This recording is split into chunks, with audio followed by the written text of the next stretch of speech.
Hello, everybody, and welcome to the channel. We got some 1961 New York Yankees baseball. It's September 26th, and we got the Baltimore Orioles traveling up I-95 to New York to take on the Yankees. Let's take a look at the Orioles starting lineup here.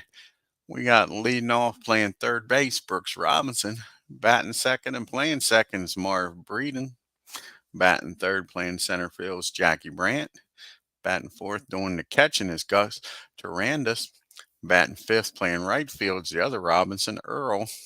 Batting fifth, playing left field is Dick Williams.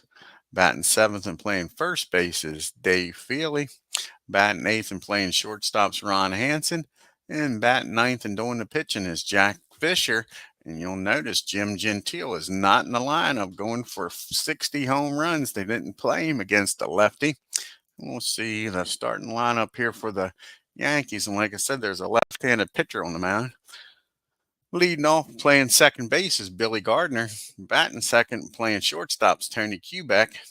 Batting third, playing right field's Roger Maris. Batting fourth, playing center field's Mickey Mantle. Batting fifth, playing first base is Elston Howard. Batting sixth, playing left field, Yogi Berra. Batting seventh and doing the catching is Johnny Blanchard. Batting eighth, playing third base is Clint Boyer. And like I say, you got a lefty. Batting ninth on the mound is Bud Daly. Let's get down here to the Memorial Stadium in Baltimore. We get this game started. And we got Beatles and 007 in the house.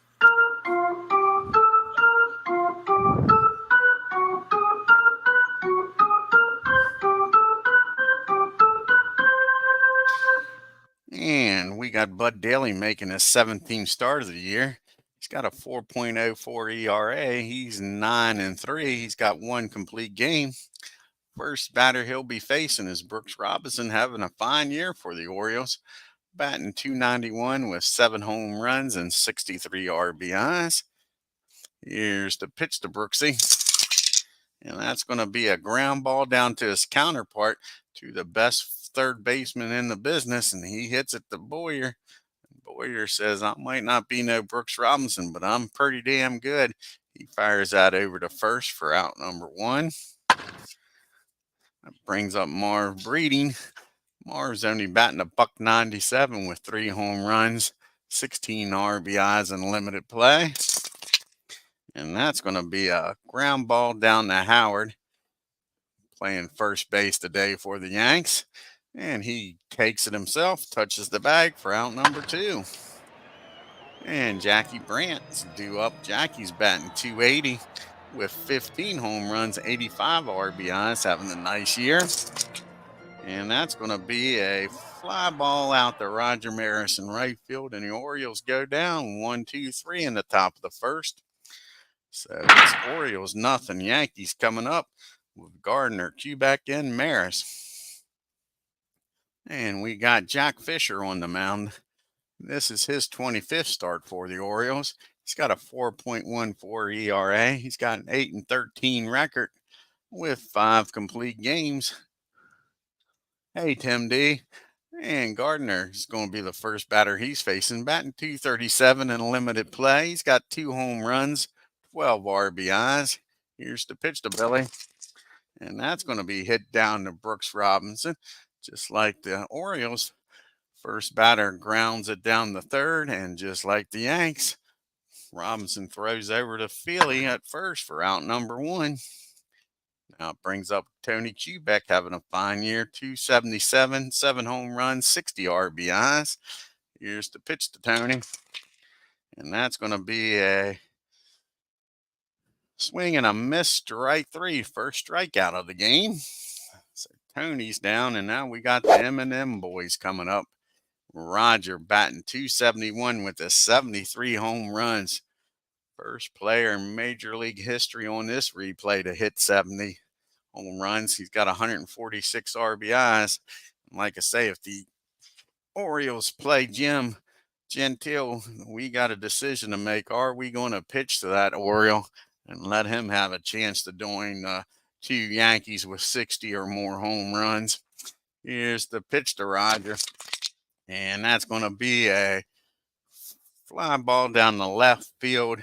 Brooks Robinson goes out and makes a nice catch. Robs Roger of a hit. So the Yanks go down in order. We go to the top of the second with no score.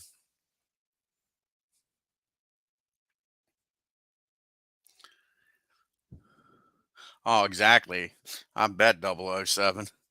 Yeah, the only difference between replay and digital diamond, I think, is well, two things is the price and replay a little simpler to put in the results, but like I say, you got to buy the season where with digital it comes with it. So you got Gus, Earl Robinson, and Williams due up here, and Gus is having an off year, only batting 230 with 15 home runs, 60 RBIs. Here's the pitch to Gus. And that's going to be a fly ball out the left field. Yogi's patrolling left today for the Yankees. He makes the catch for out number one. That brings up the other Robinson on this team. When you got Brooks, you become the other. Earl's batting 235 with 4 home runs, 33 RBIs. And that's going to be a fly ball out the Mick center. He tracks it down for out number two rather. And it brings up Williams.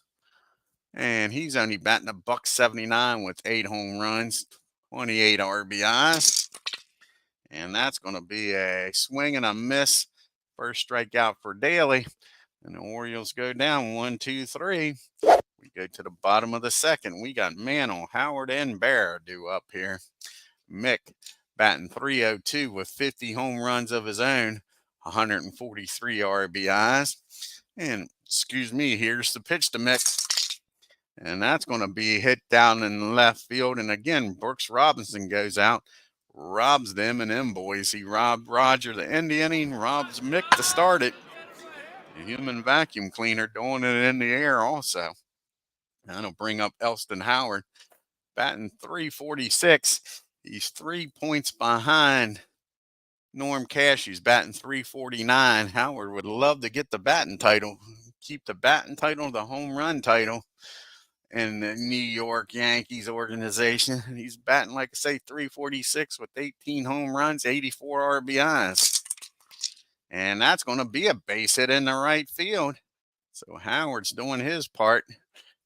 Gets a 1-out hit. Earl throws it in, holds him to a single. Here comes Mr. Yogi Bear, Mr. Clutch. Old Casey Stingle's boy. Batting 297 with 27 home runs, 72 RBIs. Here's the pitch to Yogi. And that's going to be a fly ball out to Dick Williams. And that'll be out number 2. So here's Johnny Blanchard. Blanchard's having a decent year, starting to hit.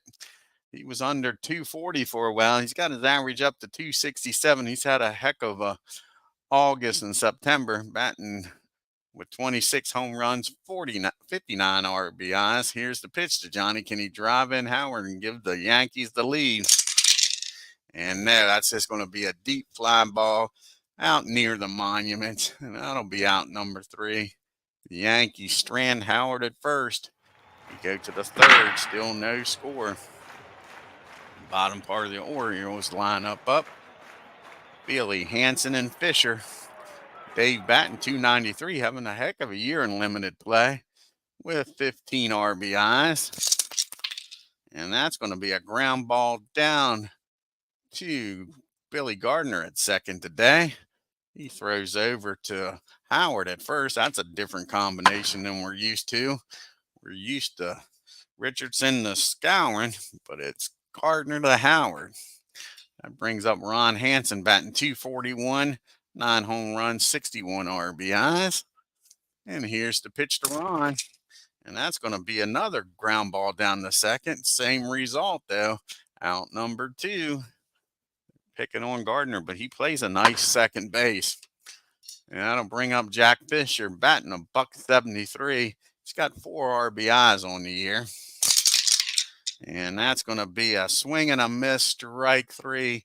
Only the second strikeout for Bud. But the Orioles go down 1, 2, 3. We go to the third, bottom of it.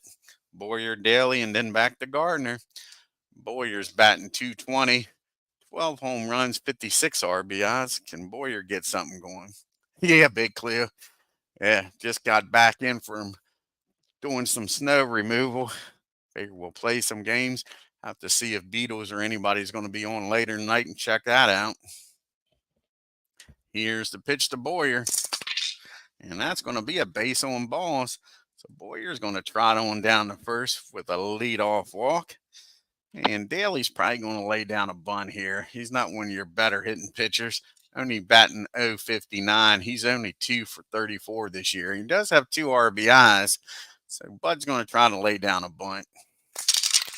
And that's going to be hit down the, nope, that's going to be popped up, strike 2. He's still going to try to lay it down with the 0-2 pitch. And that's going to be a bunt down to first base. And Bailey's going to take that ball, throw down the second with Hansen covering. And they're going to get the lead runner. So Daly doesn't get the job done. 1 out now and Bud down at first for Gardner. Here's Billy. He went and grounded out the human vacuum cleaner. Hey, Aaron. Oh, you're not that late, Bud. We're only in the top of the third. I'll put the stream on here. If you and Beatles or anybody else would like to join right on in.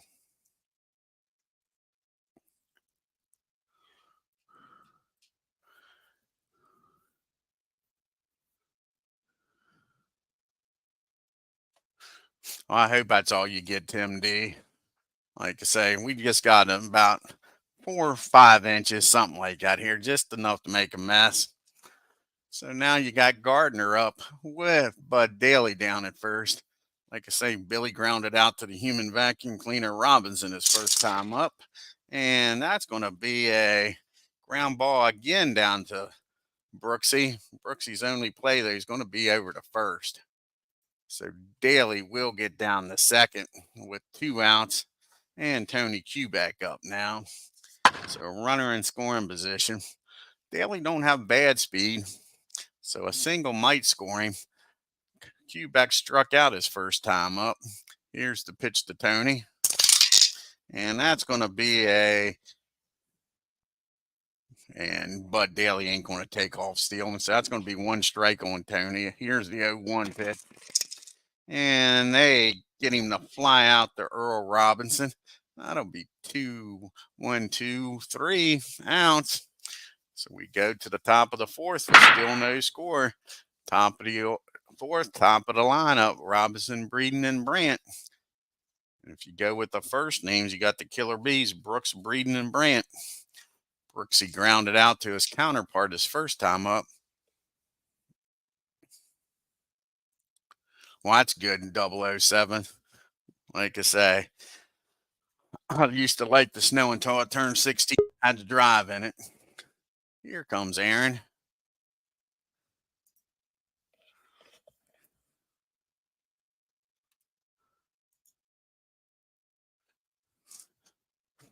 I think you got yourself muted there, Aaron. And now we got Brooks Robinson. Hello. Like I say, to his counterpart. And that's going to be a ground ball to where? It's a ground ball down to his counterpart. And after bragging these 2 third basemen up, Boyer's going to bobble this one. He's going to hold on, not throw it away. And old Brooksy's on with a leadoff error. Defensive indifferences, they say. Yeah, like I say, you brag them up, and there they go. But they are the best third baseman in the business, man. Shoot. Are you going to get involved in the Field of Dreams? I might, actually. I just got home from being with my girlfriend for New Year's, which was nice. Yeah. But I missed the announcement, I guess, because I was with her. And yeah, like I say, it's tomorrow night at 6. Yeah, just let me know in the Discord, Aaron. You got sure 5 will. seasons to pick from, and you pick a team 4 teams out of those 5 years. Ooh, cool. Yeah. You got Uh, 1904, 1944, and hmm, this year 1961, yeah, 1978, and 2008. And like say 2008. you have a draft of the teams you want, 4 teams out of those 5 years. You pick only one from each year. Ah, Yeah, okay. exactly. Beatles. That will be on Steve Tate's channel tomorrow. I'm going to Yep. have to check that out. Looks like it's going to be fun. Yeah, like say, just go to Discord and let them know that you're interested. That way they can get things set up. Yeah, Yeah, I because, think right now there's like 16 people that said they were interested in it, and I think he's got at least 14 that's definite. So, well, yeah, let me the see. more the merrier. I'm going to, And Steve's got a video about when he drafted what seasons. If you want to check that out, Aaron. Yeah. wow, Yep. 1904, what was it 1904, 1944, 61, 78, and 2008? Yep. Exactly. And we pick, do we get like somebody from like, I'll check it out because, Yeah. you Well, got, after the video, we'll talk. After the game, we'll talk about it. I had Big Clue on the last video I did and was talking. So yeah, we'll talk about it after the game because here. I'd like to Maybe know get because Big Clue and Beatles and all in here. Chinwag. Go ahead. Yep. So we got runner on at first. Marv up. He grounded out the first. See if the Yankees can get a ground ball double play here for Bud. And that's going to be a ground ball down the second. Can they turn two? Billy Gardner down there today. He flips it over to Quebec, over to first, but not in time breathing speed. He beats it out, but they do get the lead runner. Now there's one out for Jackie Brandt. Let's see Jackie what old Brandt. Jackie can do. He flew out to Rogers first time up. And that's going to be a base hit in the center field. Breeden's going to put the brakes on at second. Now we got first and second and one out. And here comes Gus the Mule from Walt Disney. He Triandis. flew out the left field in his first time up. Definitely get a ground ball here. You got a shot at a double play with Gus. Catch your speed. Hey, D. Scott. And here's the pitch to Gus. And that's going to be a fly ball out to Mick. He catches it, and Marv's not going to test Mick's arm. He's already in scoring position with 2 outs now. Here comes Earl Robinson up, and he flew out to Mick his first time up. And that's going to be a ground ball to Boyer, and this time he doesn't screw the pooch. He'll go the short way over to Gardner, and that'll end the inning, so the error doesn't cost him. Still no score as we go to the bottom of the fourth. Is that Kenny or Cleat? Cleat, yeah, Kenny's Cleat. with the Cardinals, and Kenny hell, was a he had a Cardinal. hell of a year in '61. He batted like 240, something like that. I Kenny mean, he Cleat was Boyer definitely the was a better batter of the two. Kenny Boyer was a Cardinal. Cleat Boyer was with the Yankees and the Braves. Yep, Um, yeah, like so saying Kenny, he had a hell of a '61 year. That's why I said that '61 year, as far as that um, Fields of Dreams, a yeah, lot of teams, man. I figure yeah, everybody will have a '61 team probably. the There's so big many good guns. players on N61 spread out all over the league. Like say some of the worst teams, Senators and Angels and all, still have 1 or 2 decent ball They had a players. couple star players. Yeah, and you're talking about the 2 expansion teams. I mean, By the way, still had decent players. Happy New Year, Dwayne, and Oh, everybody on you the too, chat. Aaron. So yeah, I figure almost everybody will have a 61 team somewhere. Perhaps. Oh, cool. Beetle says he's going to be showing another free baseball game on his channel tonight. And here's Roger, Mick, and Howard due up here. Can The they get the M&M Yankees on the boys. scoreboard? Roger popped up to Brooks. He robbed him of a base hit his first time up. And that's going to be a ground ball back to the mound. Fisher's got it. Tosses it over to first for out number 1. Has Roger And here homered at comes, all since? I'm sorry. Go ahead. go ahead. Has Roger homered since I last was on the stream with you? I'm sure you He's probably have. got 73. I'll see what game was his last one. Dang, move over, Barry Bonds. Whoop. Exactly. Yeah, I think, truthfully, I think the last game he homer that they played, the Yankees have been off for 2 days.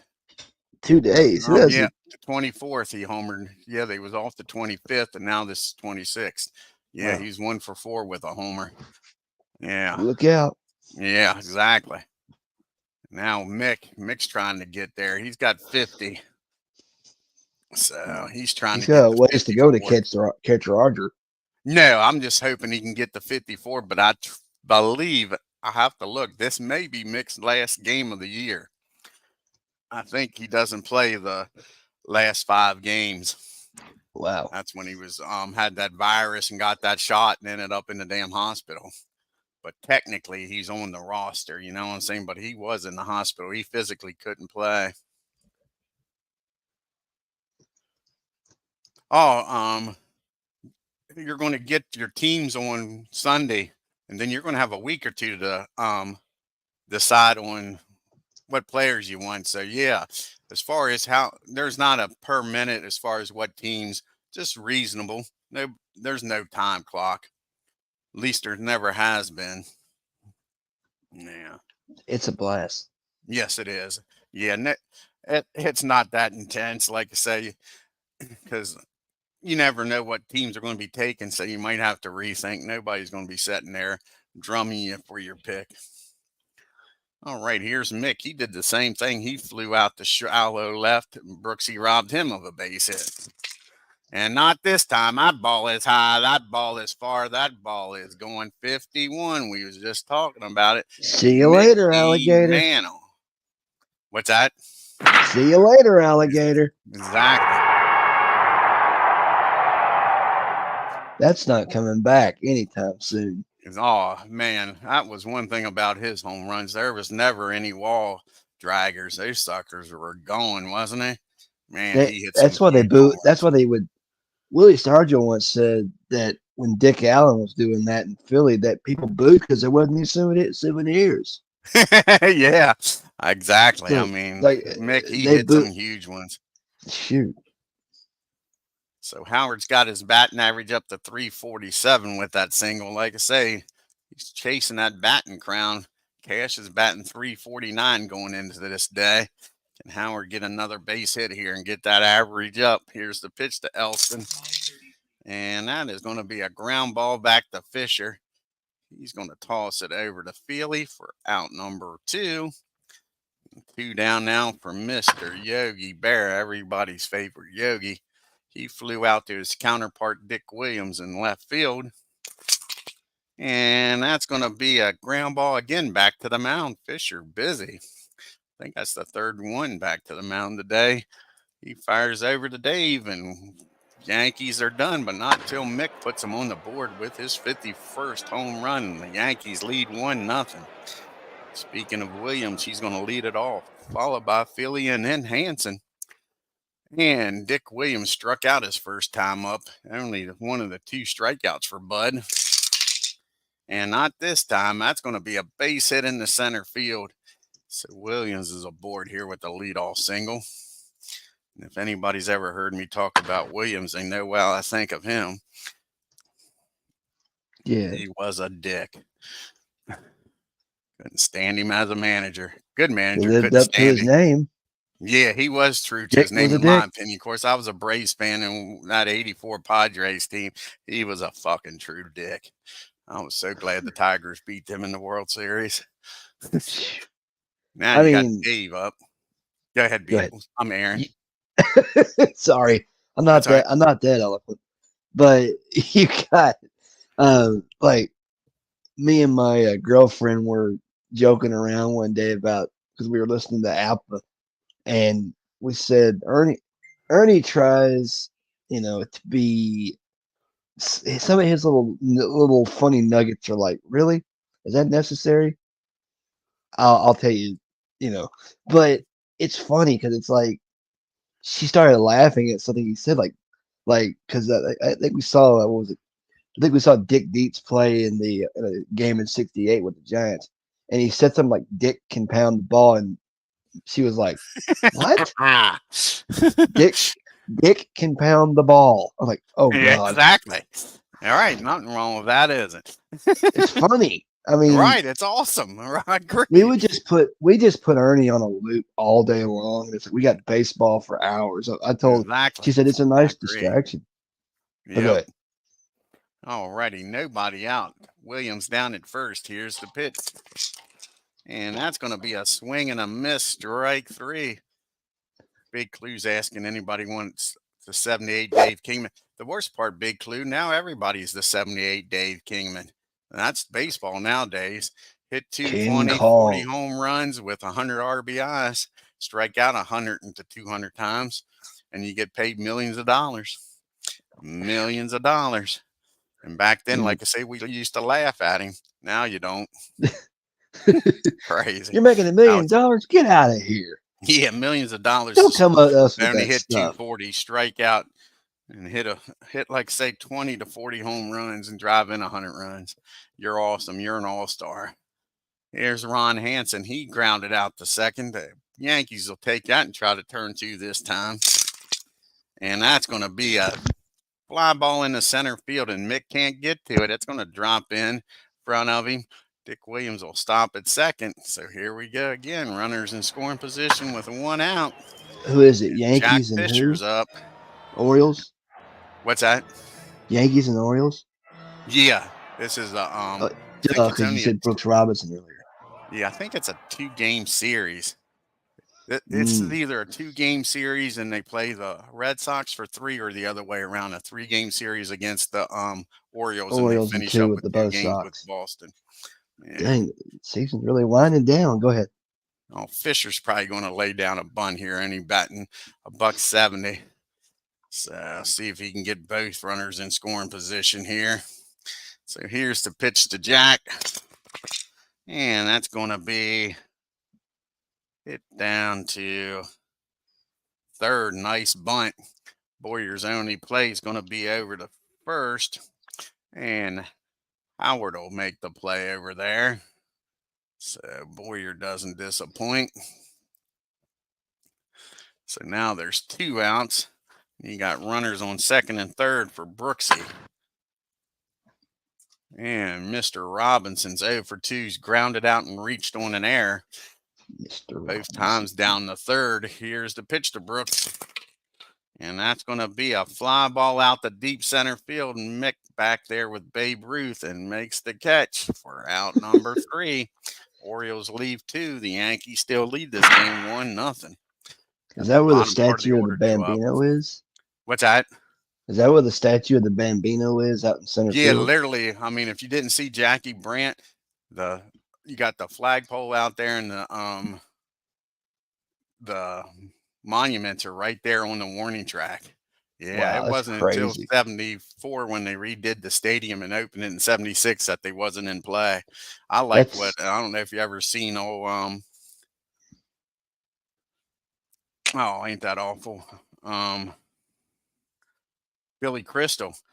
They used to yes. exit Yankee Stadium out there at the bullpen. They'd open up the big doors out there, and you Yeah. exited through center field. Yeah. That's how you left the stadium. You walked on the warning track. He actually thought Babe Ruth and Lou Gehrig and all was buried out there. Oh, Yeah, he jeez. thought that was their tombstone. And I bet you a lot of kids, I probably would have too back in those days, thought that because they Like, look like oh, tombstones.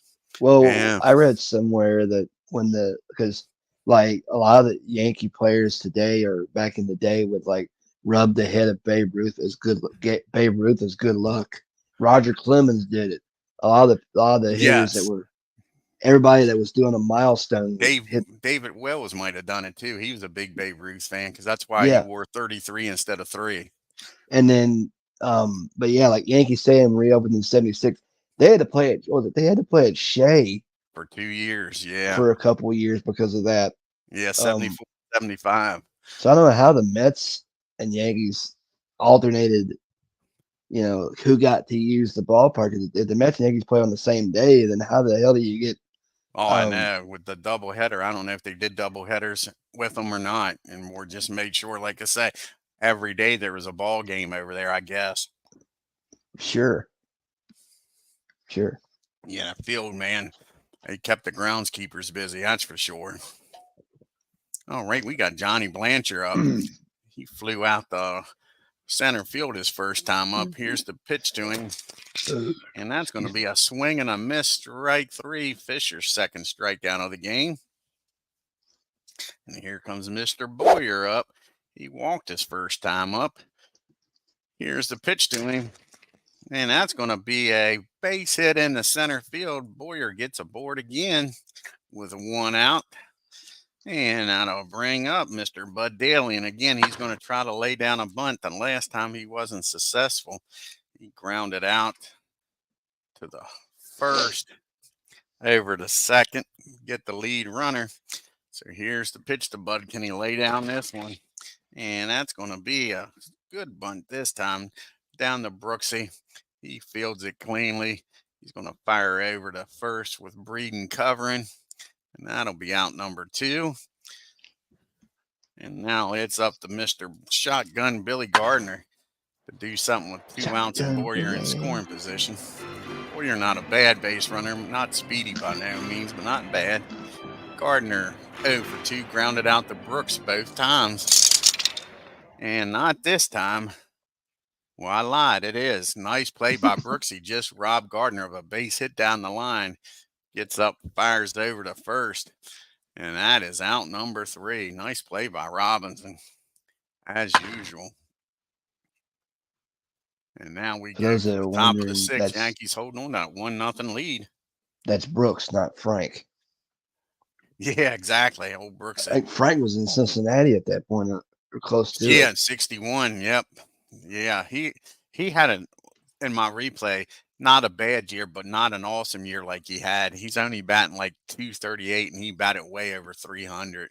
Like say, not a bad year, but that's part of the reason the Reds ain't winning. Me and Big Clue was talking about that the other day. I was showing him the stats, and I think they was a gritty team in 61 and won a lot of close ball games and stuff because their stats are pretty close to what they should be, but they're 10 games behind what they're supposed to. So that's what I'm thinking. I actually did just like for a what the hell, just for the hell of it, I did a 68 replay, and the Reds and the Giants were at one point tied for the National League pennant with, this is 68, with like, I think it was like 1 game to go. They were like right on the Giants' heels, so to speak. It's like it's like a, like when you walk around the house and little dogs chasing you and you can't get away from them. Right. It's kind of like how the Reds were with the Giants, and the Reds actually swept 2 against the Giants. I think it was at San Francisco or something like that. But it was crazy. I mean, like, and then of course you had the Giants won the pennant and the Orioles won the American. This is back when you're playing at a time when there wasn't any divisions or anything like that. It was all 8, 10 teams right, in they one didn't league. do the division until 69. Yeah, because we got that's when the Expos and the Padres and the Kansas City Royals came along because you had, what was it? It was, and the You had the Mets. Pilots. You had the Mets winning in 69 because of the division. Otherwise, they wouldn't have been there. Yeah, and the Mets would have never won that 69 World Series if it wasn't for division The play. curse of the Billy Goat may have died a long time ago. The Mets not won the division. Yeah, and that first time they had division winners, and like I say, they wouldn't have won the National League pennant without that division. Yeah, it's crazy. Everybody else is Rays had a doing better record than them. Yeah. Yeah, but carry on. All right, we got Breeden up. He's grounded out the first and reached on a fielder's choice. And that's going to be a fly ball out to Yogi. He's got room out there and left. Makes the catch for out number 1. Here's Jackie. Jackie O. 1 for 2 with the single his last time up. And that's going to be another base hit. He goes the other way with it. Drives that ball in the right field. Roger has to get over there quickly, cuts it off, keeps Jackie with a single. And here comes Gus. with a runner on at first and one out. Yankees like to have a ground ball. He's flown out the left and center. And he's not going to ground out this time. That's going to be a fly ball in the center field, and Mick can't get to it. Jackie stops at second and testing Mick's arm. And again, first and second and one out again. And Yogi's out in left field saying this is deja vu all over again. Here's Earl, 0 for 2, flown out to Mick, reached on a fielder's choice. And not this time. That ball is high. That ball is far. That ball is gone over the I think it's 296 mark in right field. And the Orioles take a 3-1 lead on Earl Robinson's 5th home run of the year.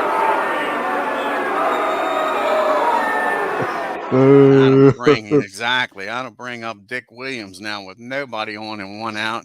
He's singled Yankee and faithful, struck out. not happy.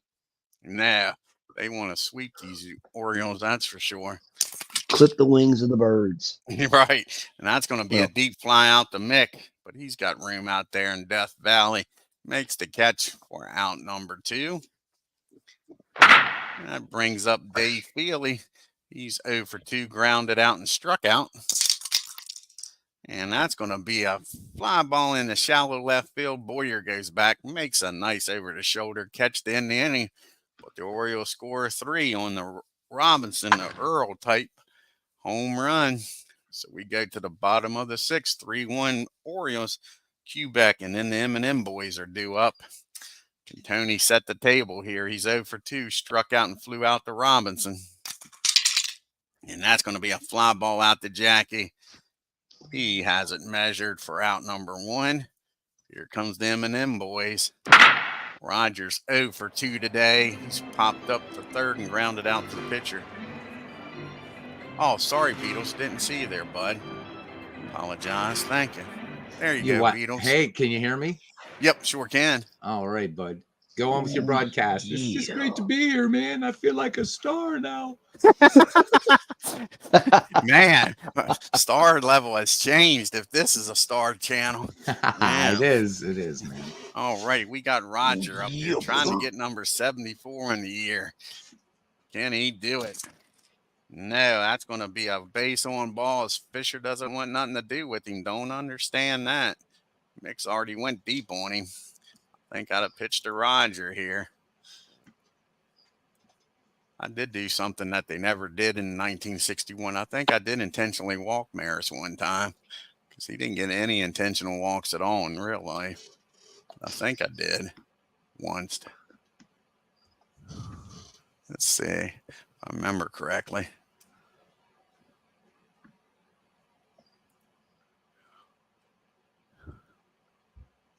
Heck, I've intentionally walked him 4 times. Like I said, they didn't intentionally walk him any. Here's Mick. He is 1 for 2 with a home run today. Can he get number 52 on the year and tie this ball game up? Nope, but that will be a base hit in the center field. And now we got first and second. Rogers not going nowhere. He's going to stay put at second. So the M&M boys are on board here for Mr. Howard. Howard's 1 for 2. Nice to see him get a base hit and, like I say, try to get that batting crown. Here's the pitch to Elston. And that is going to be a base hit. And that's going to be in the right field. I think that's going to score Mick. It should be.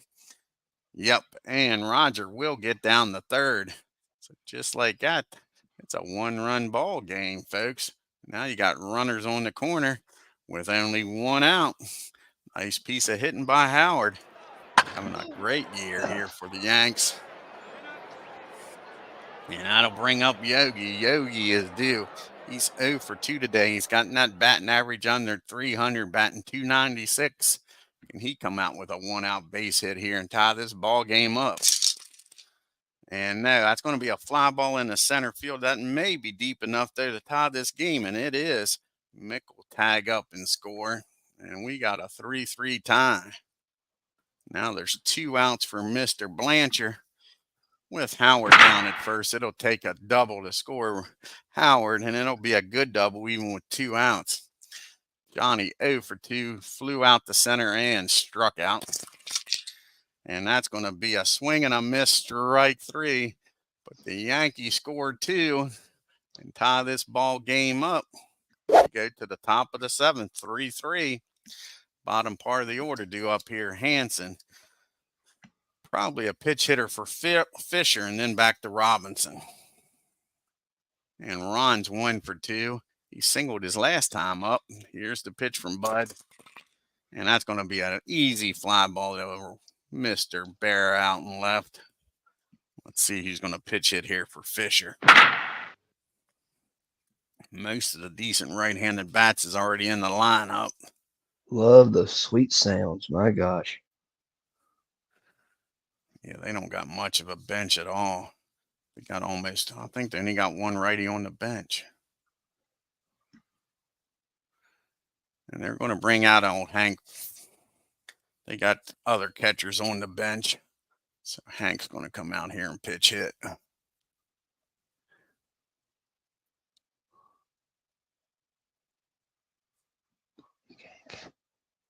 Where's old Hank at? There he is.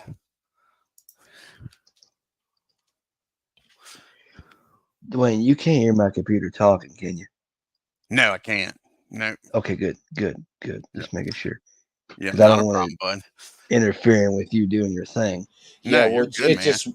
it just whispered some salacious things to me, though. Is that what it says? I love you, Beatles. Is that what it says? Oh, baby, I'm telling Wink, you what. wink.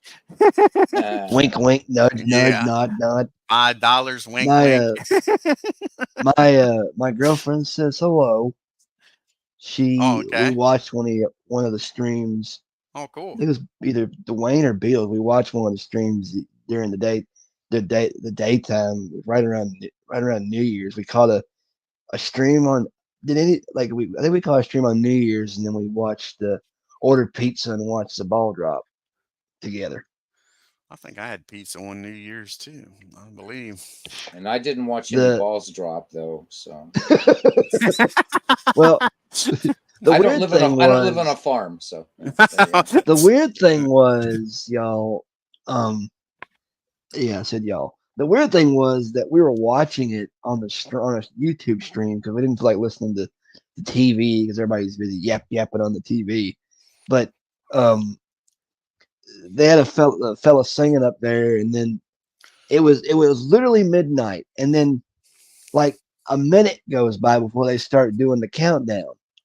And I'm like, "Hello, idiots! It's already 2024." But I think it was just I listen to old Beatles do the countdown too. I listen to. I think it was just the Dwayne did a game that night then too. It was awesome. Yeah, it was game awesome. was around 1 o'clock or something like that. Yep. It was we were almost in night. We were vampires that night, pal. Yeah, we got to finish that up too. That should be a heck of a World Series. That was a crazy game. Old MV was smiling when old Cy Young blew a 6-4 lead. MV's a piker.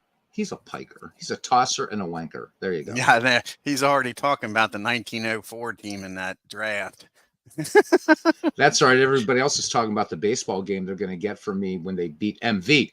So exactly. Whoever that is, that's right. It's on. That's the only thing that matters. Have fun and beat I'll MV. go mute again and then at the end of the game if you want to chin wag a little bit. His head's big enough. If he wins three league titles, oh my gosh. Oh no, that's it. You know what? Then I'll go off and play like badminton or something, man. I'm just correct. I'm done with him. Sure. I'm done with him. Me and we'll create a draft league for cricket and make sure we rig it so we beat him at one of his favorite sports. That works for me, Dwayne. Let's do it. Yeah. All right, man. Yeah. Alrighty, here's Hank with nobody on and 1 out. He's batting .250 on the year. He does have 9 home runs, 17 RBIs in limited play. And that's going to be a base hit. Hank comes through with a 1-out base hit. And the center field, Mick, not having the best game of his year here. That's another one that drops in there. And that gets us to the top of the order. And Brooks Robinson. Brooks, he's 0 for 3. He did reach on an error, grounded out the third and flew out the Mick. Here's the pitch to him. And that is going to be a swing and a miss, strike 3. Big strikeout for Daly. Now there's 2 outs. Marv Breeden up, trying to keep this game tied. Going into the bottom of the 7th, Marv's 0 for 3. Grounded out the first. Reached on a fielder's choice and flew out to Yogi in left. And that's going to be a swing and a nope. That's going to be a pop-up in the infield. And Boyer calls for it. So the Orioles strand 1. We get to the 7th inning stretch.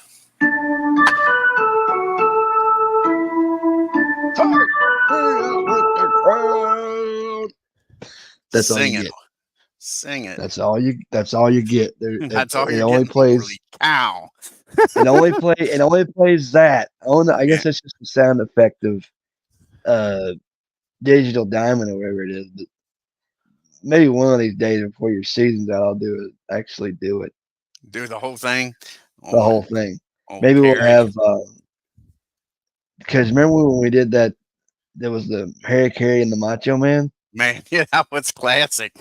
I'm thinking about either doing that one or something else. Another idea. That was classic. Having the Macho Man sing with him. And a beer and a Slim Jim.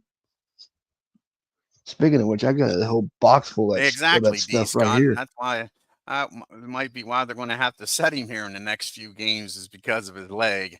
Yeah, he might have an infection. Right. Very good. Geez. That's why he's not getting to these fly balls today. You're right. It's crazy how the game works like that, ain't it? All right, we got Boyer, probably a pitch hitter for Daly, and back to the top of the order and Willie Gardner. Dwayne, not to interrupt, but we have a Steve Tate sighting. Yes, we do. I didn't see that. He's here. Yep. Maybe we'll get him on here. Steve, like I say, I'll put the link back in here. And we got legends in the house. Everybody's in the house. I'll see now the rent just went up. I'm out, man. These 2 guys in here, I can't afford to be here. Let's see who's come out here and pitch. Jeez. So you got a righty, a pitch hitter, and then a righty. See who the Orioles are going to bring out here. The big guns.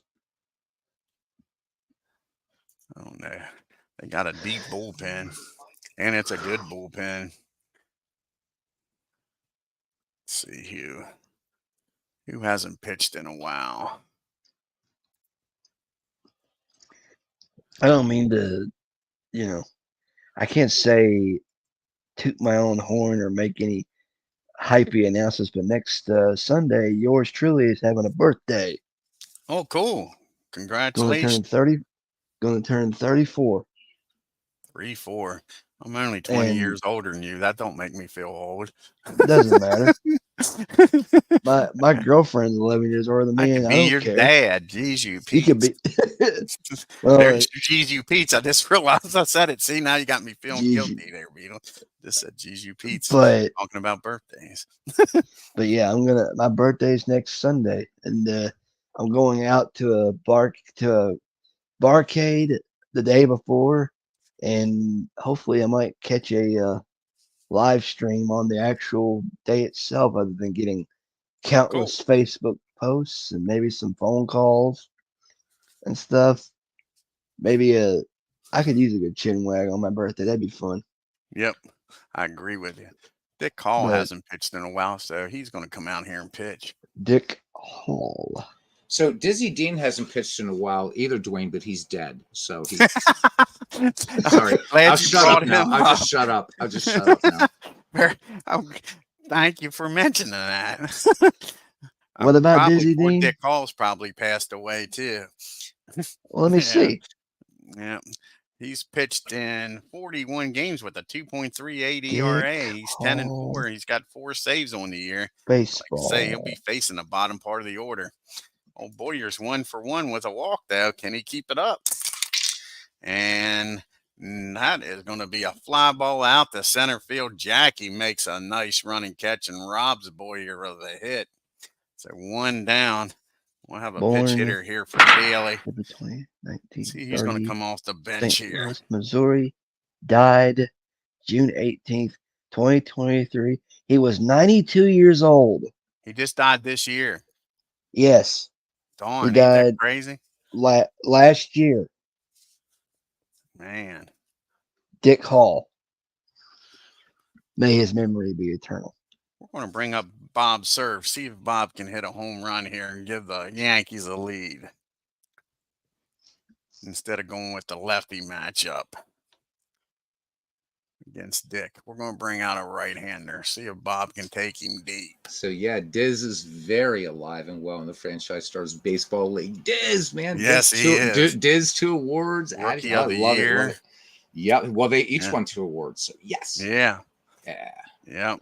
Baseball, the greatest game in the world. Oh, Bob Serve's having a good year. 272 with 6 home runs, 19 RBIs, and limited play. Can he hit number 7 here? I was wondering that too, Big Clue. Straight up, that ain't a home run in a phone booth. That's usually what we Orthodox say. I was wondering about that myself. What's that?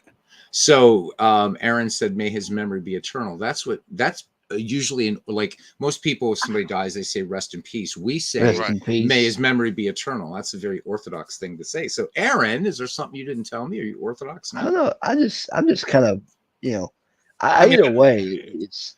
Okay, no, it's all good. I was just curious. I usually don't hear a non-Orthodox Christian say that. So Big Clue brought it up. So there you are.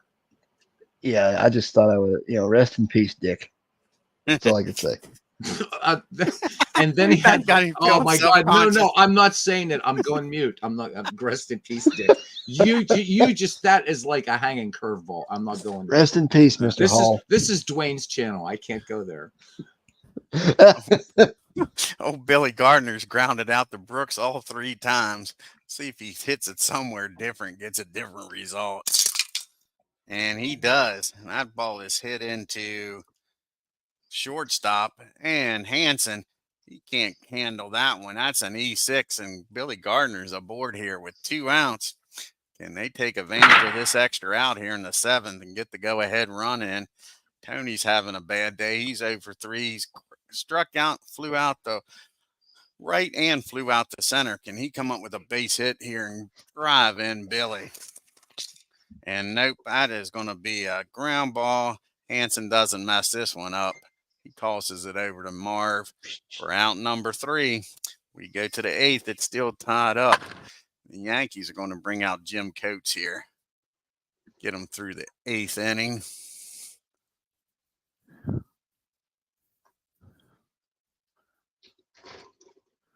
Where's Mr. Coates at?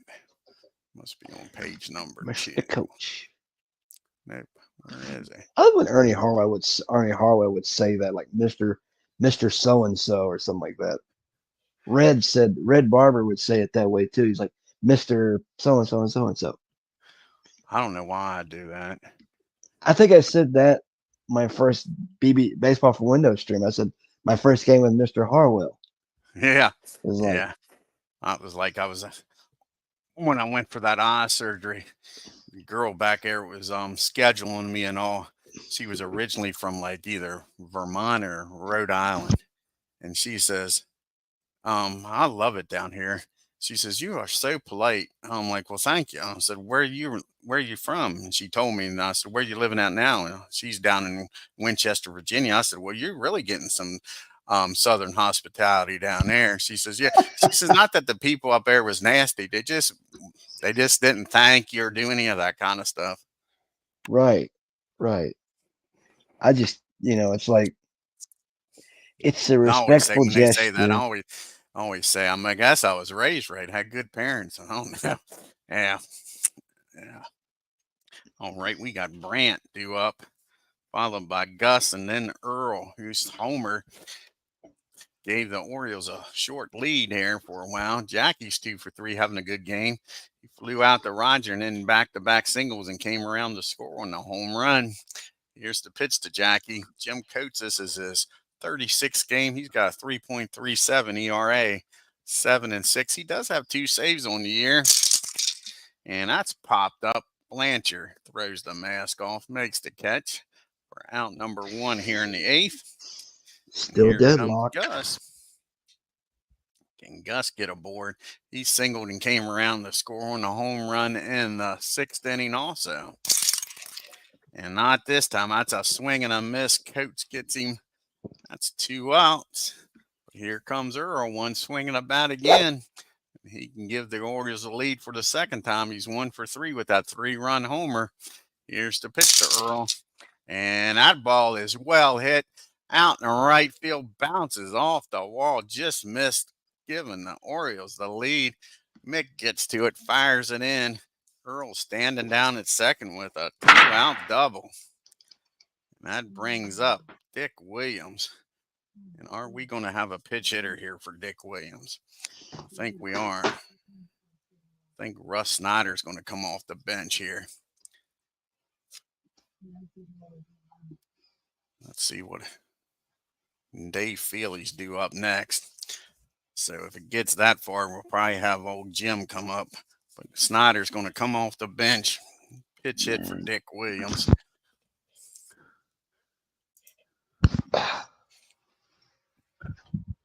Coca-Cola. Oops.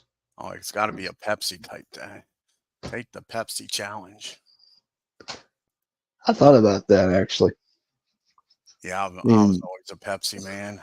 I guess it depends on what I'm thirsty for.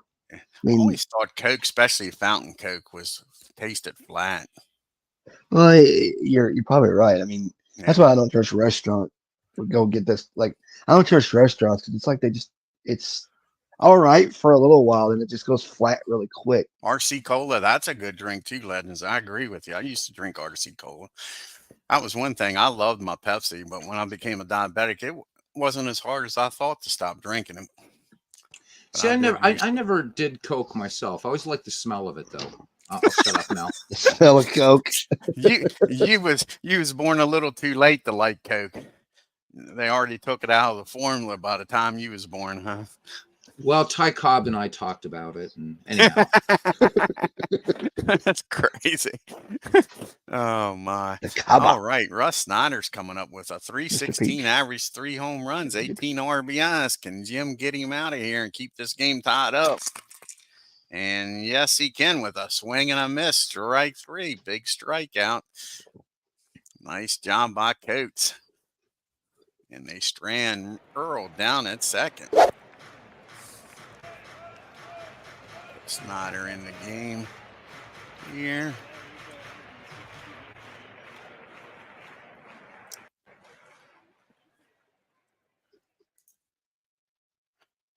Put him out there in left field.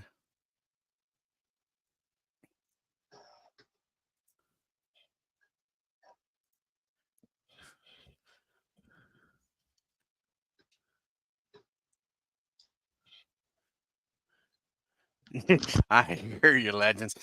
That was one thing when I was like 30-some years old. I'm thinking, hell, and I told the doctor, I'm like, as far as calories and all that shit, it's better to drink beer. And he's like, yeah, don't drink a bunch of it, but I agree with you. It's better to have one beer than one soda. But yeah, it really is. But here's the thing, Dwayne, right? So it's biblical. Right, Jesus didn't turn the water into Cheerios, right? He didn't turn it into RC Cola. I'll do respect to RC Cola, right? And as far as beer, you're getting your cereal, so it's all good. You're right, you're getting your oats, aren't you? Damn right.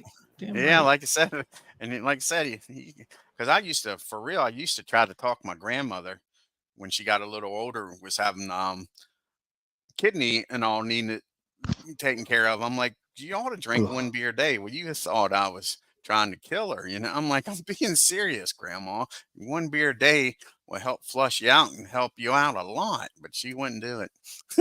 Yeah, wouldn't do it. All right, we got the big boys up here in the bottom of the 8th. It's time to make some noise for them. Maris, Mano, and Howard. Mr. Hall still on the mound here. Rogers 0 for 2 with a walk. His last time up came around the score. Here's the pitch. And that's going to be a deep fly ball out to Earl. But he's got room out there. Makes the catch short of the track for out number 1. Can Mick hit number 2 today here, folks? And give the Yankees a 4-3 lead. He's 2 for 3. Singled his last time up and came around the score. Here's the pitch to Mick. And that ball is driven in there down the line, bounces off the wall, goes 295 feet instead of 296 for a double. Mick standing down at second. Can't believe that one didn't leave the yard. Here comes Elston Howard up now. He is having a heck of a game, batting 2 for 3 with an RBI. Got Mick in scoring position. Do they walk him? Who they got in the bullpen as lefties? Walk him, set up the double play. Bring in Billy. He's a lefty. Could do that. They're going to pitch to Howard. They're going to pitch to him. He's 2 for 3. Mick down at second. Here's the pitch to Howard. And that's going to be a swing and a miss, strike 3. So they get the second out. It's up to Yogi now. And now do you make the switch anyway? When is Hall due up? He's due up third. Snyder just brought him in the game. Do we want to make a double switch or just bring in Billy to get Yogi out? They got a deep bullpen, but then you got Blanchard due up after that. So they're going to bring in Billy. He gets him out. We'll make the decision then. So that's all for Dick Hall.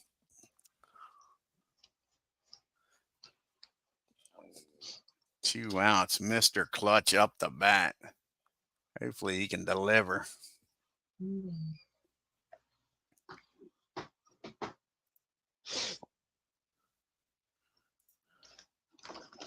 When did Billy last pitch?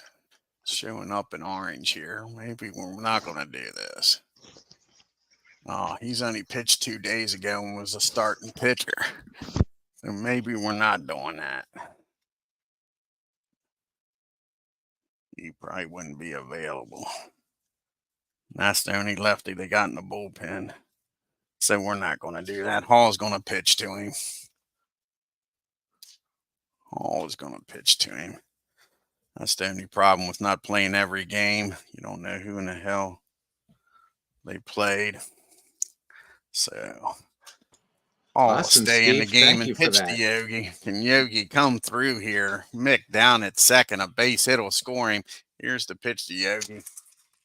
And that is going to be a base hit, I believe. Let's see. Nope, that is going to be a ground ball back to the mound. Dick Hall makes a nice play up the middle, tosses it over to first, robs Yogi of a hit, and the Yankees strand Mick down at second. We go to the top of the ninth. Billy Hansen and a pitch hitter for Hall. And Dave is 0 for 3. He's popped up, struck out, and grounded out. And that's going to be a fly ball out to center field, and Mick does get to that one, runs it down. Nice play, Mick. For out number 1. That brings up Ron Hansen. And Ron is 1 for 3. He singled, flew out, and grounded out.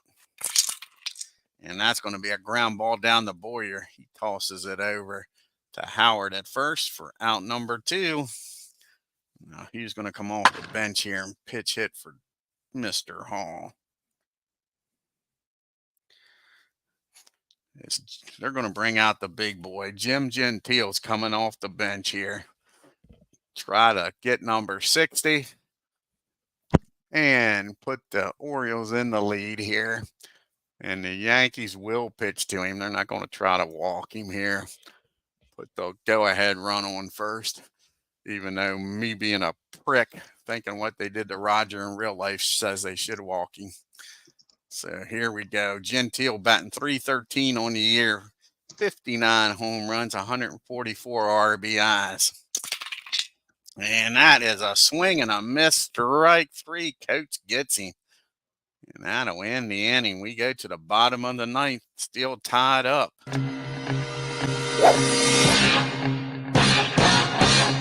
Uh-oh.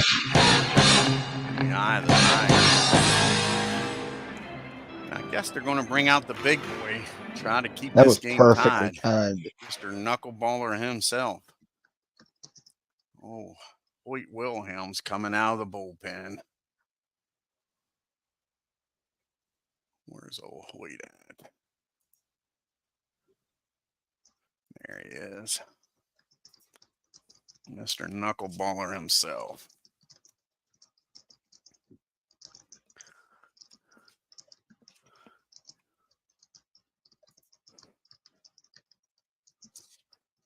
He'll be facing Blanchard, Boyer, and then a pitch hitter for Coates. Johnny is 0 for 3. Struck out his last 2 times up and flew out the center. Can he get a hold of this knuckleball? And ball 1-1-0 count. Can he take advantage of it? And no, that's a ground ball down to Brooks at third. Fires over the first for out number 1. And that brings up Mr. Boyer. He's having a fine game here. He's 1 for 2 with a walk. Flew out the center his other time up. Yeah, exactly. Somebody was playing that back in 61. You know, nobody's come up with anything original since the 50s, right? Here's the pitch to Boyer. And that's going to be a base on balls. Boyer's going to trot on down the first. Go ahead, run down there. We'll have a pitch hitter here for Jim.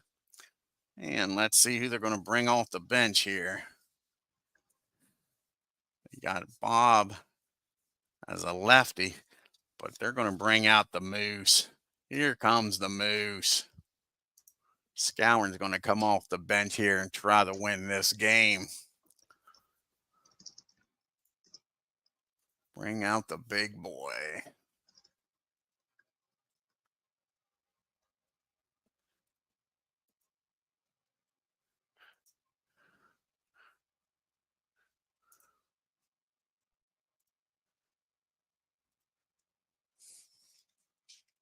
So the Moose batting .279, 41 home runs, 143 RBIs. Can he get number 144 here? Here's the pitch to the Moose. And that's going to be a ground ball in the left field. Makes it through. Brooks couldn't get to it. Base hit. And does the runner go to third? No. Boyer's going to stop at second. So we got first and second now. Gardner's due up. And we think we might have a pitch hitter here for Gardner. Let's see if we're going to bring out Mr. Bobby Richardson here. Gardner's 0 for 4, yeah. Bobby's going to come off the bench. Pitch hit for Gardner. And if the game doesn't get over with, he'll play second. There's Bobby. Can Bobby come out with a key base hit here? Warriors got decent speed down there at second. I want him down at third, I guess. Bobby's been struggling lately, only batting .247 now. He had that batting average up around .260 with 3 home runs, 63 RBIs. Can he come up with a big 1-out base hit? Here's the pitch from Hoyt. And that's going to be a ground ball down the third. Can they go around the horn? Brooksy tosses it over to second and over to first, but Bobby beats it out. So the Yankees still got a shot here with runners on first and third and 2 outs for Mr. Tony Kubek. 2-out base hit, a wild pitch from the knuckleballer would work too.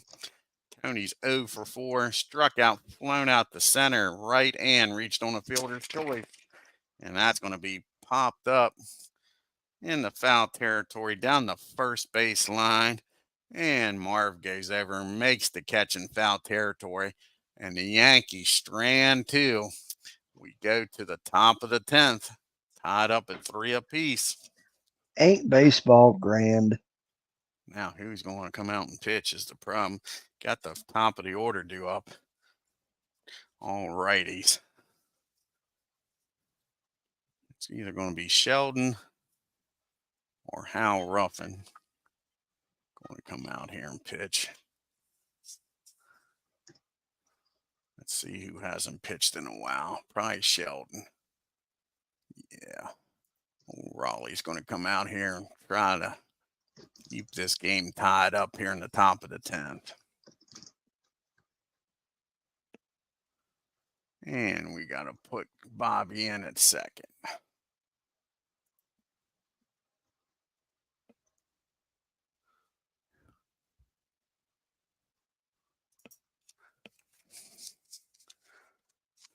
Like I say, he'll be facing the top of the order, Robinson, Breeden, and Brandt. Can he keep this game tied? 3 apiece. Nobody scored since the 6th inning. Brooksy's 0 for 4 today. Reached on an error, grounded out the third, flew out the mick, and struck out his last time up. And that's going to be a ground ball down the second. Bobby, as soon as he comes into the game, makes the play over to Howard for out number 1. Brings up Mr. Breeden. Marv is 0 for 4, grounded out the first, reached on a fielder's choice, flew out the Yogi, and popped up the third. And that's going to be a swing and a miss, strike 3. 2 up and 2 down here in the 10th. Jackie's up now. And Jackie's having a good game. He's 2 for 4, flew out the Roger, singled twice, and popped up to the catcher. And that's going to be a ground ball down the Quebec. 1, 2, 3 goes the Orioles. We go to the bottom of the 10th. We got the M&M boys due up. And then Howard. Roger 0 for 3. Has a walk, came around the score in the 6th. Can Roger get something going here in the bottom of the 10th? And that ball is high. That ball is far. And that ball is back. Walk off home run. 74 home runs. 147 RBIs. Gives up the home run. Awesome payback for bringing the knuckleballer in when it wasn't a save. Take a look here at the box score.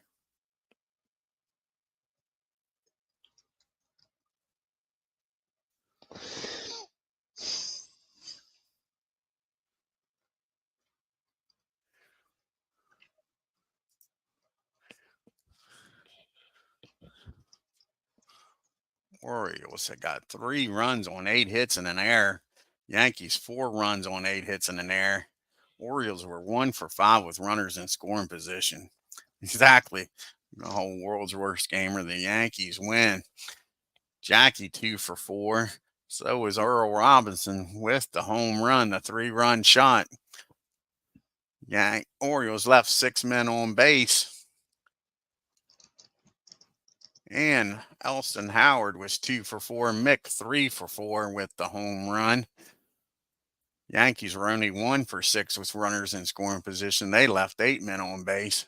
Fisher goes 6 innings, gets a no decision, gives up only 5 hits, 3 runs, 2 walks, struck out 3, and gave up the home run. Dick Hall comes in, pitches 2 innings, and did a good job. 1 hit and struck out 1.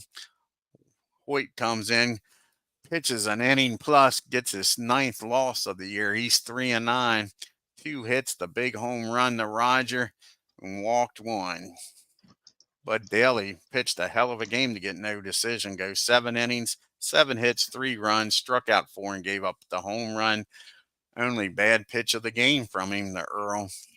Jim comes in and does a great job. 2 innings, 1 hit, struck out 3. Sheldon comes in, improves his record to 14-7, pitches 1 inning and a strikeout. Let's do some fast play here. Like I say, if Big Clue and Steve wants to come in here and talk some more about the league, explain some stuff here to Aaron. Get right ahead, guys. Of the day. Here we got the Battle of the Sox. The White Sox traveling to Boston in a doubleheader. Oh, thank you, D. Scott. Appreciate it, bud.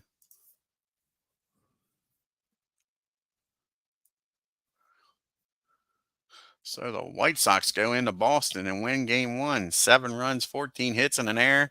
The Red Sox 5 runs on 9 hits and no errors. Can they bounce back and get a split in this game in Beantown? Oh, thank you, World's Worst Gamer. Oh, exactly. Yeah, it's nice to have people on here. I love it.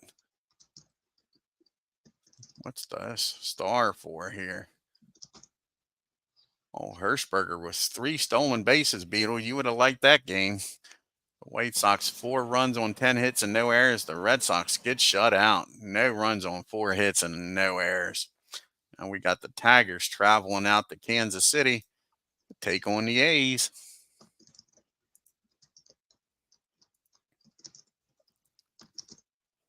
Is this the Joe Nuxall A's? What's that? Is this the Joe Nuxall A's, or are we am I too? Is this like what? Tigers blast them? 10 runs on 13 hits, a 1-hitter. Must have been a home run. I guess we'll have to look here. 1 run on 1 hit and 1 error. See how they got that 1 run.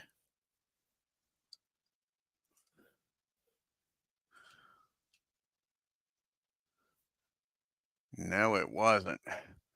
Yeah, it was a home run. The pitcher says, you ain't no hitting this freaking team because we don't need no stinking DH, right, Beatles? But unfortunately, you're damn right we don't. Yeah, unfortunately, I guess we're going to have a DH in the Field of Dreams. Designated hitter. Yeah, but yeah, home run in the 3rd inning. Walked quite a few though. 1, 2, 3, 4, 5 walks. But only 1 hit, a home run by Mr. Bass himself. Breaks up the shutout and the freaking no-hitter. Now you got the Senators taking on the A's, the 2 expansion teams. The Senators have already lost 100 games. Angels had a good year for an expansion team, 70 and 86.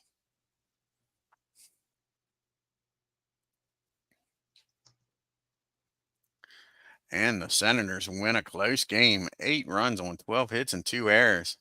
Angels 7 runs on 14 hits and 1 error. So they out hit them, but couldn't outscore them. In the last game we got here.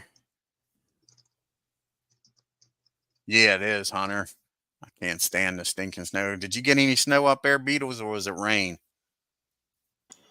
We got pounded, man. Did you? We got about 4 to 5 inches here. Yeah, it was just no fun. I mean, I had a slow day at work, and I mean, did you work? Yeah. I work on Saturdays now. Drivers were coming in. It's like, hey, it's awful out there, and these guys drive every day. So. Yeah, there was a guy out here from FedEx this morning. Yeah. That's my dad. He delivered. He was a milkman. So I mean, I grew up pretty early not liking that snow shit because of him being out in and have to drive. Dude, so I've hated so pissed off when people would wish for snow. He's like, them dumb sons of bitches don't got to drive in it. That's why I miss Europe. You know, I live, you know, because of Ireland and in the Netherlands. It was rare that we got weather like this. Last year, though, Ireland got a blizzard. So I'm like, okay, I'm glad I'm not there this year. Yeah, last year was awesome. We got about an inch of snow here is all we got the whole year. And we got 5 where I am now. And now we got all of that. Like today, we got as much snow today as we got last winter. Yeah. Bastards. They were talking about us getting snow up here in Kentucky, but where I was with my girlfriend for a week, it was mainly going to hit down there, a lot of snow and ice, but all, you know, I don't know how it's done because I've been home since earlier this afternoon, so I can't really tell you how it is out there right now. But in Hebron, close to Cincinnati, but now it's like all it's done is rain, off and on up here, freezing rain. But it's not like that stuff's nasty too. Oh gosh, especially with power lines.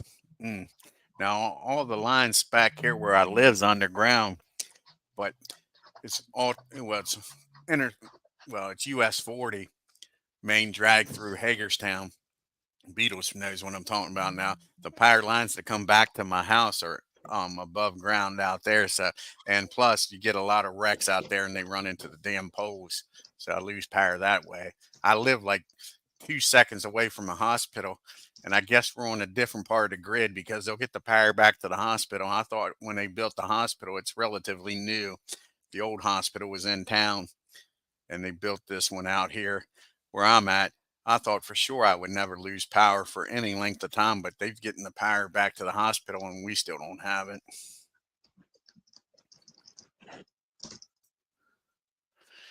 I mean, it's that time of year again. It's getting, although here in Kentucky, our climate is just totally, messed up. It's like one day with winter is, Aaron, I just want March to get here. And we get some bad snow in March, don't get me wrong, but at least it don't last long. I mean, because Vanessa was telling me, we were looking at the opening day, when opening day is going to be in Cincinnati. It's late, like 28th of March. And we're hoping it doesn't snow. And I asked her, I said, well, they just do this on a Monday anymore like they used to. I mean, they start the baseball season like the end of the week, and then, so why don't they just do it on Monday like they usually do?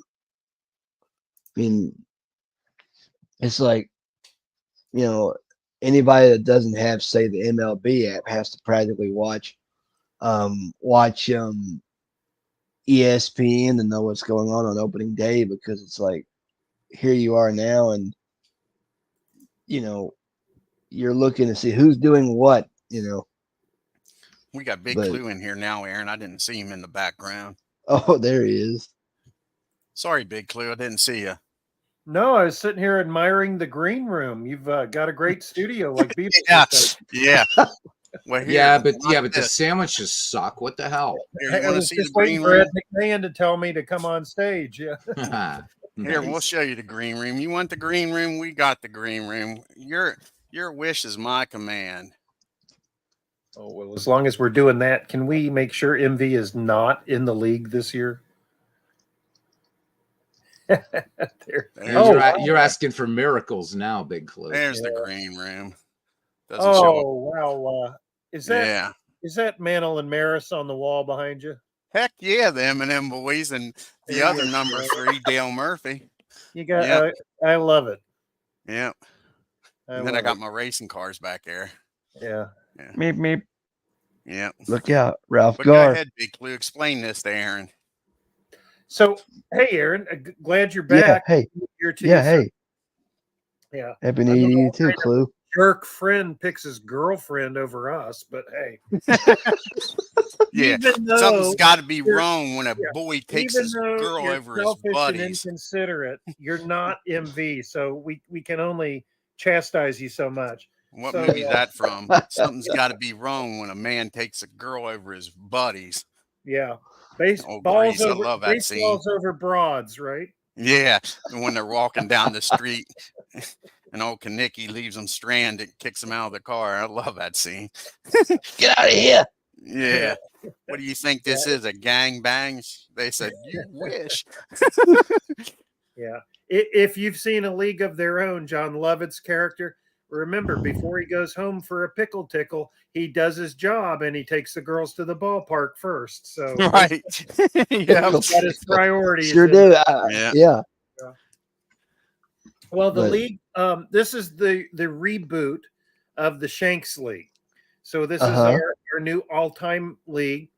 It is going to be a keeper league. So from one year to the next, we're going to keep the same format, the same teams. In fact, you'll draft a team of, or you'll put together a team of 30 players, and at the end of each season, you can keep 15 of the 30 players to carry over to the next year. Oh, and wow. The cool thing about that is, you remember, I don't know if you remember Steve's idea of the players get a year older each season, right? Like they would in real life. So if you have the 1990 Reds, let's say, then the next year, if you keep Eric Davis, you would have 1991 Eric Davis, and the next season you'd have 1992 Eric Davis. Well, in this league, you can choose the player will get older or younger if you're going to keep them. So if you get 1990 Eric Davis, you could go backwards and get 89, 88, 87 instead as we move forward in real time. So that's one unique feature about the league. The other unique feature is that in the draft tomorrow night, we will not be drafting players. So the draft won't take nearly as long.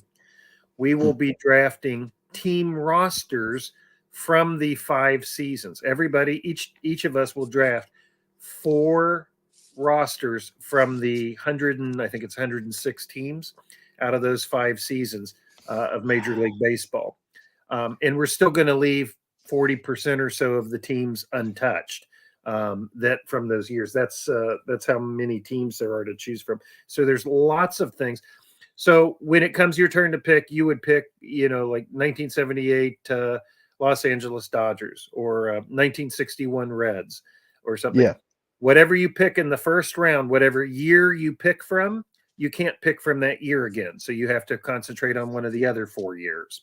Right. So you kind of stick with a year.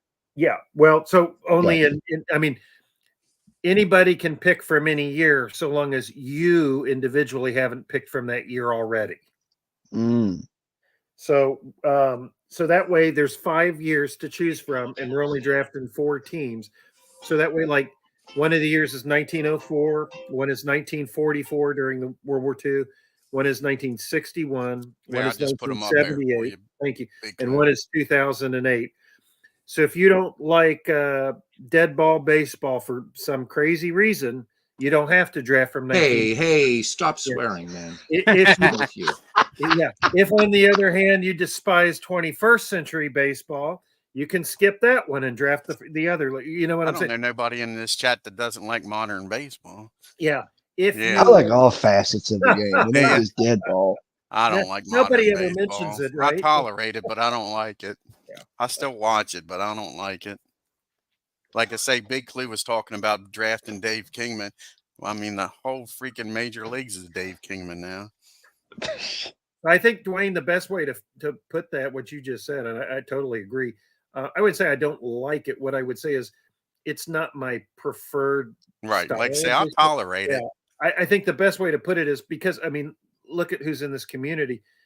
We get more enjoyment out of simming what's already happened and focusing on the past than we do on following. I mean, that doesn't mean we don't follow current baseball. Yeah, we're all curmudgeons.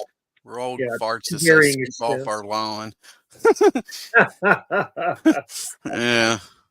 So, but the past, like say, I still watch it. Our community, the past is more alive, right? More vibrant than the present. So, I think that's a fantastic aspect of. Bernie brought that up earlier when he was on with us. But anyway, that's the gist of the draft, Aaron. And don't forget that 1944 season, Aaron. There's a lot of good teams, but a lot of your stars were still fighting World War II. Yeah, so Joe DiMaggio, not in the league. Ted Williams. Bob Feller, not in the league. Yeah. Because they weren't playing in the majors in 1944, and we didn't get another season with them. A lot of good Walter teams, Johnson, not in the league. So that's just the way it happened. We picked a lot of the big guns were fighting in World War II. Yeah. Right. To me, that's the most interesting season, whether you pick a team from that season or not. Yeah. The rest of them, you got darn good ball players on every team, like I say, but 1944, you might get a ball player that had a good year, but he's only going to probably be there 1 year when DiMaggio and Williams and all these guys come back.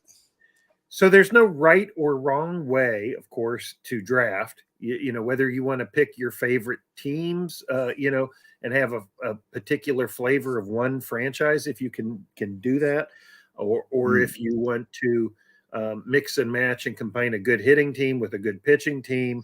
If you want to take, if you're just drafting, I know one person mentioned the other day, they were thinking about drafting with the idea of players. I want this player, therefore I draft that team, no matter who else is on it. Because what will happen is after the draft is over, everybody will have a week or two to sit down and go over on your own time the 4 rosters that you drafted. And so think of it as you've got the reservation rights to those 4 rosters during this period of time. Big Clue, I finally watched the end of Steve's video. And Envy is so full of shit, ain't he?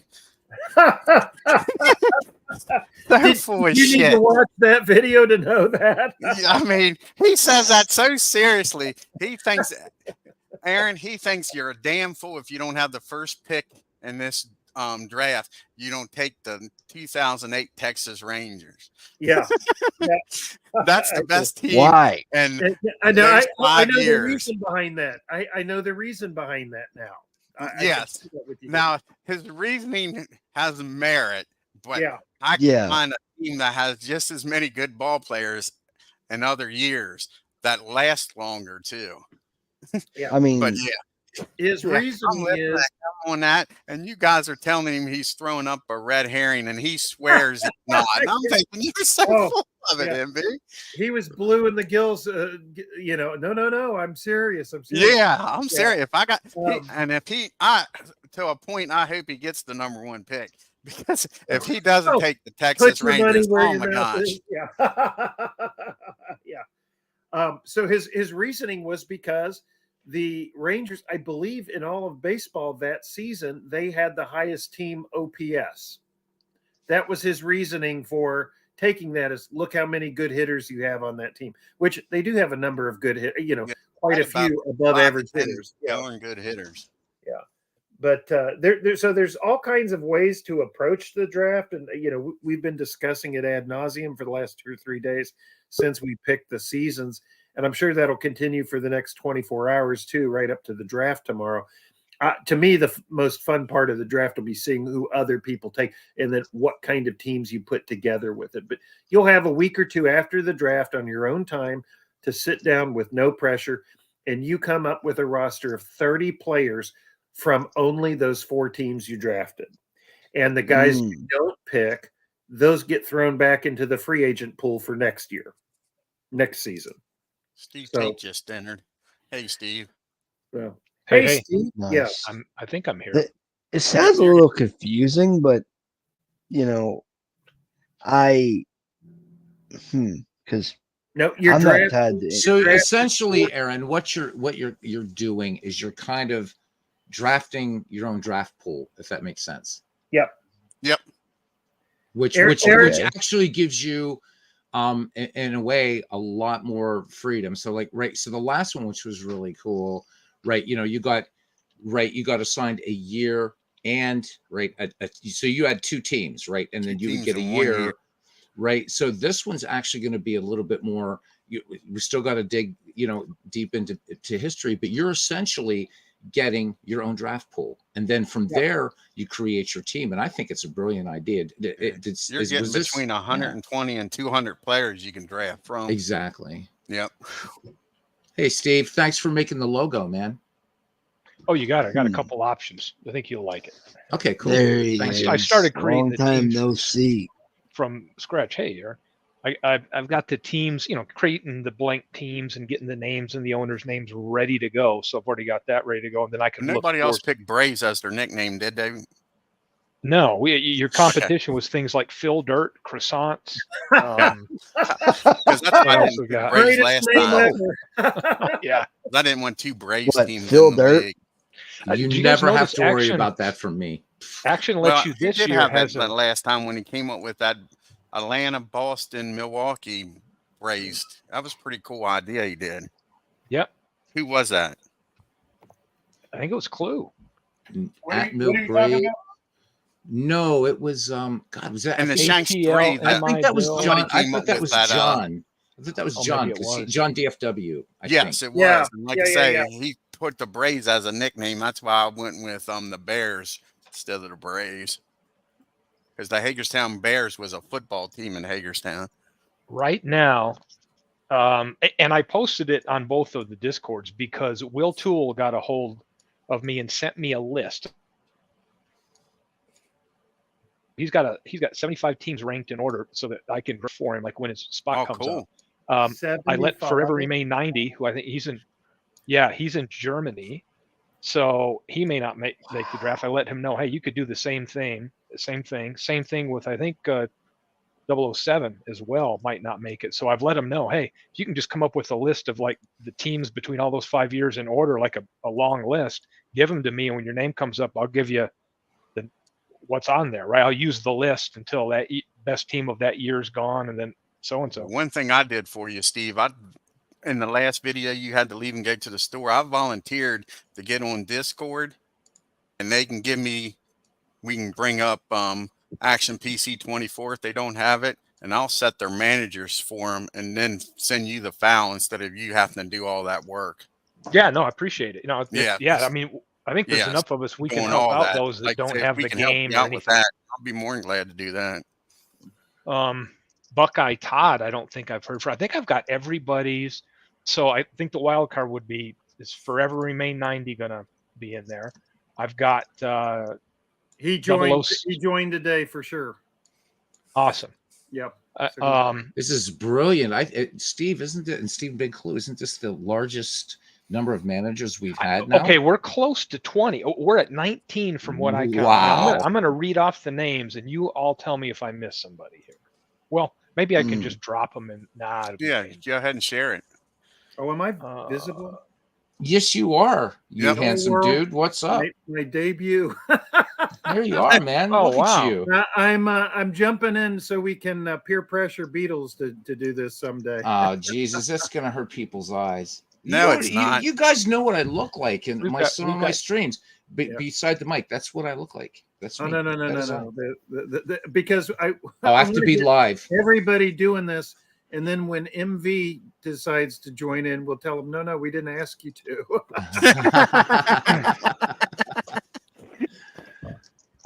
That's amazing to look at that. Wow. This has to be the largest. That's 19 names. If I've missed somebody, let me know. But I'm hoping we could have 20. That'd be 4 divisions of 5 teams. Oh, that would be brilliant. We got to Shanghai baseball somebody. Collection here, Beatles behind me. You're not visible anymore, Big Clue. You're back in the green. There you go. Oh my God! Here, let me make you bigger. Got the games up top. Oh, that's beautiful. That is a thing of beauty, my friend. Yeah. All my. Here we go. Well, I got my. The whole way to the ceiling. Apba. Ooh, look at you. All my baseball cards. So. Nice. It's my little corner of the universe. I see. As bad as there you go. ID. Don't let that stuff fall on you. See, Big Clue, you even look like a baseball broadcaster. You got to do a channel. Come on, man. like Boog Jambi or Scombi. Oh no, those guys. No, I'm so glad. I'm so glad Legends calls those games, because when I do MLB the Show, I can't stand listening to those two guys. They're better than I am, but oh my God, they suck. They're not very good. So wow, Steve, this is amazing. Oh, yeah. We just got. Here we go. So who can we Shanghai? We got to Shanghai one more person. Yeah, that's 19 that I listed. City Monarchs hat. So there you go. Wow, 19 people. That's insane. I should call my buddy Troy Carter. Do you think Robert RJL would be our 20th? I bet you, as long as he knows. Again, he knows it's. It's because it's not a lot of commitment. No. And he had fun last time. Somebody's got to take the 78 Mets. I mean, it might as well be him. Right. Somebody's looking for, what is it, Bruce Boys Clare or whoever the heck. What am I even thinking of? Where that name came from? Steve, that should be your new team, the Boys Clares or something. Whatever. I don't have a Boys team. Clares. I'm trying to figure that out. So you're not going to be the Coyotes anymore? I might be.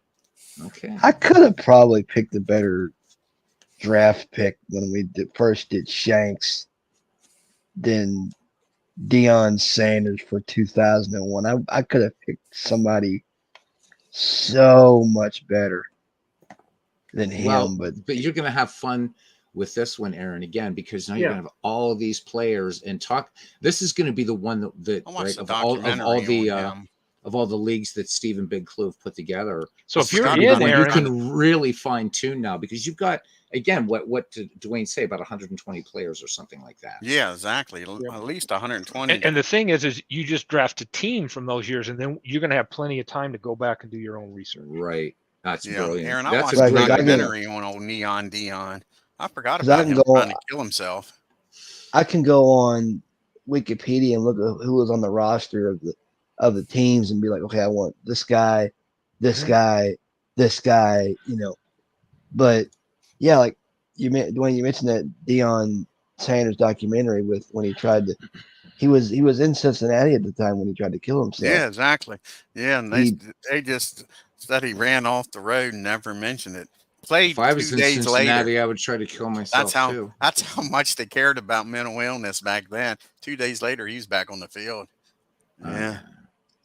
I mean, no, I mean, I'm glad he did. I never wish that, you Right. know, I mean, anybody, but I would just imagine a night in Cincinnati. I'd want to, you know. So if you're in, Aaron, that gives us 20. And that's if 007, Forever Remain 90 are in there. Aaron, you would be 20. So we would have 20. Come on, Aaron. Come on. Which, Steve, if we get like 21 or 22, it's fine. Oh, that doesn't matter either, because then we'll go to 20. Yeah, I mean, then 24 at this point, we've already got. I'd love to. So I think it's gonna be fun. We'll do it, man. What's holding you back? Sure. What's that team name you went? Weren't you Lexington last time? The Legends, Lexington Legends. So, Steve, did you figure out how many teams are available through those 5 years? Clue knows. Let me pull it up. How many teams? A quick answer would be a crap ton. 106. 106 teams. Yeah. Or as we say in Kentucky, players. 3,700 players. 3,700. Yep. Exactly. So. Wait. So if we got 4, so that's 80 teams out of how many, Clue? 106. 106. So the bottom 26 won't get taken. Bottom 20% won't be picked. Yep. Yeah. So even though 44 is a weird year to get in there, I mean, the nice thing is you're going to get a team from 4 of those years. You could avoid if any one of these years irritates you in some way, right? Correct. I'm really glad 1944. I know it was all random, but I think it's so cool that 44 is in there because there were some really good players. That's a head scratcher year. And like I say, that's going to make you do some thinking. Yeah, there are some. I agree with Big Clue. There's one standout team, and the rest, if you want to pick from that, the rest is tough. But the thing is if I mean, so you can think on the team level, but it's right. So you draft from those years, and again, I think 1944. Well, 1904 is going to maybe puzzle a few people. Not me, but some people are like, oh shit. But I think I'm going to be pleasantly surprised. But as you're picking your teams, you know, just look in there, and I mean, look at teams, but also look at players, because you got to remember. I'm saying I'm using an example who's not. I'll use an example who's not in the league right yet. Is Walter Johnson. So if you just think on that team level, you would never pick the Senators, and yet you'd be missing one of the greatest pitchers in baseball. Well, so, but you have so much flexibility. You have so much flexibility in this league. Big Clue and Steve, you guys hit it out of the park this time. You really did. Well, I think your 04 Pirates got probably 4 or 5 players you could put on a team. Oh yeah, absolutely. That's what I'm saying. I think in 04 you got about 5 or 6 teams in there that you could get, like I say, 5 or so players on each team. I don't know if you can say that about 1944. I think you might have to. Don't get me wrong, but they're not going to be in your top 15 to keep.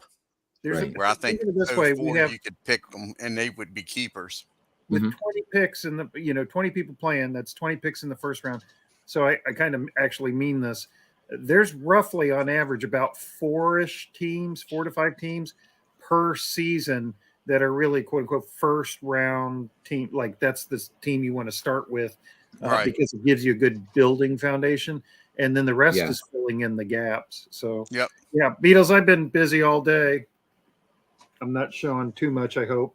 That's just my 1904 notes only. Wow, Big Clue. Season, and then I've got a page for each position too. So oh man. It looks like you're going to be the one getting the baseball game, hopefully. Well, and he might also have a very extensive Excel sheet with a lot of data. Yeah, also well, the Excel is primarily for keeping track of the draft for administration purposes, but so can't wait. So it's Sunday at 6 on Steve's channel, correct? Yep. Nice. Now, how you going to want that sent to you, Steve? What's that? How do you want that sent to you? Do you want it on a Word or something for you when people send it? I don't think it matters. I mean, Excel, Word, I'm just trying whatever to think you of got. something that makes it easy for you. Yeah, it's easy because as long as I know, the team, the year team, and then the player from it, it's easy for me to go and create the players. Okay. Looking forward to this, guys. Yeah, you were talking, Word, Steve. You were talking about paste. You wanted to sort of revise how we were gonna, because I like to broadcast a couple games. So how did you? Were you thinking of? Remember, because we had that. We've had confusion in the other leagues. I was just wondering what you were thinking about. I mean, I think we need to have that same approach where people in the community can broadcast a game. I think it's a blast. Oh yeah, right? But I know you were saying something about that, like certain days were getting cut or something that you wanted to kind of revamp so that we kind of know how we're moving this season forward. Just being cautious of pace, I think, because I think Clue mentioned at one time is like we may be broadcast. I mean, can we advance a little bit? Like if you broadcast, maybe you broadcast a few games from the same day or the next day, and then somebody picks up and goes. Sure. I don't think we're in a. Steve, would be to pick a day of the week and just advance it 1 week at a time for each broadcaster. Well, and it's Steve, either a Saturday or a Sunday, a Monday game, whatever. You know what I'm saying? You pick from those games instead of doing a Monday game and the next person does a Tuesday game. Uh-oh. At least you're dog's acting up. I think the best way would be Steve to treat it like he's the librarian, and you check out the league file on interlibrary loan when you want to do a thing. That way, Steve can make sure that it's going at a certain pace. And so if you say, "Oh, I want to," I'm wanting to check it out when it's this weekend of the season or that month of the season, so you can get whatever games in that you're looking at or something. I like that analogy. Yeah. But that way, Steve keeps it regulated. You check it out, you send it back to Steve, and then the next person checks it out and sends it back to Steve. I could care less if Steve dictates what game you play. I just enjoy broadcasting.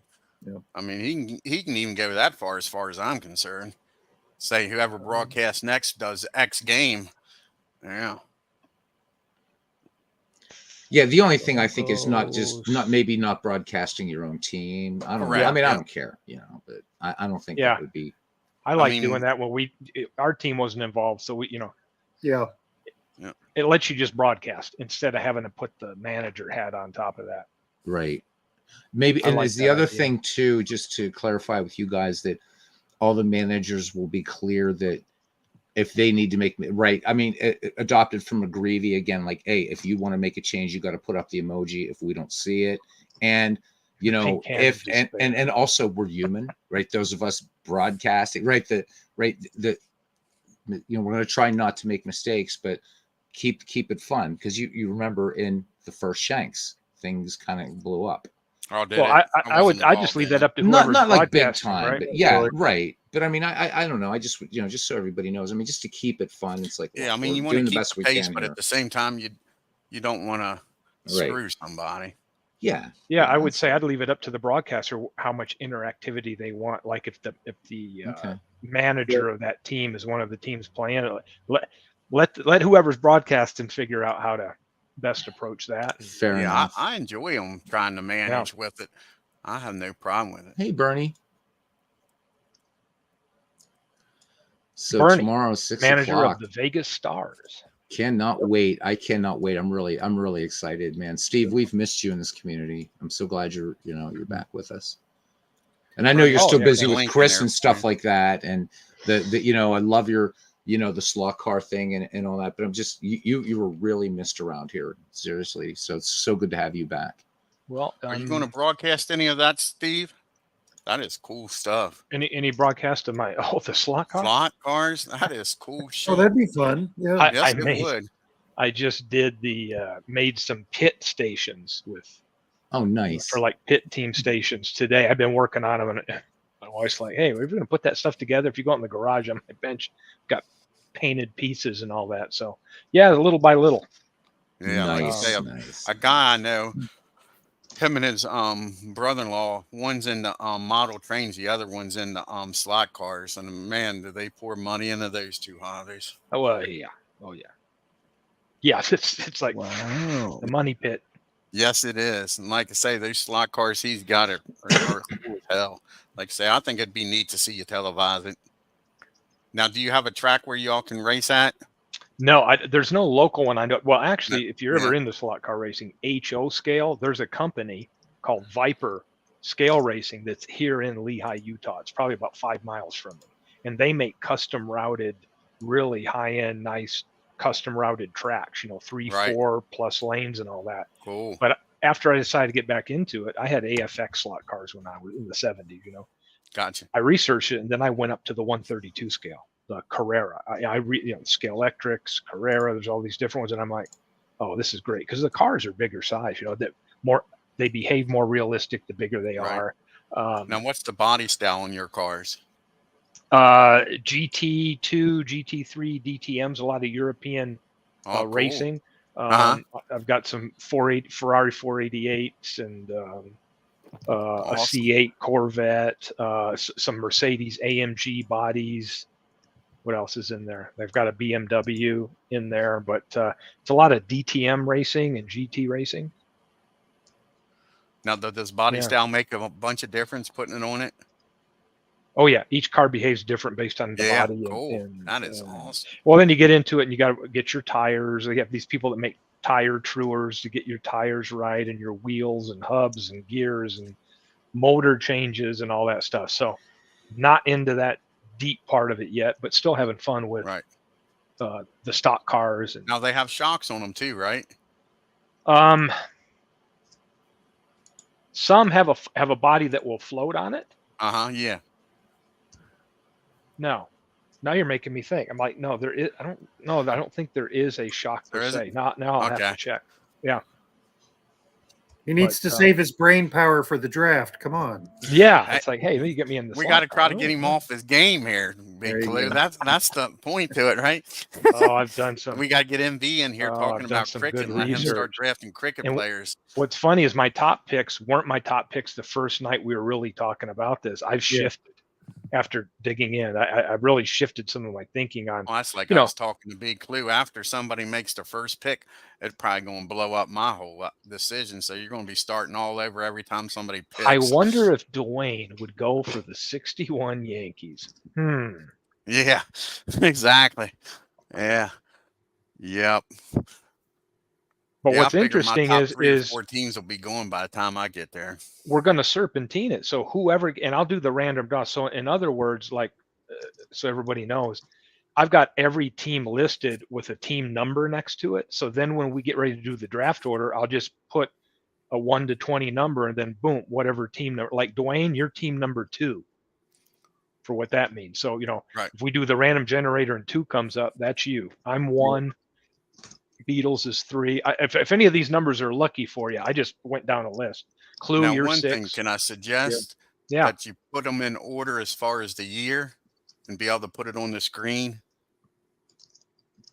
Like show all the 1904 teams that have been drafted so far, all the 19. Oh, I know what you're saying. We will do that once the draft begins.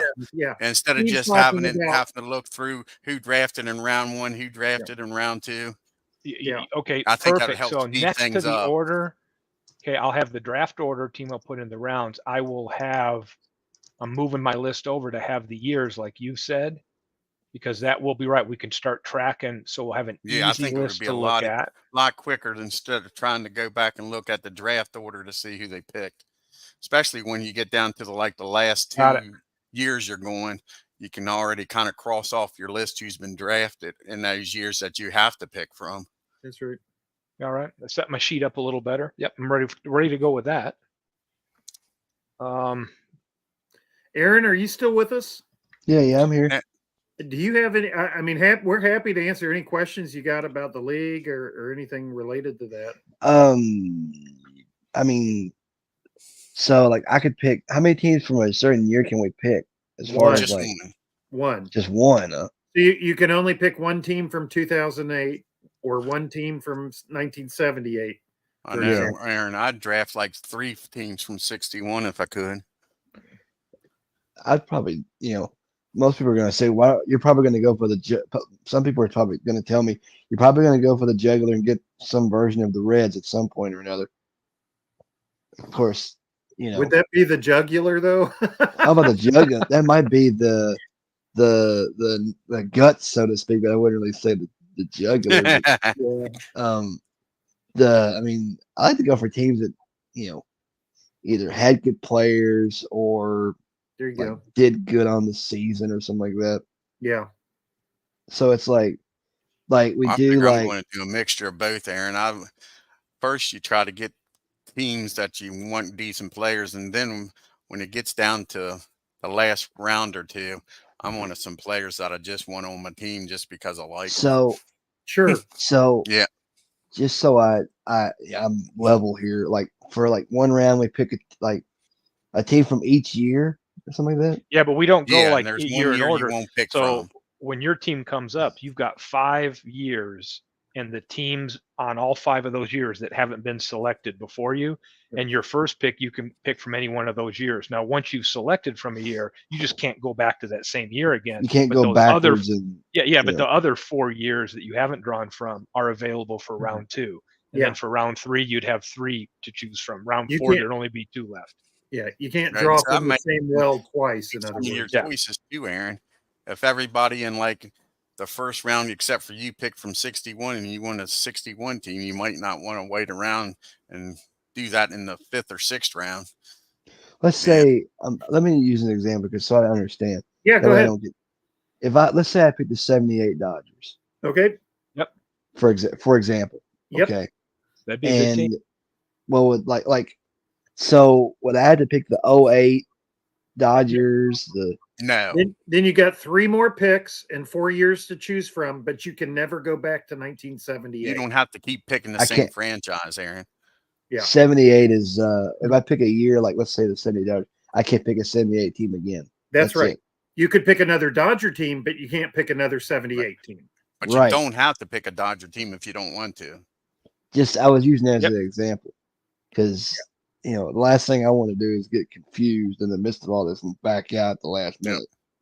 No, it'll be real straightforward. The only thing you really got to keep track of during the draft is, again, and this is why we're going to have it on the screen for everybody, and feel free to ask, has a team been picked before or not? So, How many rounds is the draft? Just 4 rounds. Just 4 rounds? Because once you have your 4 teams, then you'll be able, the next week or so, go back and do any research you want and figure out how you're going to select 30 to be on your roster. Eek. Yeah. Which one? That's going to be a challenge. Not like looking everybody up, but it's going to be a challenge as far as deciding the decisions. Yeah. And then going forward, Aaron, it's a keeper league, so you would have the option to keep up to 15 of those players going into next year. And then here's the twist, just to make it more confusing. If you kept a player, you would get to choose whether that player would advance forward each year or backward. Meaning if you had 78 Dodgers and you had Steve Garvey and you kept him in season 2, you'd decide, well, am I going to go advance him from 78 to 79 and then 80 and so on, or am I going to go the opposite way and let him get younger and go to 77, then 76, then 75? Once you declare with a keeper which direction, you're stuck with that direction. Yeah, if he goes older or younger, he will always go older or younger for you. So it won't. If he goes backwards, then he'll stay going backwards. Here's a question I just came up with. You couldn't just flip flop back and forth, back forward, and keep them at the same year. Here's a question I just came up with. Let's say you draft the Mickey Mantle in 61. That's almost halfway through his career. Yep. And you decide to go backwards. Are you only going to get him for the 5 to 10 years from 61 to 51? Correct. When it gets to 51, does it go to 69? Nope. You would treat his once he gets to the end of as if it were either his beginning last or season. end of his career, then he retires. That's right. Then I was just thinking about it serpent time, and if you could, you know what I'm saying? You get his full career. Well, to be clear, he doesn't retire from the league. He's just off your team and back in the free agent. Right. But what I was thinking you could do is if it's in the middle of his career, you could keep him his whole career. Yeah. If you serpentined it. I was just asking. This is the Dwayne, can I have my cake and eat it too and get Mickey Mantle. This is me wanting a ball player for his whole 10-year career, not just if I get him stuck in the middle 5 years. Yeah. Have you been hanging out with MV too much with the I'm like I say, I was just throwing it out there. I mean, it was something the thing because you're still going in one direction to a point. You know what I'm saying? You're not going to repeat the same year. You understand what I mean when I say this? This is an all-time league. We don't want the same team to keep Babe Ruth for 20 seasons. Right. But they could if they could. Like next year at the beginning or end of his career. Yeah, only through the luck of the draft though. Right. And you suffer the ups and downs of that. Yeah. But so I mean, well, forget Babe Ruth, but Mickey Mantle. So sorry.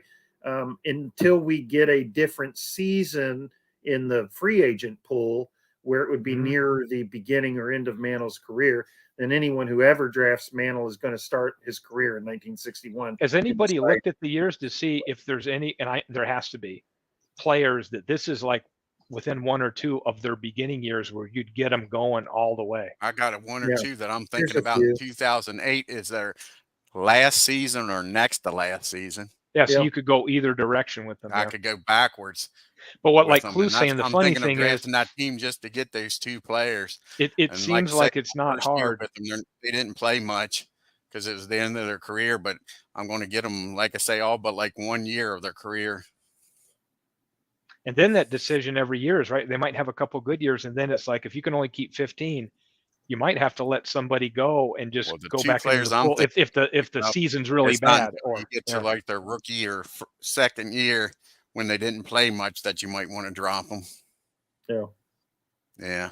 You keep too many players like that though, and you're not going to have. Me and you talked about that, right? I'm figuring, like I say, I'll throw my ideas out. I'm figuring you can do that to about 2 or 3 ball players. Yeah, tops. In the initial draft and still have a decent team the first year to compete with. Yeah. And again, that depends on who the guys you have to compete with are, you know. Right. Yep. Yeah. You may not need a 6th starter or a 7th starter. You can spin that slot on a prospect, a prospect, quote unquote. So lots of cool ways to go. I think that's what's going to make it fun. Again, we want away in here. I noticed with the Shanks 3, the bullpen does not get used enough with the quality starters you have. Yeah. I mean, that's where I'm thinking about shortening my team is in the bullpen if need be, because I was disappointed. I had a pretty strong bullpen in Shanks 3, and a lot of them didn't get used. Yeah. No, Dwayne, please. I'd love to face your starters for a 4th time through the lineup if you want to leave them in that long when we play. So what they do, I mean, but they're easy. They're easier to hit, the longer they're in the game. But I mean, some of them guys, when you're talking like I had on Chief Bender, and they pitched 8-9 innings a game. I mean, then the AI didn't want to take them out. Yeah. I was answering Bernie's question there about where do we set them to, and we can decide because I think we've done it both ways. Where do we set them to the batter? I'll put the link back in there. To the batter pitcher average, which means if you've got 1944 Stan Musial coming to the plate and 1978 Guidry matching each other for that event, it averages both, takes the era that they come from, 144 nationally, and average them, and then factors in what park you've got them, happen to have them playing in at the time and year, and gets the result. Or you could set it to an era that's already known, meaning both of them come from where they are, 78 and 44, and then the game looks at it as being played. The other option would be era historical average, which is, I think, the average era numbers of average numbers of all the eras. 6 league batting average or something. Yeah. But the other thing to highlight for everybody here is after you select your 4 teams, you'll have 4 teams. Then you can choose which ballpark of those 4 teams that you'll play in. Yeah. And whatever one you choose, it'll just be that year of the park that you drafted that team. That's right. Yeah. And I'll throw this out now publicly for the first time. Also, the same is true with the manager. So as long as from the 4 teams, anyone who managed those teams in those years, you can have this is just a flavor thing. If you want the because Steve on your team can input the manager.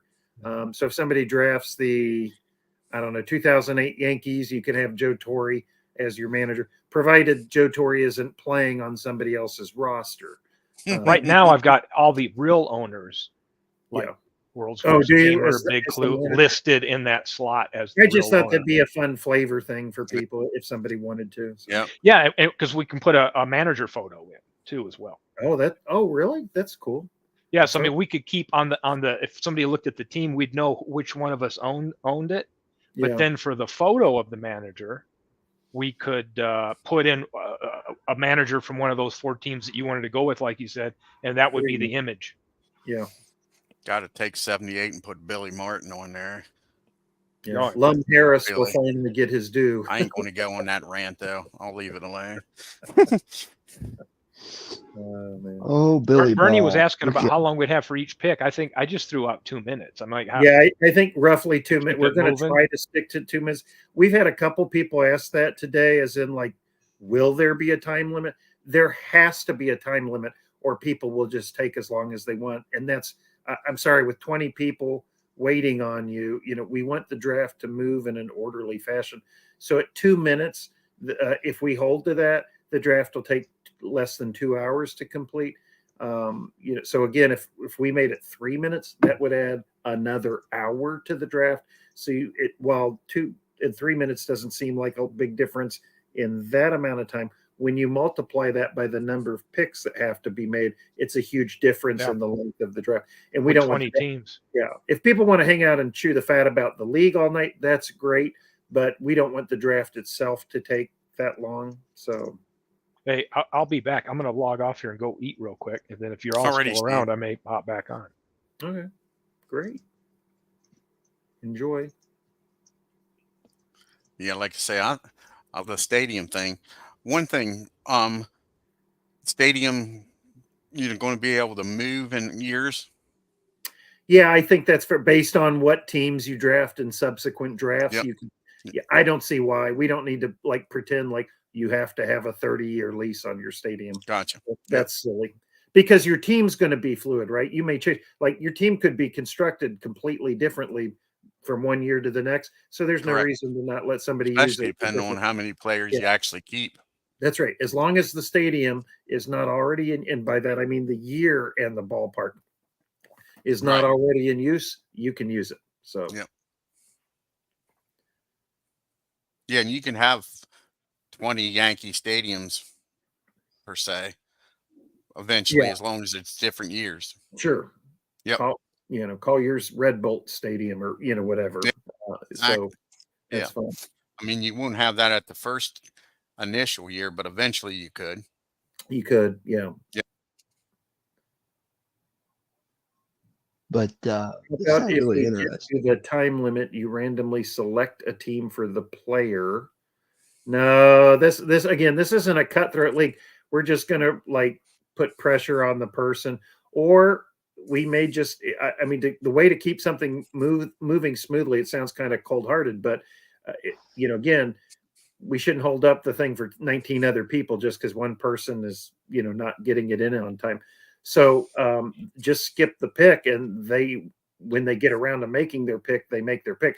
But other people can draft in the meantime, so they may miss out if you're going to take longer. I think we'll probably do that as long as Steve and I can maintain the list of what's being drafted fairly easily.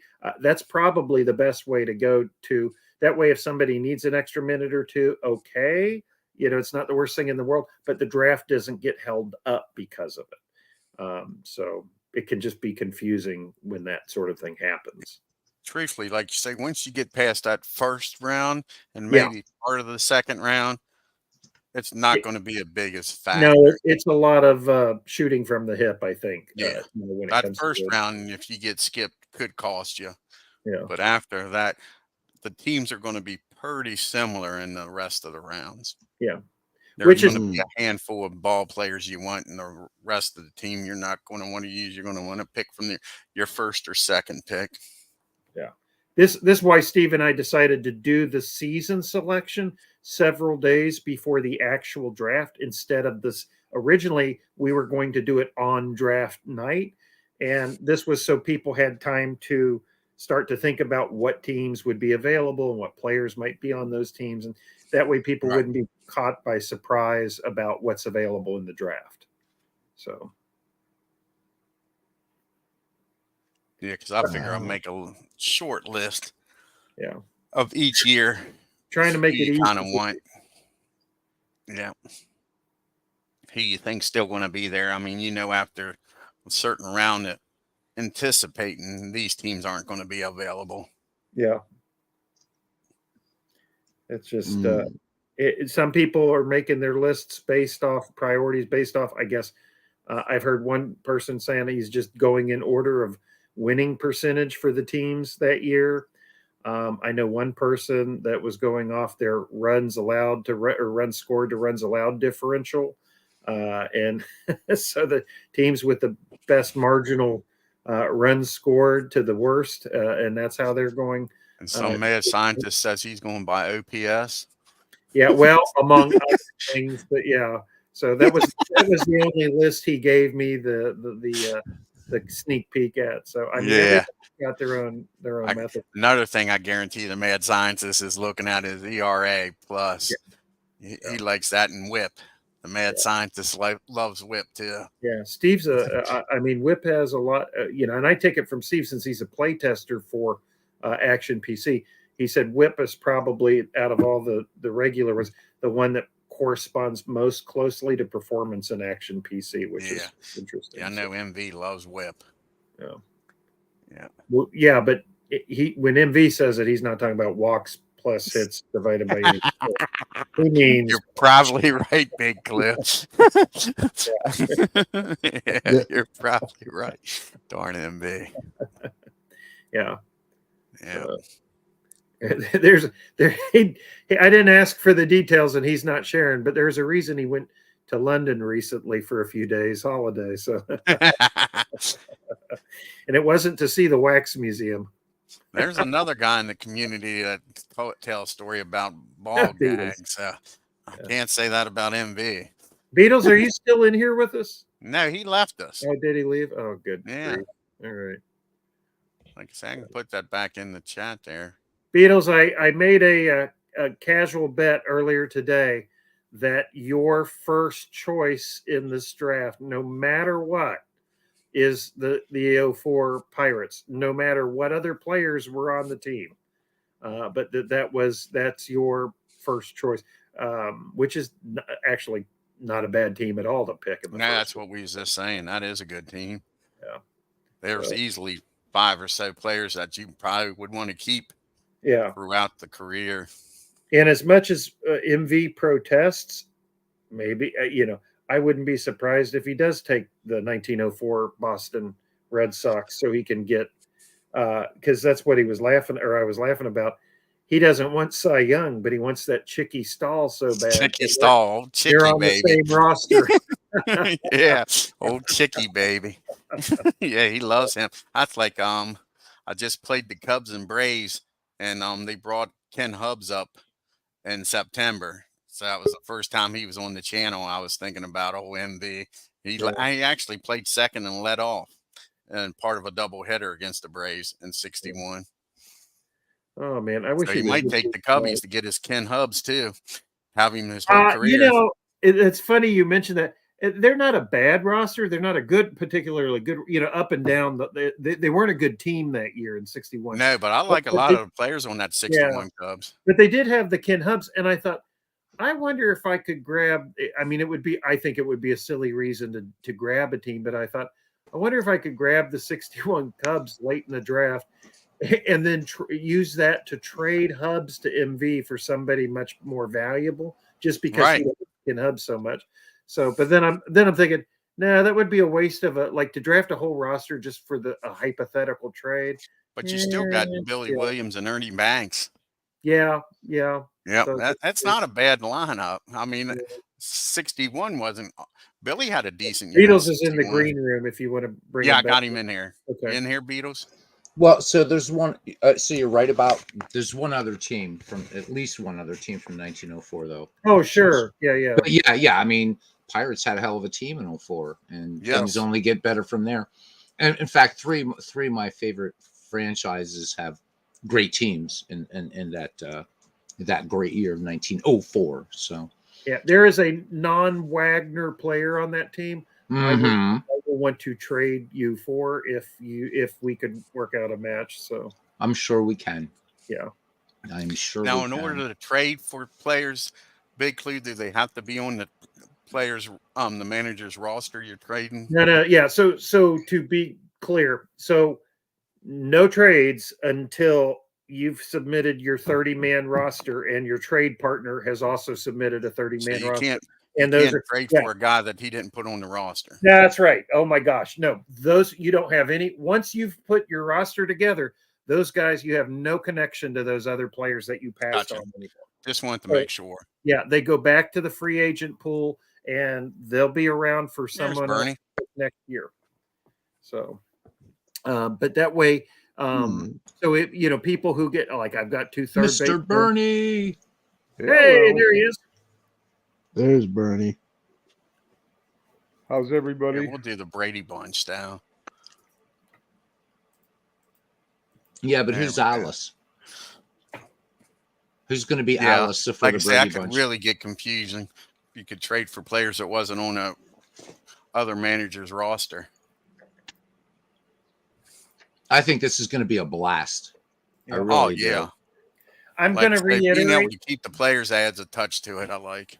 Yeah. I'm sorry, I'm getting distracted. I've got to manage my workload too. With Aaron, are you still with us, Brady? Yeah, I'm here. So I want to highlight something. So I've used this example. Dwayne has this example too, I think. If a player played for more than one team that season, and we've used the example of 1978 Gene Garber, he played for the Braves and the Phillies. There was a trade in the middle of the season. So whichever team drafts, whichever of those teams gets picked in the draft first, that owner has the rights to Gene Garber.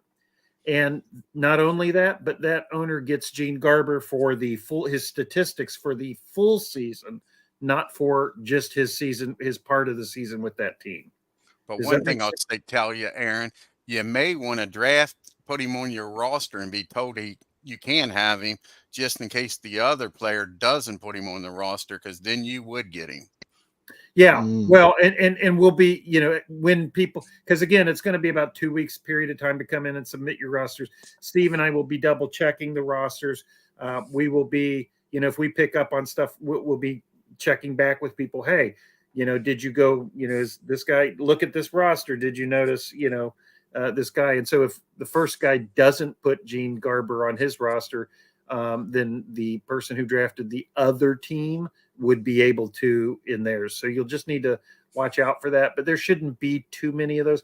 Out of the 3,700 players, I came up with only 122 who played for more than one team in the same season. And I bet you most of them was in 78 and 2008, wasn't it? Yeah. Well, yeah, in 61. The early, I think it was the mid 50s when they finally let people trade between leagues. Right. Of course, there wasn't a lot of in-season trading in the first half of the century compared to since. Exactly. But yes, 2008 by far was the biggest. Yeah, that's what I figured. But, how you doing, Bernie?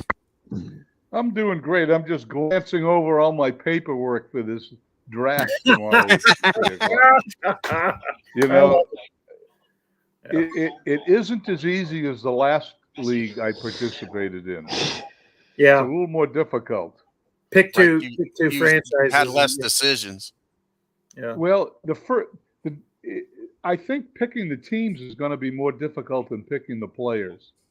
Do you? Yeah, once you got the teams, you're stuck with the players, correct? Well, here's what I've recognized. We didn't have the years that we picked. There are very few teams that have multiple superstars on them in those years. So you're going to end up with a bunch of average players on your team, and that should make for a very interesting draft. because I think based on that, you're going to have to. You should spend more time with the pitching staff than the hitters. Okay. That I mean, I can see the logic to that. Yeah. So yeah, I'm sure, like you say, most ball clubs aren't going to have 3 quality starters. You're going to be lucky if you have 2. Just as an example, not that I'm going to give everything away here, but if you take and I'm going to use 1904.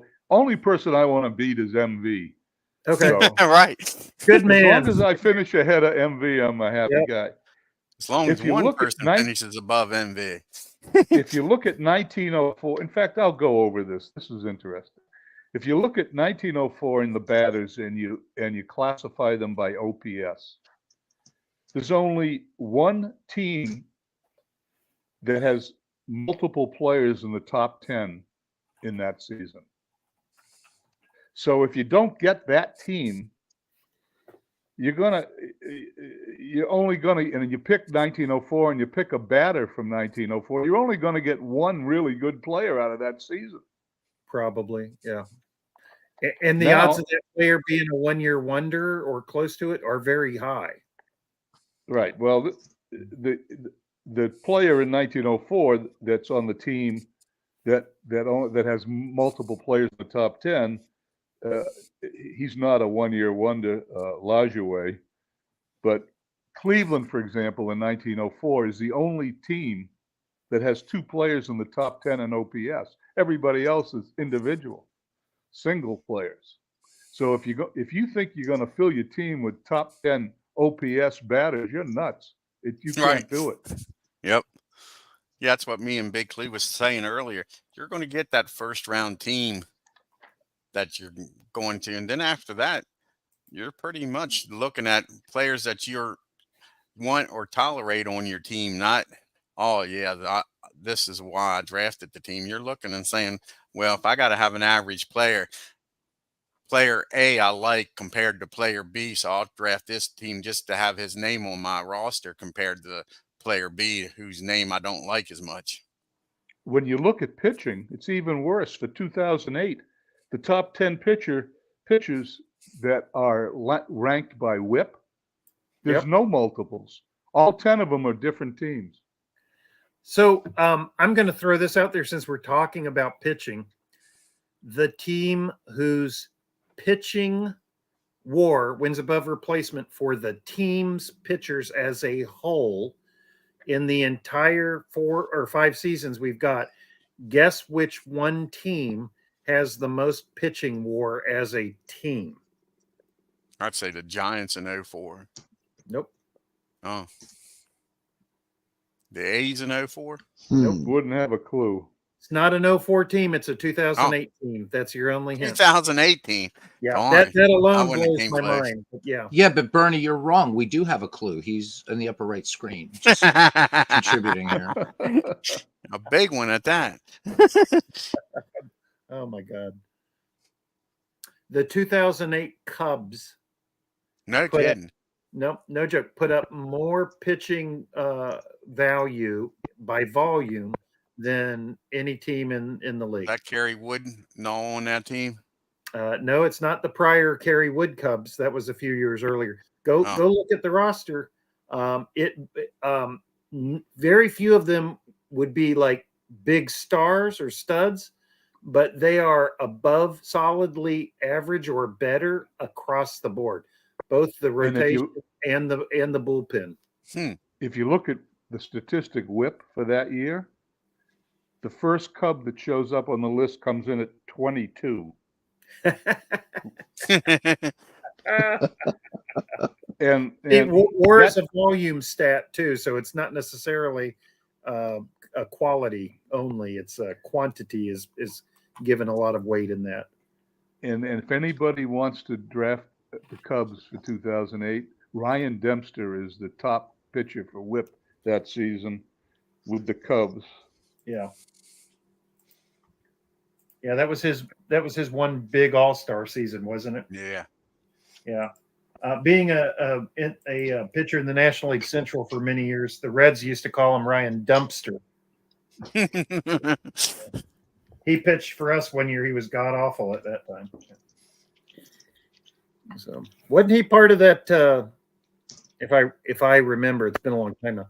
Wasn't he part of that young rotation with Florida, with Josh Beckett and all those guys before they all went to greener pastures? Brad Penny. He ended up on the Red Sox one season.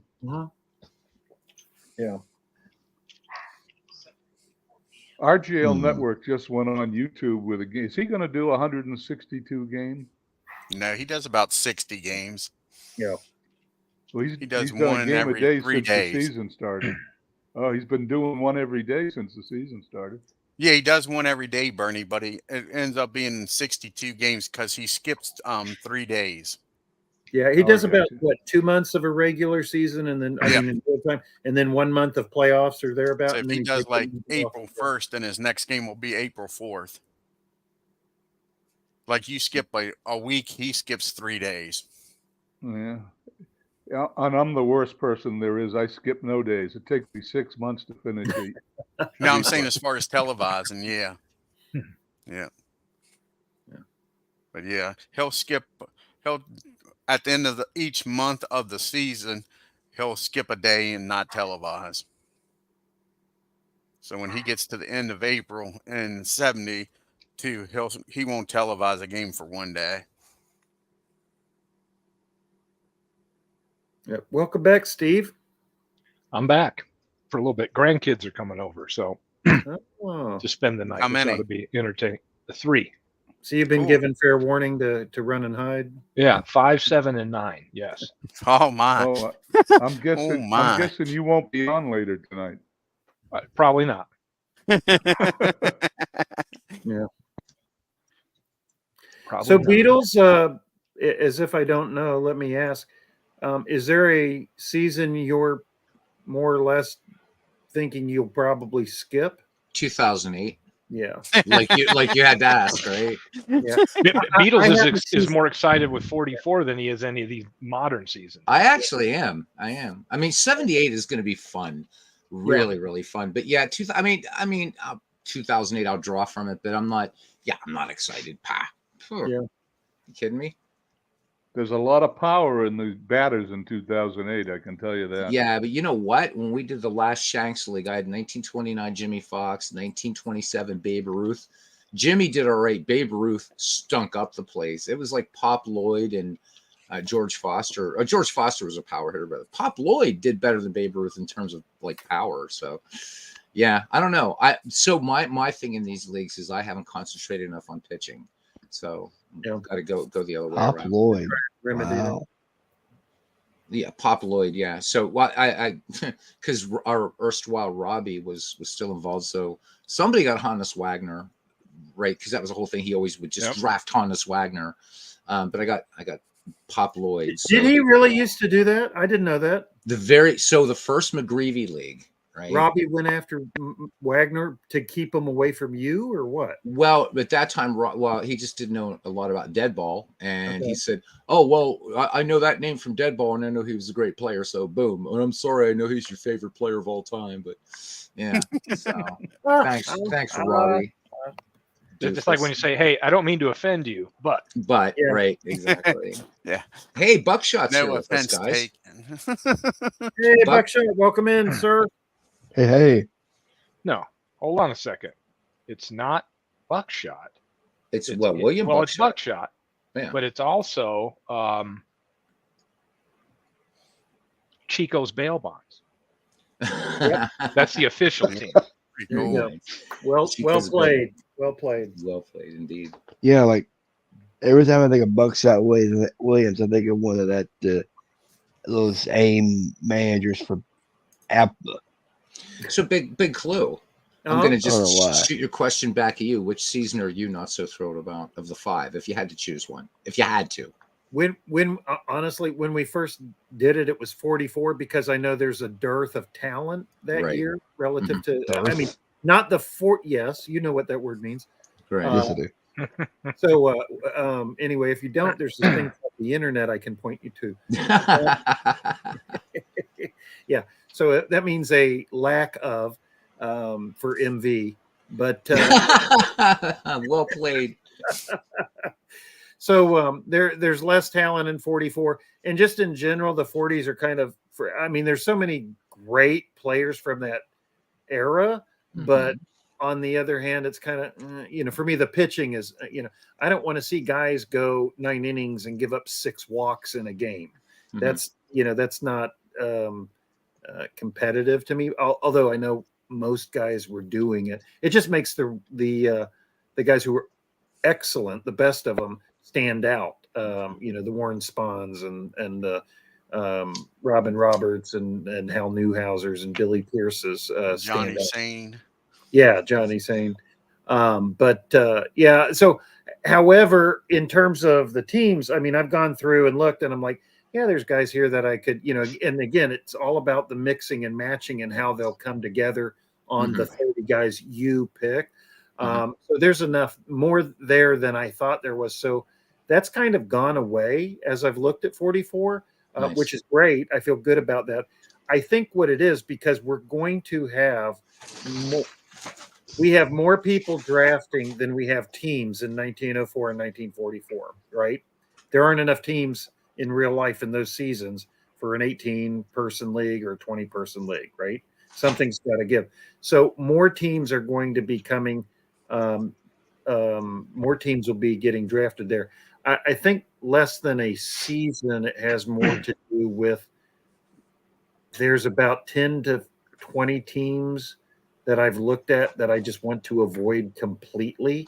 Not that they have nobody that's any good, but that the people they have don't have much of a future, or it's not a player I'm interested in, or it's the millionth left fielder or millionth first baseman, on a roster, and that's common enough, that kind of thing. So I'm like, I'd really feel like that's a dud of a roster, and I was pulling my players from the other 3 teams. So I'm thinking of it more from that, and it's, I'll oversimplify. It's like the cellar dwellers, right? 78 Blue Jays and Mariners. I mean, I'm just throwing those out as examples. Sure. Are teams I'd prefer not to get stuck with. Yeah, that's an interesting strategy. Instead of looking from the top down, you're looking from the bottom up.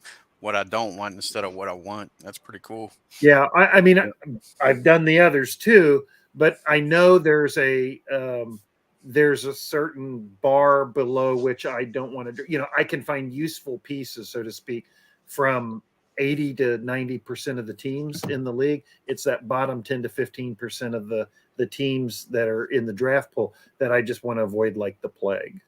So anyway, that's kind of where I'm at. It doesn't matter which era it is for me. Small. I presume, I don't want to get the worst. So I don't want to get the worst team in 1904. I don't want to get the worst team in 1944. I don't want to get the worst team in 1961, so on and so forth. Sure. So, to answer your question, that's how I'm thinking of it rather than an era. Makes sense. Big Blue, I have a question for you. Yeah. Question is, when you look at these years, do you look at the teams first to see what teams you want to draft and then look at the players on those teams? Or you do look at the players that are available and then choose the team you want to draft based on the players available? The answer is yes. I've done it both ways already. Like I said, my notebook here and then my spreadsheet, I've got lists of both, and I'm listing them different ways. And of course, the purpose of the list isn't because I'm going to decide anything really before the draft. I'm not going to have a numbered list like in fantasy football. If I'm not going to be on Yahoo or some of those sites, if any of you played fantasy football, I'm not going to be available for the draft. So I want these players drafted in this order, and you can give them hundreds of players in a list if you want. I don't have a numbered list of teams like that where I prefer this, because based on who I get the first round, that will change the rest of my list, right? If I get the 61 Yankees, I don't need a catcher. I don't need a center fielder. I don't need a right fielder, so on and so forth. But if I get somebody else, my needs will change.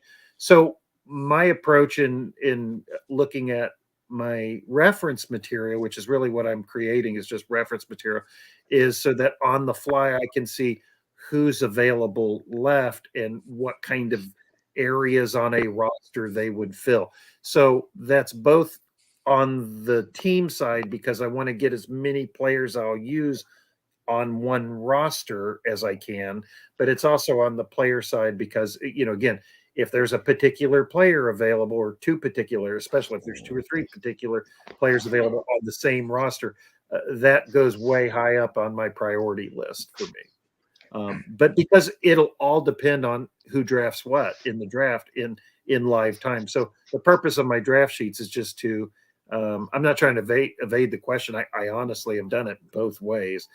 And that's because I just need the information at my fingertips when it's my turn to draft. I want to be able to make my pick on time, in short order. And I need information. I need a war room basically in order to do that. So, well, that's almost exactly what I did. Whoever's going to get the first pick in 1961. Yeah. I'll take money that whoever that is will draft the Yankees, no matter who it is. Yeah, the first 61 team to be taken. I'm sure it's somebody else may have a personal favorite that's also a strong team, like the Tigers, or there's a couple. Wouldn't be a bad pick, that's for sure. Yeah, wouldn't be a bad pick. Yep. So like get I say, one there's great about year 5 or 6 teams in that 61. If you picked them, I wouldn't argue with you. Yeah, Buckshot. I'll just go ahead and throw this out because people can research this. So I don't mind sharing information that's public domain just because I spent time collating it. I'm happy for other people to profit off my labor with this because I want you guys to enjoy the league. So 1944 is a good example. So I looked over the roster of the 44 Giants, which if we had done this the night that we announced the years, in my mind, I'm thinking, oh, the 40s Giants, I'm thinking, oh, they were competitive. They went to, and stuff. So I might have drafted the 44 Giants. However, looking more thoroughly at that roster, they only have one outstanding player, and that's Mel Ott. But I really feel badly about drafting an entire roster. And I know in advance, I'm almost certainly only going to use one player from that roster. But if somebody wants Mel Ott badly enough on their team, have at it. So that's why we're drafting. You was talking about to me, that's your fourth pick. It's not like you can't assemble a team with 2 or 3. So yeah. To me, that's your fourth pick team. If you get 3 good teams that you can pick most of it, then you might go with that. Yeah, one team that get that one player in your fourth pick if it's still available. Yeah, I would not be surprised. Like I wouldn't be surprised to see that team drafted or not drafted.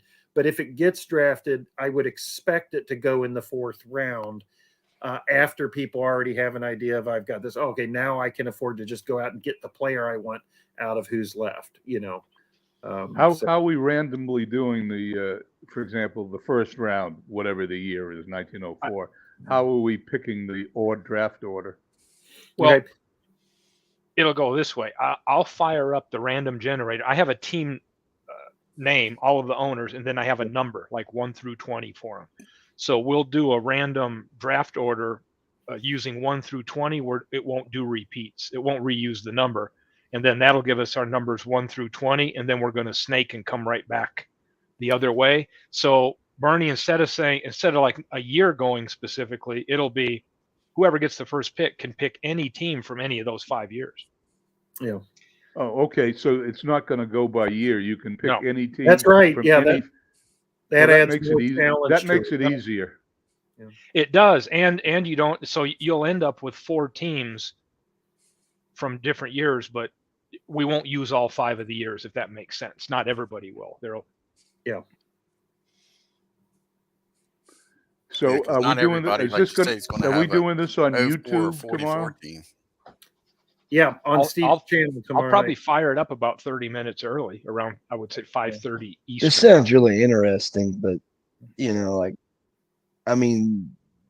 might get kind of confusing for me. I'm trying to get what's going on here, but it's like, you got 4 years to work with, and 5 out of 5. 5 years to work with, And, you know, does it matter what team you pick or what? Nope. Aaron, think of it this way. Keep it simple. All you have to do tomorrow night is pick 4 teams from those 5 years. That's it. And then you can't pick from the same year twice. Yeah. You just can't pick from the same year twice. And somebody else can't have already picked the teams you choose. So that's it. Yeah, so if your first pick was the 61 Reds, for example, now when it comes into round 2, you just can't choose from 1961. You're limited to the other 4 years, and then so on. So even in the 4th round, when it's your last pick, there's still 2 years you have to choose from. Right. So this you know, I think I may have the idea here. Yeah. Yeah. I mean, you've already repeated it back to us. Yeah. You just pick 4 teams from the 5 years. And then after the draft is over on your own time, you'll come up with a 30-man roster from those players. So you got all the time in the world to look at those players and decide who you want. Yeah, the big thing, Aaron, is just think of it like that's going to be a challenge. You're not drafting a team; you're drafting a pool of players. You're drafting about 120 players that you want to pick from. Yeah. Don't think of you're drafting the Tigers or the Dodgers. You're drafting 30 players on that team that you can pick from, or 2008 might be 50 players you're picking from. And you'll have time after that, after you've got your 4 teams identified, you'll have time to then go back and figure out, hey, now, and I think that may provide its own difficulty for us, right? Is how do we get that? You know what I mean? There may be some key decisions on who to put on that and who to let go, right? Because you'll be thinking probably about future years and so on. Well, Steve, I told you, I did that just by myself in a mock random draft 2 different times before we did any mock drafts of the teams. And I went so far as to take the teams that I drafted or teams from random, people who were in the thing I did, and just put four rosters together and tried to come up with the best 30 players from those 4. And in every case, every single one of those cases, I felt like there were 10 to 15 guys I could have easily could have made the cut instead of the bottom 10 guys or something. So that William, absolutely would be difficult. That's going to change. Yeah. So and if you get 4 teams with different positions, right? Let's say out of those 4 teams, you've got really good outfielders and strong hitters, but maybe not good in the infield position or a shortstop or third, right? So I can see where you pick. And then as each round goes, other things coming into factor once you know what your other teams are, right? So you might feel like, well, I've got some great, outfielders, but man, I better get a team that can give me some infielders that are halfway decent or pitching or something like that. I think there's no way to really predict as you go through each round. No. It's going to really depend on what team you got. Might be a good place to be. Which will make the draft. The 20th spot might be a good place to be. You get the 20th best team and the 21st best team that you want. You're addressing Buckshot's question. Yeah. That's what you don't want to be is 10th. You don't want to be 10th on the list. You never pick first. It's kissing your sister, right, Bernie? It's like, what do they say? It's like kissing your sister. If you're 10th in that first list, you're going to have to really struggle to make your picks. I don't know. I mean, that's the 10th overall pick and the 30th overall pick. I'm comfortable that I could get, if I have 2 picks in the top 30 overall, I'm comfortable. And the first one is number 10. I'm comfortable that I can put together a pretty decent team with those 2 rosters alone. Let's see. Watch Bernie. Bernie's going to jinx I'll himself. Be 10th. Well, right now, under team number, you're 4. I just have us listed in order so that we have a number to designate the team, which I'll have up on the screen so we can all see. And then we'll just run that random generator and boom. In fact, let me pull up the random generator and do 1 through 20. And this isn't real, folks. It's just for entertainment purposes. Yeah. Do you want to do that now, Steve? That's what you're saying? No, I'm just going to pop it up and just let's do that now. Have a little bit of fun. Yeah, as long as you put on your underneath present share, I can click on it and share it. Oh, can you? Yeah. I can under share. Where it says presentation, you share your screen, and then I can make it on full screen here so everybody can see it. Okay.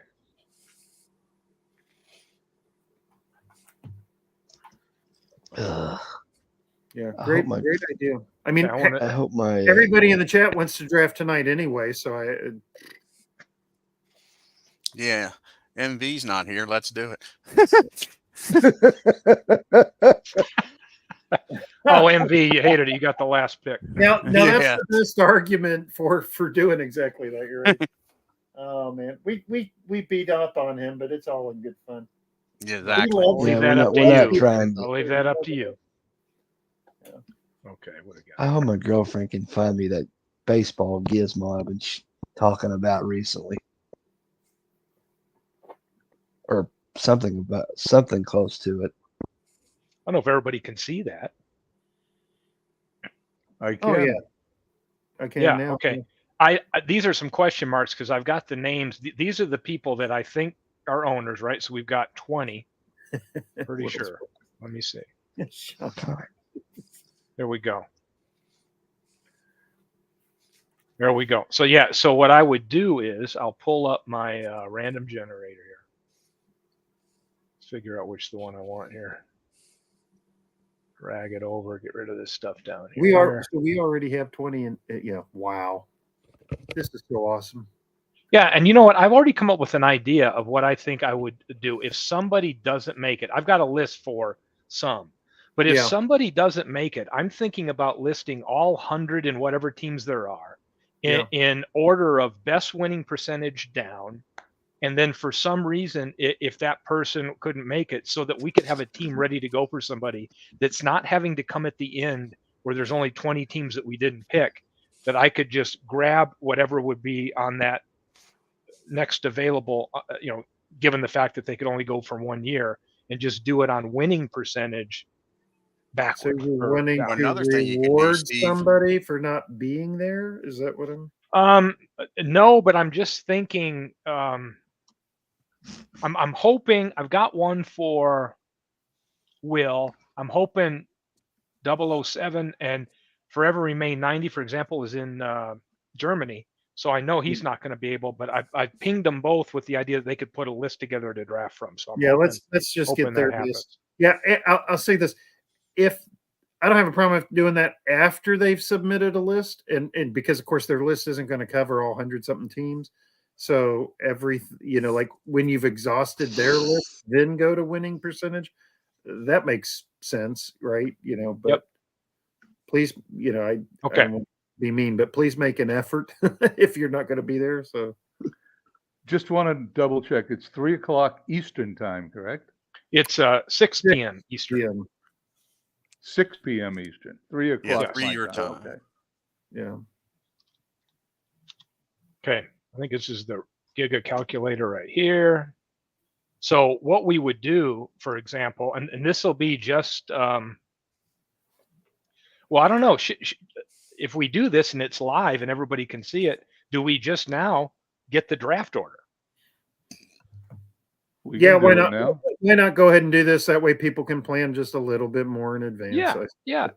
I like it. So here's what we go. If you see over here, I'm team number 1, Dwayne's 2, all the way down, and I'm going to put in 1 through 20, and I'm pretty sure there's no repeats on this. And then we'll just hit get a random number, and here we go.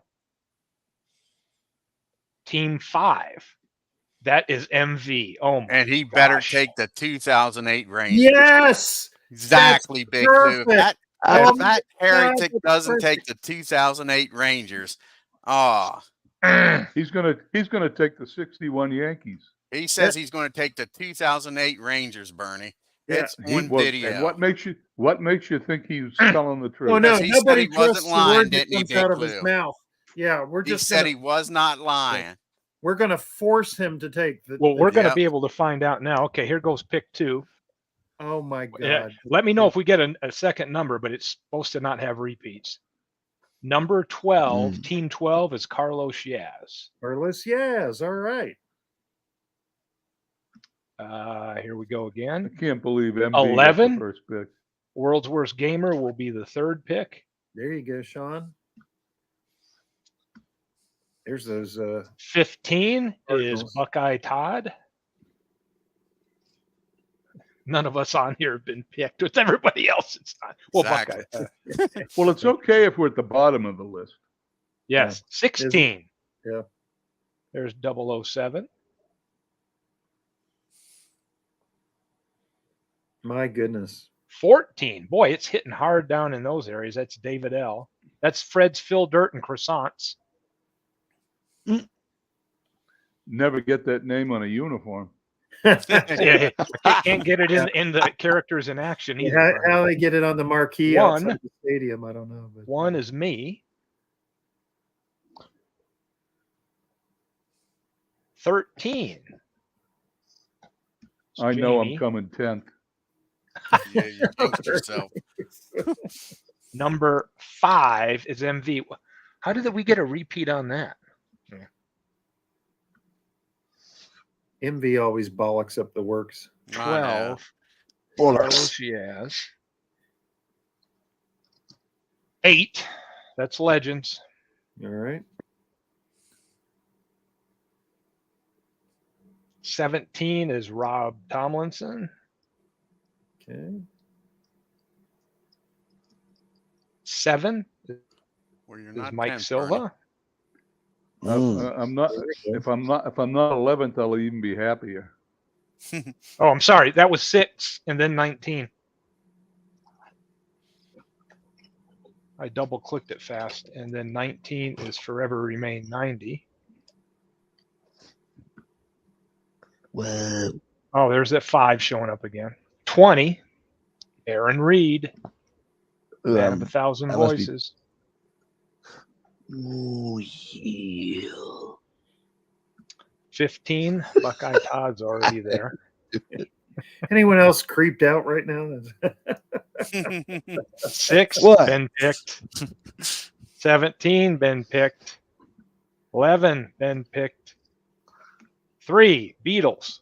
I'm going to fall asleep tonight thinking snap into a Slim Jim. Oh, yeah.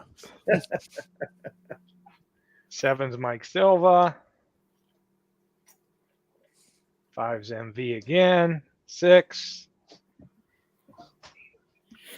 15 is Buckeye Todd. He's already there. 2, Dwayne. Bernie may get 20. That'll make. I think Bernie will take 20 and 20. Yeah, he's You he's in good position now. Yeah. There is 20. Aaron Reed already got on there. Oh my gosh. 8 Legends is there.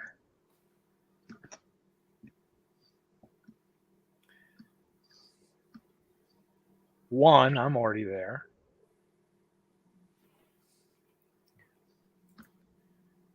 9, that's unique. That is Buckshot.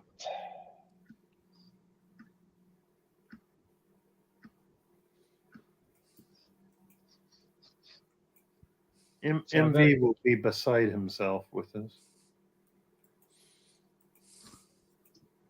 12, Carlos Yaz. We got him.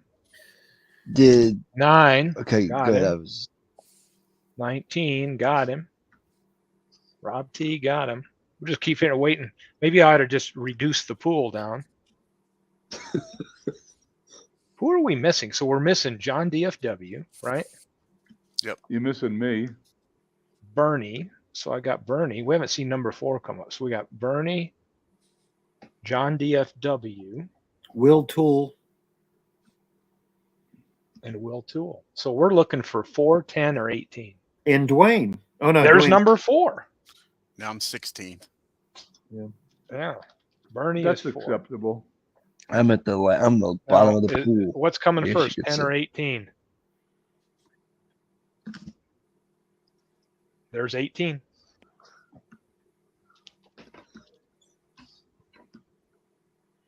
Hey, Forever Remain 90. Will Toole. So We are determining the draft order for tomorrow.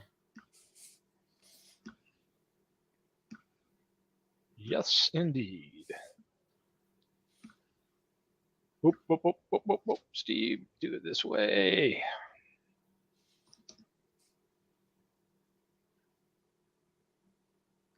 And this is the draft order. This is going to be a lot of fun. Yeah. Yes, it is. Right there we go, folks. I love the fact it doesn't matter. MV gets the first pick, but then he gets nothing for 40 picks. Right. Yeah, it's going to be a while before he gets they're off the board. Yeah, so his brain is going to explode by the time. Oh, he won't know what to do. Yeah. Yeah. Did you fellas have a good New Year's and Christmas? We did. Stuff. Yeah, that's good. I did too. Are we going to have 2 10-league teams here? Leagues? No. We thought about doing having 5-team divisions. Yeah. Four divisions of 5 teams each, with the division winners facing off in the playoffs. That'll keep it pretty exciting because that'll 4 pennant races. Yeah. Yep. That'll make it fun. Plus gives us a few more extra games in the playoffs in the postseason to do. So for streaming. Anybody doing any games tonight? I think my grandkids are coming. Beetle says he's going to show off a new baseball free game. Oh yeah, when? I mean, he didn't say what time. You still on there, Beetle?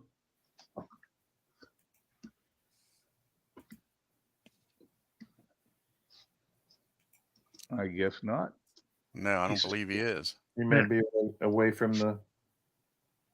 Well, wow. Now it's, I guess I can go to the Discords and post this. This is very exciting. I'm really hyped up about this.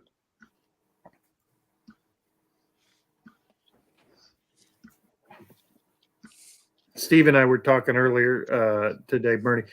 We feel like the league's already been a success, and we haven't even started. Everybody, we're hearing a lot of feedback to that effect, and it means an awful lot to us. Clue and I have talked about this, but like you said, Bernie, I think the draft makes it unique. But if you think about replayability, sometimes with these all-time greats, right? Or if you have a draft league and you just advance to the next year, there's a lot of variety here that, to me, that would keep it interesting for somebody that wants to keep their team intact. Or let's say you have a bad season and then there's an opportunity to keep core players and then have directions in their career to follow them to get better. And then there's the new pools that we can come in each year to draft from with different years and all that. So with all that variety, to me, it keeps it interesting season to season. Now, with there's a lot of managers, are you going to have to do more than 2 years for the second year? Yeah, probably. I got to cut out my mic for a second. Okay. Sure, Ernie. Yeah, we will. Yeah. I was thinking that. That'll just give people more opportunity to improve their teams. And there will be a stinking DH, Buckshot. Yeah, I think a universal DH is, again, because of the nature. Again, I don't like DH, but for these leagues, you almost have to have them. Yeah. I mean, it wouldn't hurt my feelings if you didn't, but it makes sense. Yeah, it sure does. But that serpentine draft, it is nice getting, when it is your turn, it is kind of nice getting 2 picks. So MV will pick 1 and 40 and 41. So, yeah, right. Yeah, 40 and 41, and then we won't hear from them again until what, 80? Yes. Exactly. So he'll have 80 and 81. 79 and 80. Draft. Right. Yeah. 79 and 80, correct, Steve? Yep. Yeah. Which is, man, that's a great way to. Basically, MV is going to have, because of his draft position, if you think about it, he will effectively have to construct a roster from just 3 teams. The other thing over here is I just dropped these years because we were mentioning that earlier, Dwayne, about, as soon as a team's taken, we'll just drop the for drafting so everybody can look at this sheet. Right. And know that, okay, here's all the teams I can go look under here, 1904. Okay, I know they're gone, things like that, so that we can have this visual up, because I know everybody will be popping into Baseball Reference and what other. Yeah, exactly. Other I think that would help them sheets. keep it at that 2-minute mark. Yeah. instead of saying I'm taking this team and like they're already taken. I'm taking this team, they're already taken. So here's a thought to that to help people who may not be at the draft be able to be live at the draft tomorrow, and also just to get things kicked off. Do we want to say that people can begin picking their team immediately as long as everybody above them has picked? So like MV could at any time starting this minute post his pick for the first one, and then once he has, then Carlos Yaz could post his pick, then WWG, and so on and so forth, just to kind of get the ball rolling over the next couple hours. I plan on being here, being live for the draft. Yeah, I got nothing going on. But but if MV came in and just declared, I mean, I see how it would hurt anything if they mentioned in Discord or whatever ahead of time before we go live tomorrow. Yeah, I mean, that would make it a little bit easier on the people that follow them, right? Well, wouldn't Steve have to post on the Discord an up-to-date list all the time, and that could be a pain? Well, I don't know if everybody would draft. I don't think we'd get that many people to do it, but we could get if we get the first 3 or 4 or 5 picks in before the draft, that would be helpful by itself, right? I'd just be cutting and pasting this, Bernie. Probably, I'd come over here and get a screenshot of, the order and who took what, and then start listing the players under there. But if MV's ever around and he wants to declare it, hey, let us know and we'll put you on the sheet. And Serpentine, just so everybody knows, we'll go 1 to 20 and then 20 back to 1, 1 to 20, 20 back to 1. I don't think so. I think what's going to be really interesting, if you really took this investigating thing seriously, and you say you get a player in 1944 that had a mediocre year, but he had a 1945, he won the MVP. You might draft him in 44, so you have him for 45. Exactly. This could be very interesting. Yeah, it could. And then how about if that great year is 2 years down the road? It's like, do you keep them in one of your roster spots? Yeah, I mean, there's a lot of decisions to do in this, and you can't really do until you know who your teams are. You really can't do any looking up of anything. So you said we had 2 weeks in between the draft and when we pick the player. Yeah, roughly. Yeah. And I'll be honest with you, we're going to need all 2 weeks to do it right, I think. And there's still probably going to be some of those dilemmas where you got a handful of players that are very difficult to choose, and you're researching them probably in the different directions and things like that. Well, if you're going to pick a player, let's say it's obvious you have 8 starting positions, and it's obvious you've got with your teams that you would use 4 teams that you pick, you've got those 8 players that are obvious. Yeah. That's going to be rare. So what you're going to do is you're going to pick the ones that are obvious, and then you're going to have maybe 2 or 3 positions where you don't have an obvious choice.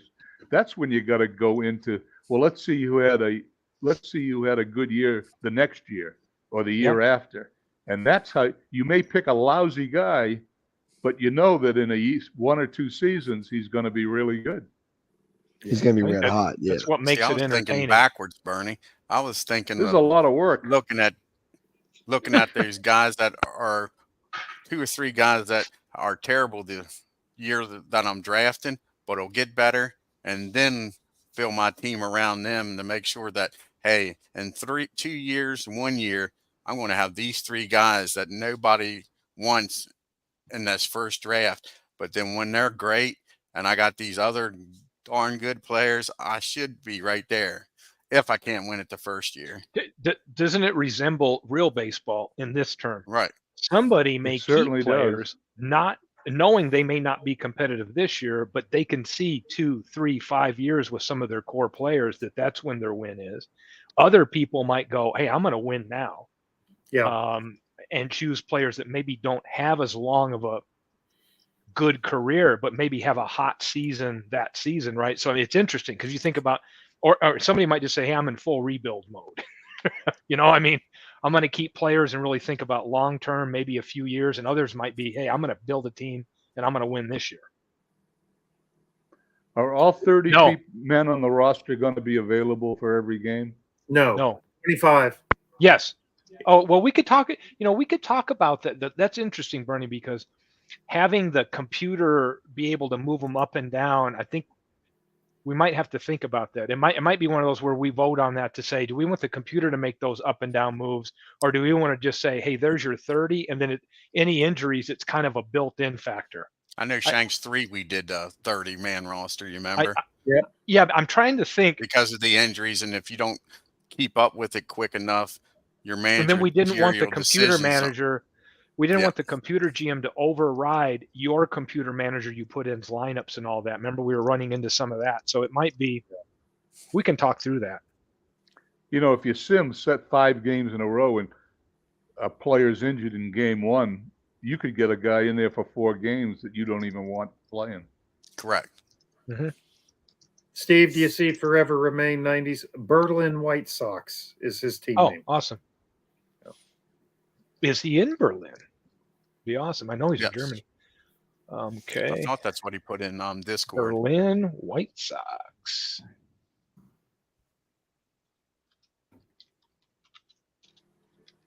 Aaron, what team name were you going to use? Florence Freedom? Florence Freedom. Well, there is a city of Florence, Kentucky, 10 minutes from where my girlfriend lives. Their minor league team is called. That league? Huh? Are they the Clocks or something? Lexington? They're the Counter Clocks now, but I ain't naming my team. I ain't naming my dadgum team the Counter Clocks. I tell you that right now. I mean, Hagerstown's the hell with that. The Flying Boxcars. Well, where my girlfriend lives, 10 minutes is Florence, Kentucky, and their minor league team is called the Y'alls. They changed the name. I forgot about that. Yeah, that is hilarious. It's not the Freedom, it's the Y'alls now, which is stupid. I don't know why they went with that, but because of the water tower. Florence Y'all, do you remember that? Is the most random thing that they're proud of that water tower now for the last 40 years or so. I see Forever's got born in Berlin high school. Well, I had 2 years of German in high school and 1 in college. And what was funny is our foreign exchange student Gerd ran. Can't tell you nothing. He ran track with us, right? And he came over and he goes, "Hey, what foreign language you tell you?" And I said, "German." He goes, "Oh," I said, "Yeah, maybe you can teach me some." Which he did. He used to teach me. He would teach me sayings that kids would go write, nasty sayings on the actual Berlin Wall. Things you can't repeat. That's pretty much what or der Fernsehapparat ist wieder kaputt. That was like one of the things that stuck out from the lesson, that TV's broken again. But he told me this, why are you in America learning to speak German? He said, I think he told me then they all took English from like the 4th or 5th grade on. And I was like, yeah, I don't know. Anyway, I'm going to go grab a bite to eat. It's dinner time here on the West Coast. All right, Bernie, thanks for stopping. If you guys are still here, I'll come back. If not, I'm sure I'll catch you guys sometime tonight. Good. Steve, I'm not missing my grandkids are here. It's funny you mentioned the German. Growing up overseas, when we got to middle school, they offered you have to take your foreign language class as part of your curriculum. And so since it was an English-speaking school, so you have 3 choices over there. You had Mandarin, Chinese, you had French, or you had Spanish. Of course, I lived over there, so I already knew enough Chinese. I wasn't about to, take a class in it. I thought that would be boring. So my choice was between French and Spanish, and not knowing anything and just being, 12 or whatever, 13. I thought to myself, when I go back to the United States someday, which of those countries is more likely to have a baseball team? And I'm like, well, you've got the Montreal Expos and the Toronto Blue Jays. For those Canadians, they speak French, but there's no team. They do speak French. Yeah, no team in Mexico. So I chose French, which of course is not helpful whatsoever living in the United States these days. Yeah.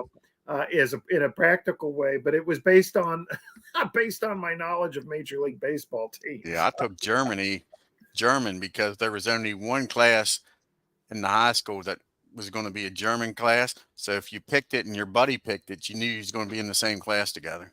Oh, That's why I there you took go. German. Yeah, there you go. Yeah. My girlfriend is fully German, or not, she's got German and Italian blood in her. I'm like, Sure. damn, I wouldn't want to piss you off on a bad Aaron, day. did you say you're going with Florence? Are you going to, in honor of your girlfriend, name your team Florence? Hey, the Florence flows. What was it? Florence Nightingale? Wasn't that a Florence, person, an actress? Yeah. Well, I'm thinking of she was an actress. Flo. So was Florence Henderson. Right. What was that show? That was Brady Bunch fame. Right. Yeah. Mrs. Brady herself. Yeah. Mrs. Carol Brady. The Florence Hendersons. There you go. I'll get a good image of her. Dave Henderson's on one of these rosters. So Dave Henderson? Yeah. Wait, are they related? I wonder. No. Just because I was saying the Henderson. Yeah, you brought it. Oh, Dave Henderson, the future Oakland A's center Dave fielder. Henderson of the Oakland A's and the Boston Red Sox, or Boston Red Sox and Oakland A's. I don't know what my team name's going to be. But I do want to kind of honor my girlfriend, but by the same token, I want to, because I'm not going to name my team after I know we're not going to get in trouble for naming our team after minor league teams, but what are they going to do? Sue us? You're not going to get in trouble. Yeah. Well, I was thinking the Florence Legends, but I don't know what we have a Legends team. We have Long Island Legends. That's Legends team. Yeah. Damn. Yeah. Damn. Can you pull up the team names again, Steve? I'm missing a few of those. Well, if you know off the top of your head. What's Mike Silver? You can put it back on here, Steve. I can share the screen. I'll present it. All right. Or you can just post it later, whatever. I'll pull it up now. You'll be able to grab them right here, I think. I know what 007s ought to be a James Bond play on words. Ooh, the Florence Goldeneye, or the where's James? No, where's James? No, I'm not doing that. Where's James Bond from? What's his city name? What's his? The London Goldeneyes. I'm going to have fun looking for a logo to make with Phil Dirt and a croissant on a pile of dirt.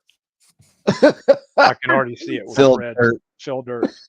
Does everybody know that Action? Let me show something here. I was putting the teams into Action here. They got a new deal.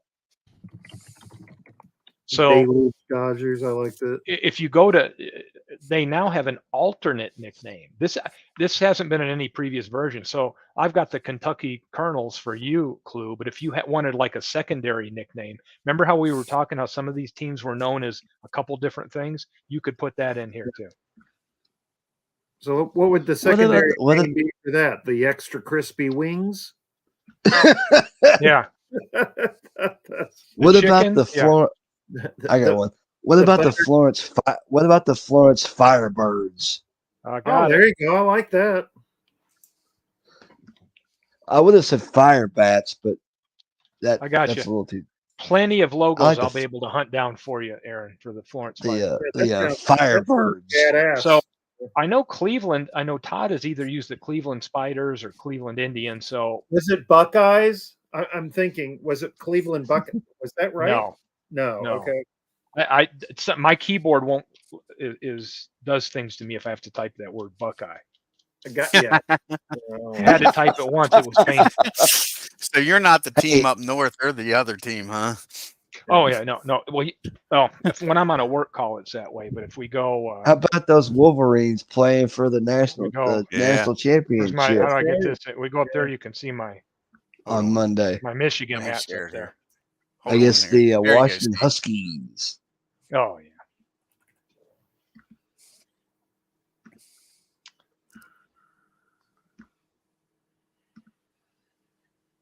All right.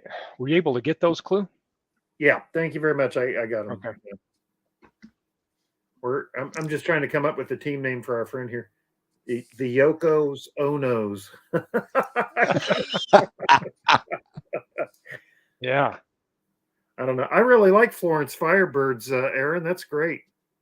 Yeah, I just saw that too. I was like, I don't want to use looking at my my Fields of Dream. This is some of the logos we had before. This is the one, if anybody doesn't know, that we've got here. There is the Kentucky Colonels. You've got the Colonel Sanders in the middle of it. That was Clue. We've got World's Worst Gamer. This is his. He wants to stick with it. Yeah, we can't see him. Yeah. Oh. I just see our beautiful faces on there. Yeah. Oh, my gosh. There you go. Here I come. Oh, yeah, the Canadays. Yeah. Canada. Yeah. Canadays. Here's Kentucky Colonels. Yeah. So did the Canadays, do they play at Molson Stadium? Or? Yeah. I'm getting some indoors. Here's a couple. I've got the Carpathian Wolves here for Beatles, wow. But I didn't really like that. I'm wanting to do it with this. I like this one a little bit better. Well, you know what? The Carpathian Mountains are like around where Transylvania's at. That's the theme there for them. Chico's bail bonds ready to go for perfect for that one. I'm getting rid of my coat. Hagerstown. I'm gonna have to go with the Braves. There was your Hagerstown Bears. Yeah, with the Bears. Braves that's a great one. Anybody doesn't know, this is the Manchester Red Bolts right there. Nation of one. We need to do a more twisted version of that. So. I ought to do something where it's like crumbling. It's like decayed over time. Or something. There's rust. We got to put some rust on where the bolt is like drooping at the end or something. Yeah. Yeah, we was just talking about that. Adding more than 2 teams. Oh, you mean to future season? Oh, somebody. Yeah, that's what he's asking. Oh, yeah. We were just talking about that. This is set up. We can expand it to as much as we need to. Yep. Yeah, and we would just keep like that extra there. But if the team, hopefully people would come back and even join, and we could add 4 more teams and go to 24 or whatever. Yeah, right. In the future, it's pretty limitless in some ways. I mean, we'd get up into 30s, 40s if we had to, because we just expand the pool and have fun. Yeah. Holy cannoli. Well, I'm going to run, I'll try to call my buddy tomorrow morning and see if he wants to get involved in it. Cool. Yep. There's room. There's still Steve. We'll see you. We'll see you soon. We'll see y'all. I'm going to run visit with have the a great evening, buddy. All right. Have a good one. 3:30 tomorrow. Enjoy. 3:30 my time. No. 3:30 my time. Yes, 6. It'll be right around 5:30 Eastern. I'll probably come on early just so we can chat and get things set up. And Clue, you got to be there with me. I think that's a given.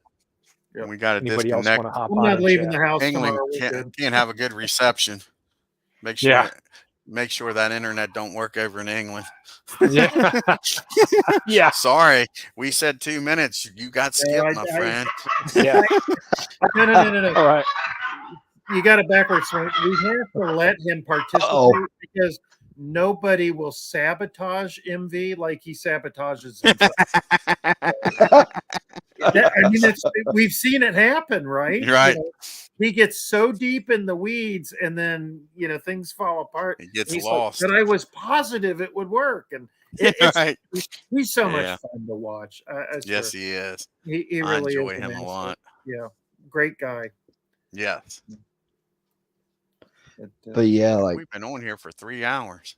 Have we really? I just got, like I said, I just got back from visiting my girlfriend for a week for New Year's, and we had a nice time. I was kind of wishing we could play some PC baseball together, but we're trying to find that. Dwayne, you remember that starting lineup talking baseball I was telling you about last time we were together on the stream? Yep. How we've been looking for it and all that. I was hoping to get it so, she and I could play it, but considering that it's probably hard to find except on eBay. And B, it only ran for one season. You probably, I don't think you can actually do full on seasons with that. It only ran for it only has one season, but it's like what you because I sent I think I sent Dwayne the blog this fellow I follow on YouTube posted about it. Yes, you did. And the way it looks like it has, I don't know what it looks like because I've not seen it, but I would sure as hell love to. But it's a board game, but it talks. It has like a running. What it is, Aaron, it's like a big handheld electronic game. Okay, is what it's like, and it reminds me of one side. I couldn't see the buttons, but I'm sure one side has buttons for pitching, and the other side of it, and in the middle is the stadium, and on the other side has buttons for batting. I'm assuming so you can enter like pitch around. Like I say, I don't know what's on there because you couldn't see the buttons, but I'm assuming there's stuff like that. Then on the other side might be bunt, hit, and run and stuff like that. The stadium thing is probably like the main because the way it looks like there's a place to put a disc or something in there. Yeah, it has 8 discs in total that you can. I get.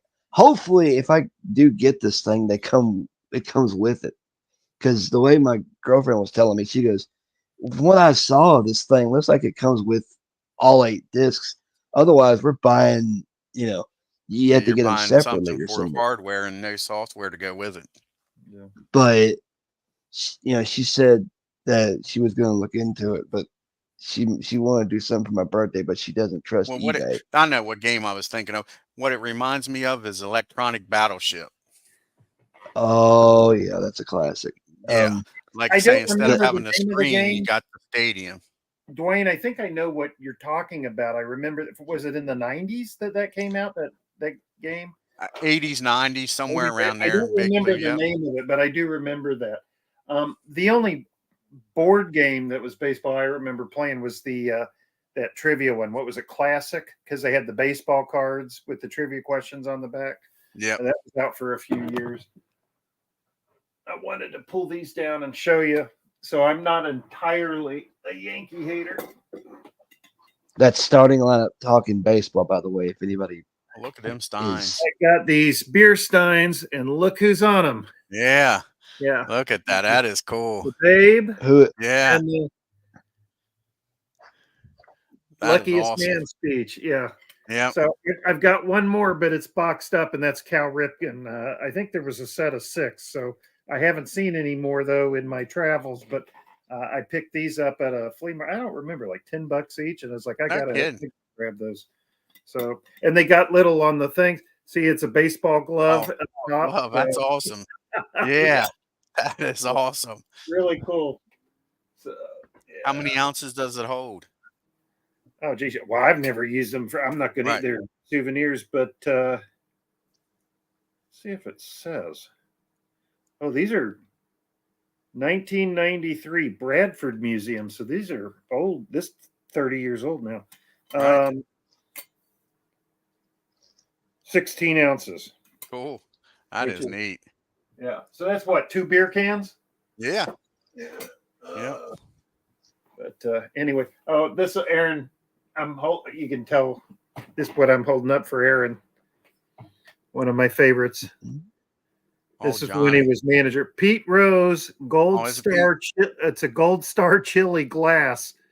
When Pete Rose broke the hit record. Damn! I just watched a video of that with I've had this since I was 11 years old. I got Eric it. Schau, right? My dad. Eric Schau gave up the game with the record-breaking hit. Actually sprung for my dad's one of these people that he always gets water when he goes to a restaurant because I'm not paying $1 for a soda. So, and he actually paid I don't remember what it was, the 99 cents to get the glass for me because I was begging. You guys have a Burger Chef? Oh yeah. They used to have nice glasses. Yeah, Burger Chef used to have nice glasses you could get. Who was it? Was it Hardee's or Burger King that wound up buying them out? I think it was Hardee's, I think. Hardee's. But yeah, I love They got Burger absorbed Chef. by Hardee's. Yeah. Yeah. I really enjoyed those. So Burger Chef. We had 2 in Hagerstown for a while, and then, well, of course, we don't have any. I think there's like 1 in this country still. I think I Googled it one time. Still around? I think there's literally 1 still around. I wonder if that's like, I'll tell you some others I remember from a kid. The Roy Rogers restaurants. Do you remember those? We still have them in Hagerstown. Oh, do you really? Yeah. Oh, wow. Okay. Yeah, we still have. We got like at least 2 in Hagerstown. Yep. Wow. In the in Ponderosa, that was another. Now we don't have the Ponderosa no more. It's a bank, but yeah, we had a Ponderosa. And one thing we never had was a Hoss. Oh, big Hoss. We never had Hoss. We had the Ponderosa, but not a Hoss. Well, as long as the bank has a buffet type. Yeah, I like to say now, it used to be the Ponderosa. As a matter of fact, I bank here. Come in, deposit your check, and get a salad. Matter of fact, we just lost the Golden Corral. It just closed up in Hagerstown. Oh, really? Oh, those. Yeah, they raised their lease, so they closed up. December 31st, New Year's was their last day. Damn, I can only imagine the last dinners of the patrons of that place on New Year's Eve. That had to be. For that to be the final meal, you mean? COVID hurt them. Yes. Yeah. How do you guys prepare for the draft? Forever Remain 90 would like to know. Excel sheet. Yeah, I use an Excel sheet primarily because I'm tracking everybody else's picks during the draft. Steve and I do that separately to make sure that we're accurate. We double check each other's work. So since I'm doing that anyway, I copy and pasted from Baseball Reference into the sheet each team name. That way, during the draft, and I have the spreadsheet up, I just click the name of the team, and it pops up the Baseball Reference page if I need to go to that for some reason.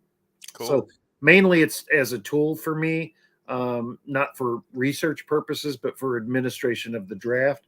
But of course, I use it for myself too.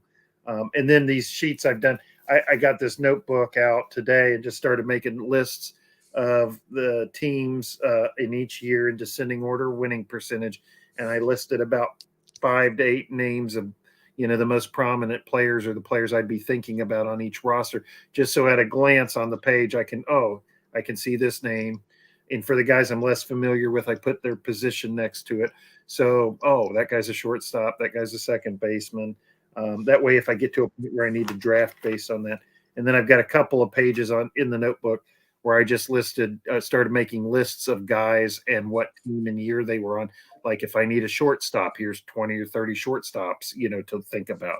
If I need a left fielder, here's 50 left fielders to think about. So anyhow, there's so many different ways you can go about it, and like Dwayne said, I really think it's going to, with every pick that happens, my strategy is going to go sideways, right? Exactly. It'll be based on what teams are no longer there and how many other teams are left and which teams those are.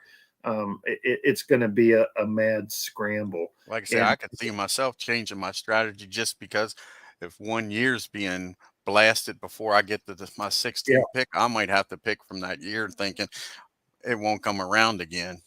Well, see, that's true, but also, for example, so let's use that as an example. So I'm just going to throw this as an example. So let's say you're picking 16th. Let's say that 6 or 7 of the teams that pick before you pick from 1961. I don't think it would be that extreme, but let's say that happened. Right.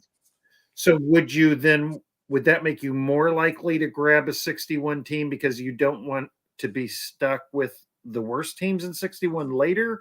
Or would you be more likely to say, there's more good teams left over from a different year, I'll grab one of those? Well, see, I was thinking say there's 5 teams I like in 1 year and 4 of them's gone.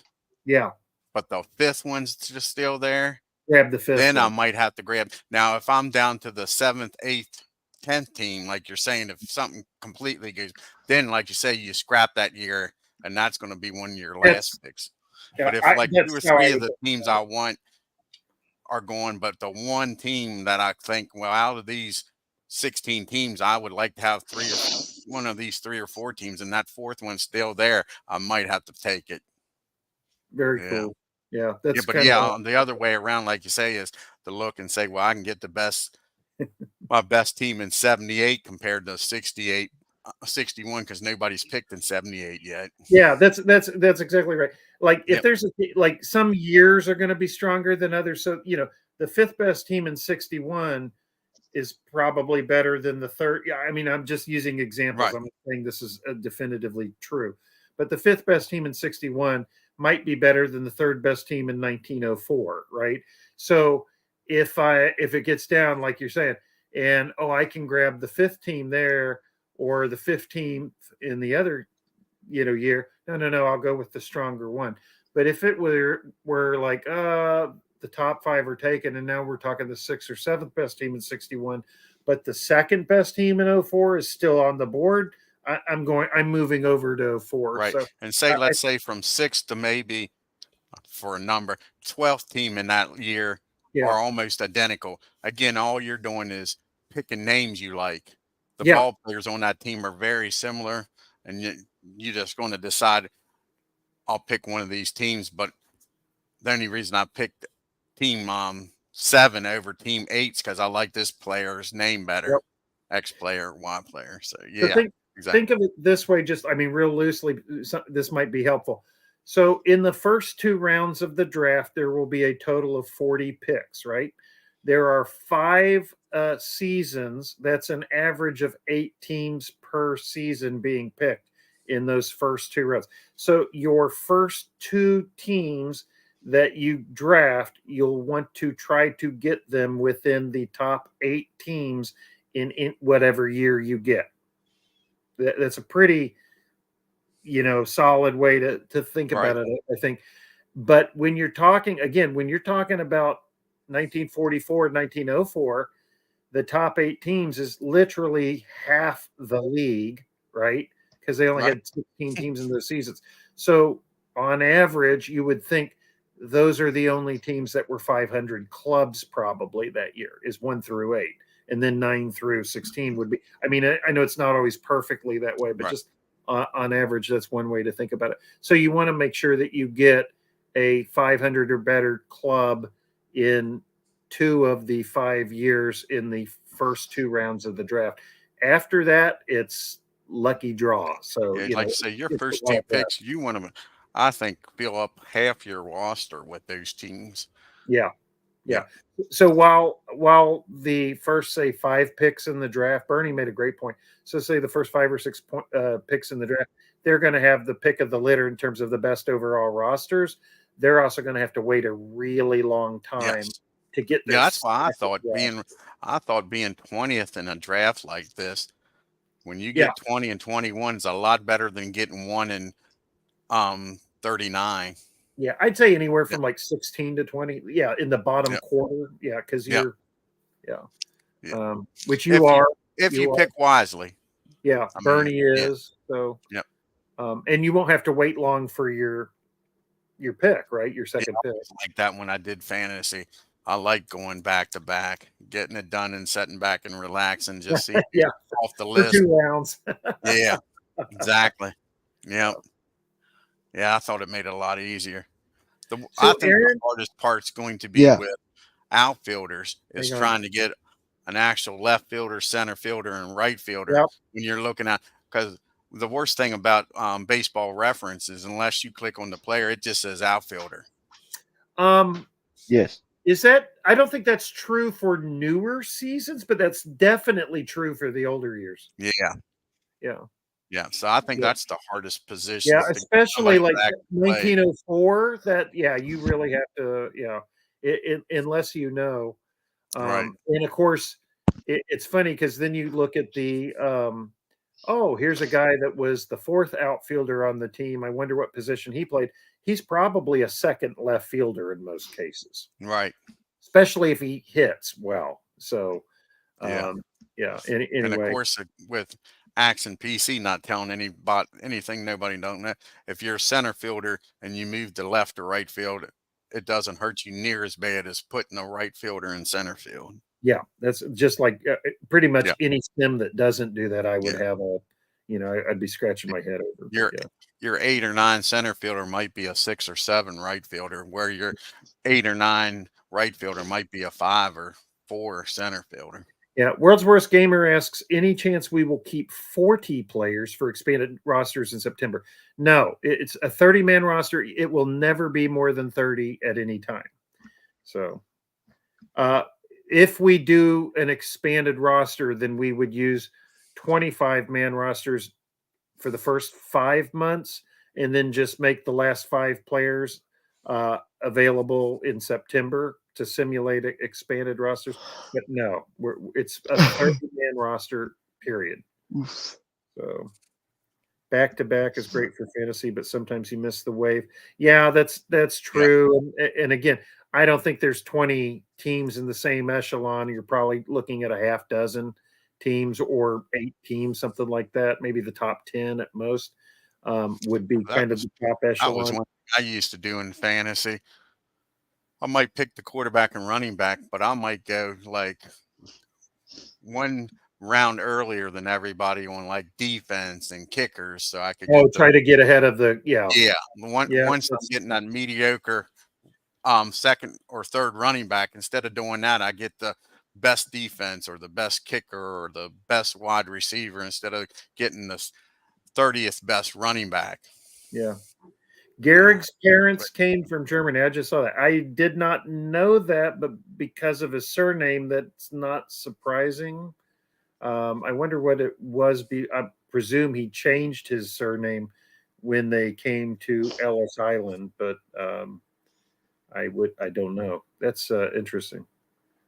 So. Anyway, fellas, I'm going to go ahead and step on out of here for now. All righty, Aaron. Thanks for stopping in, man. Thanks for helping out with the game, too. That was about 2 hours ago, 2.5 hours ago. It's almost a distant memory right now. You guys called a good game. Yeah, always love hearing you. I'm looking to be – I'm not going to miss it live tomorrow. I'm looking to be a part of it tomorrow, actually, because like I said, I got nothing going on. So yeah, awesome.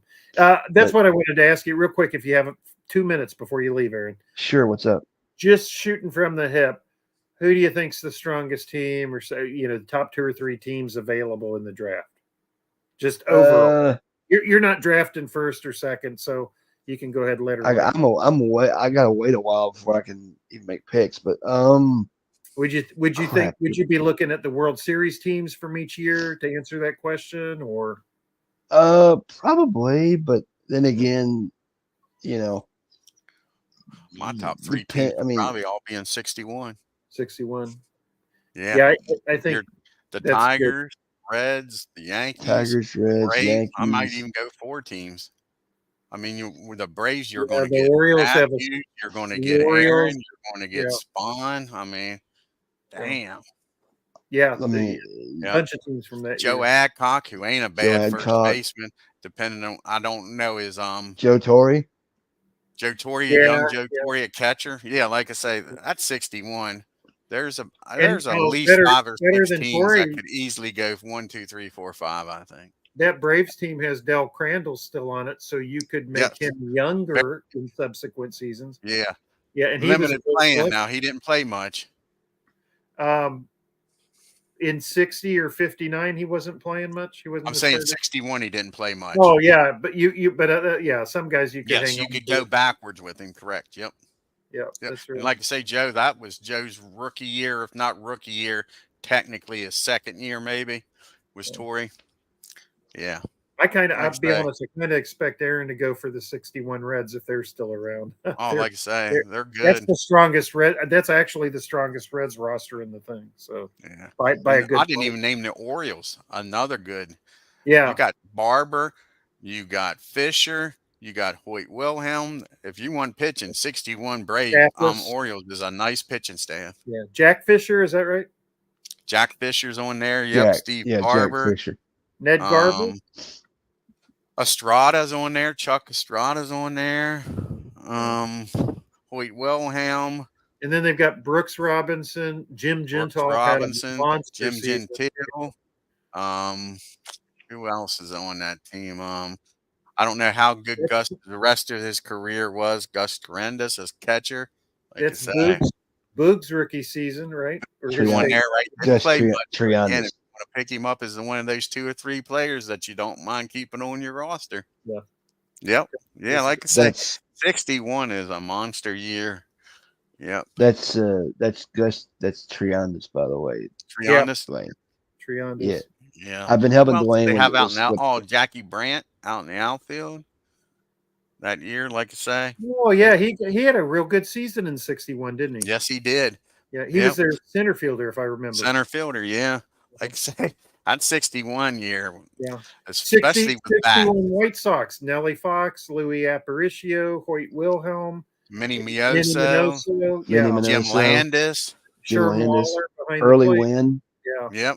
Early Win, that's right. Yeah. Tons of names on these teams. Yeah. I wonder who because like I was looking at, because I play a lot of I play Apba a lot, obviously, and I see like I do all these. I totally agree with you. That it's not my favorite. Isn't going to be by the time I pick. That's fine. I just need to be flexible. So yeah. But yeah. Sorry, Aaron. Go on. Yeah, I guarantee you. I play a lot of Apba. Like I see it.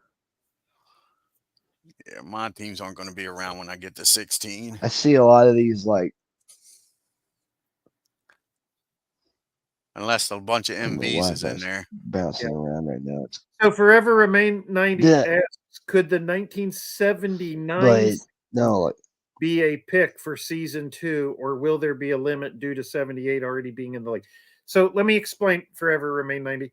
So the 79 season, that is too close to 78. Steve and I have a mechanism where we won't have one that's too close. So no, it will not be one of the new seasons added to the pool. However, players who you keep on your roster who were 1978 this year can be their 1979 selves next season. You just wouldn't be able to draft 79 teams and other 79 players in the future until that season gets added to the pool. So how far, obviously, so for example, the Pirates, how far before you would put the 79 season in? Because it's random, I don't know, maybe within 5 years, but we wouldn't pick 79 intentionally one way or keep it out intentionally either way. So, okay, you're not going to keep it out.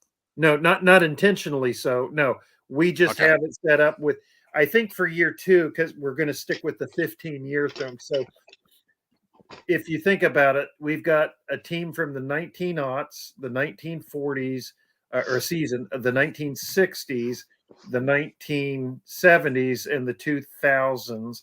And so I would wager the seasons that we bring in, it'll probably be one from the 20s or 30s, one that's the 50s. Oh, so I got you now. I misunderstood. Yeah. So you're going to do different ranges. It's not going to be that's 18. Right. And one that's an 80s or 90s. I mean, I'm just saying. God, that's your will be different than what the first 5 was this year. Now, as we start having more seasons total in our pool, then what will happen is that we'll be able to go back to seasons that are close to what we already have. Gotcha. So, yeah, I see what you're talking about now. Instead of excluding 79, it's just that they won't be in that range. Yeah. So if there's a guy you want, 1920 to 1950, be one range, and then another range might be 1980 to 19 something. Yeah, that's right. So to answer, to give I'm going to give a real world example. Forever Remains. So let's say that nobody takes the 1978 Braves in the draft tomorrow night, and therefore Dale Murphy goes back into the pool. What you're asking is, can somebody draft Dale Murphy next year? Well, yes, they can, but they would be drafting the 78 Braves next year in the draft, and then they could pick Dale Murphy. Or if, let's say, 1987 is one of the new seasons we add to the pool, so you could choose to draft the 87 Braves instead and get a better season for Dale Murphy if you want to start and work his career backwards if you want to go that way. So it'll just depend on what random seasons get added from year to year.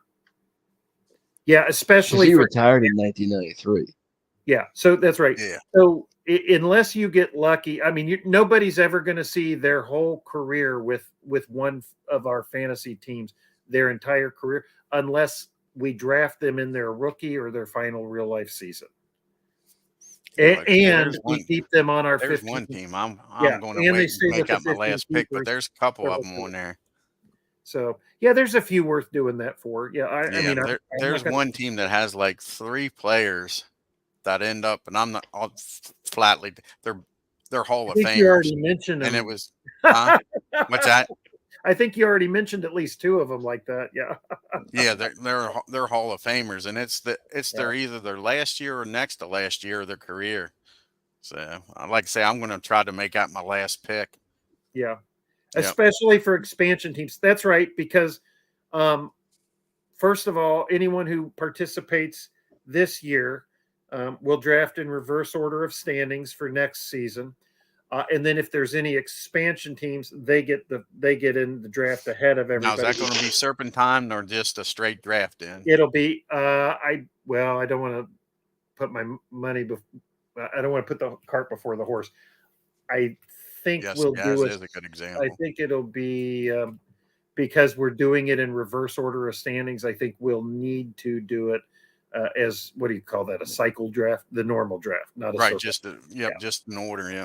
And you're correct. Yes, that is his rookie year in 61. Yeah. Yes. Yeah. Yeah.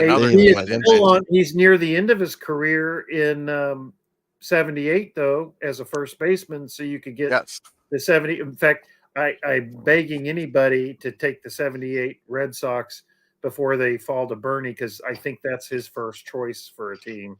And it's not because I'm trying to screw Bernie. I don't think any of us are going to get our first choice. Right. Except MV, who lies. 2008 Rangers. That's awesome. He lies. Yeah. His 2008 Rangers. Why wouldn't you take that? That's what he said in that video with Steve Tate. Why wouldn't you take them? He said. And I'm like, listen to this crap. Listen to this. Why wouldn't you take them? So, like over the 61 Yankees or over the 04 Philadelphia A's or, whatever. Take your pick. So 78, Dodgers. Oh, and talk about him. Here he is. MV. Hey, Stuck MV. with your Rangers, MV. We done marked it down. You got the #1 pick, and you're getting the 2008 Rangers. Because I know you wouldn't lie. Oh my God! Please don't show us any pictures. That's too. So funny. Now I know what you've for example, been doing. Here, MV. I'll put the link in here if you want to join us. Wait, no, we're not kidding, MV. You have the first pick. Overall. You got the #1 pick, MV. You got the #1 pick. Screen, buddy. Go ahead, Aaron. So if let's say I want Adam Dunn, for example, I have to draft the 08 Reds to get him. If I want Adam Dunn. Was he still a Red in 08, or had he become a White Sox or a National? I believe he was, because he didn't become a White Sox. If you want Adam Dunn, you have to draft the 2008 Reds, and you get 2008 Reds. Yeah. And then I could just go pick, which ones you want to keep and which ones you want to throw back in the free agent pool. That's right. Right. Fair enough, because I'm sure that they had good players on our team. It's just MV. No, MV, come on the broadcast, please. Yeah. Yeah, I got you. Hit the link there, MV. He's already had his chain yanked. Well, that was 5 pounds well spent. No, we didn't draft MV. We picked the draft order. Oh, you'll be home in 20 minutes. Buckshot, you're on the clock now. Yeah, on the clock. Start it. Yeah. 2 minutes, MV. Tick tock. Start picking. So, MV, you did get the first overall pick in the draft, but we went ahead and told Steve, based on what you told everybody, we told Steve that you were insistent on taking the 2008 Rangers. So it's now the second pick is on the clock now because you got your 2008 Rangers just like you wanted. No, we're not. We're not like you, bud. We don't mess around. We're not no red herring people. We're telling you the truth. We're telling you the truth. Told us. What do you mean, not the Rangers? You told us. You said you'd be a fool not to take. Exactly. Why wouldn't you not pick the Rangers? I listened to it this morning, MV. You said, why wouldn't you not pick the Rangers? And you went through this whole monologue about why they was the best team to pick. But anyway, fellas, I'm stepping out for right, now. Andrew, that was a bluff. You said you wasn't bluffing. You too. You said that was no I'll red see you herring. guys. If not in the morning, Aaron. I'll see some of y'all tomorrow or something like that. Because I'm sure Dwayne may do a. He might do a. I'm sure you might do a. That was a bluff. You don't bluff. You another swore. game from '61 or whatever If it you is. swore on your mother's grave, you weren't lying. He said it wasn't a red herring. That was the first words out of his mouth. This isn't a red herring. I wonder who I'll take. Well, you'll have to wait till round 2 now. Right. You only got 40 picks to go, MV. Yeah, see who's left. You crack me up. Oh, darn him. Well, Dwayne, do we want to keep this running till he comes back, or we can just? I mean, I don't want to waste your time, but I don't care. Okay, well, let me clock out of work here because it's 9 You o'clock. know me. He says, "Yeah, we know you." Yeah.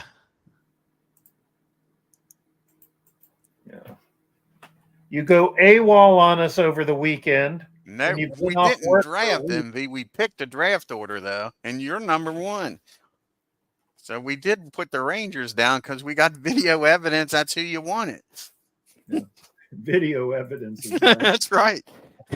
That's a big thing down in the prison to have video evidence.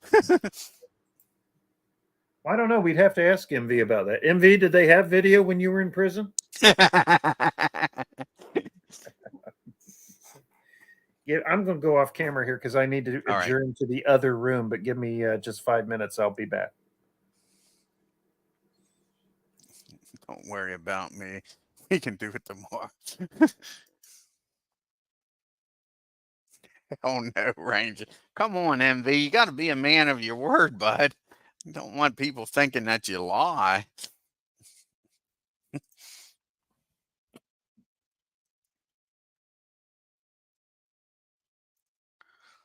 Yeah, it cracked me up when you got the number 1 pick.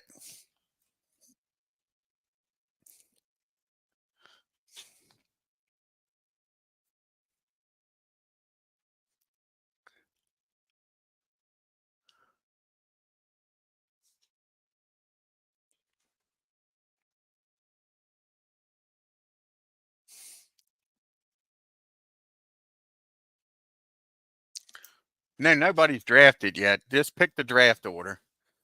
I got the 16th overall pick.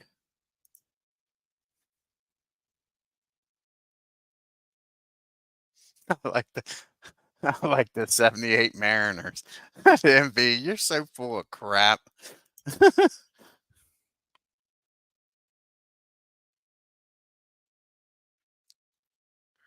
Right, exactly. They won't be there the second time around. Tell him. Yeah, he's got to take them.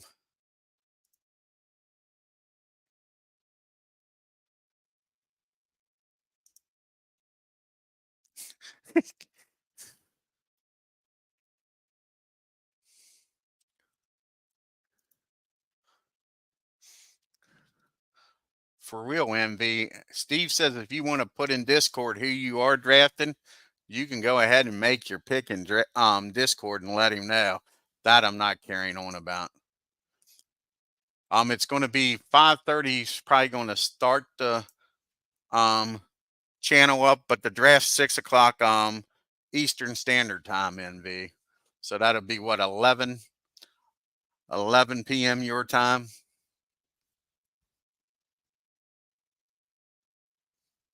Yeah, like I say, he says he'll probably be on at 5:30 Eastern time and start the draft at 6. So like I say, that should be what, 10:30 your time, 11 o'clock. But like I said, no joking. He said if you want to put your pick in, you can put your pick in Discord. Okay, you're coming on now.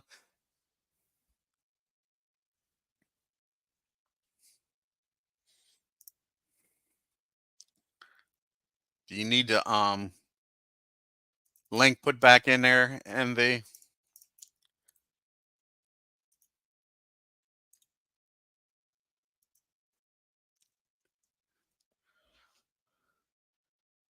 There's the link if you need it again.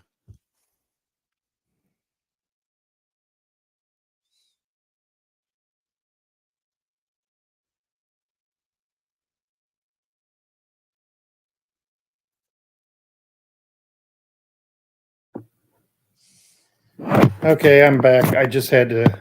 Okay. I'm not going to put the camera on because now. I'm sitting here in the dark. So doesn't make for good lighting, but anyway. That's why my daughter put these darn lights up in her room. Those strips. Oh, is that how you made it look green? Yeah, and I thought I had the darn lamp, and with like the racing game, I use sleeves where you get the glare with the sleeves, and I'm like, well, those strips would be nice to put on the wall and on the corners of the room to light the room evenly, and I wouldn't get a glare. So that's what I did. I think it was like 100 or 200 feet of lighting is what I got, and her and her well, now fiance put them up for me, so that was pretty nice. Well, congratulations on her engagement. Yeah. Well, I suppose I should ask. She did like her dad did. The reason they got engaged is because they put the cart before the horse, but that's life. Yeah, that's her dad did the same thing, so yeah, I couldn't get too upset. I didn't want her to do that, but oh well. Things happen. Got a little grandson out of it, so there you go. Yeah. Doesn't matter how they get here, children are a gift. Oh, exactly, Big Clue. Yeah. I finally got a male in the immediate family. I mean, I got nephews and all, but I had 2 daughters, and then my oldest daughter had a girl. So this will be the first. Your grandson is your grandson's the son you didn't have. Yeah. Yeah, exactly. When I started having kids, I wanted a boy, and then I didn't care what came after that, right? And I kind of wanted it that way. Yeah, and I got 2 girls, and then we had a boy with the third one, and it was like, okay, time. Did you give it a try the third time? See, we didn't. Yeah. Well, truthfully, now it's the ex-wife. Hey, Hunter, we're just talking about you guys. that's my daughter's fiance there. Hey, welcome in. Yeah, and yeah, like I say, my ex had 2 miscarriages in between my 2 daughters. So when she had my youngest daughter, and everything went relatively smooth. First of all, there's no guarantee it was going to be a boy the third time. Plus, like I say, yeah, with going through all the trouble she had before, I didn't want to go through all that. Yeah. Yeah, you came on at a good time. Yeah. Yeah, you sure did. Yeah. Yeah. Now, are you a baseball fan? He's talking to you, Hunter, buddy. He's an Orioles fan. Orioles are a great team. When I was in high school, one of the teachers at my school was friends with the Ripken family, and I wish I'd stayed in touch with them. Yeah, exactly. To take advantage of that, but yeah, him and my daughter went to 2 games this year. Oh, well, yeah, you're in Hagerstown. Duh. Okay. Yeah. It's only my about an hour away. My in-laws live in South Jersey, and we're in the Carolinas. So we go up there, or my wife goes up there 2 to 3 times a year. I tend to go up there once a year or every other year. But maybe I'll, if I'm up there for one summer, it'd be neat to come down a little bit, because we take, what is it, I-90 or whatever, drive up that 95. 95, yeah, that's it. And drive right on past. Is Aberdeen on the way up there too? I think right past Washington. It seems Washington D.C. Yes. Yeah. Defending champ. Can you all hear me? Look at that. Defending champ. MV. Yes, we can, MV. Hey, how you guys doing? I can't believe you did the draft, man. I'm number 1 pick. You could probably hear me laughing from the UK. Yeah, and you thought you were having a good day away from the house. Oh my goodness, it just got better. I've been well and truly greased and oiled. Fantastic.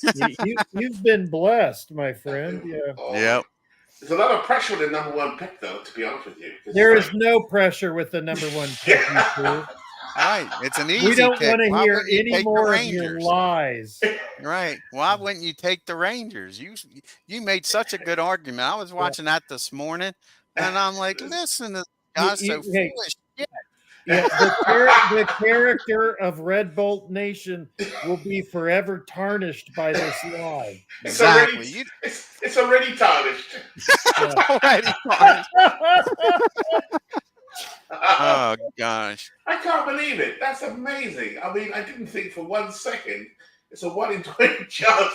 Me of all people, the Red Bolt Nation of the Red Bolt Nation of one is happy. Well, Envy, you're going to get a kick out of this. So when Steve first, I mean, we were all talking, so I was trying not to interrupt and whatnot, and I was working when he did this still, so at work, so I was a little distracted. But when Steve first said, well, let me go ahead and do the draft order, and we were all making jokes and stuff, I came so close to saying this, Dwayne. I almost said, let's give MV the first pick and then establish the draft order for everybody else randomly. That way, MV doesn't pick again until the 40th pick. And lo and behold, that's exactly how it turned out. Well, the way I look at it now, you saw my list yesterday, Clue, so yeah, you know that what I had as well. I know that you're going to be a man of your word and take the Rangers. Well, exactly. There's a couple of good teams. I would never call you a liar, MV. One thing you're not. You might be a heretic. You may be a lot of things, but you're not a liar. Oh, this community makes me There's chuckle. 2 things you don't want to ever be called around me. What other community believes in you as strongly as Wayne and I do right now? Say that again, Clue. I said, what other community has as much faith in you being a man of character as Dwayne and I right now? Exactly. This is the most unbelievable luck. Do the right thing, MV. It's the most unbelievable luck again. Stick to your guns, man. Well, I can't remember what I said. You know, Beatles. I'll play it back for you if you want me to. Beatles dropped off the chat before we drew this, so he doesn't know about this yet. Oh, I bet Beatles will double the bounty on MV after this. Well, it's between a well-known team and a well-known team and a less well-known team, and another team that's on my list. They're all on my list. I just didn't gamble on getting the first pick. On my list. You know what I mean? The first pick. I mean, there are so many. Let's explain. So we want to get the draft started like immediately. So quite seriously, MV, you can pick right now and post your pick in the Discord for Steve, and then that'll put Carlos Yaz on the clock, so we could start to get some of these easier choices off the board before we go live tomorrow night. Or I could keep everyone in suspense, including Carlos. In which case, like I said, how much lower can your reputation sink? Sure enough, you'll find a way. I'll find a way. It should come quite naturally. Oh, good. Defending champion as well. My God, gets the first. I got to tell you, this is like a New Year's gift and Christmas gift all wrapped up together. Gosh, it's going to make tomorrow so much fun, isn't it? You guys must have had fun. 4 hours. Damn. Yeah. Well, he had a really good game. You should go back and watch it later. Yeah. Okay. I'm a split. Really about 2.5 hours ago. Yeah. Do you think everyone in the league will know the defending champion thing I've got on here? Yeah, I just put it up there is no defending champion. This is a fresh start for the league. Oh, it was not a keeper league beforehand. There was never any defending anything, you idiot. Right. So that's everybody's goal, envious, to not let you be the 3-time league champion, winning 3 different leagues. That's everybody's goal. And you know that quote about what is it from The Usual Suspects? The greatest trick the devil ever pulled was convincing the world he didn't exist. That's MV. MV has very carefully for the past year painted Steve Tate as the evil empire. Right. Darth Tate is Darth Vader. He's the big threat you all should watch out for. Meanwhile, the real threat has been MV the whole time. Sure, you make me laugh. Both of us gamer. Ah, Dan brings the ratings. That's right. You're the Imperials. Yeah. Yeah, he's the evil empire. The MV pre-draft show. I love He it. used the whole 2 minutes. Yeah. Okay, so for the benefit of the stream, so there are the 61 Yankees free. Well, they're all free, aren't they? No, So, forever remain. No, you cannot change. No, what you pick in the draft are the teams you get to choose from. End of story. No. Yeah, that would be crazy. Any team that's not picked in the draft will remain a free agent. Those players will not play in season 1. I'm up in the area of 61 Yankees, obviously. The 44 Cardinals or the 1904 Giants. Three of the greatest teams in history. So they're not easy to pick from, but I kind of know where I'm going. But I'm going to use it. They take the Giants, man. They don't have that. I mean, they've got a couple of really good players, but they're not as strong a team. Then there's the Texas Rangers. One thing they got young McCovey. Yeah, I think the 44 Cardinals are the closest thing to challenging the 61 Yankees. I mean, on not long term, but I mean for season 1. They're probably the most complete team top to bottom. Right, for balance. Yeah, for balance, definitely. I mean, that's a no-brainer for 1944. Yeah, definitely. That's a no-brainer. If you're picking 1944, that's the team you want. Yeah, having the first pick does create some pressure. Maybe the second or third I'd have been happy with. But the first pick, you're thinking, oh my God, there's a million ways to Well, you're going to make it easy. You're going to put the pressure on the number 2 guy because after the Rangers is going, they got the decision. Yeah, the Rangers. You got Nelson Cruz. What else did you say? Josh Hamilton. Who else did you say? I can remember most of this, MV. All PED users. Just like, let me think. Yeah, well, I'll wait till tomorrow. I won't rush it. I'll wait till tomorrow. But I'm just going to wait until tomorrow. How is this rushing to pick the first overall pick when you've had 2 days to think about it already? One more day won't hurt. It's hurting me right now listening to you. I can't believe what was Steve's face like when he saw MV number 1. Brilliant. Yeah. Again, Steve couldn't believe it either. Beatles doesn't know yet. So yeah, that's karma. That is. Well, I'll wait till tomorrow because it is on a more serious note. It's a difficult decision to be honest. It's a difficult decision. Yeah. All right. Well, who would you choose? Well, I'd take the 61. Well, I don't Yankees. have the first pick, so that doesn't really matter, does it? No, hypothetically. No. So on top of it, he's adding. Well, I'll be honest with you, because I'm not a liar, MB, and I don't throw out red herrings and all that other stuff. Yeah, I'd take who the I 61 would pick Yankees. doesn't matter.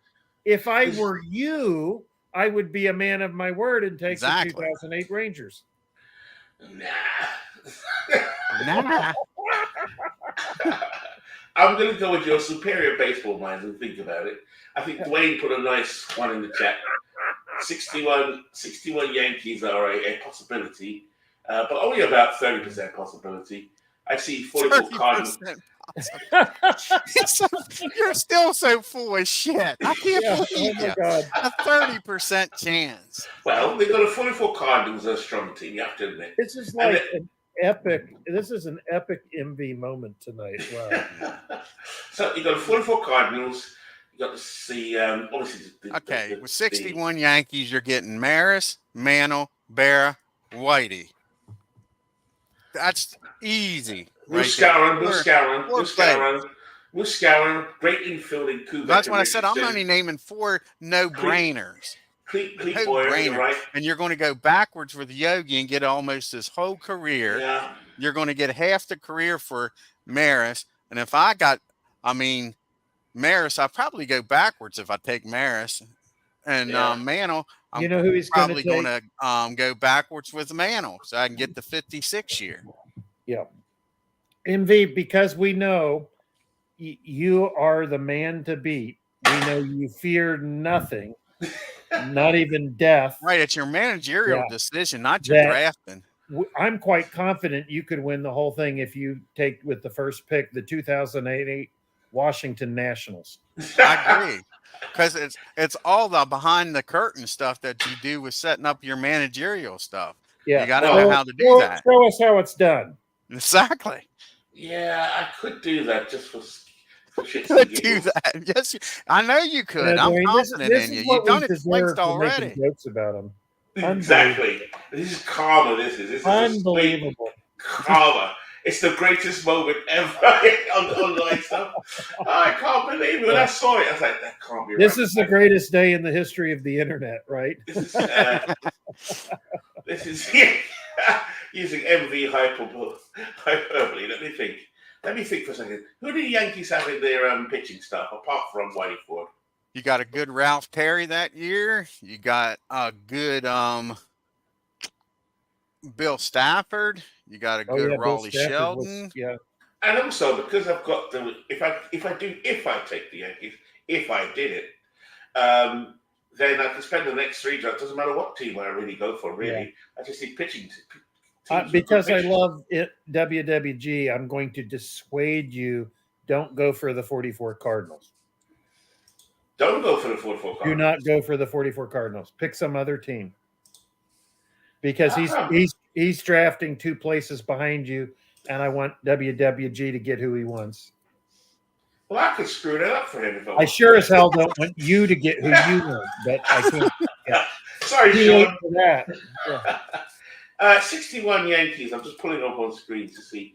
So I'm only familiar with the Hall of Famers, to tell you the truth. You got a good Bobby Richardson. Dwayne, it's almost like he did no draft prep. Yeah. Let's have a look and see. I know defensively they're really good, so I know that much. Elston Howard. I forgot about Elston Howard. Oh, my God. What a team. Maris, man, let's see now. Maris, 61 homers, not bad. Mickey Mantle, 54. Bill Smooth-Scaron, 28. Yogi Berra, 22. Yeah, he's good. Roger Maris. I think I've heard of that guy. Yeah. 61 home runs wasn't bad, he said. I could platoon Elston Howard and Johnny Blanchard, couldn't I? Because they each hit 21 home runs. One for the left, one for the right. Yeah, I can see how one was a black catcher in the And we got Tony Kubek. Yeah. Clete Boyer. Had a good year. Bobby Richardson was a Gold Glover. Yeah. The pitcher's not up to much, though. The pitchers that year weren't bad. I don't know how Ralph Perry and Sheldon and all compared lifetime, but for that year, they're not bad at all. How are they doing in your league, Dwayne? Because you've been running that league. Real good. They're doing better than what they did in real life. Yeah, you could make an argument that Blanchard was the best pitcher on the staff. I mean, that's one way of looking at him. You mean catcher? Who am I? I said Blanchard. I meant Stafford. I'm sorry, Bill Stafford. Stafford, he had the best year for me. Yeah. Yep. Don't forget the 61 Tigers as well, because they're pretty strong. We're talking before you came on. There's 5 or 6 teams that you could pick from 61. Yeah. And all joking aside, MV, when you said it's a hard decision, you could pick 5 or 6 teams from that year, and I wouldn't argue with you for picking them number one. No. Yeah, that's what I'm saying. It's not. I mean, all joking aside. Yeah, I still would go with the 61 Yankees, but you got the Tigers, you got the Reds. Envy needs to make sure that he gets the player he wants the most. This is the only pick that he can guarantee he can get whoever he wants. Yeah. Who does he want the most? He wants Chick Stahl. No. You need to take the 1984 Boston and give Cy a chance. Give Cy a chance. I've been running him in my spring training, and he's getting lit up. He's still pitching. He's pitching well, but he's still losing because partly to do with his team that's around him. That's because he's got the Red Bolt batters adding behind him. I think I know I'm going to take, but I'll wait till tomorrow. It'll be really fair. Oh man! Red Bolt Nation have won.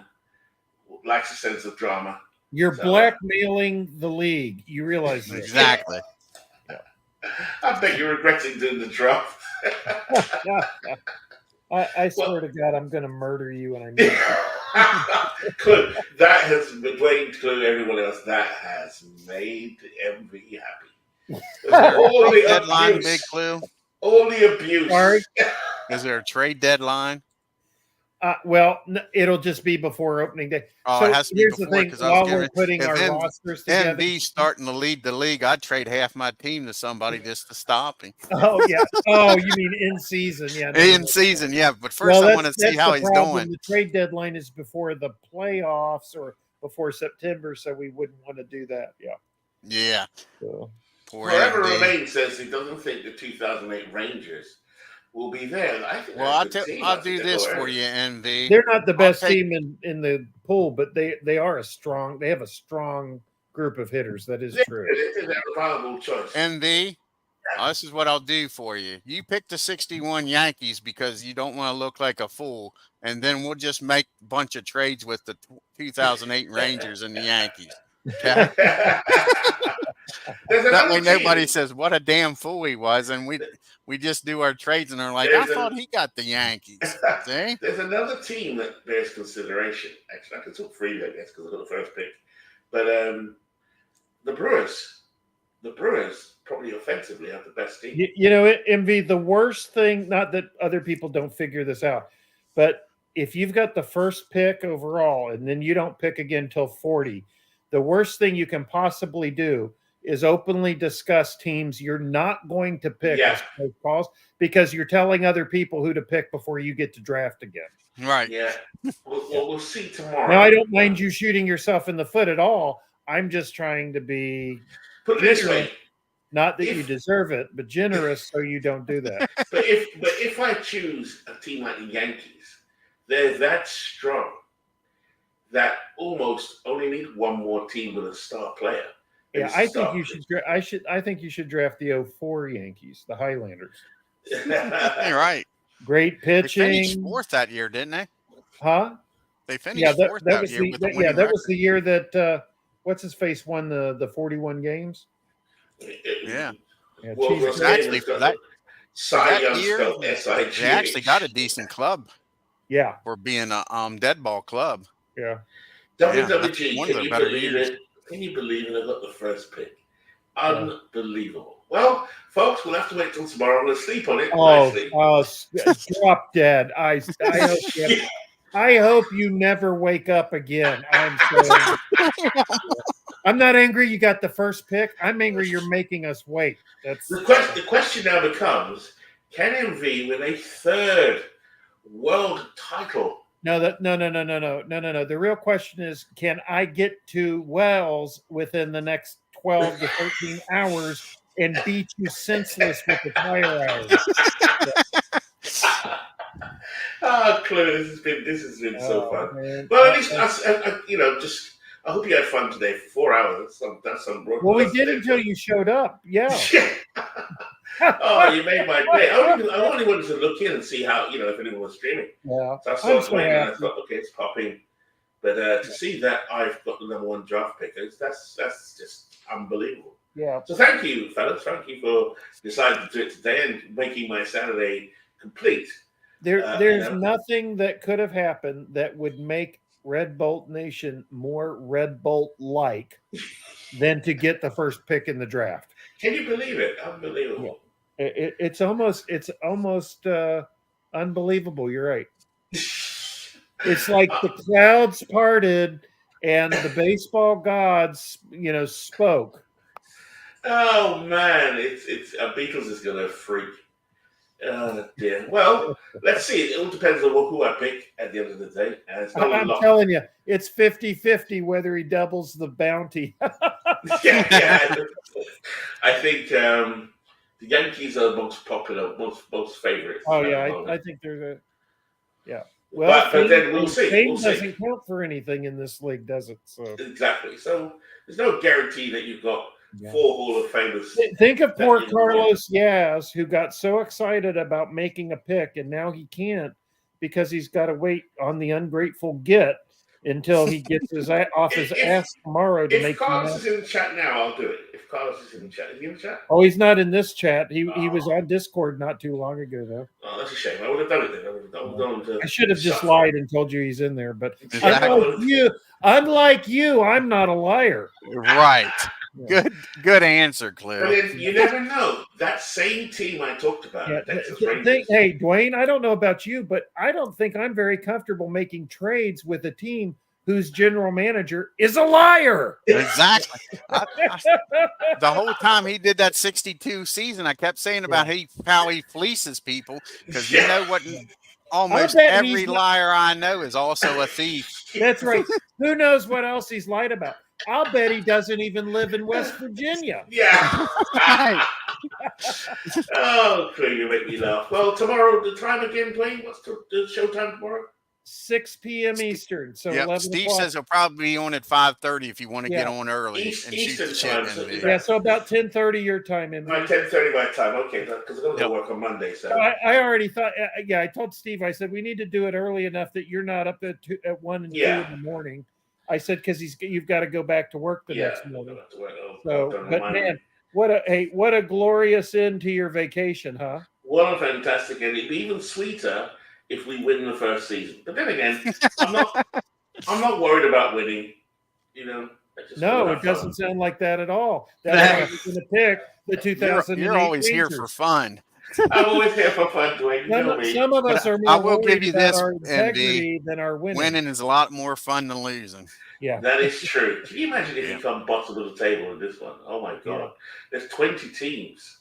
Is it 20? I don't think MV will wait till tomorrow to make his pick, because the only way he's going to be able to sleep tonight is if that pick is the Rangers. Nice try. I'm just trying to find a weakness in the 61 Yankees. There isn't one, is there? Really? Well, if you pick him, it'll just be the manager. I know where the weakness is. It's probably the leadoff hitters are not the strongest. And where what Dwayne? I mean, I'm just off the top of my head. It's the fact that they have weak hitters at the bottom of the lineup, but those guys are Gold Glovers in the field, so it's a balancing. Well, they're actually at the top of the line. The worst batter is Boyer at the bottom of the lineup, but actually Quebec is about a 270 to 280 hitter, and then you had Bobby Richardson was about a 250, 260 hitter. Leading all. The problem is they don't get on base much. Still on the team in 61? Who's that? Was Skowron still on the team then? Yeah. Moose, if I was voting for an MVP of my 61 season, it wouldn't be Roger. It would have been Moose, because through 2/3 of the season, when Mick and Maris wouldn't come through with Quebec and Richardson on, Moose did almost 100% of the time. If those two would get on and it got the Moose with 2 outs, it was amazing how many of his 20-some home runs early. He had 20-some home runs at the All-Star break. Yeah. Wow. And how many of them because he was leading the American and the major leagues with RBIs for a long while. It was amazing how many of his home runs came with men on base. And you look at Roger, he has 144 or 145 RBIs with 73 home runs. It was amazing how many solo home runs he hit. Yeah. Wow. So I would have gave the MVP to Skowron. You know, and another good reason to give Skowron the MVP is I'll bet batting average. I'll bet Skowron never lied to his teammates. Oh, this is gonna be it. Yeah. Hey, Chris Slovic's in the house. Yeah. Hey, Chris Slovic. Great to see you. Oh, Chris. That's exactly how Big Clue looks like, just like Pete Rose. Yeah, that was me before my hair started thinning. Oh, man. So, all right. Well, I will leave you guys to it. I don't know if you just how long I'm going to stay on longer for place. He's gonna go get the gold bond and go to sleep after a happy ending. Definitely. That'll be 2 for the day. Oh my God! Too much information. Yes, it does, Chris. It does indeed. It starts. I think the cricket's starting again now. That's all round. Well, MV, just to tell you, we've had more people join the league. There are going to be at least 20 people playing. You guys have done an incredible job. Yeah. Seriously. joking aside, it's been very, very amazing to excited see. about the future of the league. The very first league was the Ned McGreevy League. I think there was 8 of us on there in total. Yeah. The Shanks League, I think, has never had more than 12. Am I right in saying that, Clue? Is that right? I think the first one was 10 and the second one was 12. And then we went back down to 10, if I remember right, for the third one. I forgot that there was a third one. You won the third. It was Todd B. Then Steve won it all in year 2. You won it in year 3. So there were 3 Shanks leagues. Yeah. Boy, time flies. Yeah. It's so much fun. There was 12 in year 3. Yeah. 12 of us. Oh, yeah, Chris, I'll check out that, what you're saying on screen. Chris Lovick advertising some cricket. The Tacky Premier League. Chris, are you back over there now? He might be. He came on for Christmas. Yeah. Dwayne, what's your pick, Dwayne? And what position? I'm 16. Okay. So I'm not going to get anybody I want. Well, you don't know yet. You're definitely not going to get Yankees. Travels, buddy. Yeah. Be thinking about it tomorrow. So you got 16th pick, Dwayne. That's interesting. Yeah, I got 15th pick. Yeah. Let us know when you're back, please. Yeah. Travel safely, Chris. 18-hour flight. As if he's going to say no. I want to have a terrible flight. Yeah. What position are you picking in? I know it's not first. I'm 12th overall, I think. That's not bad. You won't get the Yankees by then. Steve is 6th off the top of my head. Steve is 6th. Okay. Yeah. What about What's Gamer? Steve's 7th. Dave's 6th. Steve is not dumb enough to make it a hard choice. I mean, I'm sure if they're there, Steve will be looking at the 61 Tigers as Yeah, they are. They're almost as good as the Yankees, really. Yeah. Norm Cash and Rocky Colorado. Yep. That's also the rookie year of Bill Freehan and I think Dick McAuliffe for his second year. So, and those are perennial all-stars for them. What's Gamer picks third? Yeah. Yeah. So maybe Detroit won't be on there. Got a funny feeling Wordsworth Gamer is going to go with Detroit. I don't know. If you pick, you'll find out faster. Exactly. Yeah, but my pick tomorrow is only going to take a minute because by then I'll have made my mind up about it. No, I don't know that at all. I can't trust you. Yeah, how can we trust you, MV? Yeah. You'll probably take the whole 2 minutes. I will. You're as I know. That's the only honest thing you said on this show. Yeah, you're as trustworthy as Jeremy Corbyn is sensible. Oh, he's not sensible. Right, forever remain picks right in front of Klug. So it's going to be fast. I think I'm going to have more fun just watching the draft, really. Yeah. Because before you got here, we were talking about draft strategy and draft prep a little bit. And I made the point that, again, the whole purpose of draft prep is, so you take your turn rather quickly when your pick comes up. And hello, did you draft prep? Did you prep at all, or were those lies too? I prepped. You saw my spreadsheet. Well, I think your spread. All I know what I saw was I don't know what I'm going to do. It's called fake news to throw you off the scent.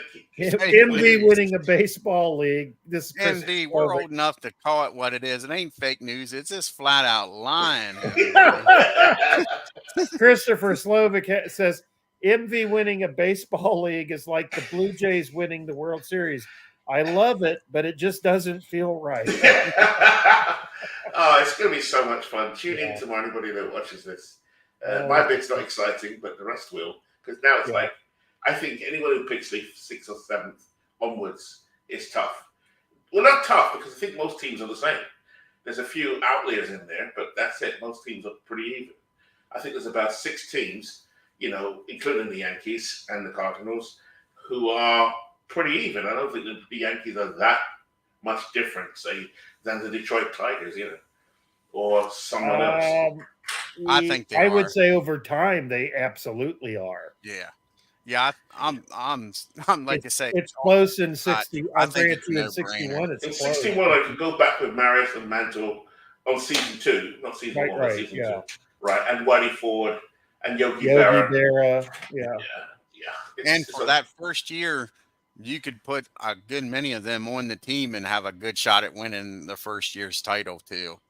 You might not keep all of them, but you could put a lot of the Yankees on that first year team and be solid. And like I say, that gives you a lot of freedom with your other 3 picks. Yeah, if the Red Bolts win the first one, the first season, I'll be really happy. Don't even tease us, please. I can see Beatles quitting the league. Darn, what a friend you are. You're trying to win a league to get your friend who got you involved in this kicked out of the league. Yeah, with the first overall pick, you should draft the 04 Pirates, and then whatever team Beatles drafts, tell Beatles afterwards, I'll trade you Honus Wagner for your entire first round. And he'll do it. He would do it. He loves Honus Wagner, doesn't he? He does. Yes, he does. He really does. And did you watch my video the other day? Which one? The double hitter with the Cubbies? Yeah. Boys was lead off. Who was lead off? Ken Hubbs. Oh, Kenny. Ken Hubbs. Oh, man. Yeah.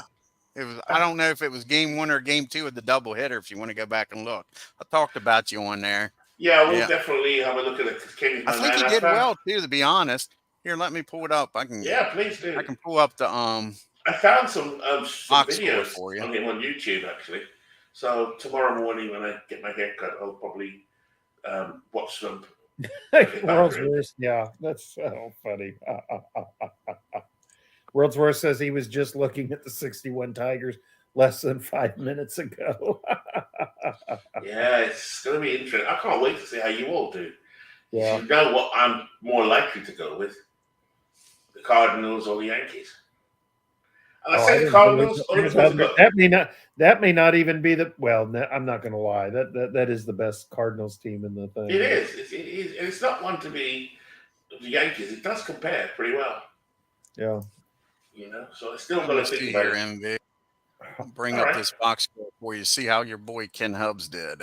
Like I say, I'm not sure if it was don't know game about 1 or you guys, but I'm sorry. I've just caught my eye on TV. I think the Allstate commercials, this campaign with this guy, Hi, I'm Mayhem. You all have seen. Oh, yeah. I think that's my favorite ad campaign of the last decade. So, Digital Diamond looks really clean as well. Look at this. Yeah, there he went 1 for 4. Since Budweiser's commercial started sucking. Yep. Yeah, Ken Hubbs. Got a single his first time up. How badly would you want Ken Hubbs in this league? Oh, man, you know I'd pick him. Yeah, but you can't play him when he's dead. That's unlike that's a good point. Right. So I probably shouldn't have reminded you of that. Yeah, you're right. You're absolutely right. I forgot about that. I mean, I think that's his rookie year. You could pick the 61 Cubbies, have him his rookie year, man. Yeah. Can you put up on your screen, because you're doing 61, who are the league leaders in 61? Oh, wait. Now you want us to do your draft prep for you? Oh, no. I'm just looking at 61. This is the most insulting person. You're the most insulting British person since King George III. Here, I have to probably do it this way. All right. Since I'm with Digital Diamond, if I bring up the replay season, it's going to show the leaders as far as my replay. So let me bring up the original 61 season. That is not British. Digital might not bring up leaderboard since I haven't played any games. She lived in Britain and she came to the States. That makes her British. Was she born in the U.S.? I'm sure she was born in the U.S. We don't claim her. Yeah. All right. Megan, God bless her heart. Yeah. Dwayne, did you see what happened today in football? Ravens got upset by the Steelers. Wow. They're the best team in the American Conference this year. How's my man doing?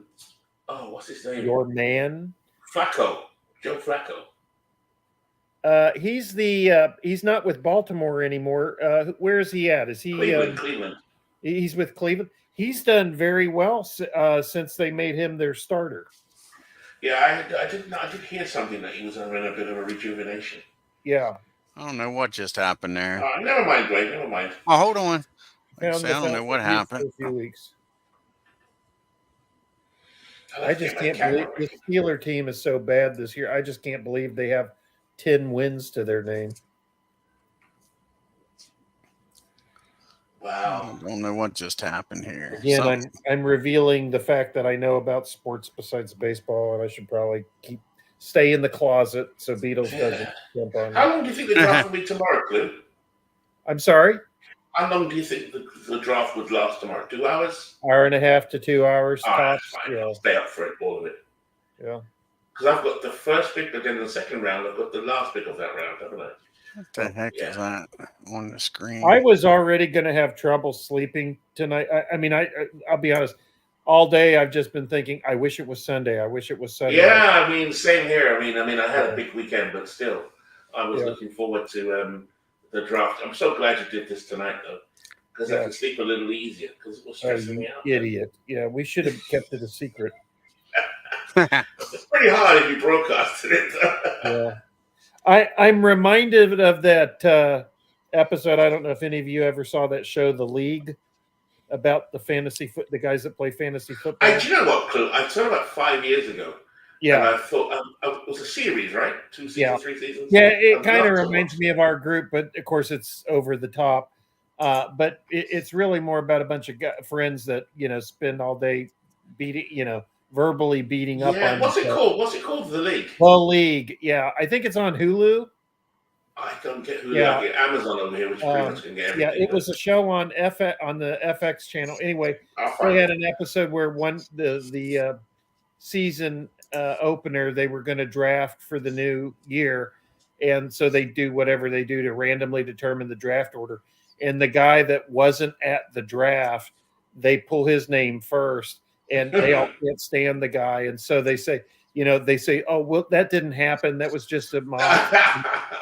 Let's put it back in, and so they go, and we'll just slide him in somewhere in the middle, so he won't, and we'll tell him we picked, and because he's in the middle, he won't think that we screwed him over because he's not last, But so he gets there and he goes, "Oh, I'm smack dab in the middle, am I? It's almost like you picked me," and then he predicts it. And the whole season that year, he's going around like trying to get them to confess that they cheated. And, if I don't win at all, this is all illegitimate. Oh, man. Yeah. Making me think of that's what we should have done to you tonight. Put his name back, Steve. The MV doesn't get to pick first. For all the abuse I've received, this is payback. I know. Yeah, you deserve it. You're a good guy, man. It's good fun. It's good fun. I'm sorry, MV. I got something wrong with the darn. I'll show you the screen on here. Yeah, as I told the cops when my ex-wife had me arrested, I wouldn't abuse her if I didn't love her. So. Oh God. I don't know what the heck that big old black spot's doing on there, and I can't get rid of it. Yeah. MV reminds me of the old joke. I don't know if any of you've heard it. What do you call a woman with a black eye? A battered wife. What do you call a woman with 2 black eyes? A slow learner. Yeah. Oh, no. There it went away. There we go. Now I'll be able to show you MV. I don't want to stick around until MV gives the rest of the league a second black eye. Oh, this is great. I'm reading the comments and this. Yeah, you're gonna lay in bed on your back and stare up at the ceiling here in a little bit, and you're just gonna have the biggest damn grin on your face. I know. That was me earlier, Clue. You must have missed what I said. You're gonna have to tell me later where you were today. It's been a long journey, well worth it. So I'm back. So here we go. Cool. All right, guys. Well, don't worry, Dwayne. I can look at it. Oh, give me a second here. All right. Cool. I'll listen. I'll watch it. If you can get it to run, that'd be great. Yeah, I got it now. But like I say, I'm not sure the way Digital Diamond is, if it's going to show the leaderboard in real life. I think you actually have to play games until it shows you Oh, the right. No, I leaderboard. can look at that for that. But we'll give it a try. If my memory's correct, I don't think it shows you the leaderboard until you actually do some simulations. But we'll give it a try here. Well, I'm glad we validated MV's reason for living tonight. So. And let's look at League Bat and see if it brings up a report. Oh, I can't wait to face Steve tomorrow. No, it says all zeros. All right, no worries. Thank you for looking. But what do you want to look at here? No, I just wanted to see the other teams, but I can do that on my own one anyway. Because it's going to be some that's nuggets. What we're on here for. You tell me a team and we'll pull them up. Yeah, I'm just thinking of some nuggets in 61. So I don't generally know. It's not on my list. It's called people by complete surprise. I didn't anticipate. Well, here I'll show you. you. 1 in 20 chance of MV of all people. Here's the Reds that made the World Series. You want to see them? Yeah, the Reds are pretty good. Frank Robinson, right? Frank Robinson's on there. Yep. Vada Penson. Yep. So here we'll go by games played. Vada hit 343 that year. Frank hit 323. Yeah, that's a pretty good Frank Robinson. Yep. Coleman hit 287. Wally Post hit 294. Jerry Lynch in 96 games hit 315. Wow. Here's the power. You had Robinson with 37. Gene Freeze with 26. Coleman with 26 also. Wally Post with 20. 20 and only 99 games. Wow. That's pretty darn good. Let's look at their pitching. I just wrote a mini rant about MV, and I realized I accidentally posted it publicly, so I'm hitting delete real quick. Let's look at it was supposed to go to Steve privately, so yeah. So, my apologies, MV. I that was beneath me. Jim O'Toole with a 3.10 ERA. You like old Whip, don't you? So let's I was just giving him fair warning so he doesn't have a heart attack tomorrow. Bridges had the best whip on the team on 1.79. No, that's not good. Yeah. Jay Hook. Most of them's probably with walks. Oh, Tex Aggs. I wonder if he wants to join the league. Yeah, that's another good guy. He was in the Shanks, wasn't he? 3.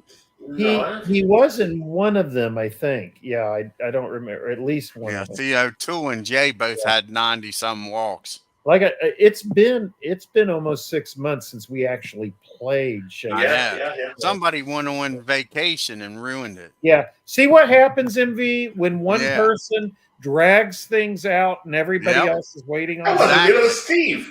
Yeah. You see what Steve does it for 4 months. You do it for 1 day. It's no different. Here's Beatles. Beatles. We gotta get Beatles back in here. Beatles gotta hear the news, man. Yeah. Beatles has got to get back in here. I'll put the link in there. Beatles 2024 just died. Let's skip to 2025. You will not believe what you're going to hear. You like the Cardinals, right? I like the Cardinals. Yeah, 61 Cardinals. Oh, those 04 Cardinals. He's jonesing for them. Well, I don't know if I got the 04 Cardinals on here. Yeah, but MV will take them. Of course, he'll have to wait till the second round because he's picking the 2008. 2008, Rangers, like he promised. Well, here let's look at the 2008 Rangers. Yeah, because it's a no-brainer, he said. So yeah, I got the 2008 Rangers. We should have just penciled that in and gone straight to the second pick. Yes, we should have. So let's take a look at his 2008 Rangers. I'll be right back, guys. Here you go, MV, your 2008 Rangers. They're not bad. They're pretty good. Well, there are no brainers. That was your exact words.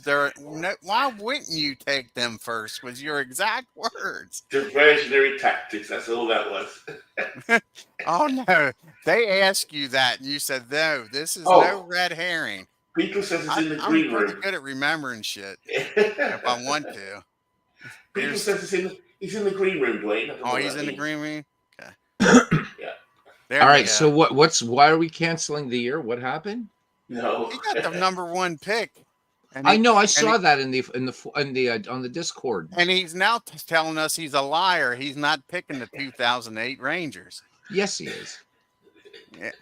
Can you believe he's a liar? Hey, He's getting worse than a liar. Am I right, Beatles? MV, really? Yeah, Dwayne's right. MV? What's the deal with you, anyhow? Look at this. You got a Josh Hamilton 304 batting average. Michael Young 284, 32 home runs for Hamilton. They're pretty good. Yes. He's trying to act, so guys, here's a warning to you. Next thing he's going to do, he's going to be the innocent spiffing Brit. He's going to say, well, lads, here, well, I can't do it right. Safdie was an Irishman, but he'll say, well, let me tell you, lads, it's not that I know lots about baseball, yet I'm still learning from people like Beatles and like Steve Tate. So, I'm not sure. I'm just picking a team in a year, Don't listen to his gobshite, I'm telling you. You got a young Nelson Cruz hitting 330. You know me too well. You know me too well. Nelson Cruz, look at this. It's good. That's what I'm saying. Nelson Cruz. Yeah. 330 batting average and 7 home runs in only 31 games. You got him his whole career. It's pretty good. That's what I'm saying. They're not a bad team. Darn. What more can you ask for, MV? Mantle and Maris.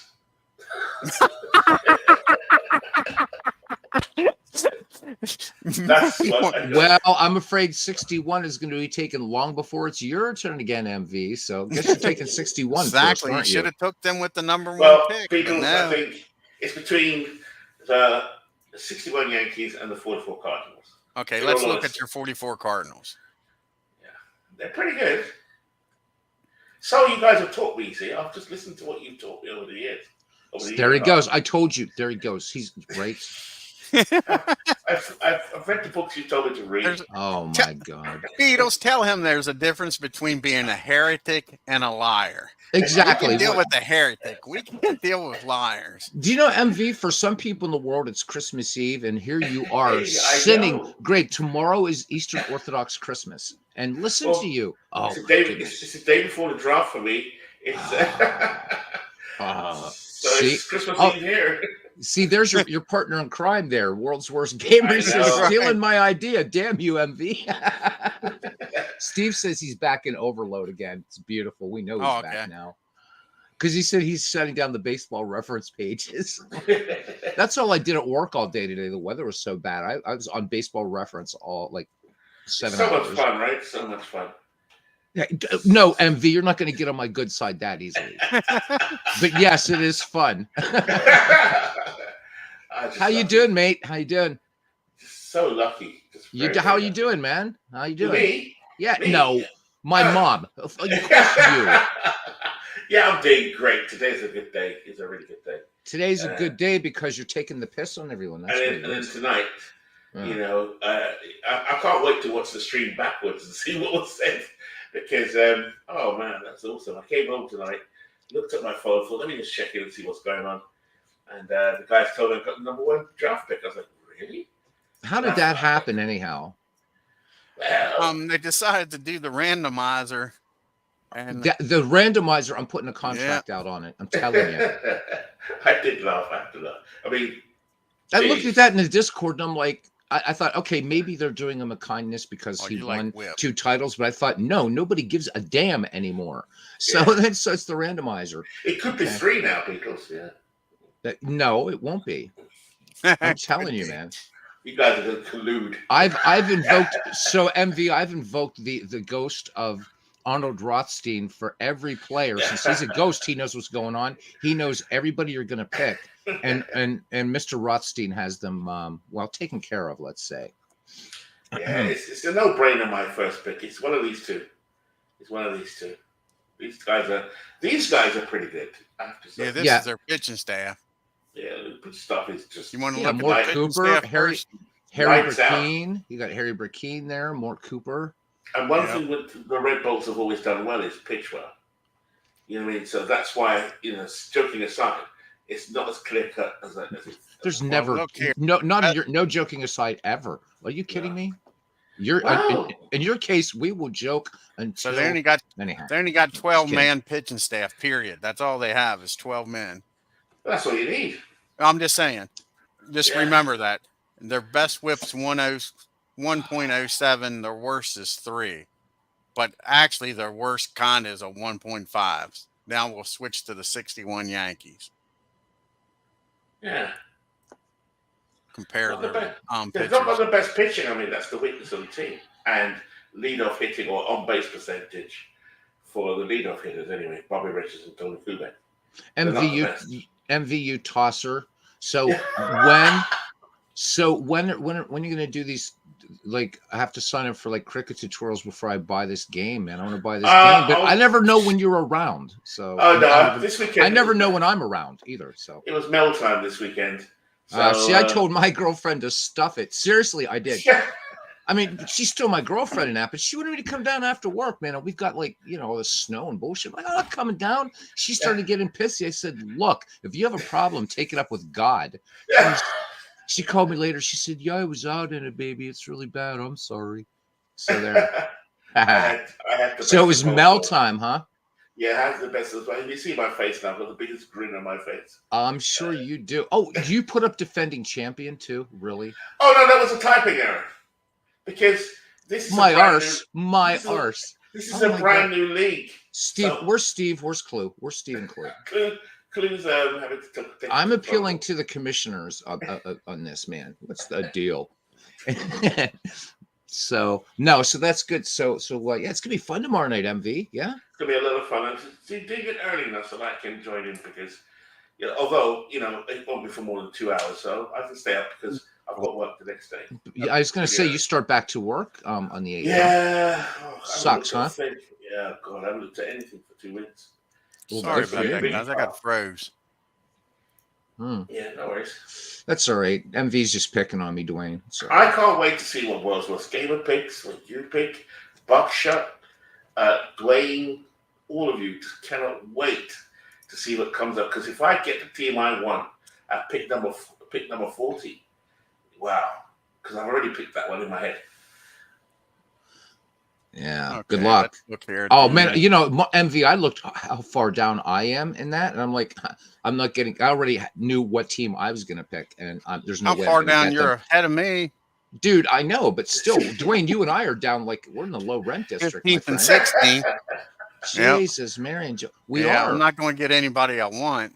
Yeah. I mean, I'm not saying I won't get a bad team, but I'm not going to get anybody I want. Oh, here they are. Let's look at this rabble. Pitching. Rabble. See, the pitch is not all that. Well, it's not that bad. Look at if you look at it, they got 16 pitchers. So, I mean, it's not that much difference. Buckshot's even lower, he said. See, we're in the, man. And you figure you stop at Tex, 1.77, and the Cardinals was 1.5. Ain't much difference. I like Arroyo, who's coming out of the bullpen, right? 1.1. Luis, he's a reliever, strictly a reliever. And Bill Stafford and Whitey Ford are decent. Bill Stafford, now in Apba, he's a B compared to Whitey, but actually Bill Stafford outperformed Whitey, even in my replay. And that's why I hate when somebody starts, as I've said before, starts busting on the grades A, B, C, D, because it's amazing how it works out. But yeah, Bill was the man for me. Ryan Garrett is not too bad. I'll show you what he did for me. I mean, he's got a 2.26 ERA, and he's 21-2. I was hearing about this stat, Dwayne, called FIP, F-I-P. I don't know much about it. Is that shown on that screen as well? What's that? FIP, F-I-P. It has to do with fielding It's like it's fielding independent of pitching, I believe it is, and that's what it has to do. Let me find you the official definition though, so I'm not just because that's what it has to do with, but because I'm a nice guy. And might have it on here, but I don't have it showing up on the screen. You know what I'm saying, MV? Yeah, I can't believe I'm doing this for him, but no, that's okay. I'm just yeah. Buckshot wants to know if you're going to pick. See. Okay, so I was right. It's fielding independent pitching. This stat measures a pitcher's effectiveness at preventing home runs, walks, hit by pitch, and causing strikeouts. Okay. So the constant is set so that each season Major League average FIP is the same as the Major League average ERA. So it says here, like for example, 13 times the number of home runs plus 3 times walks plus hit by pitch, minus 2 times 50 divided by innings pitched, and the plus the constant of the league. So yeah, it's a mind-blowing equation. No, that's what it is. That's what it is. They show. I think it shows it on the part, but not on action. Yeah. So the easiest way to remember is what the pitcher how he can prevent like anything adverse against his team, independent of the fielders. Sure. Yeah. Thank you, Baseball Reference, for setting me. I'm still learning some of the stats here. I learn about WHIP now. Okay. So FIP is pretty actually. So MV, even like stats like WAR and WHIP and things like that, those are all like sabermetrics. So they're pretty new. They're relative to baseball. You know, when you say something's new in baseball, right? Yeah. That doesn't mean like last year. So like, you know, ERA plus, which is probably even more accurate than ERA, is part of the whole sabermetric thing. So yeah, don't worry about that. In fact, most baseball fans, I mean, I knew what it meant, but I had to read it to just give you the So I mean, most people are going to know what FIP is. You go to an offer, talk to an average baseball fan. They're like, what? FIP sounds like something you have if you're an epileptic or something. I thought it was a drink. The PIP. Yeah, have a PIP. Have a FIP. Oh, this is cool. Thanks, Dwayne, for that. Thank you. Yeah. Yeah, so like I say, their pitching staffs ain't much different as far as WHIP. Against the Cardinals, yeah. So I think I know. I mean, look at Ralph Perry, a 1.08. Yeah. And then the boy you always like the bust on, 1.18. Whitey. Yeah, I know Whitey, yes, it's one of his better. But I mean, again, 92 walks, not many hits. Do you know what I'd love to see? Who is going to pick the 1904 Boston What's team? that? I would like to see who will take the Boston team in 1904 with Cy Young. Probably Bernie. Oh, I guarantee they'll be picked. You think so? Oh, Bernie's yeah. I'll be honest with you. If they're around in this I'd take them round, too. I'll take them. Yeah. Even with my war with Cy Young. Might even have to take them in the even with your round, war and Cy Young. And you know the irony, Beatles, is Chick Stoll's on the same team. I know, right? And I love Chick. Yeah. I know you do. Oh, well, listen, it's a great idea. Great concept. Thank you, Beatles. Thank you, Clue. Thank you, Steve. Yeah, I don't have 1904 originally for bringing this up. And Todd B, I think it was as well. And I'm looking forward to it. What are you looking for in 1904, Dwayne? I was going to look and see if I had 1904 in Digital Diamond, but I don't. You can make it. Right, correct. I was just going to bring it up for him if I had it. Oh, okay. Yeah. I'm really looking forward to this. I can't tell you. It's going to be fun. Oh, my God. It's going to be fun. The lads are back together. Love it. Yes, the band is back together again. Yeah. Awesome. Whatever happened to Todd B, though? He didn't join this time. I don't know. Todd must be busy. Bernie's back. Hey, Bernie. I'm back. Bernie. I just heard my name being used. Yes. Something about Cy Young. Cy Young. Now, what did we say? I missed it. Oh, I was saying, who would pick? I wonder who would pick 1904 Boston, because they have Cy Young, but Cy Young's one of his better years, and someone said Bernie. I did. Yes. Well, I have to be honest with you. I do have 1904 Boston on my list, but I have a team ahead of them. And you're not going to share, are you? No, I'm not. I'm not. Bernie, were you online when I got the number 1 draft pick? Bernie, I always thought of you as such a mensch, and here you are. See that? Apparently, I do want to tell you that, MV, did you make your first pick yet? No, Yeah, he's making the league wait because the lazy bastard didn't do any draft prep. Yeah, very well put. That's not true. That's not true. He's the liar. Well, he told everyone 2 days ago he was taking the 2000. If I have the first pick in the draft, he said, I'll take the 2008 Rangers, and you'd be a fool not to. And what's he doing? Going back on his word. Yes. Well, Dwayne and I talked about this yesterday, and I guaranteed Dwayne that MV wasn't telling the truth. Yeah, but see the MV. That's how much I expect out of you. I'm sorry, Dwayne. All the time, and I said MV is one thing he's not. Didn't I say that, Bernie? One thing MV, he might be a heretic, but he isn't a liar. That's what I said, didn't I, Bernie? And you did say that. Now we know. Yep. You don't know yet. I haven't picked yet. He's a worthless shaft. I've only played in one league with MV, but what I know is he wants to win at all costs. Yes, he does. Bernie, he does. Oh God. Oh man. Yeah. I got so frustrated I had to even work on my stupid manager file against him in the last league. I didn't even want to touch it.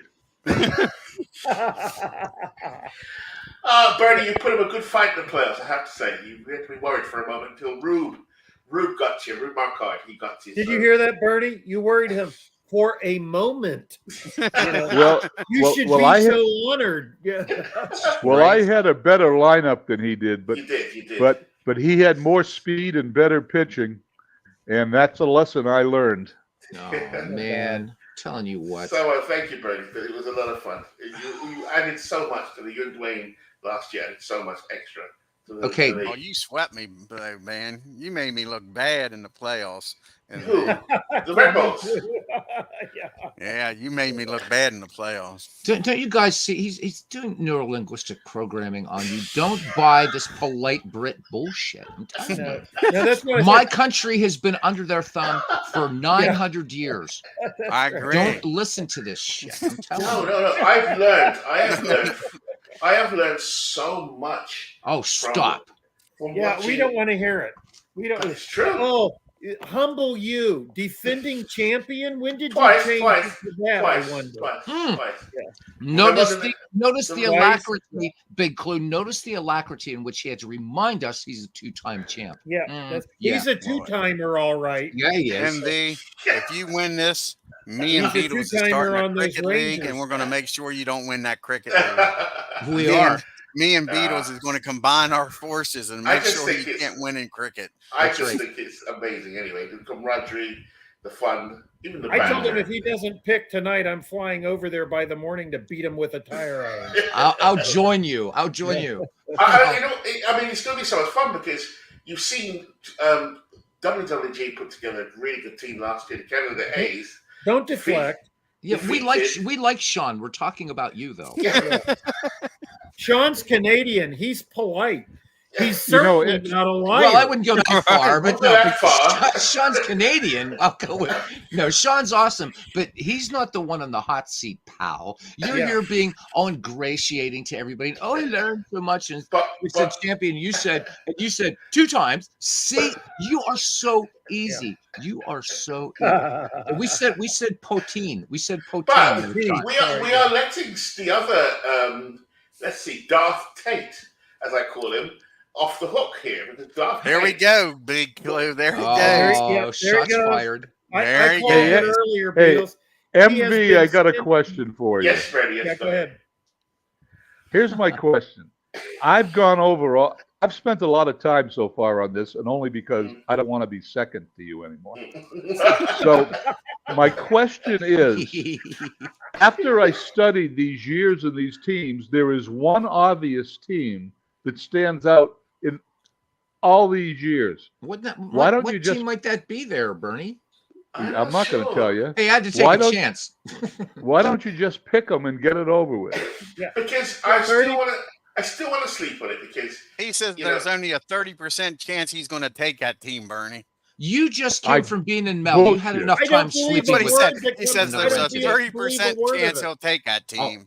Big clue. You know what he's doing. I know what he's doing, right? He's just doing this to drag the attention on him for another 24 hours. Oh, he wants us to. He wants us to drink the Kool-Aid. I'm telling you. That's calling him Jim Jones. Dwayne has at least 5 starters on that team. Now that we know what a liar he is, who knows what else he lied about? At least maybe 6 or 7. I know, right? And you can put the rest of that team on your lineup for the opening season and still have a shot with just using that lineup to win the whole thing. Now, you're not going to keep that whole starting lineup forever. You might get rid of them, but that whole starting lineup could win you Fields of Dream. And he says no. No, I believe you because with the other teams I reviewed, maximum is 3 or 4 players maximum. Right. All the other teams combined. This team's got at least 5 starters on it. I'll be honest with you. Their 9 starters would be on my roster. Well, Envy, if it wasn't for people like us, you would be speaking German on that fog-infested rock. I love it, Blue. But let me ask a question. Yeah, you owe it to us, buddy. Are you and Barry, Dwayne and Barry, to what started? You talk about the 1944 Cardinals. That's it. I'm in. Other people that's what I'm talking about. No, I'm not talking about them because I'm not a liar, MV. I think what this really demonstrates is that no matter how much prep MV does, he still can't make a decision. Well, that's fine. I can live with that. It shows what a wanker he is. Yeah. But Buckshot, you see, Buckshot. Oh, he'll do that tonight after he gets off the air. Yeah. I think Buckshot's like, what the hell did I get myself into? Yeah. It's all banter, Buckshot. It's all banter. It's all banter. So, and we did have a competitive playoff last year because Glue was the favorite, and I think he was bounced by Sean. Okay. So in that case, you're telling the truth. Clue was the favorite going. He was the favorite, so I might not win for once. Yeah. Buckshot says I am wondering. It's all fun. It's all fun. These guys are off their meds or something. Fun and games. Yeah. Sort of. Yeah. Yeah. So, all right. Let me take care of your. Let me take care of reality. If I can do so now, will it be official, Clue? If I say it now, yeah. Yes. All right. I'll make it official. My first draft pick officially, I shall reveal tomorrow when we have the draft. There you go. It's official. I won't do it now. You are officially the worst person I know. I love it. And that's saying I'll be official. The 1961 New York Yankees. There you go. It's the first pick. Of course it is. It's everyone's first pick. It just happened to fall into my lap. I can't believe it. I'm really, really happy to have them, to be honest. I mean, what's not to like? So what are you going to thank? What are you going to thank the Academy next? You're going to probably make me hate the 61 Yankees now. but you know, even I was surprised, to be honest with you, because I wasn't expecting. It's a 1 in 20 chance of getting the first draft pick, so I didn't plan for that to be completely. But now I would think. The roster, look, truthfully, we didn't tell you this, but truthfully, it's not. We gave everybody 20 lottery balls, and you just got 1. So it was really more like 1 in 400 chances for you to get the first pick in the draft. Wow. So I don't care who got the first pick; they were picking the 61 Yankees. Yeah, it's obvious. Yeah. MV, I just want you to know, as they say in Ireland, you're wrecking me head. Yeah, tomorrow will be the 61 Yankees, so we'll take them off the board. And what I like about the Yankees, though, I mean, obviously historically, but what I didn't realize is between the 2 catchers. Ellie Howard and what's the other one? Bob Surf? I don't know who the other guy is. He doesn't even know who's in the damn team. 3 catchers on that team. You got Yogi, Blanchard, and Howard. Right. So the 2 catchers. Yogi didn't play catcher that season, I don't think. Yes, he did. But very little. Yes, he did. Fair to say, very little. Yep, he played catcher that year. But he played catcher in left field. Correct. Same with Blanchard. Blanchard played in left field. Howard was the only true catcher. Between Blanchard and Howard. They both, between them combined, because one's a lefty, one's a righty, they both hit combined 40 home runs. That's pretty cool. I can't imagine ever ever rooting against Mickey Mantle, no matter whose team he's on, except for now. I can't. know, that's what I said, Yeah. Big Clue. Yeah, It's amazing how he's going to turn my favorite I hate players Mickey against Mantle me. now instantly. Yeah. Yeah. But there's it's not fair for me to say the next team. You made me hate Mickey Mantle. Shame on you. But there's another team offensively. No. You say, made your pick. Yeah. Now keep your opinions to yourself until your next pick. Yeah. Until your By the way, MV, you can go on vacation because your next pick is 40 picks from now. Yeah. Thanks for the reminder. In fact, does he even need to pick another team? With the 61 Yankees. That's what I'm saying. I'm not like MV. I'm not bullshitting. I think he could win the league with the 61 Yankees against everybody. He almost could. Yeah. Well. Yeah, he would be very competitive. I'll say that. Well. Now the only thing Well, you don't know because say someone picked Detroit 61. Yeah. Right, and picked, let me see now, just off the top of my head, another team from another year, and just have to put their lineups right, their management tendencies right. There's every possibility of that. You've made your own draft prep easier because now you no longer have to worry about the other 61 teams, right? That's You only have to focus on the other 4 seasons. That is very true, very very true. But also, it is true because. Unlike some people, I don't lie. Yeah, but here's another one. Remember, Beatles last year had Babe Ruth, Wee Willie Keeler, Jimmy Fox. I know. And Nick Ridley. I forgot the Nick Ridley's name. He was pretty good shortstop. Pretty good. Pop Lloyd.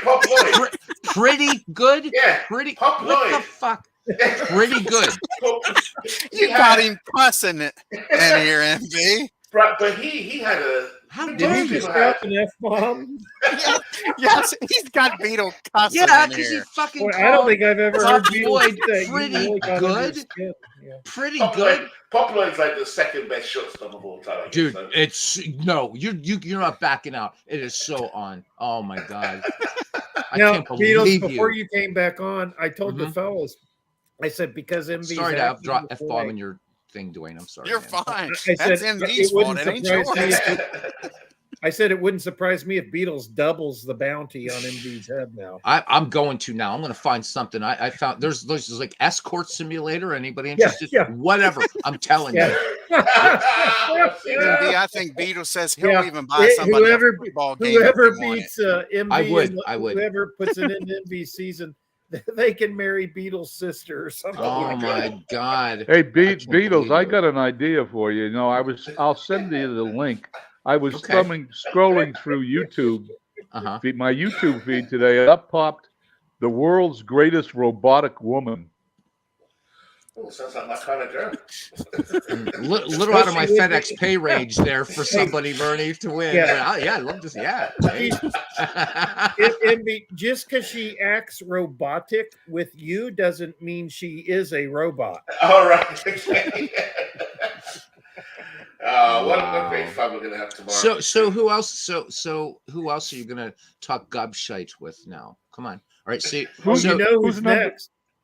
Who's number 2 on the list? Yeah, that's a good point. Carlos number 2? Carlos Yaz is number 2. I've just notified him, and World's Worst is 3rd. All right, way to go, Sean. Way to go, Sean. Oh, wait a minute. Sean's on MV's side. Nah, bugger off. Forget it. Sean's very fair, because we both like fish wings. So it's very, very fair. Yeah, he is fair. Yeah. Yeah, and at least, you know what? At least he's not a liar. And at least that's right. That's pretty good. Yeah, he still thinks you guys are running the country up there, and he's scared to piss you off, MV. That's why. Once we let him know that he won independence, he ain't gonna put up with your shit. The good news about being the next pick, now Bernie's strategy, which he did reveal, and it was listed. He proposed a strategy of looking for a player first, maybe changes his mind. More often than Henry VIII. But my strategy's changed now. Right, Big Clue? Right? Because the Yankees are reasonably good. Reasonably good. What Reasonably good. What is this with you? Now I'm going to say it. What the fuck? Thank you, Dwayne. Reasonably good. Jeez, at 16th, I may be able to say that truthfully. Say I got a reasonably good team, but you got the 61 Yankees, and they're reasonably good. No, Jesus. I love, but what it does do, in all is it the dishonesty or the hubris that's worse? Well done. Yep. Which is it, MV? Which did you say? Yeah. I think the hubris is worse. Yeah, I think. Yeah. Hey, MV or Beatles. I think we can say MV has a dearth of character. Oh, believe me, you could be more on the mark, my friend. But you've got to have a villain in the league, haven't you? You've got to have a villain. What would we do without Steve? Well, the good news is why are you everybody trying to deflect to Steve? I'm sorry, Bernie. I didn't mean to jump in there. I was just going to say the good news is that, except for Dwayne and Sean, everybody hates the Yankees, so it sort of fits. It does. Yeah, it does. I know, but I wouldn't go so. But I wouldn't call them just reasonably good as much as I loathe the Yankees. So MV, what is it with you tonight? Well, what is it with you every night? I made a couple of lists here. The 61 Yankees had 5 players in the top 10 pitchers with WHIP that season, and 2 players in the top 10 OPS. That's 5 starting pitchers. Whip right before you got on, Bernie. He was talking about the 44 Cardinals, how good their pitching staff was, and I'm like, the Yankees are right there with them. Yeah. Yeah. Thanks, Dwayne. Yeah. Well, I mean, in truth, when I think I only had one more with 3 in the top 10. But Bernie, when MV is thinking about WHIP, he's not thinking of walks and hits divided by innings pitched. So. No, right, because the other night he popped on to some, I don't know, was it mine or somebody's broadcast, and somebody mentioned ball gags. Right, that was when we had Ken Castro in there. Yeah. Now I want you to know, but because you guys are all know what you're doing, so I'm not giving away any secrets. There is one team in this group in 5 seasons that has more than 4 pitchers. Excuse me, more than 3 pitchers. They have 4 in the top 10 in WHIP. That is correct. Oh, don't try to validate. We don't need your validation. No, but Barry's done his research. But I don't think that team will last to number 18 on the draft. Well, we'll never know. There's a couple of sleepers in that draft. I'm hoping he gets to be number 40. but there are enough good teams for the entire league, all 5 drafts, all 5 rounds. Except the problem is that most people will concentrate on the newer teams. Beatles is going to concentrate on 1904, and you guys all draft before me, so I'm screwed. I like it. Bernie's reverse psychology there. Hey, nice. Bernie, you were the one which Dwayne and I agree with you. You were the one jonesing for a low draft pick so you can pick 2 relatively quickly together. Well, I wanted a low draft pick because there's 3 teams that I want, and I don't think any of them will be there when I. Yeah. Oh, I know mine won't be. Ha. Yeah. Bernie, are you? You and I are down in the low rent district, pal. You're pretty far down too, right? Yeah. Well, I'm okay with my second pick, so I'll do all right. But I won't get one of my top 3 teams, so I'm going to have to work harder. I think everybody in here right now, except for MV, of course, is in the bottom half of the draft. Yeah, true. Look at Legends. No, Wells is 3rd, I think. Oh, sorry. Sean's 3rd. I meant you're on the air. Let me bring it up here. Let's bring it up. My good buddy WWG, he's 3rd. I'm sure he's Your good buddy. Yeah, you're good buddy. All World's Worst needs to do right now is settle on 2 teams, and then whichever one is available after Carlos picks, there you go. Oh, I wonder Carlos. So I think we know what one of them might be. Yeah. You know what the problem is? The problem is now that cough. Anyhow, MV's got a lot of pressure on him to win. Good, he needs it. That's right. But after 2 championships, After 2 championships. Will you bite me? I thought okay, yeah. That wasn't the kind of pressure I thought you were referring to. So. Oh, yeah, that's true. No, don't bite me. Put the 6 months. I like your thinking there, William. That's it. Buckshot won. Buckshot won already. Pick your baseball game, Buckshot.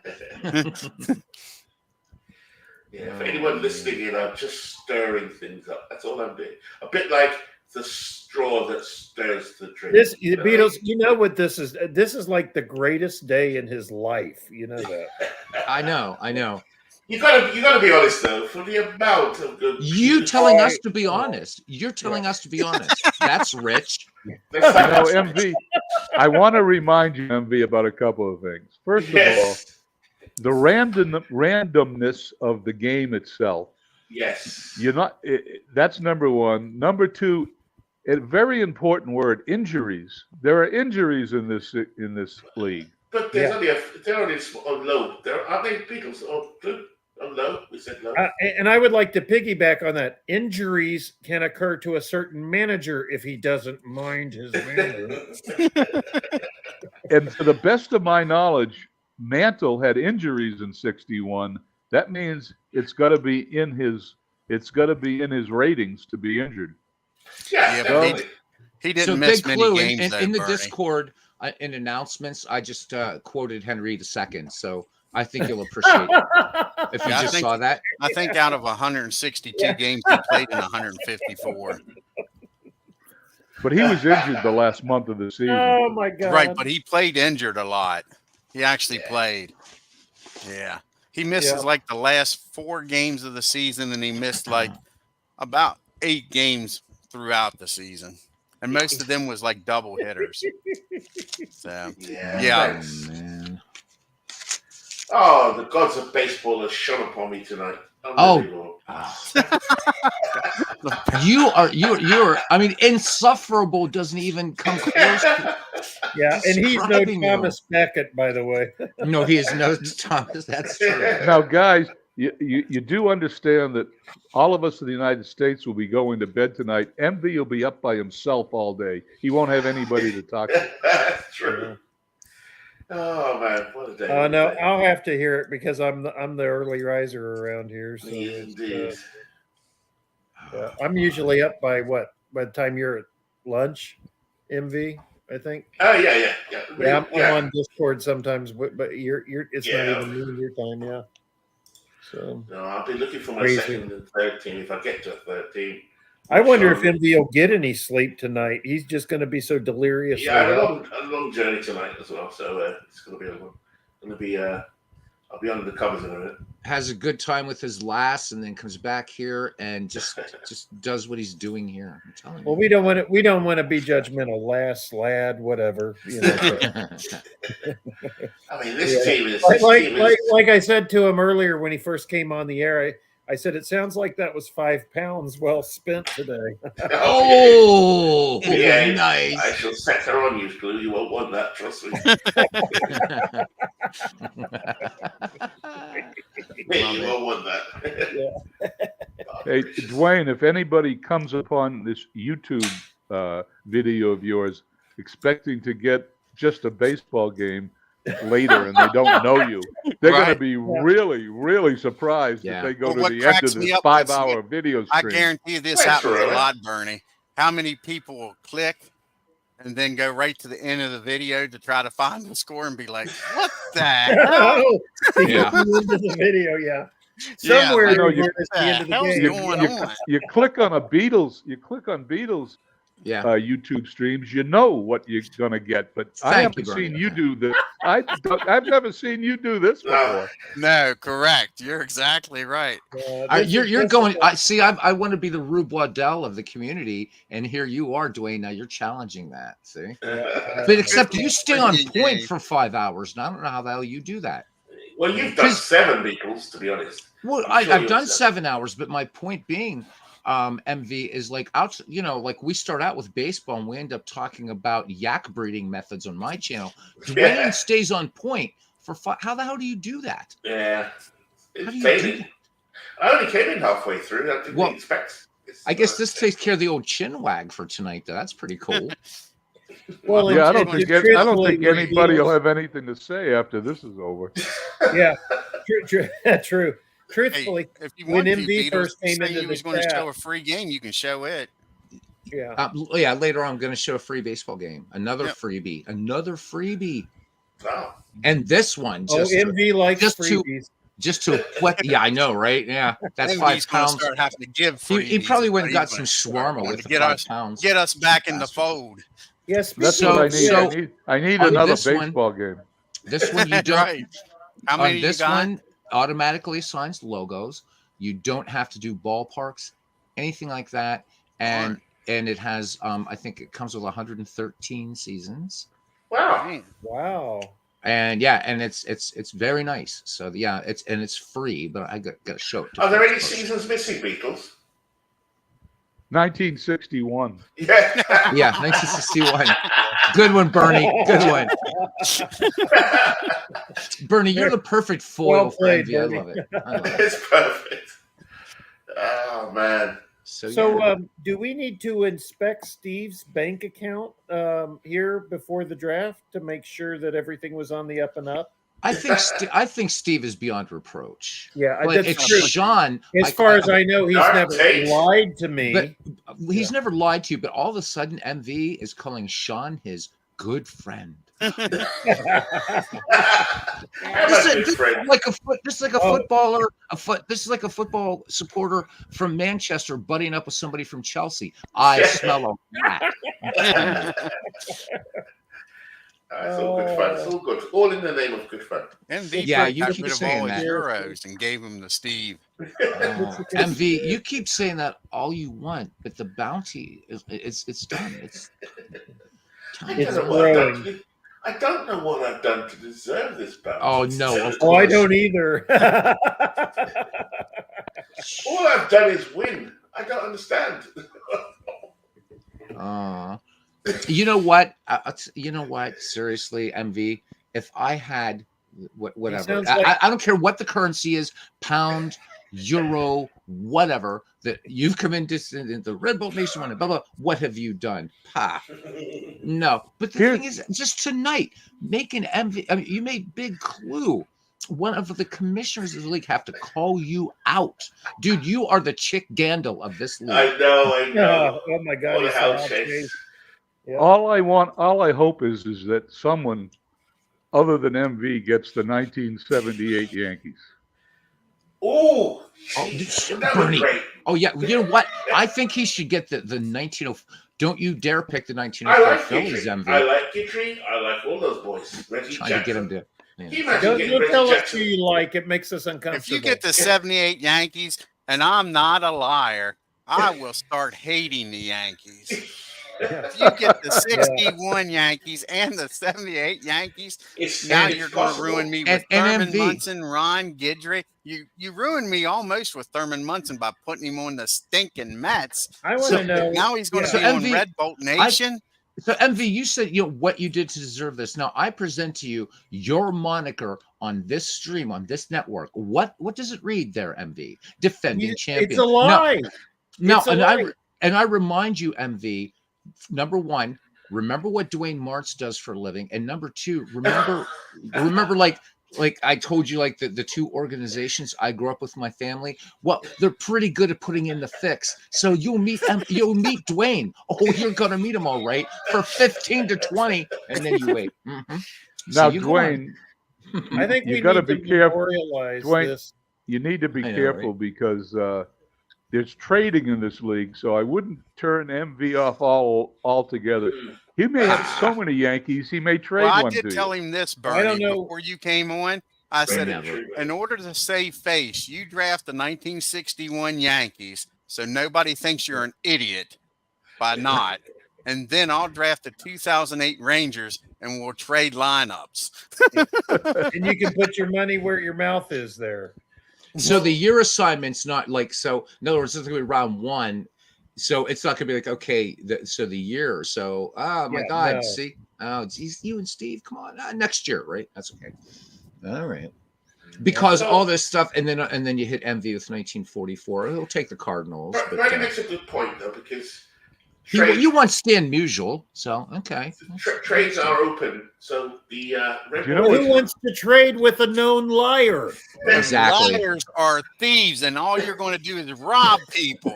Thank you, There's Dwayne. no difference between a liar and a thief. They go hand in hand. They walk down the street. Hey, Dwayne, let me ask you a Dwayne. question, Dwayne. Have you ever known any self-respecting Mets fan, a genuine Mets fan, who would draft Yankees? I don't.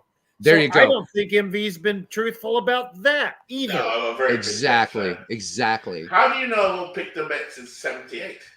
You don't know.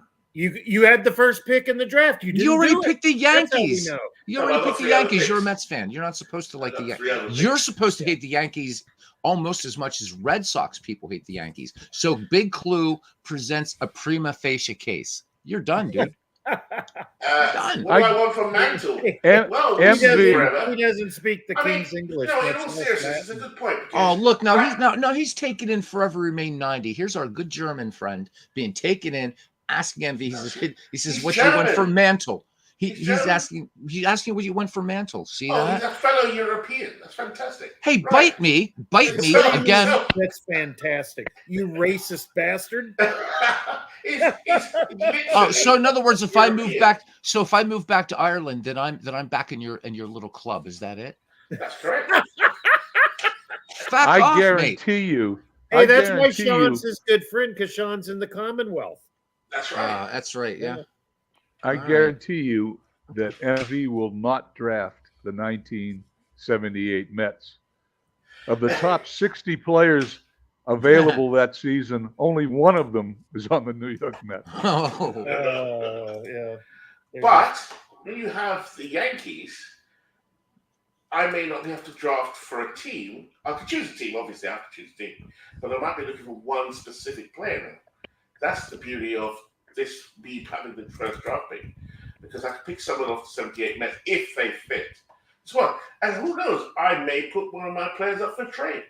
You're right, Bernie. Actually, I could do. You'll put a scrub up for trade. Don't even start that. Yes, there's some people. I'm not a big fan of the on base percentage of a couple of players. Okay, I'll take the 44 Cardinals, and I'll get Mort Cooper, and I'll trade him for Mickey Mantle to you. How's that sound? No, you have to add see, there you go. And Mort Cooper wasn't a scrub either, by the way. But okay. No, if you get the 44 Cardinals, Stan Musial's better player than Mickey Mantle. Yeah, he is totally, especially in that year, 100%. You should that your moniker should be defending wanker. Either way, it's a champion. Well, more hand lotion there. For the Red Bolts. The Red Bolt Nation of One, who has gotten ejected not only on my channel from ballparks, but there's somebody else that did it too. That was funny that day. That was funny. Yeah, somebody else. You got thrown in somebody else's ballpark too. It was brilliant. I literally said, I'm coming into the ballpark, and the text said, rowdy fan gets ejected. That was me. That was funny that night. MV, if I get the 1904 Red Sox, who do you want to trade me for Cy Young? Oh, nice one, Bernie. I'd switch the trade, and I would want Chick Stall. I can tell you that outright. Bernie will trade you Chick Stall for Mickey Mantle. No, but I'll be very interested. Oh wait, he said he loved Chick Stall before, but now he won't take Chick Stall. I know. I'll take Chick Stall. Not for Mickey Mantle, though. I'll bet him and Chick Stall never had a relationship. No, I tell you what, the Houston team in 1978. That's worth. Oh my God! Don't even. Yeah, it's gonna be fun. Hall of Fame caliber player Bucky Dent. Now you're gonna get Bernie riled up. All I know is taken Jerusalem, and the Pope has called for your destruction. Yep. The crusade is about to begin.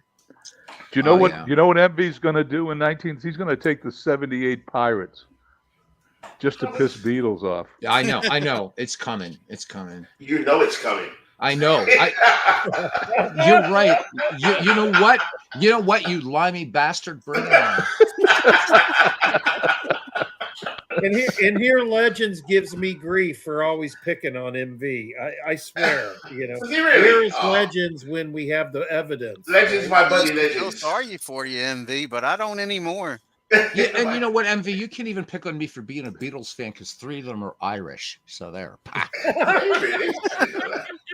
Yeah, John, Paul, and George were Irish. So bite me again. Bite me, bite me, bite me. I used to say to Big Clue, from now on, it's bite me, MV. Forget it. You know, when MV's teams are playing I'll still say it, Big on Clue. YouTube, it will get the highest viewership of any games. It will. Yeah. It will. Well, I don't know, Bertie. After tonight, there may be a blackout of MV games on the channel. Oh, it's so much fun. It's all good fun. I think that's why the league. This is the fourth version or fifth version. Fifth version. This is the first. Again, you're not defending anything. This is the first version. It is a new project. Good. No, what I meant was the fifth version in our community. The Beatle article, the community that originated. This is the fifth. This will be the fifth league you've participated in. Yeah. Yes. Amazing. Yeah, well, McGreevy 2 will be after this one gets on rails and running, and MV, if you think you're getting it bad here, just wait. This one's already off the rails, Beatles. Yeah. I'm telling you. Too funny. God. Oh, my God. Steve will have a blast hearing about this. Well, just think, MV may get overconfident here and not study as much as he did. I can't imagine MV ever being overconfident. When has that ever happened? Well, it's happening tonight. Yeah, like every time he ever talks about his team. But I've not said. But in all fairness, I have not said we're going to win.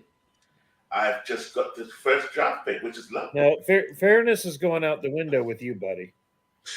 Yes, it is. Why? It's not my fault. The Marquis of Queensberry rules are gone. Oh, way gone. Yeah. But to get the first draft pick, I did have nothing to do with it. In fact, I was totally No, it's not the first draft pick that's got everybody wound up. It's this. Why wouldn't you pick the 2000 Rangers draft that got everybody wound up? Yeah. It's your complete and utter lack of integrity, you get. Exactly. We're not upset that you got the number 1 pick. We're upset that you didn't stick to your word. No, that was just what good is a man if he doesn't have his word? Where did I hear that before? Well, I think that's your mistake, Wayne, is you're assuming he's a man. Bernie read it right. That's all I will say. Bernie read it correctly. Unbelievable. Yeah, I just didn't think he was that low, MV. I didn't think I'd have to go. That's because Bernie lives in Vegas, so he's used to dealing with lots of people of low character. Bernie, I'm going to take that. Well, no, I don't think I'm dealing with low character. I just knew that you took one look and you knew no one was going to pick the 2008 Rangers. Yeah, but all you got to do is drive down the Vegas Strip and you see people just like MV. Well, that might be true. Yeah, might be true. Don't put a mite in there. There's no way that before the draft I was going to reveal publicly my team. Come on. But you just did. Don't reveal anything. No, 2008. I know, but you just did reveal it. So there you go. 1961 Yankees. There's no way. So we sort of beat it out of him. He didn't really want to do that. Yeah. Oh wait, Bernie's kind of inching toward the dark side. Look, MV's cookies are not that good. Trust me. Well, I've got to be nice to MV because I still haven't learned all there is to know about cricket. Oh, there you go. I will try and get some. Well, why would you go to Dwayne can teach you. Dwayne has a good grasp on cricket. Chris Slovic knows cricket. He does. He's playing there tomorrow, Cricket Land. So, MV, you had a good time in London, right? What better time since I've come back, actually. I didn't think it was possible. Well, but you had a great time, but you realized that after tomorrow night, it's a living hell for you all the way. Yeah, going back to How long was you in London? Huh? How long was you in London? Not long enough. Not long enough. Not long enough is right, yeah. I don't know if my math is correct, but isn't it like 4 o'clock in the morning where you are, MV? 3:47, nearly 4. Yeah. Yeah. He won't sleep. He won't go to bed tonight. He's so excited. Yeah. Like you said, though, in all honesty, the pressure's on me now. Not to win the league, but because I've played my first pick, I'm like, okay. Yeah. So that's our plan right now, just MB, to have you silly Lamar. So when you get to your second pick, we're like, what the hell did he pick that team for? Yeah, I can just imagine after this stream is over, when he gets into bed and in his pajamas, what kind of abuse his Paddington Bear doll is going to take. Big clue. Love it. Yes. I love it. No, it's going to be fun. It's going to be fun. I just can't wait to see all y'all's picks. He probably renamed the doll Steve. He'll be there with his Paddington Bear. He'll have a nice plate of chippies with him, and he probably renamed his Patty Steve Tate.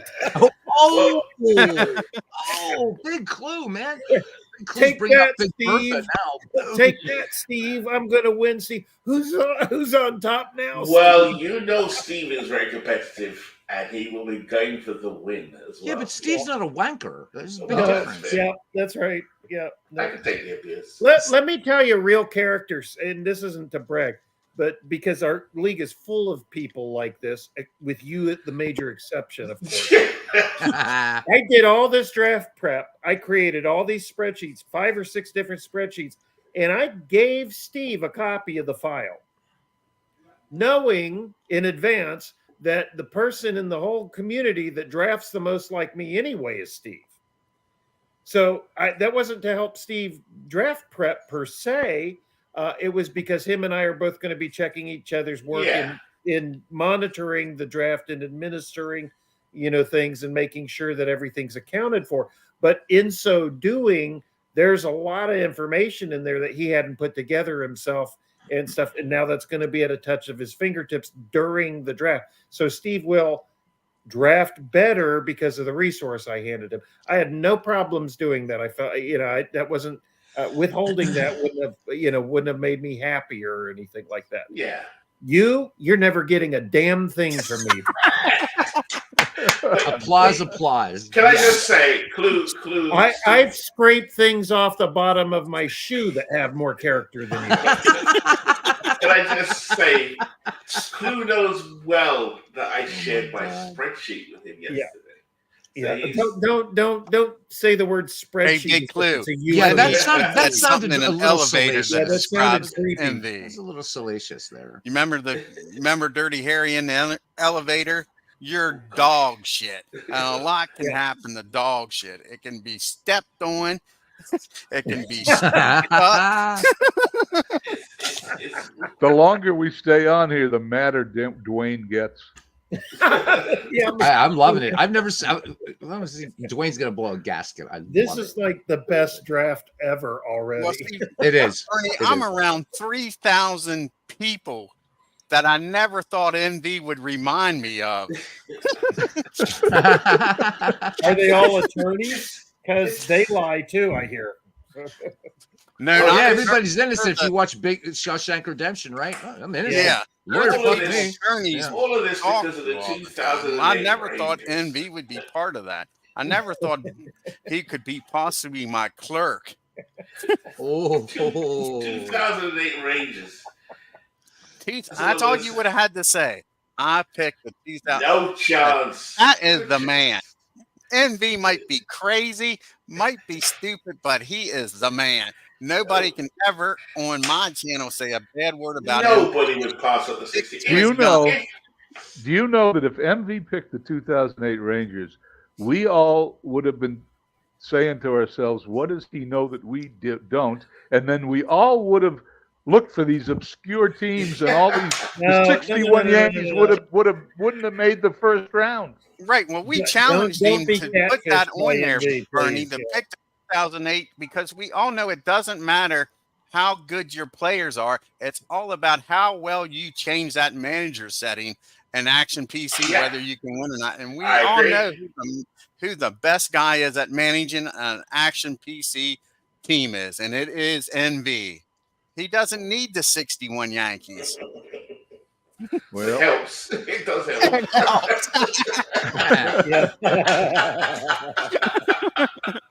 Oh my gosh.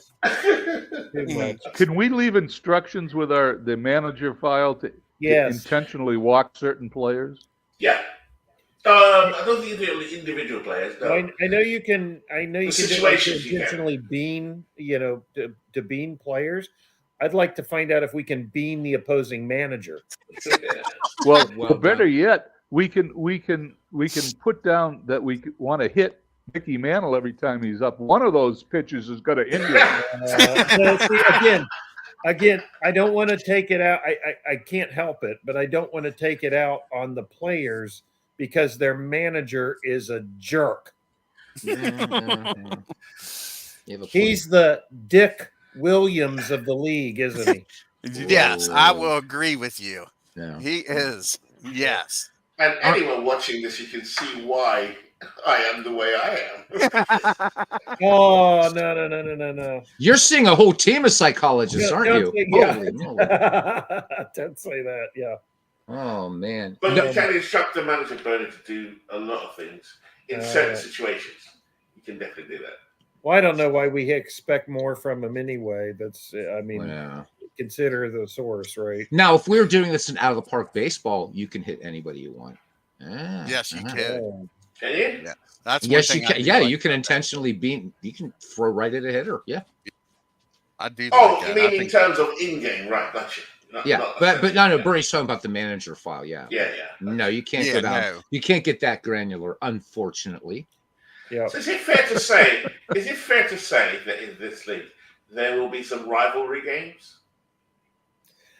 Yeah, the whole league against 19 against 1. Yeah. By the way, MV, everybody else is having a friendly game of baseball. Yeah. One of the rules of broadcasting going forward, you are not allowed to play your own team on your. We did that last year. We did that the last couple of years. Yeah. So you'll just you're have playing NV. But we're not exactly. We're not managing. I don't tend to manage in the game. I just set the settings. That's it. I don't really touch it. Yeah, if you're the manager against MV and it's your channel, by all means, manage your team. Manage. We're gonna have this moment. Since we're gonna have 4 divisions, are we gonna have a balanced schedule? Yes. Yeah, I'll have to talk to Steve about where to get the schedule. Him and I were going over some. He was giving me some tips about how to use the existing schedule maker. So we'll come up with something. Because I'm thinking there hasn't been 20 teams in baseball during divisional play before. So we'll come up with something that works. Yeah. Hey, MV. In all seriousness, I couldn't cheat against your team because I have integrity. Yeah. He does. Yeah. Use words he understands, please. Oh, I'm not a liar. I'm not a effing liar. I know Beatles. I don't know who else saw this. Anybody in the chat or anybody on the broadcast who ever saw this moment. But to this point in time, for me, the greatest moment in the history of the community was watching Ron Juckett assaulted by that CBS Sports banner of his that fell on him. I never did see that. Oh, yeah. Oh, my God. It's the fun. He must struggle. On camera, he struggles for like 10 minutes to get it off of him. It is hysterically funny. Oh, my and God. bless his heart, he had a great sense of humor about it. Yeah. It is so funny. He did. I think the only thing that's going to top that is seeing MV's team have their season ended by somebody in the league this year. I am salivating. That would just be the cherry on top. Cy Young did eliminate you. Yeah, that would be the cherry on top. Yes, it would. Well, I got good news for you. That would be hilarious. MV. Cy Young will be in this league. Yeah. Whether I draft him or someone else does, he'll be playing in this league. Yeah, he had a great year. Cy. Oh, Denton, bring him on. Now I figured you're right. I just figured out why he hates Cy Young. Why is that? What is Cy Young's full name, Beatles? Denton True Young. Thank you. And very good. True is the opposite of MV, isn't it? Yeah. Yeah. Yeah. Complete antithesis of MV. Absolutely. Yes, that is awesome.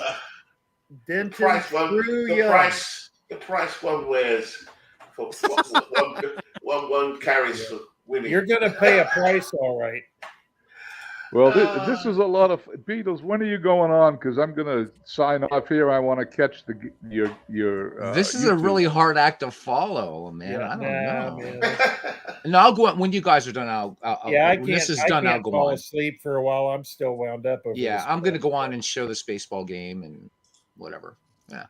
All right. Well, I'll keep an eye on YouTube, so I'll see everybody on Beatles. Who all was on this channel 6 hours ago.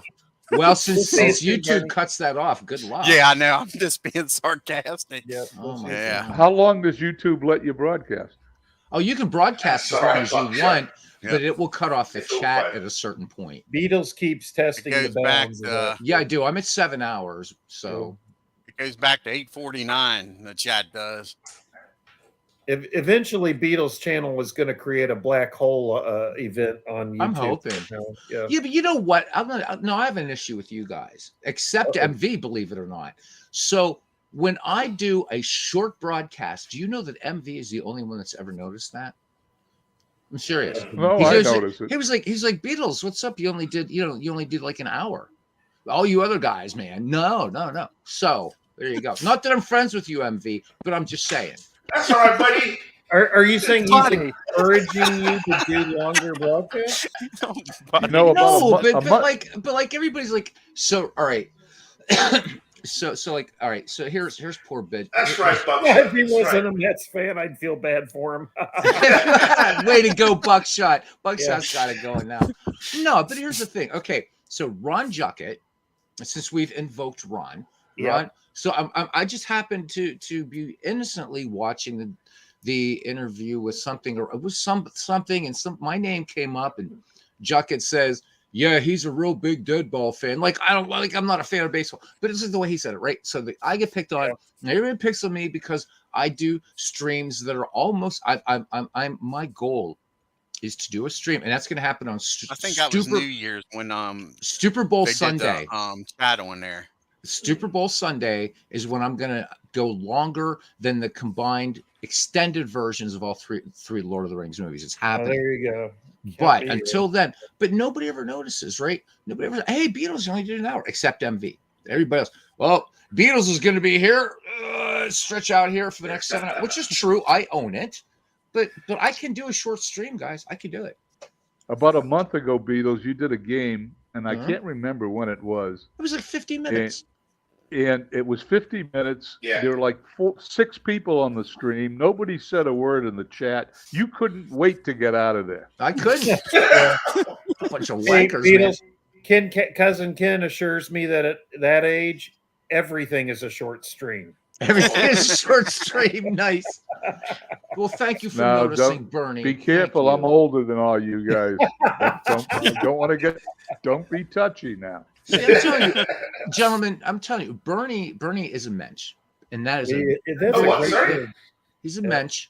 I tell you what, I respect Bernie. I was worried there for a moment that he was easing over to the MV side, but I think we're okay. Bernie's neutral. So Bernie's very diplomatic, but I'll tell you what. Now here's Bernie. I'm going to tell you, and I do word of respect for Bernie. But I'm watching Bernie here and listening to Bernie, and he's got this voice that can just lull you in, right? That's right. He's kind of like Dracula, right? Hello. And then Dracula, no. Kind of like Dracula, right? So he's not going to upset you, MV, but don't think he's going to be your buddy. No. And I'm on Bernie's side. But I watch MV. You've met your match in this man right here. Yeah. And Bernie, I'm telling you. But Bernie's been actually quite nice to me tonight, to tell the truth. He's been quite nice. Bernie's he is like Bernie right now. Bernie is the epitome of stoicism, and I love he is. He is. But MV, you know what? It's gonna suck to be you in this league. No, it won't. Yes, it will, because you talked about rivalries. It's the whole damn league against you. Yeah, but that's I don't know. But Sean maybe not, but Sean likes you. I don't know why. But you know what? That's because Canadians eat poutine or something. I don't know what it is. Sean, it's not too late. Step back from the precipice. I can't believe he likes MV, because MV's giving him crap about the fish wings. Right. But he knows I'm searching for them. So he knows that I'm going to be eating them soon. Well, you say you're searching for them, but how do we know? You're a liar. In Wales? You're going to find anything in Wales, MV. You forget. You might fool these guys, but not me. Come on. Yeah, the only thing in Wales is blubber.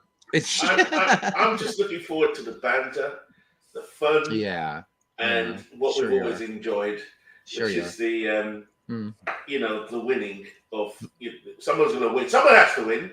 So we don't know who that's going to be. You're more insufferable than ever. I know, right? Yeah, I have a good idea, and this tonight has given it to me. When we do broadcasts of these games, we should do it. Obviously, StreamYard's the easiest. We should have 2 or 3 person broadcast booths. That'd be brilliant. Wouldn't that be fun? Yes. And then we could banter during the game instead of just having there and spend an hour and 15 minutes doing play-by-play. Yeah, let's do it. Let's do it, man. Bernie, you and I were gonna. Was that today? You and I were gonna do a game together because I had work. Oh my God, I missed your Babe Ruth thing by literally 14 minutes. No, Babe Ruth isn't until the 10th. Okay, well, you were talking about you and me doing a game at some point. I was going to have you come on with me today. I did a Walter Johnson game today. Well, for future reference. I would have loved that. So for future reference, I'm done at work at 4:30 Eastern on Saturdays. So just future reference if you ever want to invite me again. What days you got off? The next time I'm off. I'm off on Sundays and Mondays. Oh. And I don't go back until Tuesday at 1 in the afternoon. So it's like I like Sundays, Mondays, especially with appointments. Yeah. So maybe this Monday we'll do a game. I'll sneak a game on. Oh, I'd love it. The 2 of us can go do it. I'd love it. Let me see what I'm doing tomorrow. Would have been amazing. That would have been so much Walter fun. Johnson, and I don't care if no one's. I mean, you can all go to the end. A lot of these guys were on the game. Walter Johnson beat the Red Sox and pitched a complete game 5-4 victory today as the Senators walked it off in the bottom of the 9th. Oh, big train. I was pissed. I'm sure. Thanks, Sean. Thanks, Sean. See, but again, it's as Big Clue said earlier. It's because Sean has there's this innate fear because Canada is still part of the British Commonwealth of Nations. Yeah, that's why he's saying that, because he knows that the bloody redcoats are going to come back over there again. That's what he thinks. Sean, you guys won your independence without a war. You're fine. You don't have to worry about him. No. It's because we had to battle him and you guys didn't. They didn't win it. They were given it. Right. Don't the Canadians still have Queen Elizabeth on their money? Yes. Well, not anymore because she's dead. Right. Now they're going to have and then now you're going to have Chucky on there. King Charles. King Chuck. King Chuck. Anyway, I'm going to say goodbye to everybody. Beatles, I'll catch you later on your it's not going to be that much later. As soon as this is over, I'm going to go on. Yeah. All right. I'll take a look for it. Okay. Take it easy, everybody. I'll head in now. Thanks for stopping in. I'm going to take the boys for the second or third time. I'm going to take some the Yankees some spring training in a minute. So I bet you are. I'll bet you the mad scientist is always trying to figure out taking the Yankees to spring training. Is that a euphemism for leaving kids off at the pool or spending a penny? I mean, right? No. Knowing MV, he goes to the pool to pick up little kids.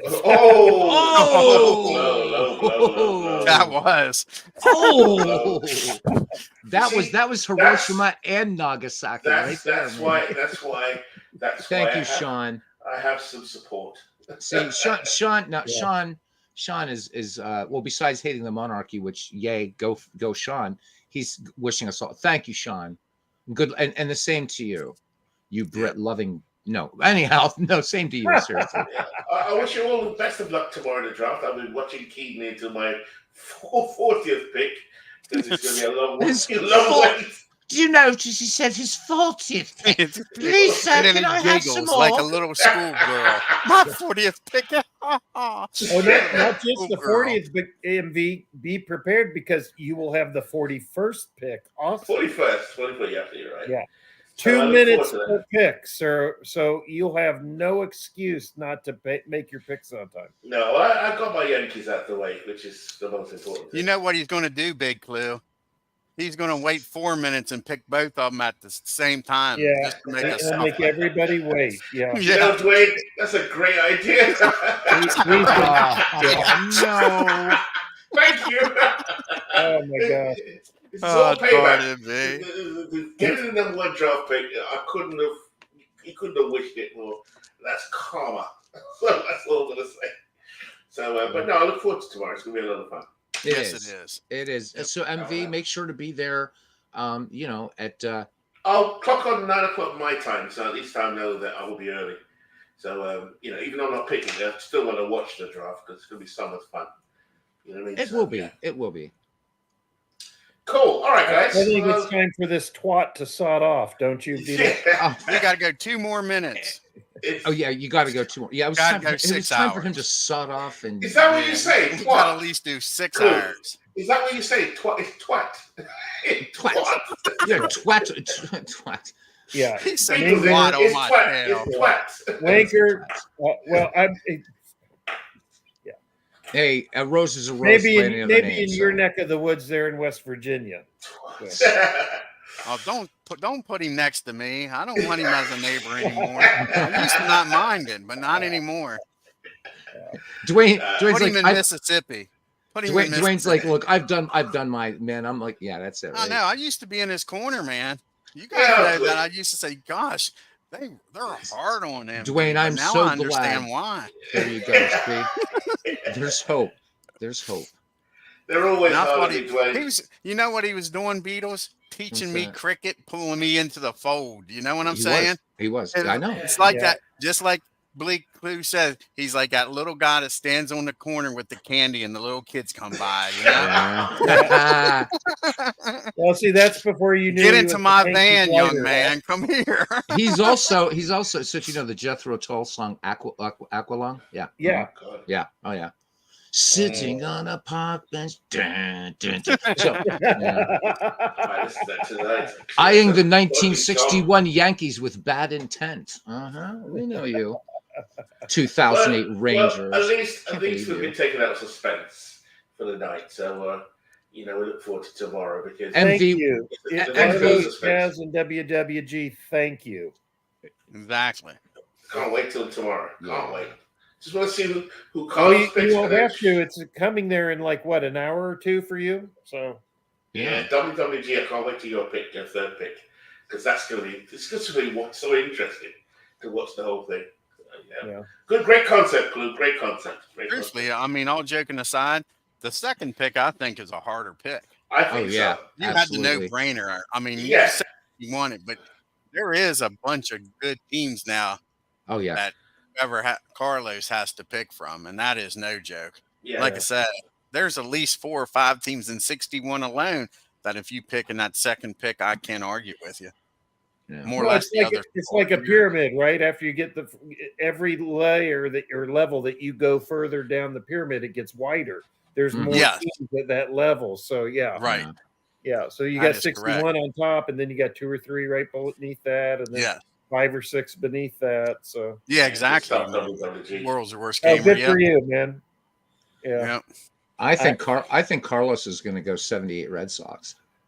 You're joking. Do you think? I don't know. What's his favorite franchise? Do you know? Well, Carlos Yaz. Yeah. Oh, I didn't put that. Yeah. That makes sense. Yaz, it might be the 61. Get Yaz with the rookie year. Yeah, true. Yeah, but 78's a stronger team overall. Correct. Yeah. I agree. But I'm just saying, if he's a big Yaz fan, you get him his whole career. That's true. Well, but if he gets 78, though, Dwayne, he can take him back. Yes, he can go backwards. You're correct. So either way, Carlos has, he's got to go for those either Red Sox teams. He's got to. All these. So we got what? How many Red Sox fans in this league? Too many. Yeah, exactly. Here, let's bring it up here. Bernie, Mike, and Carlos. That's 3. Yeah. None of whom apparently want 1904, by the way. I know, right? That's fine.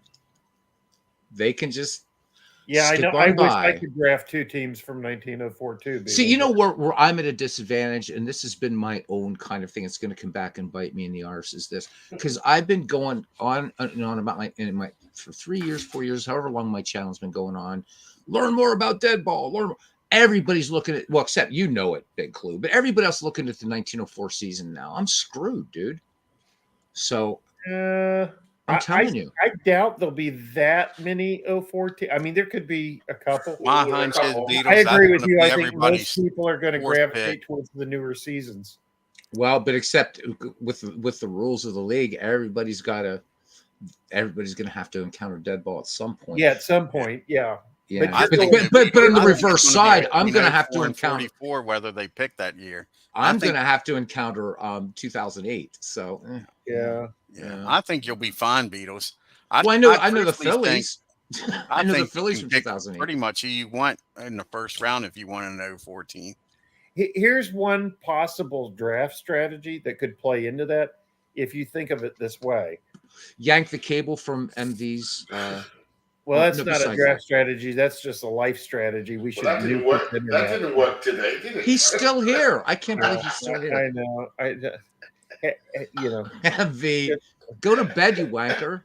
We need to call Scotland Yard on him. We really do, right? Well, 007 should have a good advantage with that 2008 season he's doing.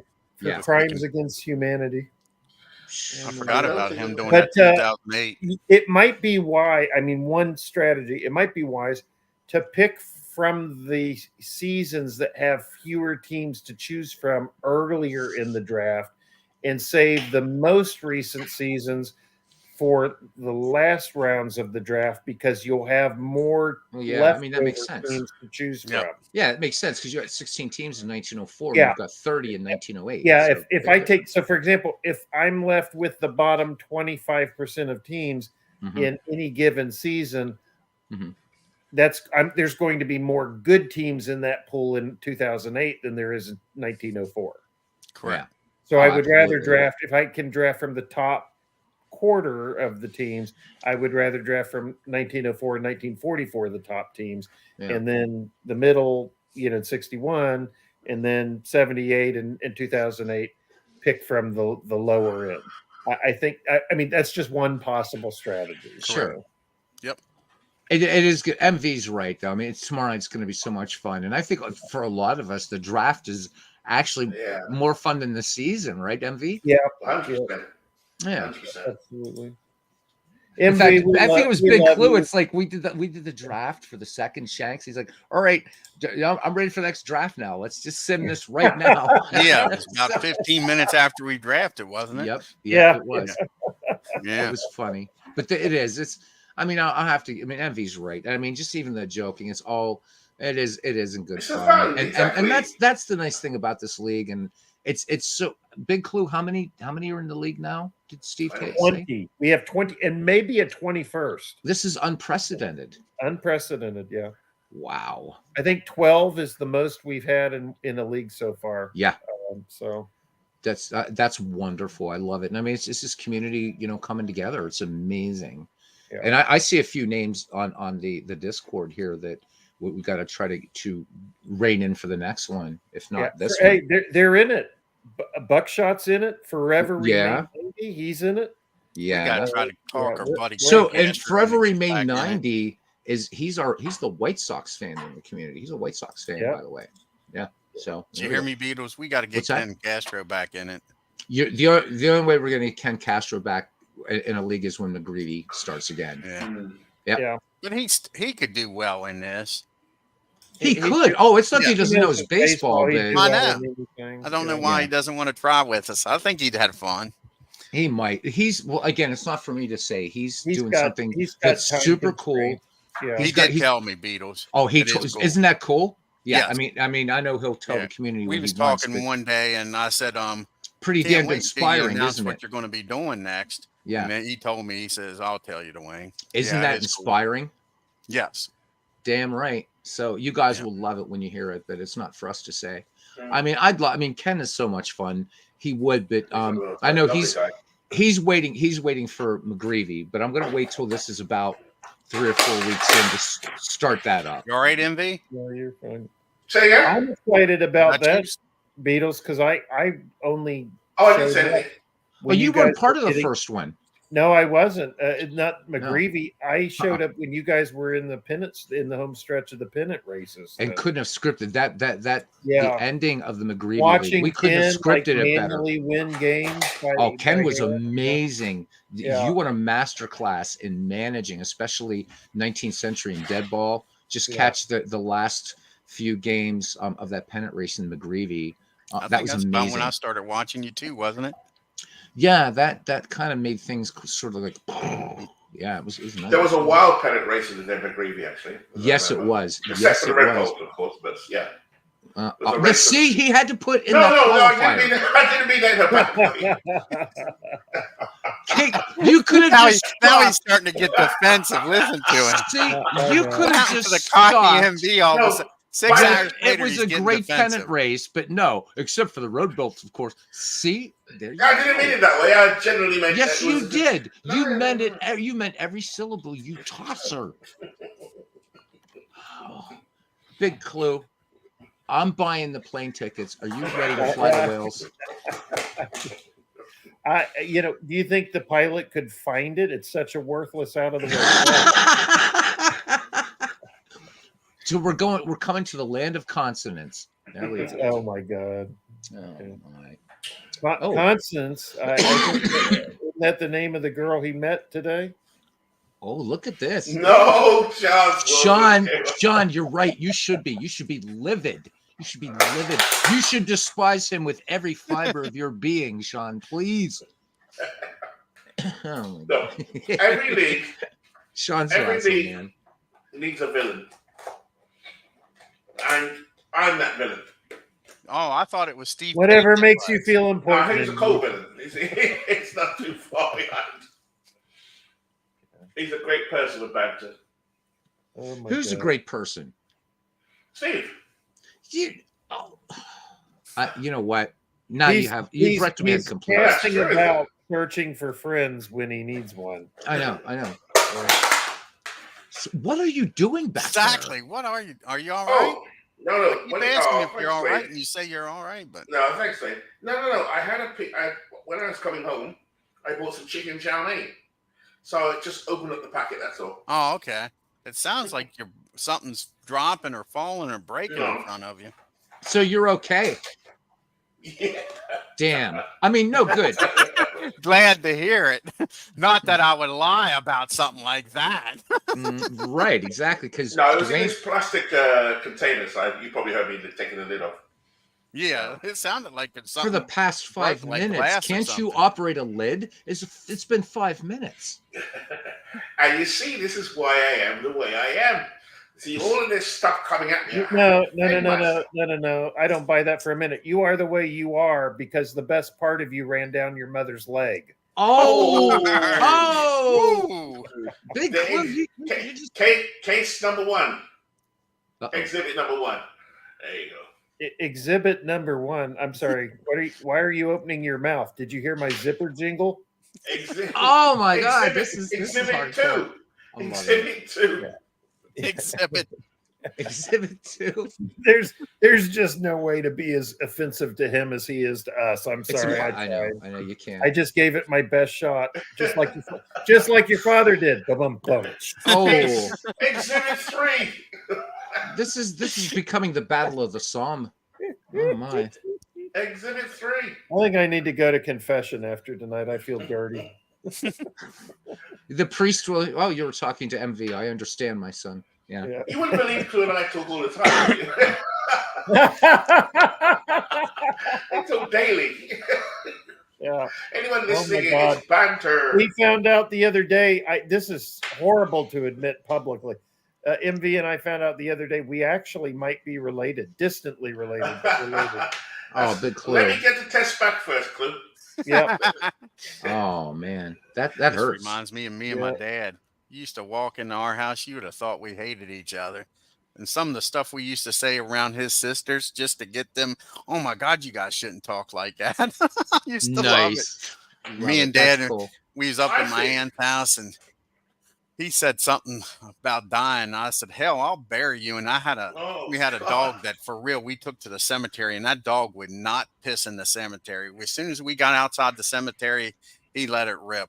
And I said, me and the dog will piss on your grave when we bury you. And like I said, here's my dad says, boy, don't you worry about that. I'll fucking bury your ass. And my aunt's like, oh my God. I love it. I love it. Good memories there. So, nice.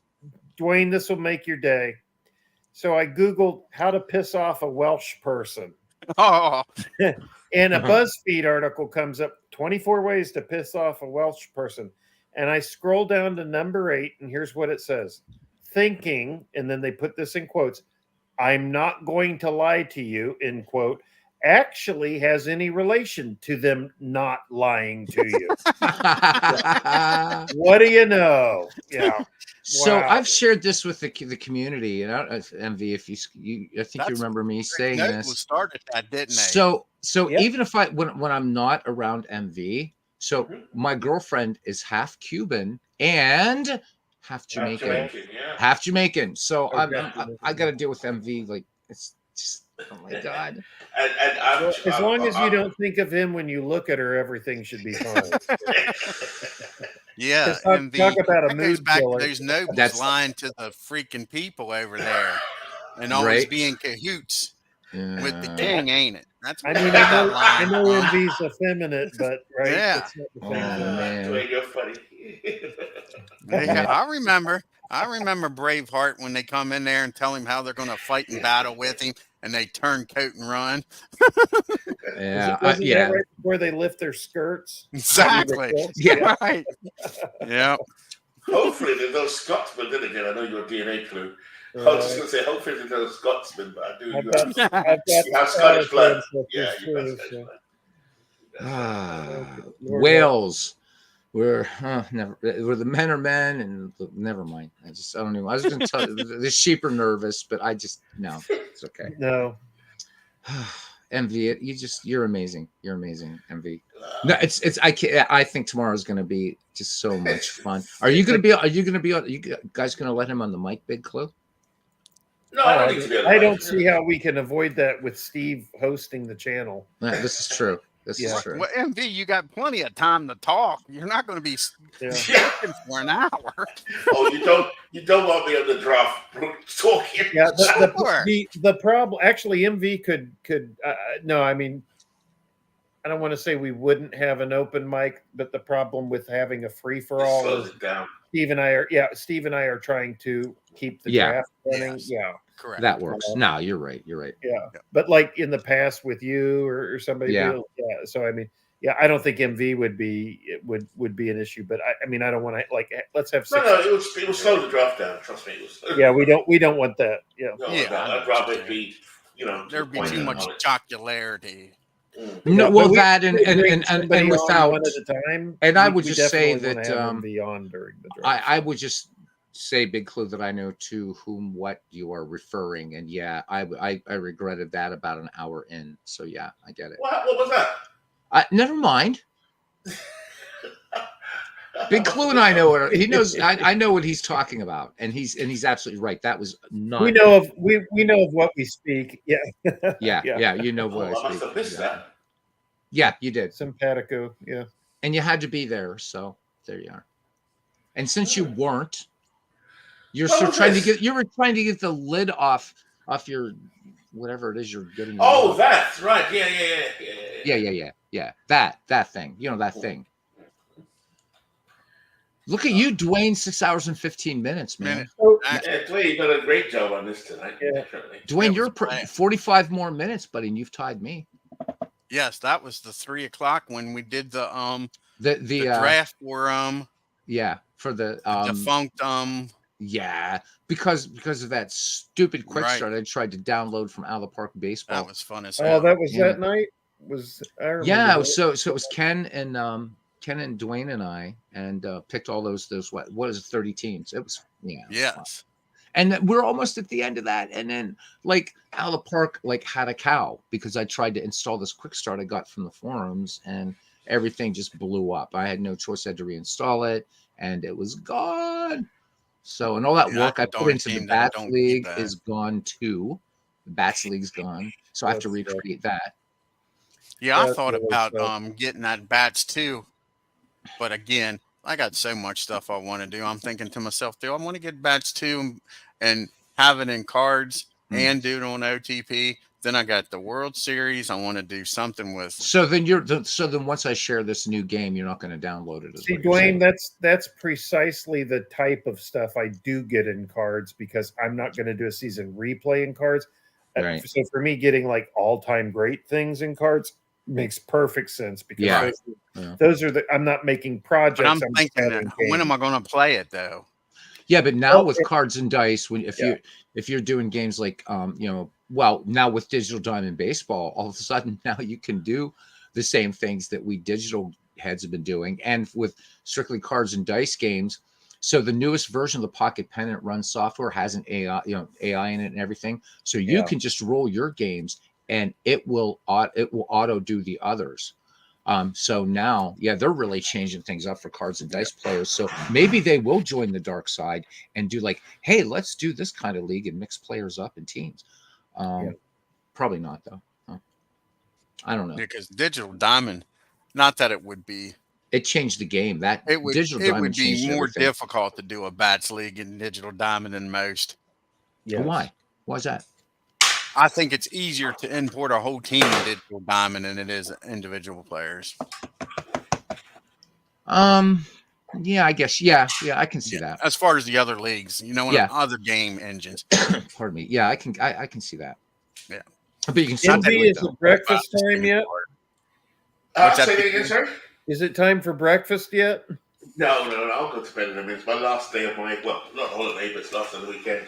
Come on, we're going to sleep half of it. No, we want a proper fry up. We want a proper fry up. No, those days are done.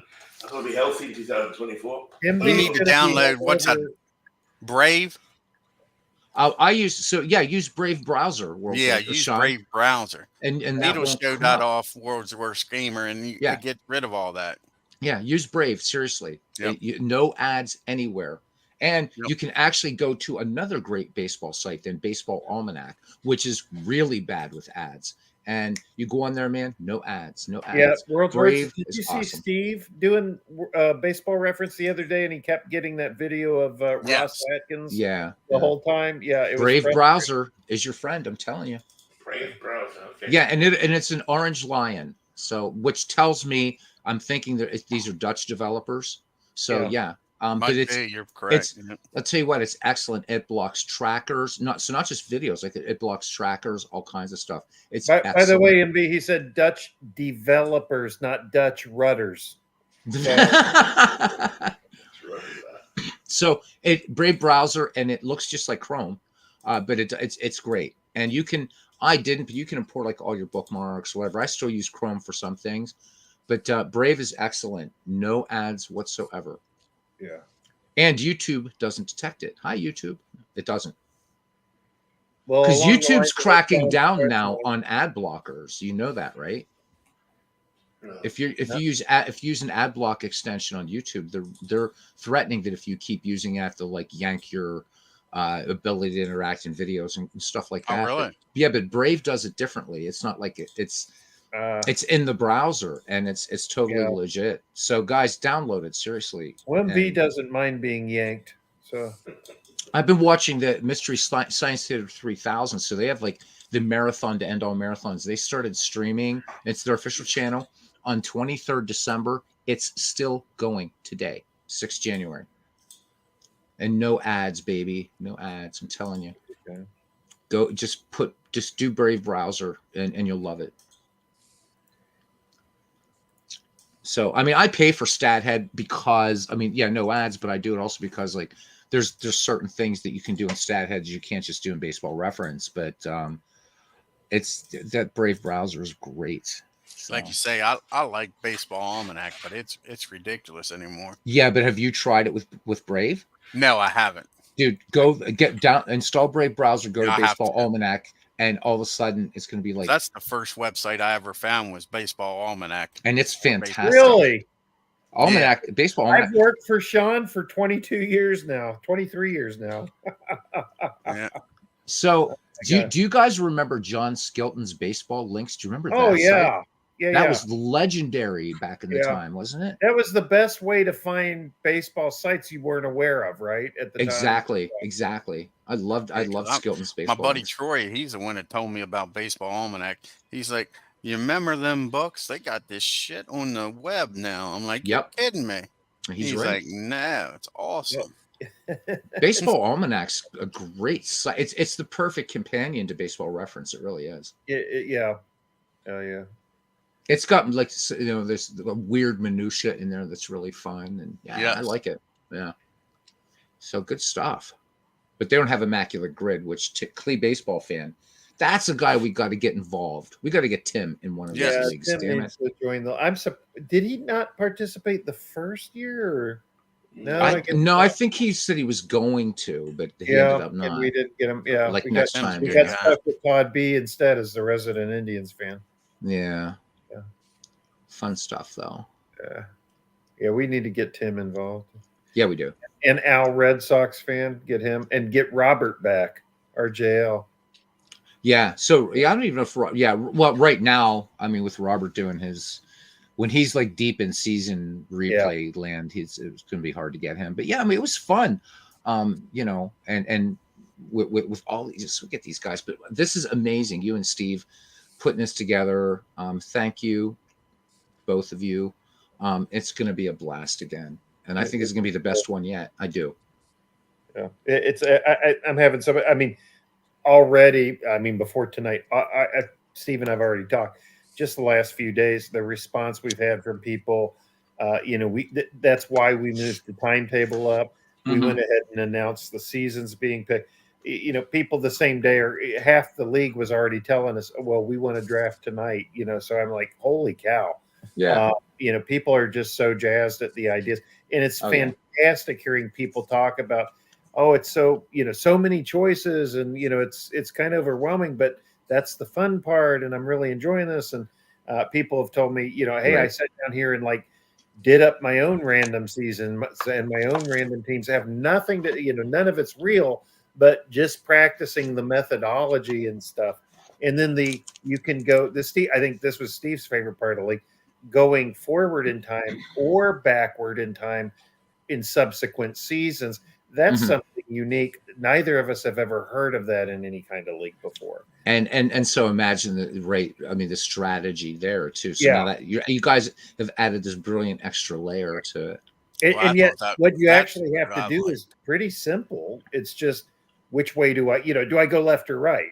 So right. I think that's what put it over the top for me is, like I say, you get that 1969 season, you get that year, and you're thinking, man, why did I get this guy in this year? Now you're thinking, well, hell, I'll wait a year or two and I still got a damn good ball player. Or if I get the 1975 Braves, I'm thinking, well, I got Dale Murphy to start his whole damn career. And that's the thing, because when you're dealing with a project like this, that's the entirety of almost the entirety of Major League Baseball. So why the more random thing works with McGreevy is because it's smaller.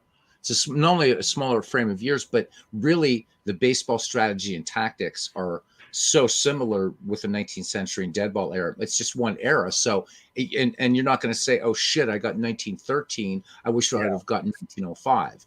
But this, what the Fields of Dreams League, the former Shanks League, is much more challenging in that respect. Yeah. Because what's going to happen in McGreevy is although we're adding the 1920s now, but I'm still trying to think of a way to limit that, because now you're starting to bring in the sluggers, and that that's going to change McGreevy, and that's not what this is about. But with this, you've really you can't just concentrate on this 40-year period, and I guess we're including 2023 if that ever. I'm sure for the next year, if that comes up in the random number generator or whatever, you got almost all of baseball history now, and that's a challenge And now it's like you got to think in terms of, all right, this guy's going to go forwards, backwards, or I want this year, and I'm hoping. So MV making that pick, seriously though, 1961 Yankees, obviously great pick, right? I presume most of those players he'll send backwards, the ones he keeps. I would. Yeah. Oh, wow. Are you kidding me? Yeah. I can't think of one I wouldn't. Exactly. Cleat Boyer, maybe. Yeah. He was like, but I mean, like, you get like, well, for me, I mean, I'm not, look, everybody knows I'm going to go for 1904 first. So obviously for me, it's going forward, I mean, but I love that what you guys are doing. 1944 is going to be a good one for that too. Just saying, either forward or backwards, That's great. So I think it's going to be fun. That's I why can't we wait. changed the end date, Beatles. This was Steve's idea. Okay. We had it going all the way up to 2023. We changed that to 2018 as the end date. That way, because we felt like, well, what if somebody gets 2020?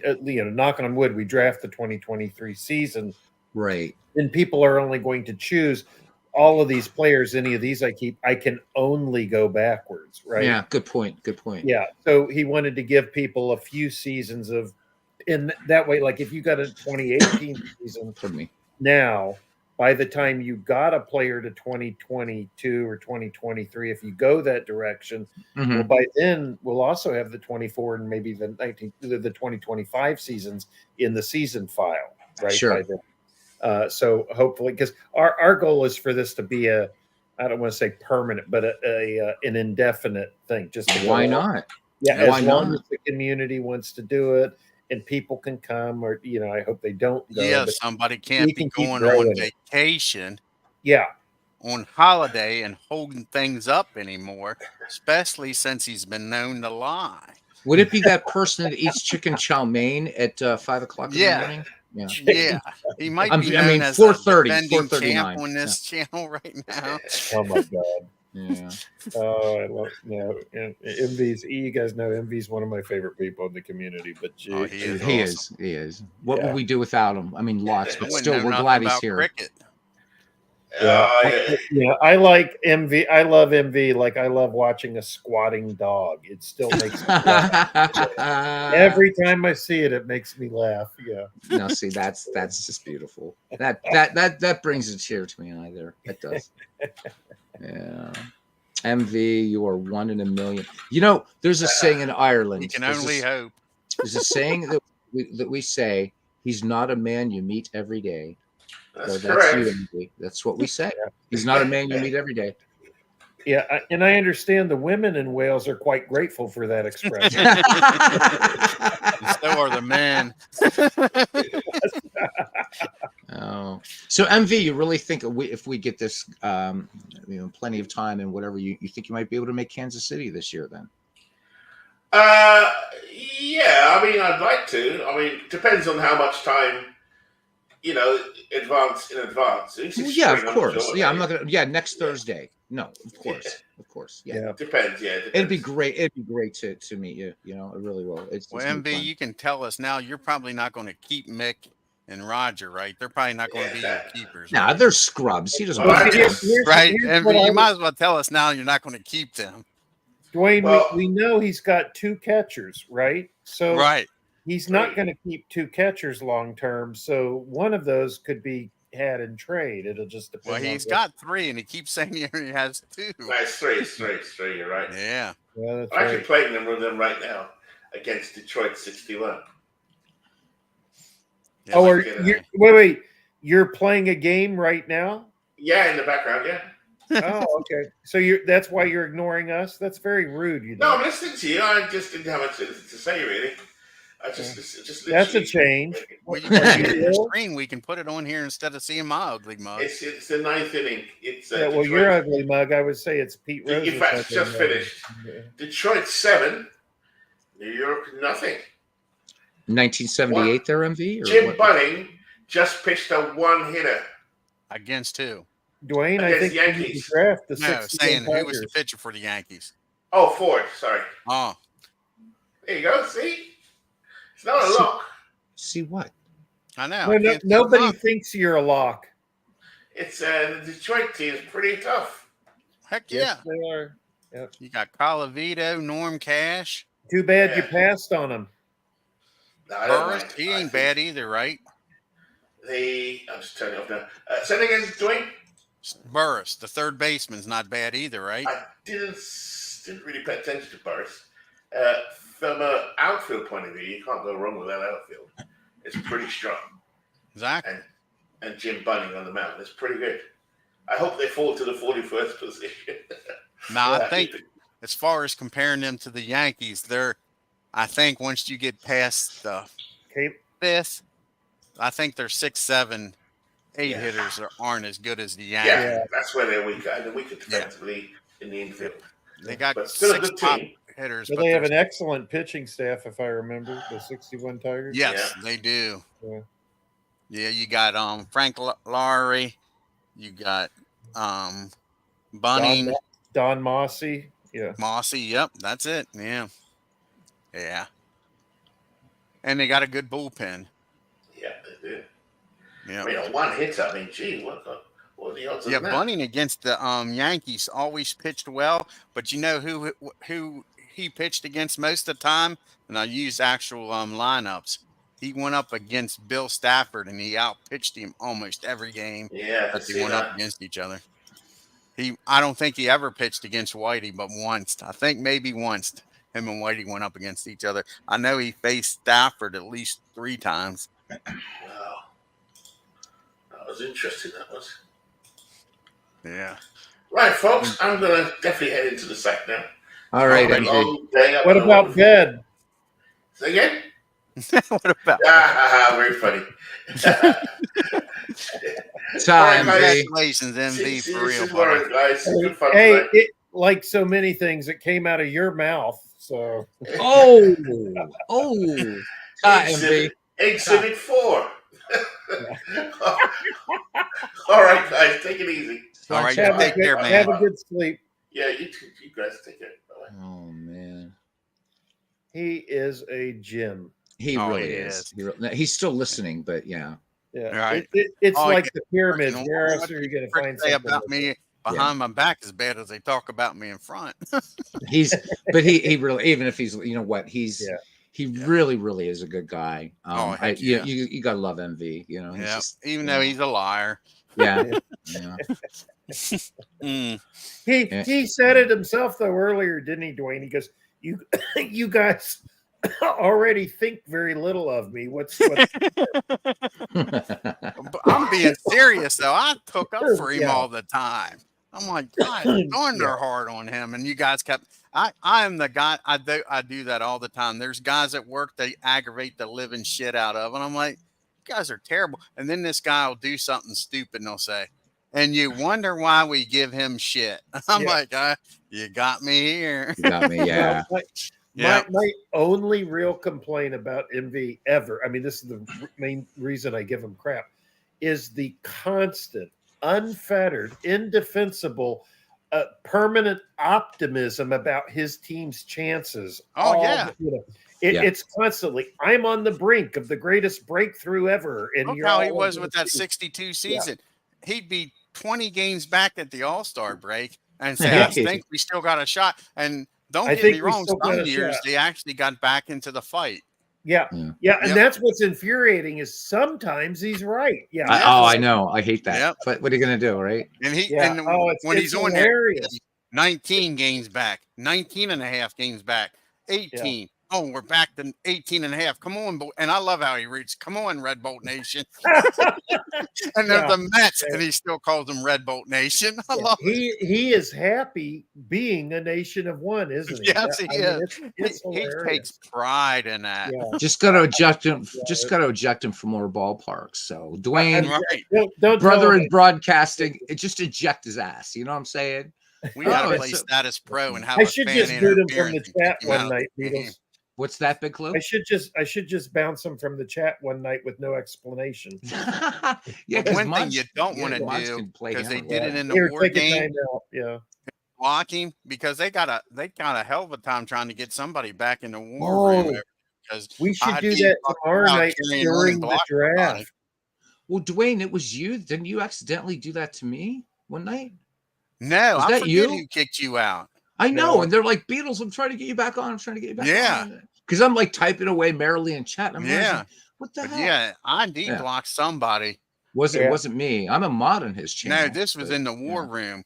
It was one of the war game guys. He was, and they said something to aggravate ID, and Ross says, "Did you really kick him out?" And he's laughing, saying, "Yeah." And then, like 2 weeks later, they're like, he can't even chat no more because of that. I know you have because you have to go back when you do that to somebody, like kick them off your channel. You have to go back and give them permission to come back on. And if Jester didn't, it's not. No, it's not. You have to go through You have to look up the person, and it's crazy. Yeah, it's not that easy because, like I say, ID did it, thought he was being funny as hell, and like I say, it was weeks later that the poor guy still couldn't comment. Funny stuff, guys. Funny stuff. It's going to be a lot of fun tomorrow. Oh, heck yeah. It's going to be a lot of fun. So, like I say, me picking where I'm at, I have no clue what I'm going to be doing. None at all. Neither do I, but that's the fun of it. You know, I'm in it for the fun, and that's why we were. That's why we were talking before. As soon as we got the picks, once Steve goes, okay, let's go ahead and do the picks tonight. And I'm like, okay, well, if we're gonna I'll be honest with you, let's start the draft moving early to get the obvious ones off the board, so we can start that process of okay, now I know I'm not going to get team X. You know, so I'll be honest with you, where I'm drafting at, I could be one of the worst teams in the league the first year because I may be drafting for the future instead of trying to win it this year. Yeah. I mean, just from drafting 16th, knowing I'm not going to get one of those top 5 or 6 teams that's going to make it easy to win this year. That will be an interesting postseason show. Is to go back and look at how the teams finished and where they were drafted in the draft. And yeah, because it's not. I think there's going to be a lot of volatility because of the nature of putting the rosters together. And my whole thing is, you may call this a greats team, but it's not going to be an all-time greats team. No. It's going to be almost an average. Now, eventually it will be. As years are added in, but you're absolutely right. Right now, I mean, it's you're going to have your handful of damn good ball players on your team. You might get 1 or 2 greats. Oh yeah. But think about it this way: if I'm a Reds fan and I don't care about competing or whatever, I just want it's an all-time league, and I just want my favorite Reds players. Right? I can go try and draft players. Or teams trade for players, that somebody else. I know. I thought about that, Big Clue. Yeah, I thought about letting him be in the rest of them fight for the title, and me sit back and had Dale Murphy just hit 280 with 50 home runs. Take that, pricks. Yeah. And I don't care if it's this year, next year that they gel together, and So that's a perfectly valid approach because I can keep a core of 15 players from year to year to year. Right. Now I have a draft idea that I do want to maybe just like in baseball, every 5 or 10 years win. Yeah. I have an idea that I'm going to do after McGreevy, and it's not going to be in the dead ball era either. So I'll let you guys know. It's going to be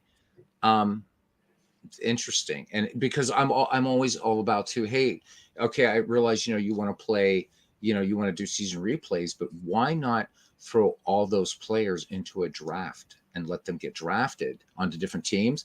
And so I've expanded on what I've been thinking about. So after McGreevy, I'm going to unveil something a little different, and the draft is going to be what you're going to be drafting is different. And I think people will like it. And I think I'm going to put it in the 1980s, actually, for this little idea that I have. So I'm just throwing a little teaser out there. I think it'll be fun. Yeah, it would be. Because a lot of people knows the 80s. Yeah. And this one, it's like now you don't. That's all I can say. But I hope you guys will like the idea. I think it's going to be fun. You're over there. A wink's as good as a nudge, right? A wink's as good. Exactly. I hope you guys will like it. I think you will. Yeah. Know what I mean? because the idea behind this league is that now it's going to be up to how well do you manage is what it's going to be.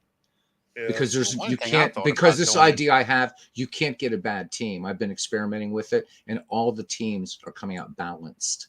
One thing I thought about doing is stealing Legends approach.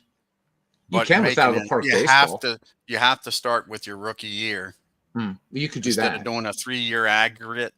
Oh, that's interesting. Yeah, just do OTP like that, and you draft your 40-man roster, and whatever that player is that gets drafted, that's his rookie year.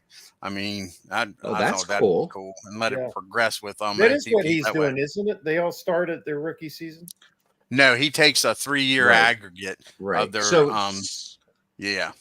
I don't know if it's the best 3 years or how he does it, but I'm pretty sure it's a 3-year aggregate is what he does. And then I know he takes the best 3 years to get their potential. Gotcha. Okay. Yeah. I love what he's doing. And it is awesome. So he says he's about come to life in MLB The Show is what's really special, right? Yes. Yeah. And then that Madden, he says he's 75% done. The teams. Obviously, I'm not. I mean, I admire the work he's doing in that. I mean, I'm going to come and catch some games, but I'm really waiting for the third season of his baseball. And then were you was in there when he's talking about maybe switching hockey and basketball to that? He glutton for punishment. Oh, I'm telling you, right? He what's that called when you like to hurt yourself? He's a masochist. He loves pain. Yeah. Yeah. Well, I thought you were in the basketball set up. Listening to MV talk, exactly. What's it called when you like to hurt yourself? Listening to MV talk, right? That's when you sit there and you believe MV, and that makes you hurt yourself. Yeah. And you're shocked when he disappoints you, like I am. Well, I had no doubt he was serious about that being a good roster, but bull crap, he was going to pick. Oh no! When you guys kept telling him, and he says, "Oh, well, I'll tell you, you're crazy if you don't pick him first." And that's when he said, "Then I'm like, what the hell?" Yeah, but that was the most ham-handed speaking as a person who is a professional sleight of hand artist, that was some really ham-handed misdirection. Was you there live when he was doing it? No, but I got the gist of it. And I'm like, I was watching. Are you kidding me? I watched most of it the other day, and I'm like, I'm going to catch the end of it. I watched the draft part and all, and like I say, he goes up and he's like, I really got my eyes on that 2008 Rangers, and I'm thinking, oh, that's a hidden gem. You know what I'm saying? He's going to try to get them with the second or third pick. And they're like talking, and then he's like, well, I think you're crazy if you don't pick them first. Yeah. I'm like, oh my God. Well, Wayne, he was telling the truth about that. I mean, what did he just demonstrate tonight? That he is, in fact, crazy. You're right. He is. Yeah, I'm like, oh my God, you're so full of shit. And then when he got that number 1 pick, I'm like, oh yes. We got him on tape lying to us. I love the just because that's what I like how he said it today. 1 in 20 chance. That's what he meant when he was saying that bullshit. I never thought I'd get the number 1 pick. Yeah. That's the whole idea to his bullshit was he could sit there and tell us that. Oh yeah. I love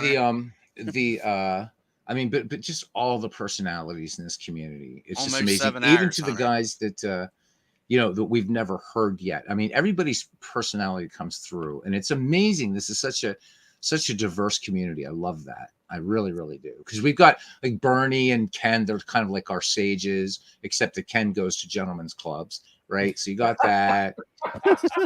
Whereas Bernie actually is a gentleman. Yeah. Bernie is a gentleman. Exactly. And I just everybody, right? I just love how everybody's, but we're able to still keep it, really cohesive and fun and everything like that. And I mean, we get some bumps here and there, but I mean, it's just a great community. And, Mike Silverboard, now we've got P. Stricker, right? Night Owl. from out of the park community, and he's a pretty big deal over there. And he's part of the community now and everything. It's wonderful to see more people coming in.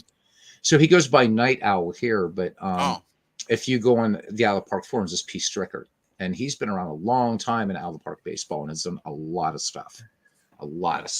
Yeah, Clips. What can we say? Dwayne's a popular guy. He is.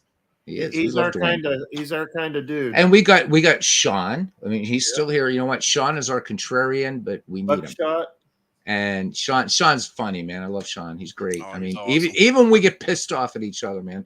You know what? I think anybody gone from this community would greatly diminish it. I'm so glad that we're all here, you know, and I hope we keep growing. You know, we can finally get some other people, you know, the bigger channel creators. It's like, come on, you know, join a league. I'd love to have our Red Sox fan in one of these. I think it'd be amazing.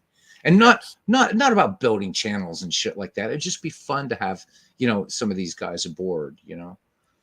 Jester, we could get him involved, but there can't be anything before 1989 because to him baseball doesn't exist before 1989. There is no way this community does a 2010 to present only league. So no way.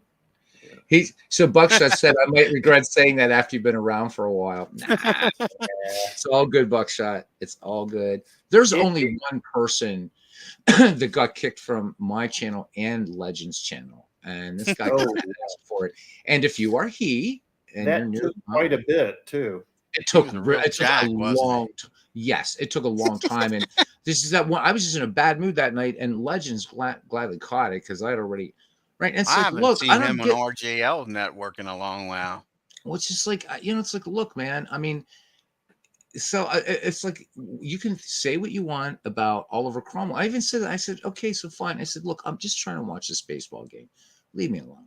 Right. But it keeps going and going and going. I'm like, this is bullshit. Because the guy's needling because he knows what Cromwell was about to us. And I mean, you know, that's like saying, hey, man, I dig Adolf Hitler. Seriously, we you know, Cromwell was he wanted all the Irish to die. He didn't give a shit, and he was a bastard. But it was like that wasn't why I kicked him out. It was like he just wouldn't shut up, and I'm like, yeah. So Legends got rid of him. So no, Buckshot, we're not.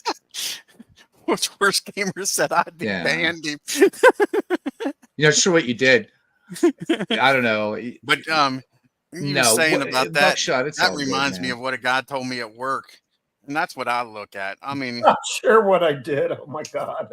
When you're fucking with somebody and they don't laugh, it's not funny, and you don't keep it going. You know? Yeah. What do you mean? He was just going on. When I'm carrying on, I want you to laugh with me. If you're not laughing with me, then I probably went too far. But it's like he gets, you know, it's like I said, look, man, I got home from work. I just want to watch this baseball game. I'm typing this to him in the chat. He just keeps going and going and going, and Legends knocked him out. So I was like, thank you, man. Yeah, I wasn't there that night. Yeah. I mean, that was just that. Come on. It was like after a while, I don't care. And it wasn't even like it was a joke.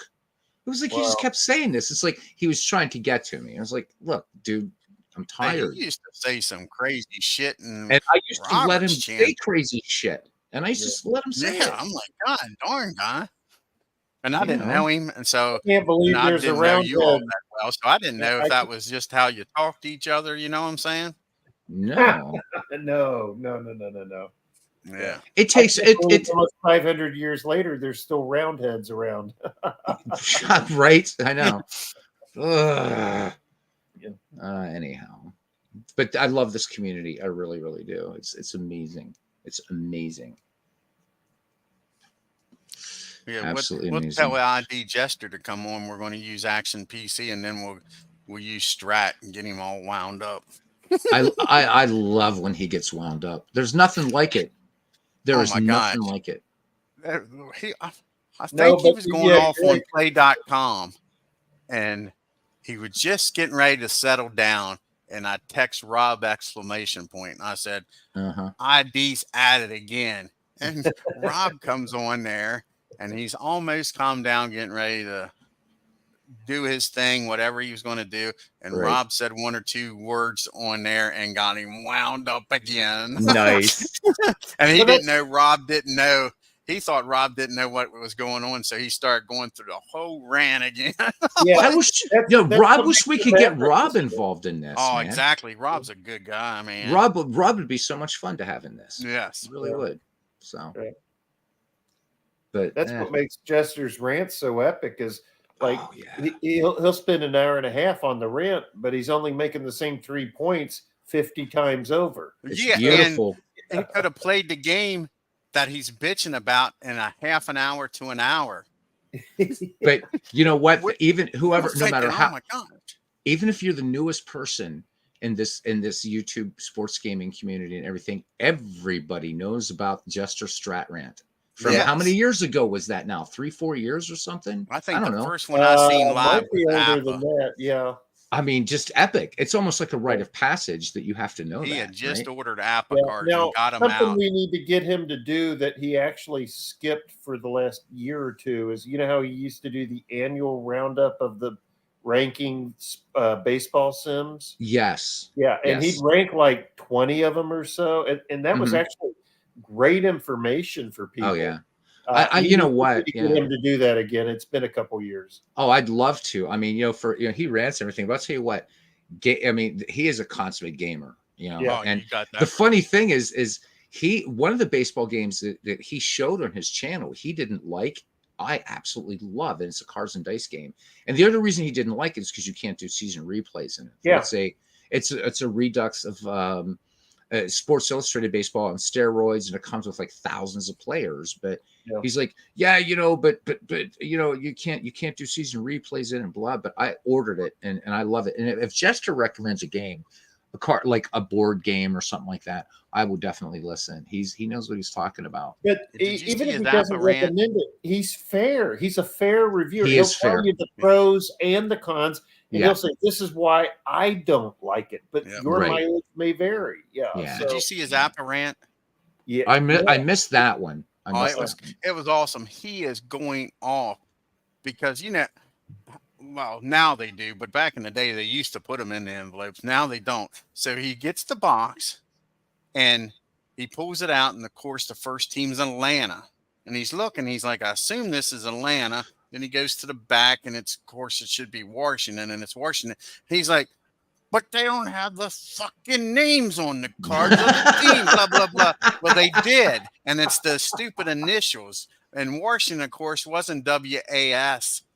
It was WSN, right? And he's like, and somebody who's on the chat finally sees the card up close and says, ID.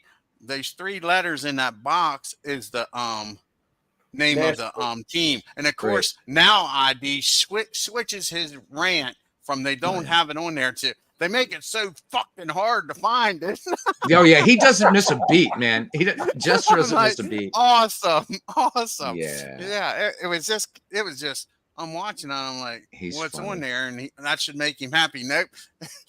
He was pissed. He wanted to make a point, and he said they make it so fucking hard to find it. He's a classic. Oh my god! But that is a complaint of mine because I'm not idiot.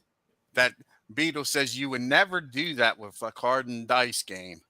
Is set up teams. Well, I did that with the 1983 teams.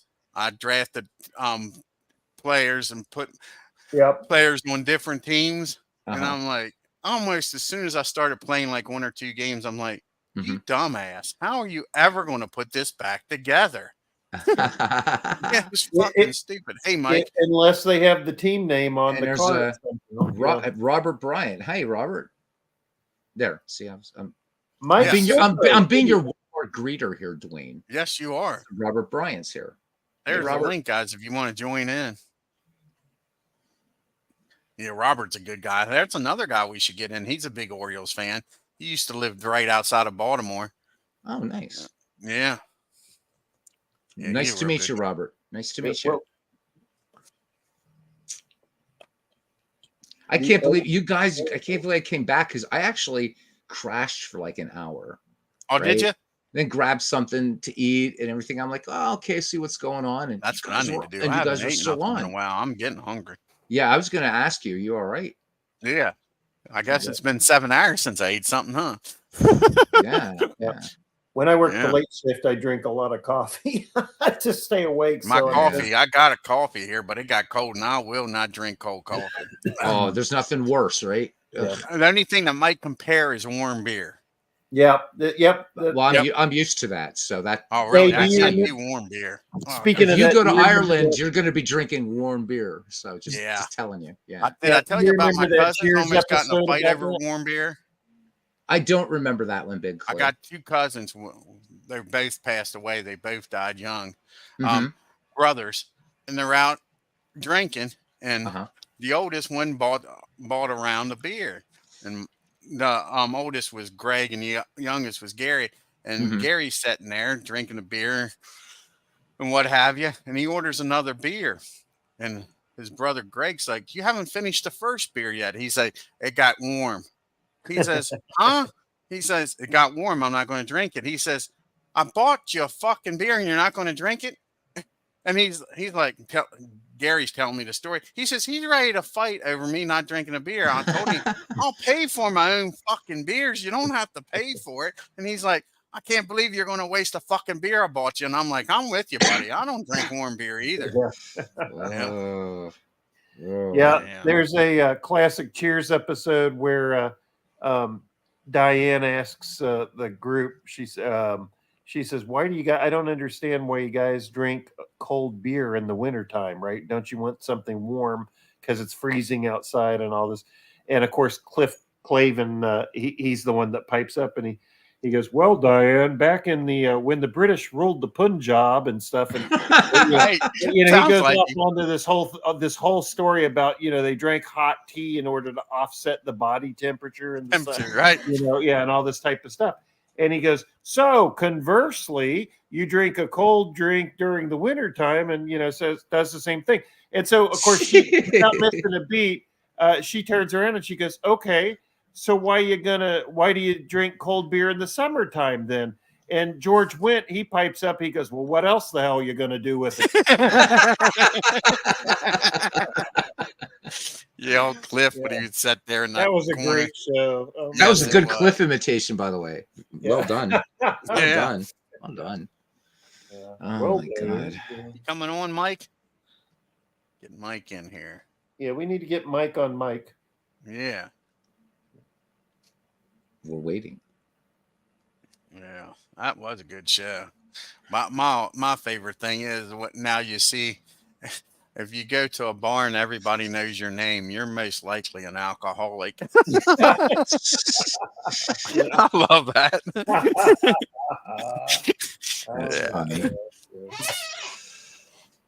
Oh, man. Oh, Bob's in here. Mike's There's in here. Mike. Sorry, there's Mike. I know who Bob is. Okay, yeah, he hangs out. Bob's a good guy. Yeah, he hangs out with Rob's yeah, channel. Exactly. Hey, nice to meet you. Nice to meet you, Bob. Yep. How you guys doing? Good, Bob. And you? Mike, how are you? Oh, I'm doing well. Doing well. All right. Put this over here. What day are you on now, Mike? August 31st. August 31st, almost into September. No shit. Yeah, I was just playing some of that earlier. And then JT Dutch came in and on the Discord chat, and I was showing him like some stadium stuff, and nice. We actually was replacing some of the ads on some of the stadiums that had some of the ads I put in there for OTP. I was just kind of putting regular ads in there instead. If we're gonna be using those pictures for action, well, I didn't have OTP ads in Polo Grounds, but for the I'm saying the Polo Grounds you're doing for him. That's Jamie. JT. Oh, it's Jamie you're doing it for? No, we haven't finished that yet, but we have to work on that. So, Mike, when you do Yankee Stadium, out on the scoreboard, right? You got to put an image of Bucky Dent out there for the action PC. Why would I do that? Come on now. Why would I do that? Man.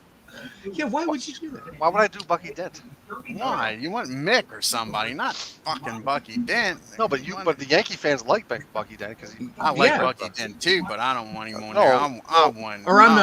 I'm sorry. Yeah. The Yankee Stadium I did. I put with a scoreboard that I had David Ortiz's stats and stuff like he was up to bat. And then I had Kevin Brown. It was like the 2004 ALCS. Yeah. When they were down. So anyway, I thought I would needle the Yankee fans there. Legends is here. Yeah. There you go, Legends. Join in. So what's new, Bob? Oh, nothing much. The 15th, I got to go in and start having a radiation for my. I was just going to ask you how your health was. Yeah, I got to start radiation for the cancer. Yeah. How many sessions you got to do? Probably we haven't decided yet. It could be 6 or 9 weeks. Yeah. Yeah. 1 a week. All week, every day, except every day. Darn. Except Bob, for Friday, except for Saturday and Sunday. Yeah. Oh, it's rough. Well, good thoughts your way and everything, Bob. Thank you.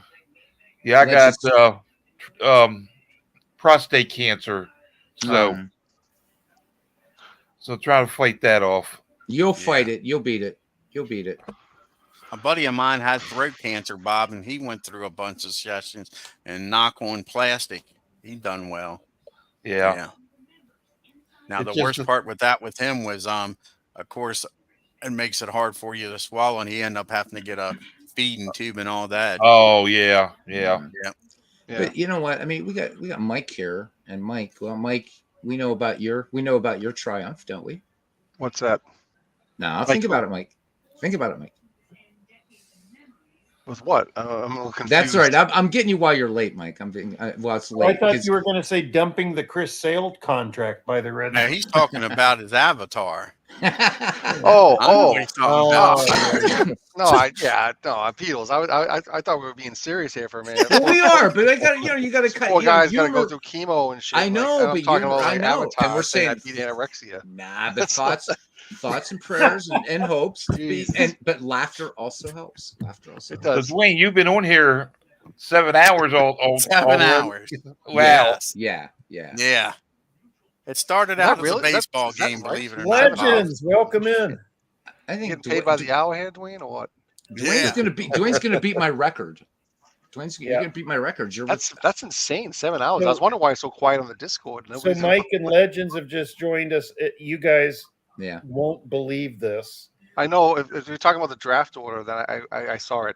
Yeah, unbelievable. I was a little surprised to see the draft order picked. I was like, "Is this real?" Because I thought you guys were doing it tomorrow before the draft. So I was like, "Oh, maybe they're just busting MV's balls. Maybe they're just the chutzpah of MV. Oh my MV God! Started about 15 minutes to make him believe we wasn't a liar like he is. I was a little bummed. I missed the draft, the selection show there for the draft. But you can go back and watch it. I can't tell you what time it was. I forget. I know. It was MV that started it, though. So it's not even that, though. But now I'm hearing that he already picked first. And now you're saying that Carlos Yaz is on the clock, so we can actually. Yeah. So let me be clear. The draft starts tomorrow. So if you happen to be up now, you can make your pick early. Right. So we could start the draft technically right now. And then MV has drafted the 61 Yankees after we twisted his arm to make a pick. I thought he was going to do something different. I thought he was going to make some, he made a big. Dwayne, you want to take it? I can't repeat the story for the umpteenth time tonight. I'm watching Steve Tate's video this morning. The rest of it, Mike. Yeah. And he's on there talking about strategy. You know how the wizard likes to talk about pulling the curtain back. And he's like, that 2008 Rangers is a good team. And Big Clue and all is like, yeah. And he's like, I'm thinking about drafting them. And they're like, you're not going to take them if you get the first pick. Why wouldn't I? And he gives this big monologue about how they got Josh Hamilton, Nelson Cruz, all this. And I'm sitting there and I literally say it. He's so full of shit. And then he says, this ain't no red herring. I'm serious. Yeah. If I get the number one pick, I am picking the Texas Rangers 2008. And I'm like, this son of a bitch is full of crap. Yeah, and then we're going here, we're all shooting the shit, and we're like, well, if he gets the number one pick, he's got to take him because he's sticking to his guns. So Big Clue and Steve says, you know what? We got like six or seven people in here. Let's go ahead and get this started. That way it'll give people a chance to look over where they are in the draft, help them decide what teams they're going to be picking instead of thinking they're going to be number one and pick the Yankees. So right away, number 4 comes up, NV, number 1 pick. And I said, that prick better take the Rangers. He better take the Rangers. And I take up for him all the time. You know that, Mike. Yep. I'm always like, man, those guys are hard on him. Oh, yeah. And he gets on there and he's like, well, that wasn't true. I wouldn't do that. Oh, I'm like, MD, there's two things I can't stand in this world. And that is a freaking liar and a thief. You're not that. Come on, MB. Yeah, that's funny. So it must have. Then it must have just talking about drafting the '78 Yankees. I'm like, MB, you already pissed me off putting Thurman Munson on the Mets in your 62 replay. If you put the 78 Yankees in Red Bolt Nation too, you're going to make me hate the fucking Yankees. Stop it. Yeah. Well, it's just funny because it must have frosted your ass because he picked the team you probably would have liked to have. Well, but whoever was the first pick was probably going to take that team. Well, probably no, not if World's Worst Gamer had it. According to him. But I mean, they were going to go. Dwayne's picking. What is it? 16th.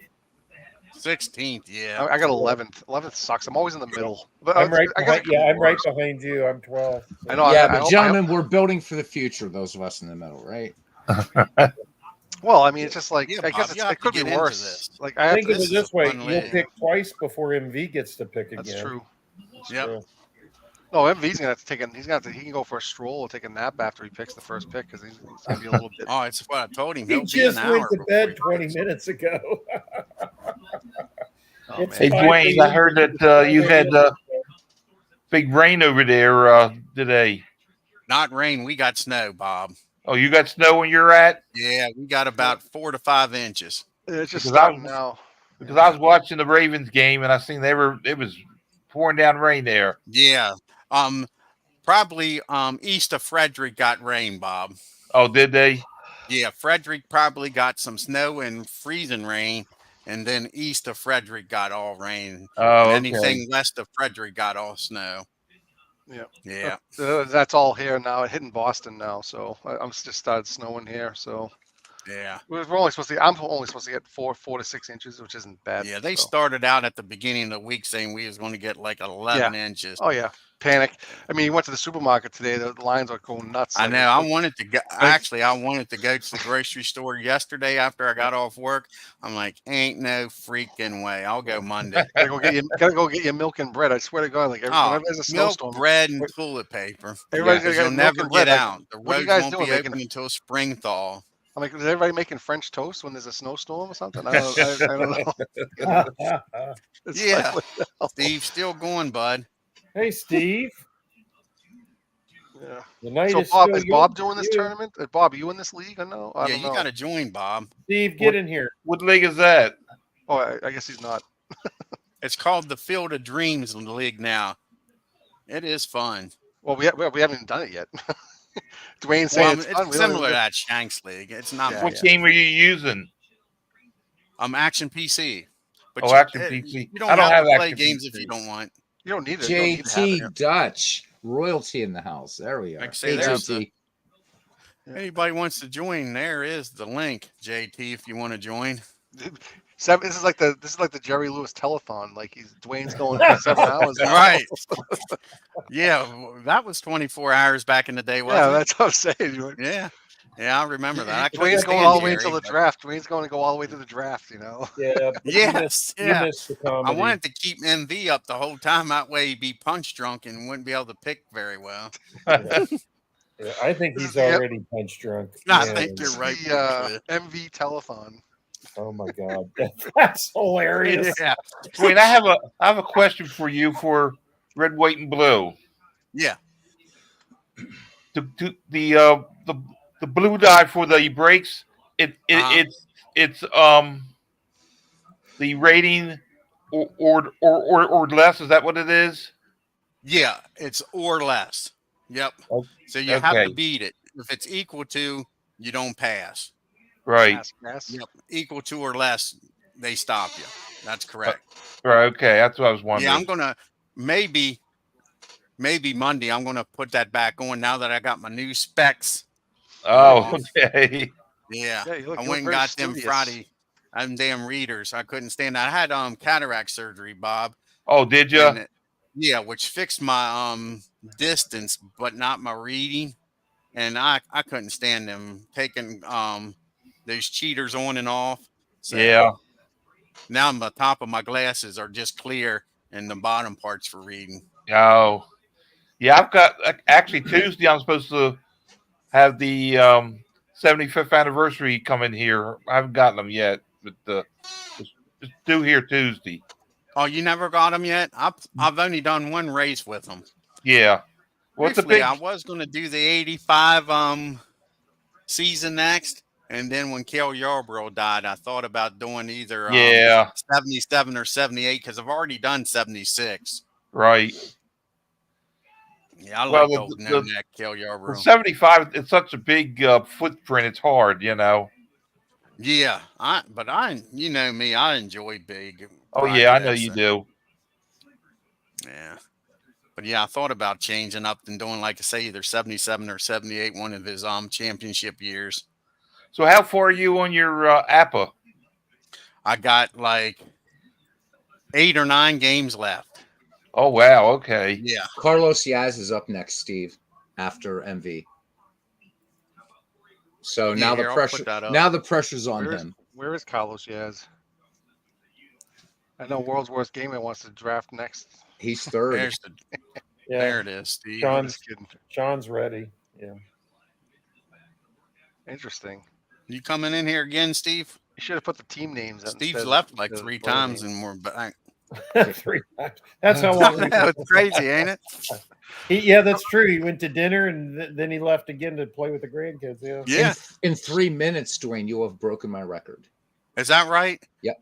Yeah. So mine was 7 hours and 15 minutes. So you're gonna beat me. And he's a musician, so you owe him a new record. Yeah, you do. Yeah, I actually got a bunch of records. Yeah, I got a bunch of vinyls. Nothing quite like vinyl.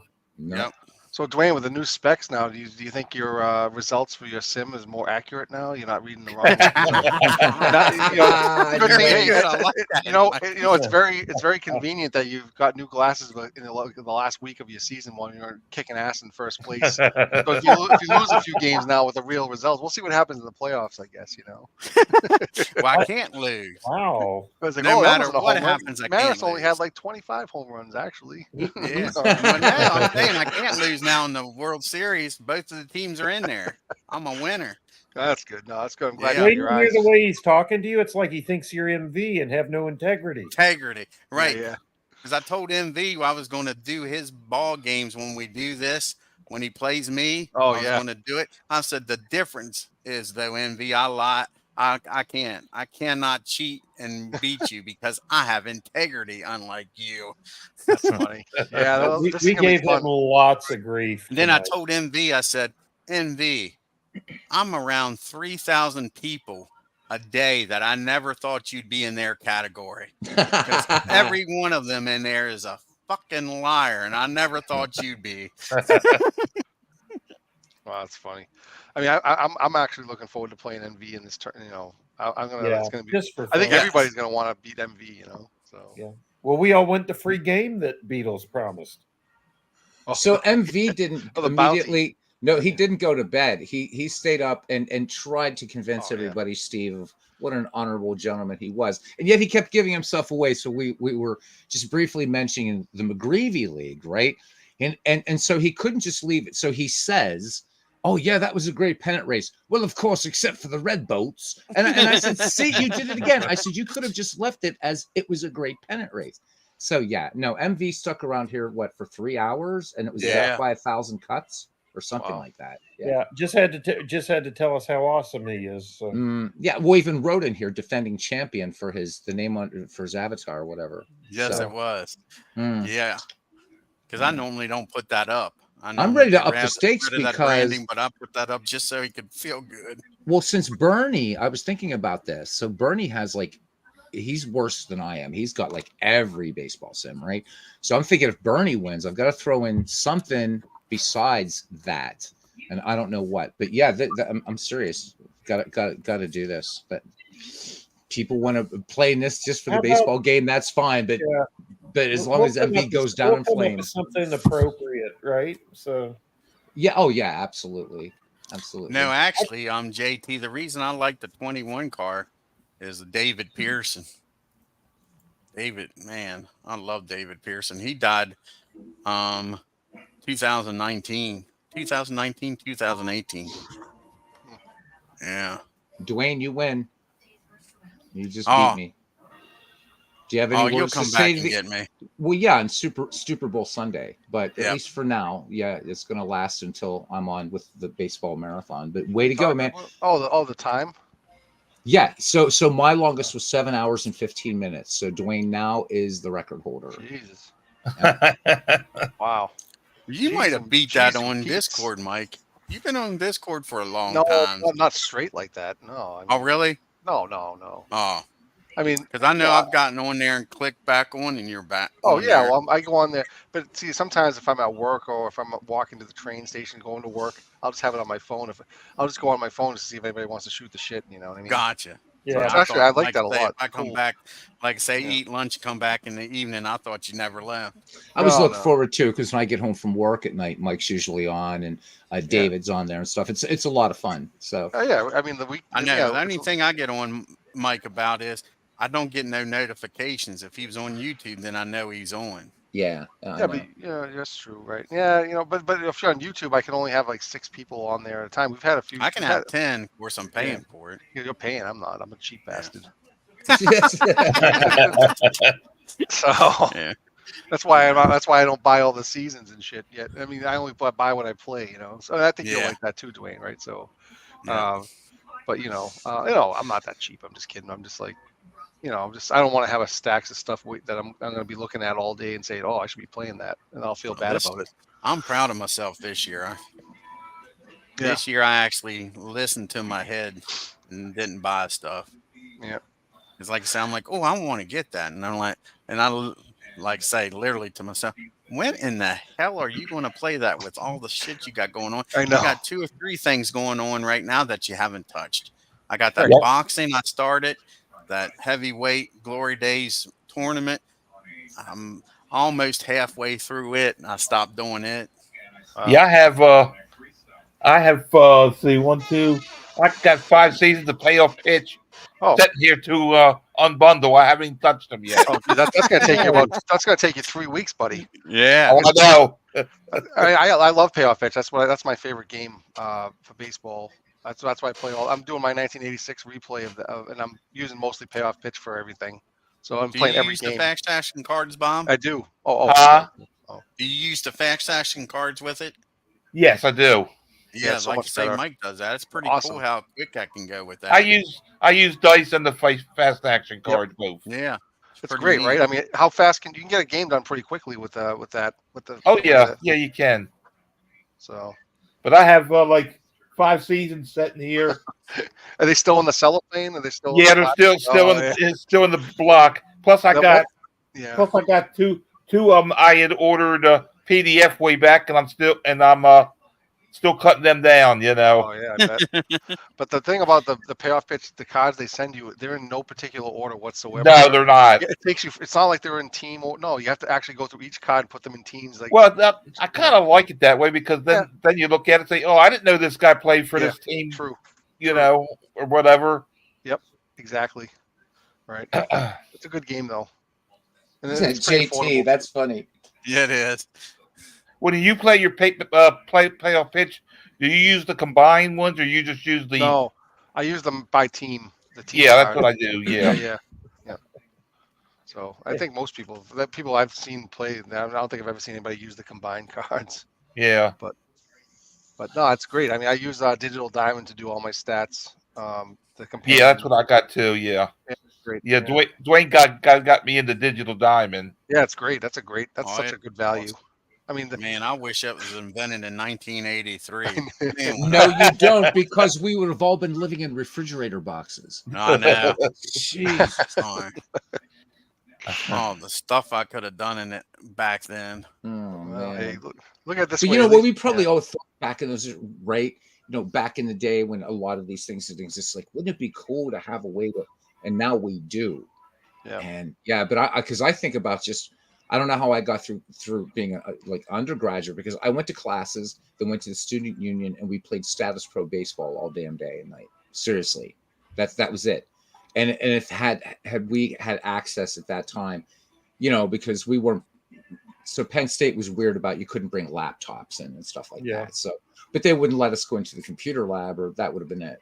So I thank God that Digital Diamond baseball wasn't around when I was in college, because jeez. Yeah, been a dropout, huh? Oh my God, yes, I would have.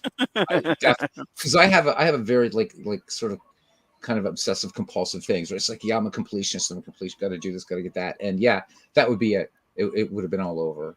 And so I own it. Have to own it though.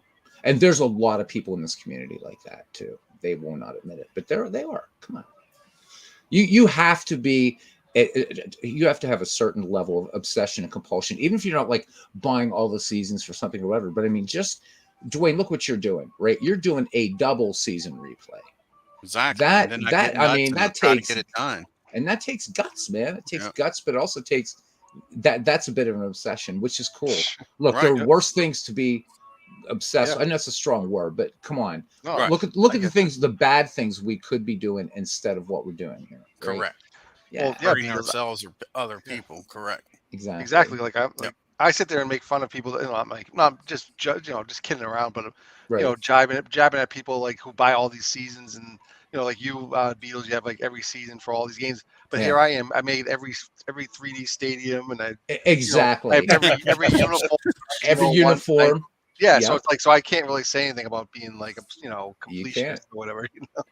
And even Bob over there. So Bob's got himself. He's got Christmas for as long as he wants, because he's got all these glorious cards to open up and stuff, and there's nothing like it, right? So, but but it's awesome, and because it's fun, and you know what? I mean, JT, you're not hurting something anybody. I never went through. Like gaming paralysis. Oh, I never have. Yeah. And I start inching my way, and then all of a sudden the light comes on at the end of the tunnel, and I'm like, son of a bitch, that's not a train. Let's get this shit done, man. This is going to be fun. Yeah, I'm the same way with the 86, man. I'm not getting sick of it at all. I thought I would have by now, but now, like you said, I'm almost in September, and there you go. That's like the home stretch. I got, according to Action PC, I have 417 games left in the regular season. Because I'll give you, for instance, now, like I say, obviously I got both of my teams played well, but I did that 1987 NASCAR season, and if anybody knows me personally, knows how bad I hate Earnhardt. Can't stand the prick. And he ended up winning the championship in '87. As much as you hate the Giants, I still motored through it, man. It was like, damn, this is still cool. Yeah. Wait a second, Dwayne. As much as you hate the DH, who? No. I was asking if you hated as much as the as much as the Giants. I probably hate Earnhardt worse than the DH. How about do you hate Earnhardt worse than the Giants? That's what I was asking you. Yes. Really? Yes. Because that's deep. That is deep. That's which deep. Earnhardt do you hate? Frick. Is it junior or senior? I hate senior. I dislike junior, but I will say this. Do they owe you money or something? Junior, as on that junior download, I think he does a great job. Right. And the reason I don't like junior is just because he's junior, because he didn't drive like the old man. Right. Actually, Harvick, who until he retired, driving a Ford, was the only Ford driver I did not like, because he was Earnhardt. Well, didn't he replace Earnhardt? Didn't Harvick? Yes, and he tried to drive like him. Yeah. That's one thing I know about. That's the only thing I know about racing. Right Lots to choose from, Steve, for that. Yeah. Yes. Like I say, I don't hate the DH. I'm just kidding with you. I do. We don't need no stinking DH. That's all. I don't need no stinking DH. I don't do double switches as much as baseball demos, but I love doing stuff like that. You do like it? Yes, I like doing it. And like I say, I don't do it as much as David does in baseball demos, but that's just part of the game.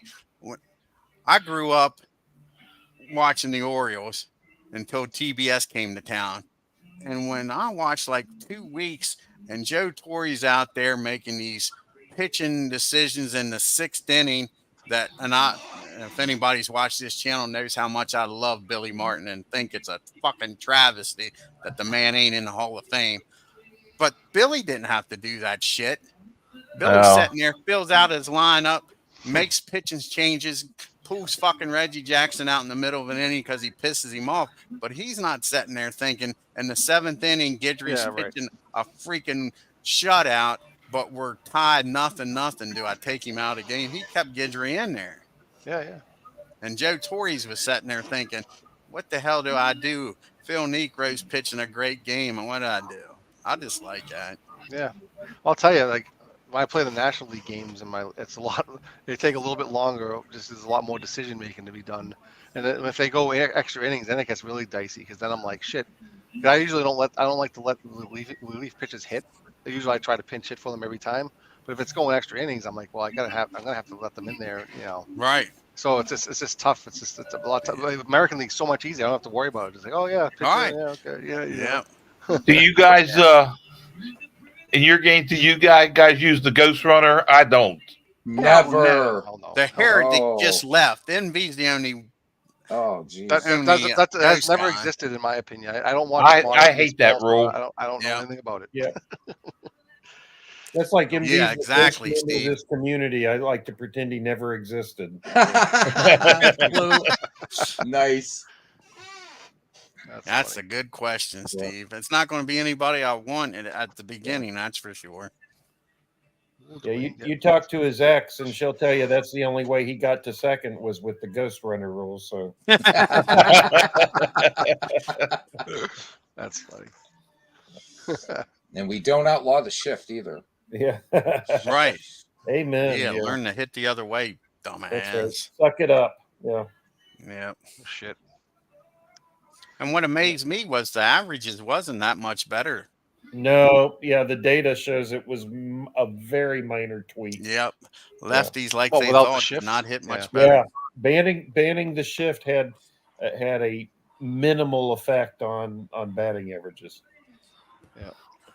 Well, yeah, because they're still swinging and missing.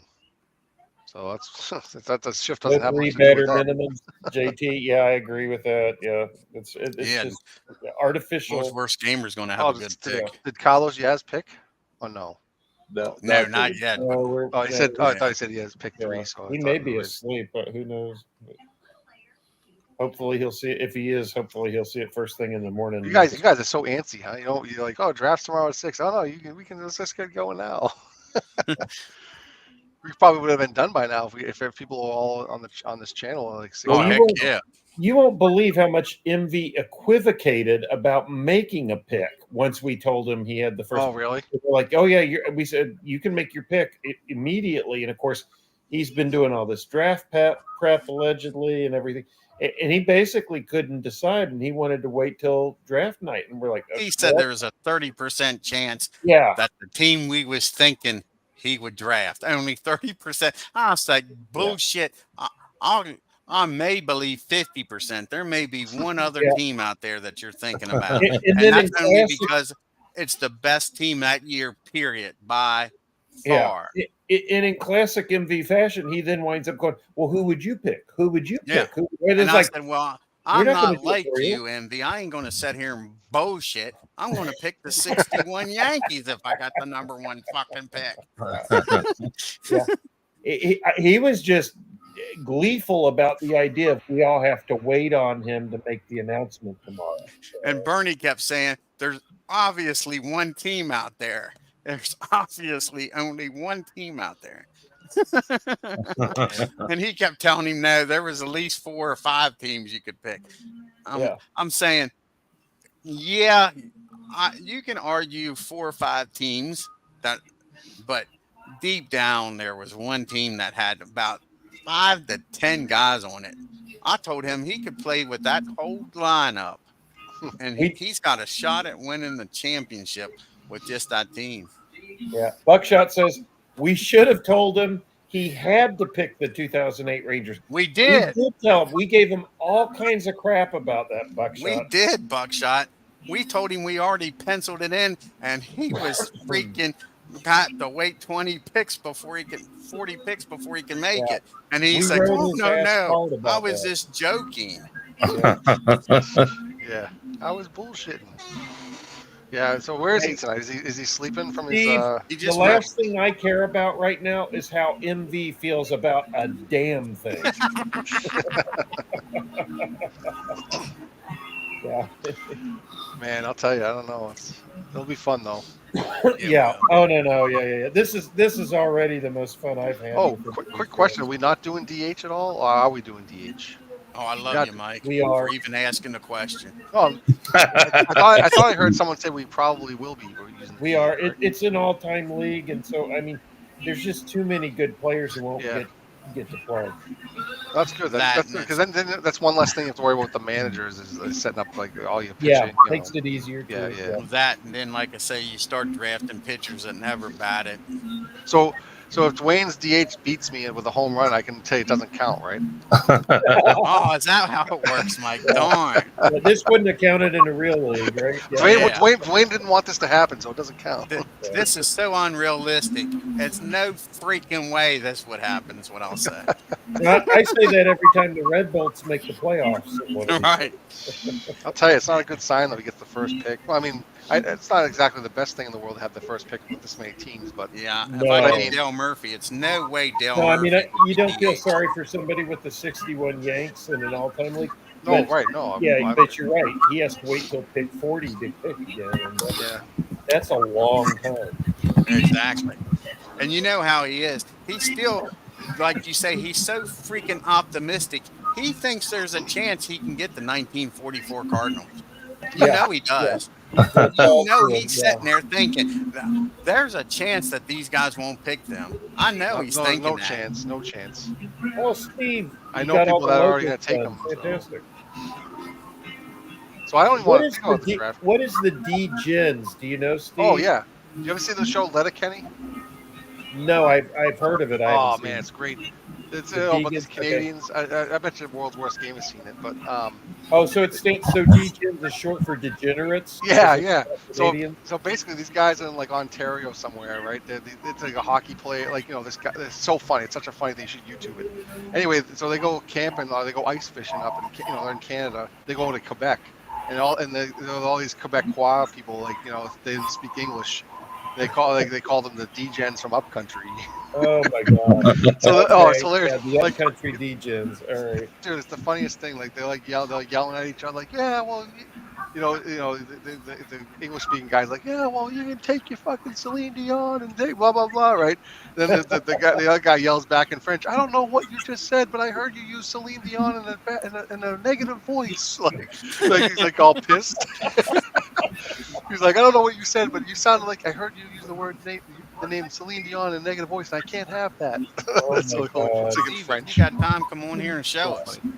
What's that? Oh, Steve, if he's got time to come on here and show us. Show us what? The logos. Logos? Yeah. Yeah, Steve made logos for everyone's team. Get the hell out of here. Yeah, he's a busy beaver with it. I can give him a logo. I can make one for the D-Gens. I think in bed. Oh, in bed. What do you mean he made logos? Like just like what? Like he made logos in bed? Is that what you're saying? No. No, he made logos for every team in in the Fields of Dreams. Yeah, all 20 teams have their own logos. Yep. Really? Custom team logos. Can I make my own uniforms and put those in there? If we was doing out in the park, I'd ask you to. If we need to find out what stadium or what ballpark MV is going to pick, so that Mike can do a custom ballpark, and Steve will put it into the league file, and he can put like graffiti messages like "Fire MV" on the outfield wall. Yeah. I Liar. think wait to see how long down it with would take MV to notice that on a broadcast. Yeah.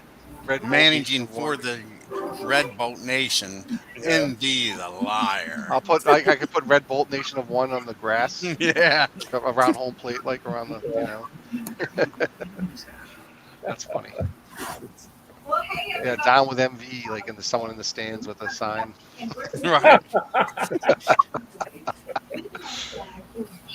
Here, what do you call it? Beatles has the bounty on MV, right? He's the one who's offering a bounty. Yeah, that's what we were saying earlier. I'll bet Beatles is going to have to double the bounty now. I know. I'm actually fine with that. Football game, Mike. I'll buy some if that's what it takes. Absolutely. Yeah, you mentioned Bernie. You got to get him like a. You got to get Bernie like a '67 World Series program or something like that. It's if that's what it takes. Yeah, because Bernie's got all the games, so for him it's just. Did you guys happen to see what I found at my Thanksgiving? I went to my parents' house down the Cape, and I posted it. My mother actually broke out a world.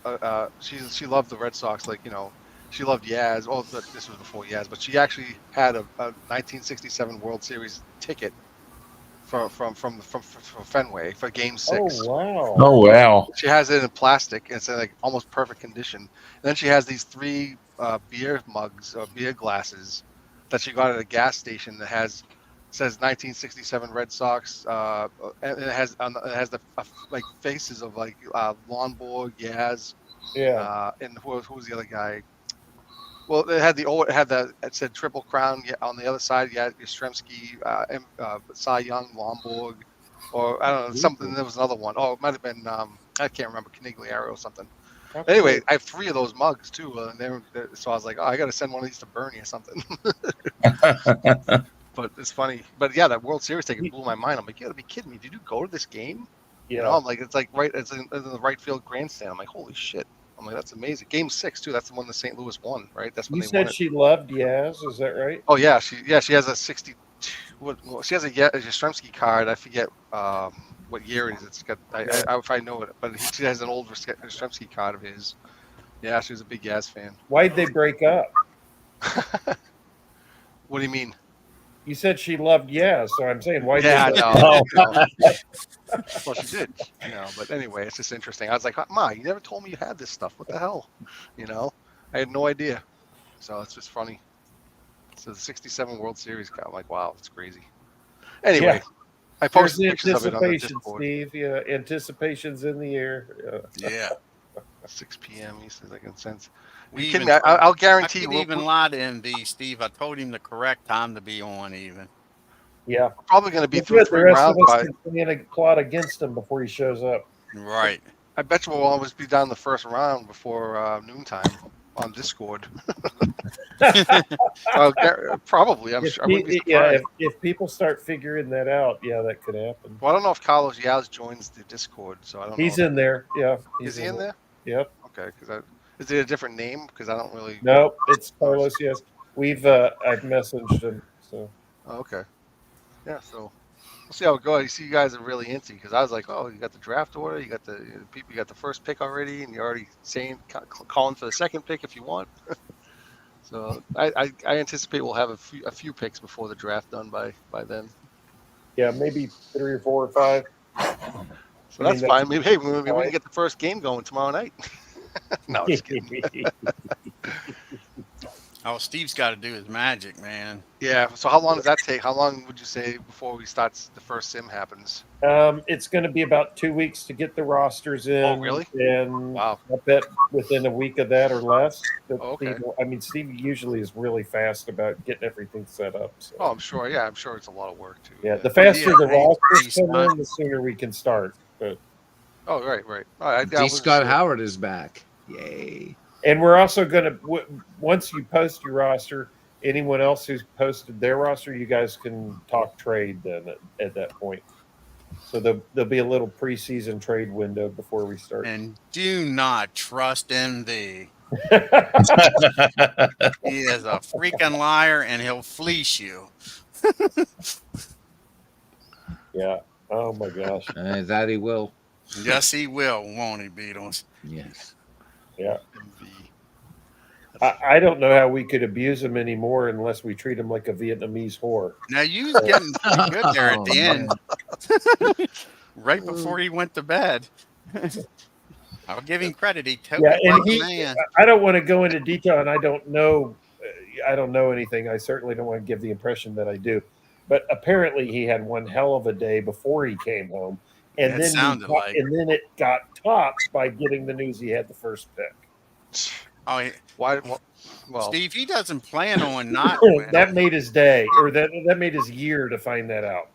Was he happy with the first pick? If he doesn't win, he doesn't understand how he didn't. Yeah. It just amazes him. Right? When he did that 62 season, every year he thought he was going to win the World Series. He's like, what is wrong? What is wrong? I did this, and this. What is wrong? Yeah, if you recall the first 2 or 3 seasons, 62, 63, and I think 64, his team won more games than my team, simming the Mets. Yeah, he won 70-some games that first year. Yeah, and stuff, and he was just stunned. He's like, "How did you get to the World Series already? I'm going backwards. I'm losing 100 games. I don't understand." And it's hilarious to watch the sparks misfire in his head. JT said about the hostilities. I like that. Envy is this community's frenemy. Yeah, fake hostility. He's the guy you love to hate, and that's all. Yeah. Or hate to love, yeah. Hate to love, yeah, that might be a better way. That's right. He's making it hard for me, I'll say that. Yeah, I loved your comment to me. I think that struck out about he takes the other Yankee team, you're going to have to stop being a Yankee fan. Yeah, that's ridiculous. He was so serious about that. I get the 78 Yankees with my second pick, and I'm thinking, there's a slight chance you could. That'd be freaking terrible. They're a good team. They may not go in the next couple picks, but they're certainly not skipping. Yeah, they're not waiting to the end of the second round. Was Chris Chambliss on the 78 Yankees? Chris Chambliss, was he on there? Chambliss. Yeah. Reggie Jackson. Randolph, Reggie. Nettles. Lou Piniella, Thurman Munson. Of course, you got to go back. Guidry. Wasn't that the one that they wrote the Bronx? Wasn't 78 the season they wrote the Bronx Zoo about? That was 77. 77, okay. Yeah, the year of Sam. Yeah. Right back, boys. I gotta just step away for a sec. Oh, sure. Yeah. Yeah. This is gonna, I love to hear the Gator talk about that season. I love to hear the Gator talk, period. I just love that Cajun accent. He tells stories about Billy and George and Reggie. Yeah. I saw him interviewed last year or the year before, and he's still got a thick accent. Oh, exactly. Yeah. Like I say, I love accents. Yeah. I love hearing different dialects. Was it that late, JT Dutch? 1980? Wow. Yeah, like I say, he was a pivotal part of the early Braves. Wow. Well, they had him and Bob Watson, the Braves did.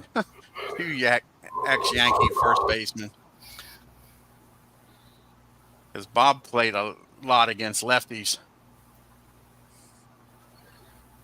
Well, the Braves had Chambliss too, right?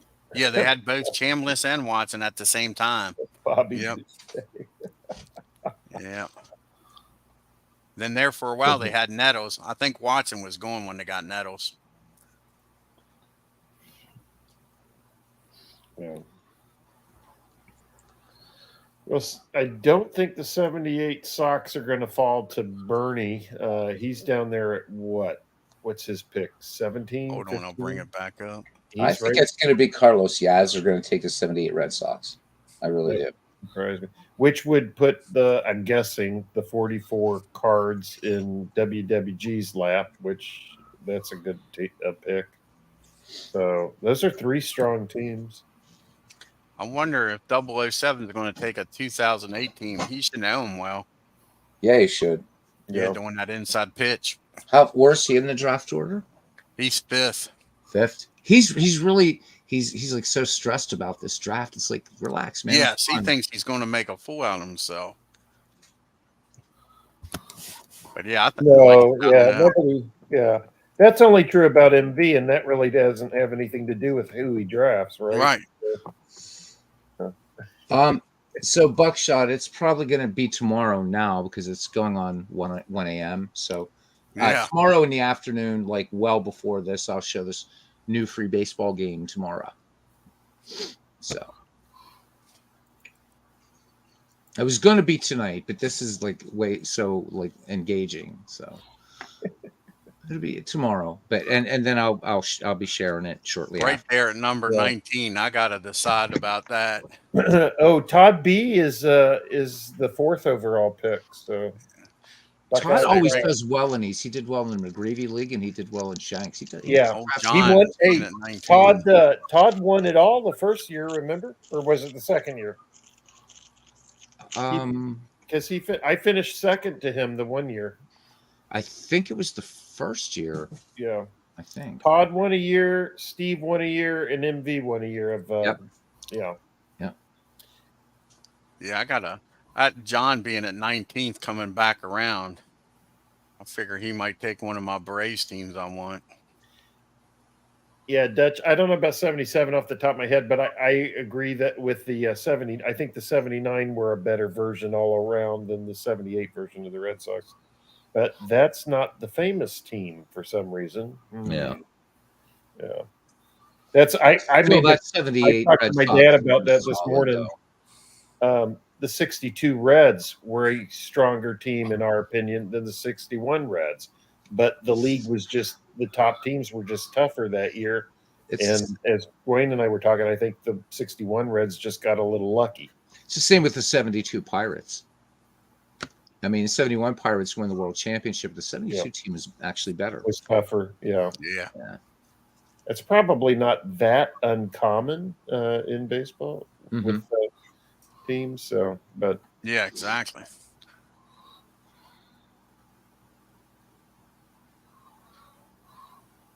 And nowadays, it's going to happen a lot more with Steve. Steve's now researching. Oh, no. Go, Steve.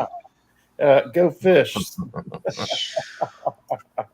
So Steve doesn't do cursory research, though. So that's wasn't he in bed?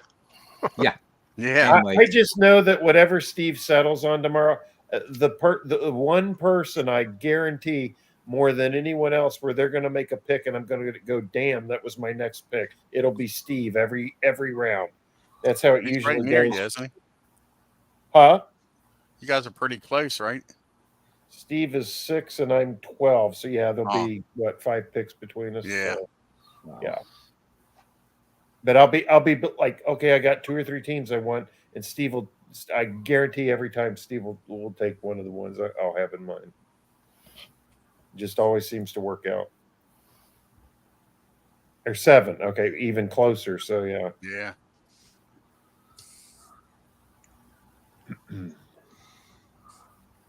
No, it's quiet. What's going on? I was just looking here, like I say.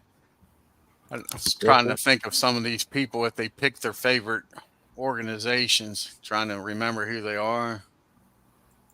Yeah, well, Todd's an Indian fan. The Indians have some good rosters in all of those years, actually. Say the only other Braves fan I know is John.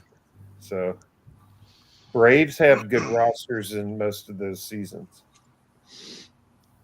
Yeah, the one's not going to be there when I get to 16. And the Pirates, you split the difference pretty much. Oh, yeah. That's 61 not even Pirates is a good team. Yeah, they're pretty good players, though, on every 04 Pirates. I mean, the best one is not the 2008 Pirates, so, that's for sure. Oh. Certainly going to be interesting. This is going to be crazy. I like the idea of I think since he's not here right now, and I'm not, this isn't a backstabbing thing. Beatles, you'll know what I'm talking about because you saw the earlier drafts. Mm-hmm. I am thrilled that Aaron's participating again because he missed out on the last one. You're funny, Steve. But remember the first time he would pick guys just by name from memory from the season during the draft, and he wasn't looking them up or anything like that. and he has a unique challenge, with the draft. He does. And so this gives him all the time in the world to do that. So he's not going to be hurt by picking whole rosters, and then he's got 4 of them to choose from. Oh, yeah. I think his team will be much better off than his previous teams were. So but he's really pretty worried about it. Participating. Yeah. Yeah. Much less challenging for him. So, yeah. But he sounds like he's pretty worried about it still. Yeah, I mean, some people maybe, but it's in practice. It's not going to be that difficult. It's challenging. It's not difficult. Does that make sense? Or that's how I would. And I think too, just I like this idea because you're basically drafting from your own pool of players, and I think that's really cool. I love that about this. Yeah, I think that's what he's having a hard time wrapping his head around. Mm-hmm. Yeah, is the picking of the team is like I say, it's just 120 players. Yeah, is how you got to look at it. Just pick the draft is. Just pick 4 teams from 4 different years, end of story. And then it's a different, like he's got to think of it as a completely separate thing.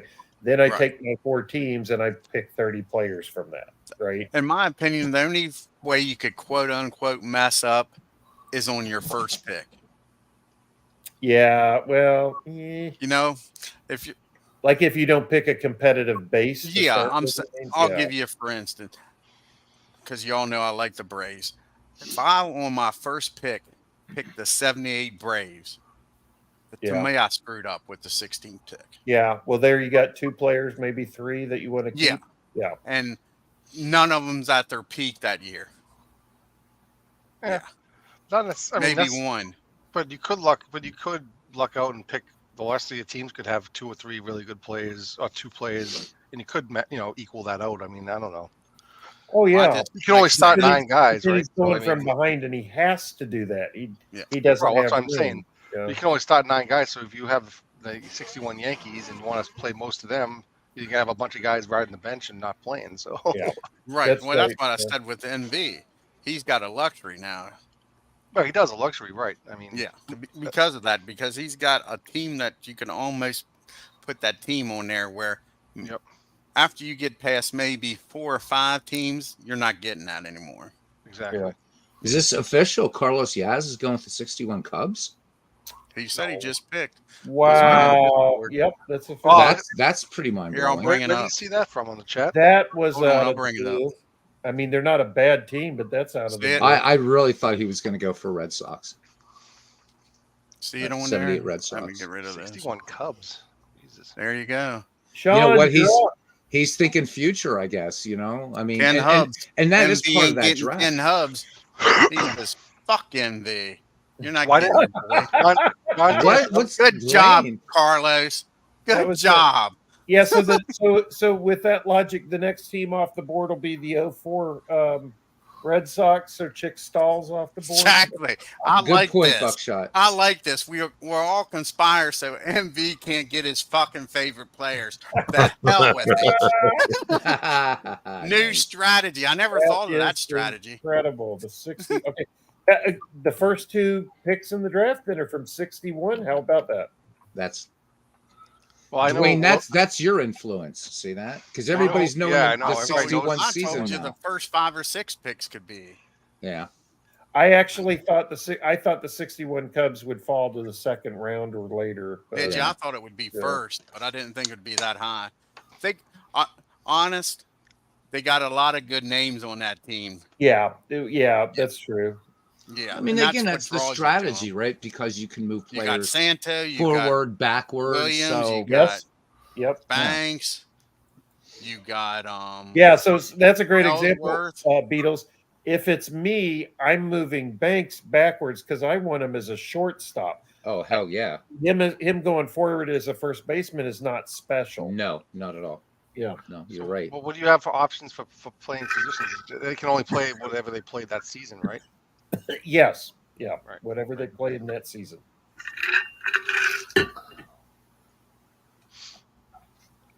So no Babe Ruth in this one. No Lou Gehrig. No Pedro Martinez, maybe.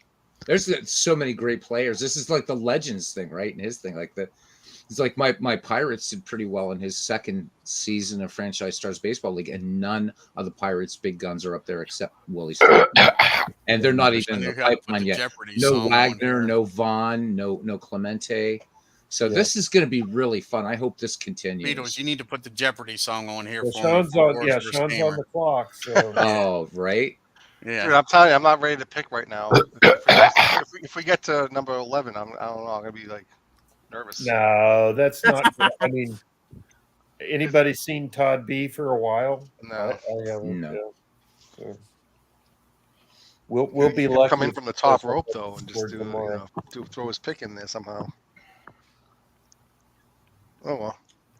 Yep, but at least we'll have 3 off the board overnight. Tonight. So, which means I need 57 more to go. Here, let's bring up the 61 70s Cubbies. You just popped in. Oh, there's the man that's on the clock. Hello. Hey, what's up, man? Can you hear me? Sure can. Come on, Sean. We know who you got to pick based on what you told us the other day. Yeah, can you hear me? Sure can. Yeah, and I'm here. I'm here to announce that I'm taking the 19. Nope. I'm taking the 1961 Detroit Tigers. Oh, no way. Wow. Get out of here. Oh, man. Color me shocked. Yeah, I'm surprised. Good pick, Sean. 61 teams off the board. I said 5. Okay, we're going to have to beg people because they're still available at 4. If the Cardinals fall to Steve Tate at 7, that will just be wrong. 1944 Cardinals you're talking about? Yeah, this is the most excited. Yeah, you are now with the Cardinals headed your way, buddy. Oh, that's awesome. Good for you, Sean. They're a great team, man. Good pick. Yeah, that's a great pick. Yep. Yeah, I think that might wrong have with that team. Steve's top one. Talk about thinking for the future too. I mean, that's a tough team already, but wow. Oh, I know. You called it, Dwayne. 1961 represent. Way. Oh yeah, like I say, it would not surprise me if 5 teams come off of there. I mean, you don't even have the NL champs yet. Sure, man. Braves ain't off there. Yeah. Jeez, you Pete's. We got 2 Dwayne-isms breaking them all. Sentences. Yes, breaking them all out now. I like to say. Loving it, Dwayne. You're on a roll, man. And you're almost at 8 hours. Oh, man. Darn. This is beautiful. That's why I was hoping to be up there in the top 5. So at this point, like I'm looking at the draft board, there are 8 picks before I'm up at 12. So in my mind, I'm thinking basically the top teams of 61 are off the board. So there's 4 more years to choose from, 8 teams before me. So I need to be thinking in the mode of like, if I can get the 3rd best team in any one of those years, I'm doing okay. Correct. So I'm that's about where my expectation level is at this point. But if people want to dip further into 61 or something like that, like I say, I'm going to predict that you're what, 11th? I'm 11th. Yeah, Mike's you're 12th. I'm going to say that you're going to have 6 before they get to you, Big Clue. They're going to be 6 61 teams, 1 1941 team, and probably 44. 44, yeah, and 1 44 team, and probably 3 or 4 78 teams. Look at Buckshot's comment, Big Clue. That's funny. Let me look. Here, let me put it up there. Good news, Rangers are still up. yeah, MD. Nice. That will piss me off if MV gets them with the second pick. After this, if MV gets them with the second pick, I will be pissed off. Oh no! I won't be pissed because those players duplicate the positions he's already got. Oh, is that right? Yeah. So again, MV will have a second chance to put his money where his mouth is, and I'll bet he still doesn't draft him in the second draft.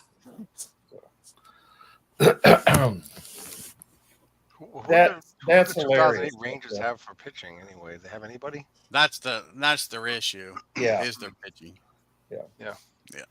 That is it. Going to be but, a lot that's more... what me and him was talking when he made his great eloquent speech on Steve's channel was you draft your batters with the 2008 Rangers #1, and then on your second pick, you pick a team with good pitching.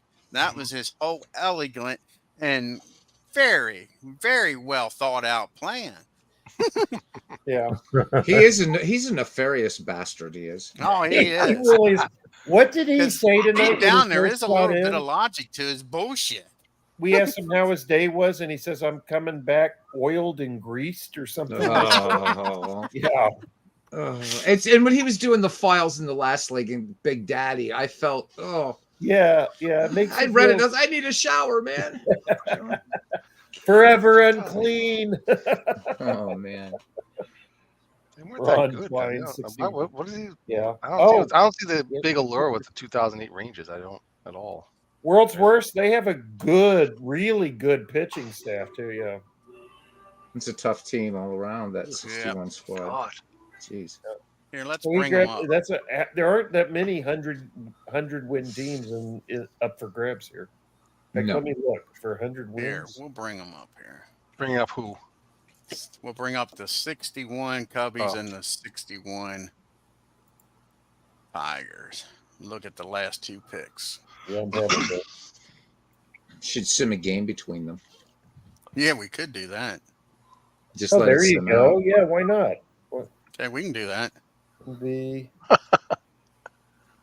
I'll do it in WWG. I don't want to do Status Pro. I'll just do Digital Diamond. There you go. Boom. That way I don't have to make any decisions at all. There you go. Or if you really want to get a better indicator instead, go to that site backtobaseball.com. You can put any two teams to play against each other, and it'll run 5,000 simulations. There you go. Yeah. Just do that. Just do that. Okay. So, gentlemen, here's something interesting, and this is why you don't necessarily want to go off winning. Oh my God, MV's in the chat.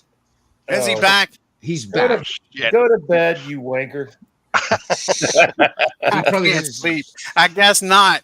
You got Mickey Mantle dancing in your freaking dreams, man. Yeah, he does. Bad knees and all. Yeah. Bad knees. Yeah, that doesn't stop. I hate to say this about the Mick. God forbid. I hope Mick gets an injection for the flu in game 1 and ends up in the hospital. Love it. Okay, let's look at the Cubbies here. Are you on Back to Baseball? No, I'm just looking at the rosters first. We called it too, right? He can't sleep. Exactly. Just won the league in my dreams. It's like he just got home from prom and she kissed me finally, Just won the league in my dreams. Oh my God. So look at that. You got put it by games here played. Ron Santo 284. Billy Williams 278 with 20 home runs. Santo 32 home runs. Altman 303, 28 home runs. There's some firepower on there. 278 with 22 home runs. Yeah. Don Zimmer, look at that, 25 home runs, 252. Yeah, not bad. Richie Ashburn, off year for him, 257. Let's see here. Now let's look at their pitching.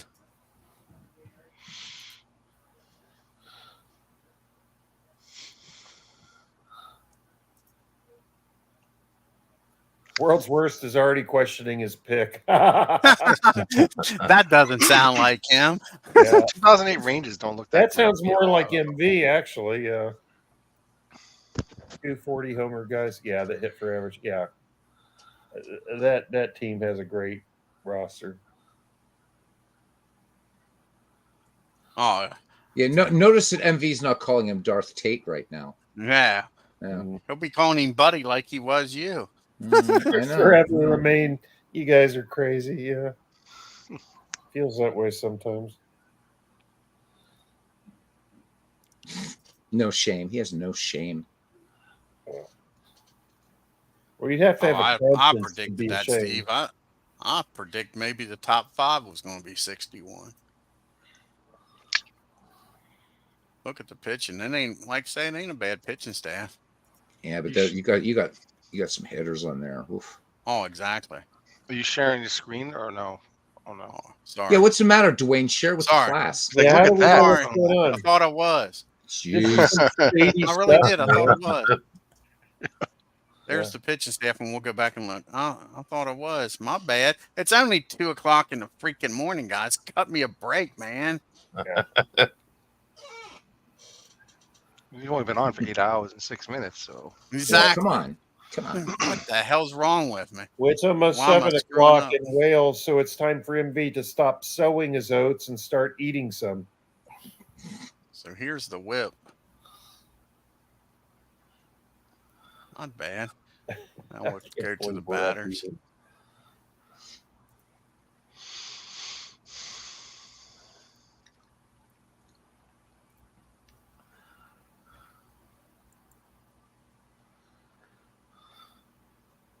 Like I say, that's a hell of a batting. 284, 278. How many they got? 1, 2, 3, 4, 420 home run hitters.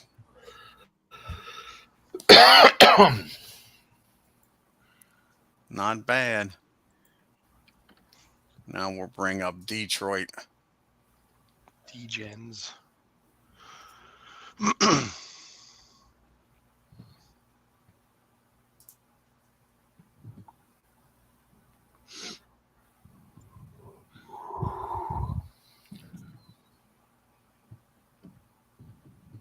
Darn, 7:30 in the morning. He's eating breakfast. I'm starting to get hungry as hell. I'm starving.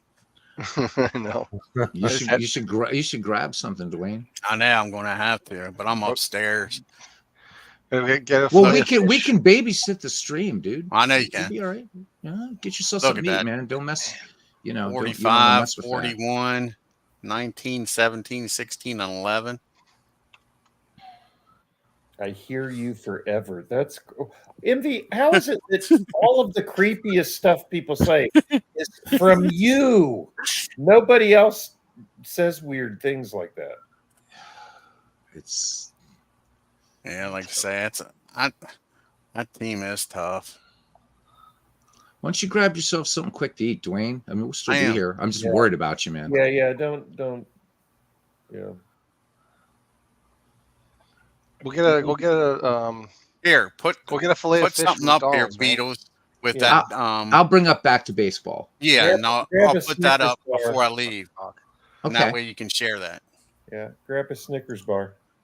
All right, let me do this really quickly. Yeah, you do that, and I'll share the screen. That way you guys got something on there. Thanks, bud. You're having deja vu. You have been here. Yeah, you've been in the chat for hours, man.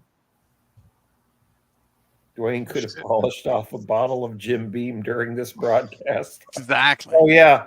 Definitely when MV was on the air. Yeah. All right, if you want to go ahead and share my screen, I've got Back to Baseball up. You got to share it first. Oh, I can share from here? Okay, that's right. Yeah, you got to share it, and then I click on it. Okay. Grab some fish wings. Wait a minute, where the hell did it go? Fish wings. Underneath the presentation. I got it. Yeah. All right. There it is.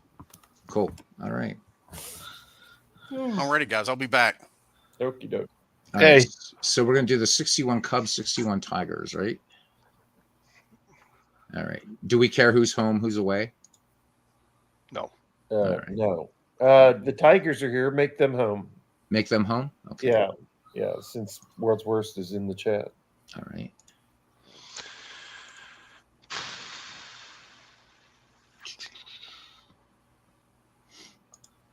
So I've always said if you want your season to play out exactly as it did, here it is. All right. So here we go. All right. Let's view our lineups here. Let me hide this. That's a pain in the ass. Yeah, looks pretty good here. Yeah. Don Zimmer. All right, let's do this. So it'll do 5,000 simulations and show us the first 25 and give us who would be likely to win over the whole thing, or who would win the whole thing. Here we go.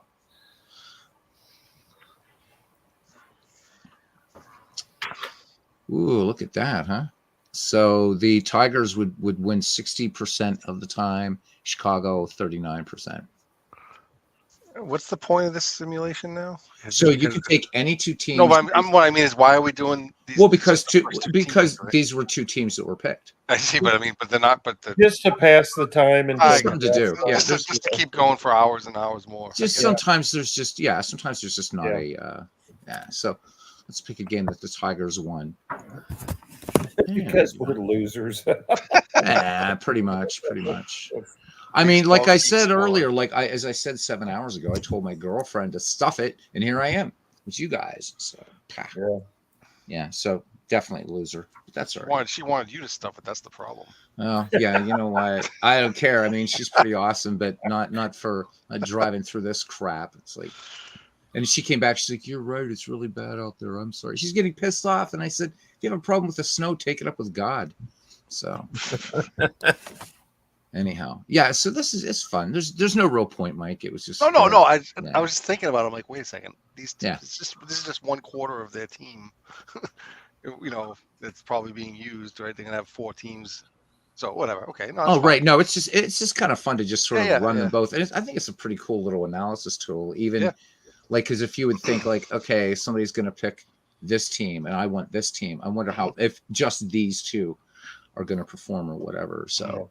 Yeah, it's fun. I don't know. Any excuse I can go onto this site, I love it. There's so much you can do on this website, and not a lot of people talk about it, and it's really good. It does way more than this. But I've done a stream on this one, so anyhow. Now it's quiet without Dwayne here. Dwayne. So MV Carlos took the 61 Cubs, so he's got Kenny Hubbs. If you want to go trade later, just FYI.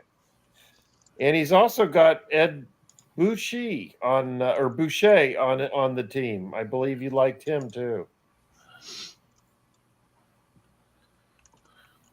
I'm just going to pick 2 teams from 1978. I don't care. 1970 Brooklyn Dodgers, right? I don't know. Let's play the Indians against something. I'm just passing the time. We're going to pass the time to Dwayne comes. We've got dead air. How about the? Oh wait. Okay. Let's do this. How about this? Dwayne was right about 61. There are like half the teams in 61 are solid rosters. Oh yeah, absolutely. Yeah, the numbers were pretty good for the stats. Like I noticed from Dwayne's sim, and tons of home runs hit that year. Yeah, I mean, Carlos has picked MV. He picked the 1961 Cubs.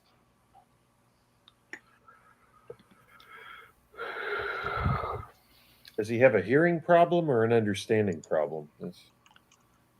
Or just, I think it's Legion. It's a translation issue. I think you're right. Let's play the 27 Yankees against the 61 Yankees. Why the hell not? So Steve said about maybe going on a bit earlier than 6 tomorrow. I think that'd be fun. Yeah. He already said earlier he would probably be on 30 minutes before the draft starts if possible. So.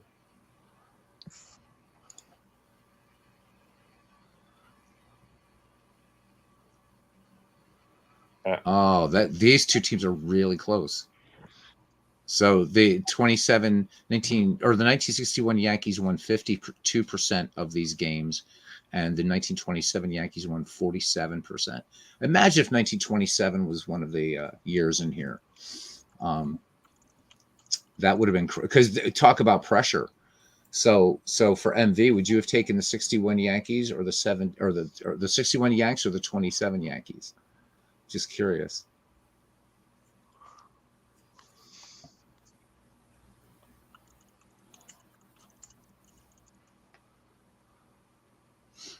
So cool stuff.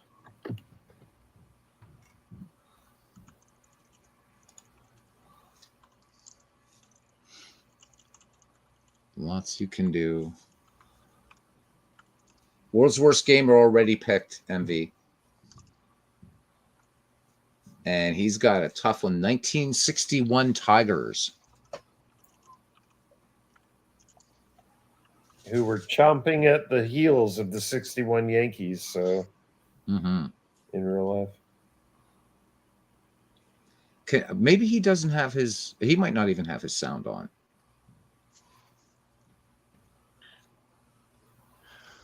Shall I try this again? 1961 Tigers.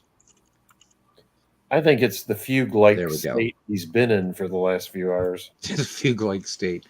Yeah. Well, we had Mel and then us. I mean, you know, does one man deserve all this bliss? Big clue. I don't think so. But that's all right. After tomorrow, it's on, right? Mr. MV.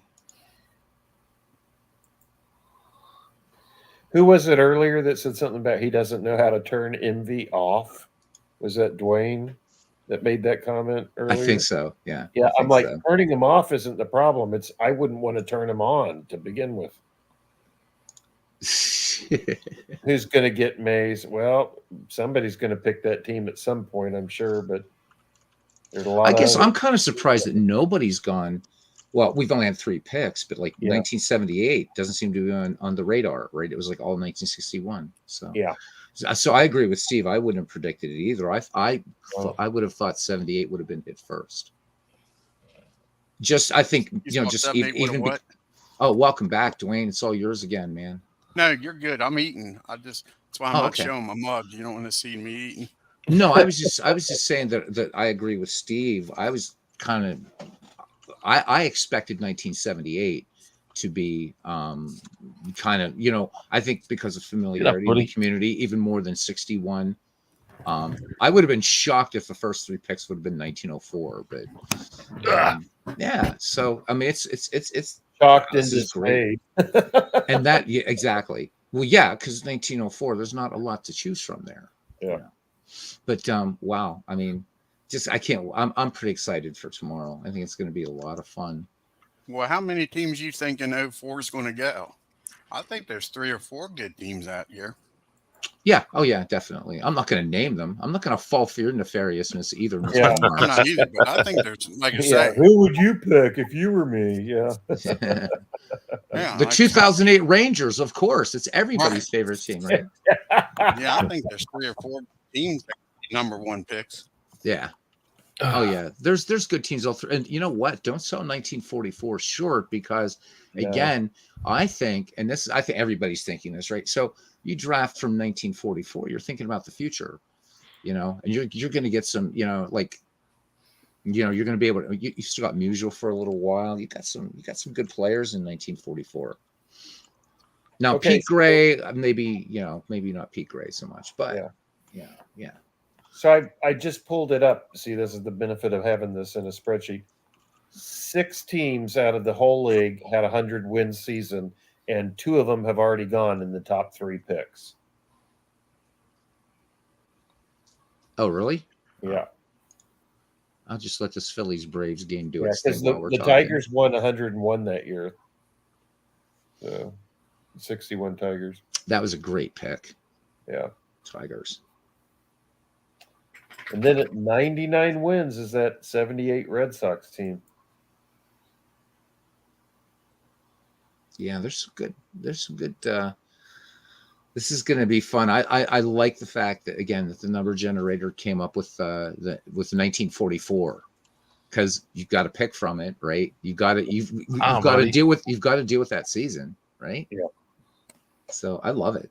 That was a great idea. Was that so? You and Steve, I mean, that's just like inspiration. If there's divine inspiration, it was just doing the draft this way. Nice job, guys. Look at Bake McBride scoring for the Phillies. There we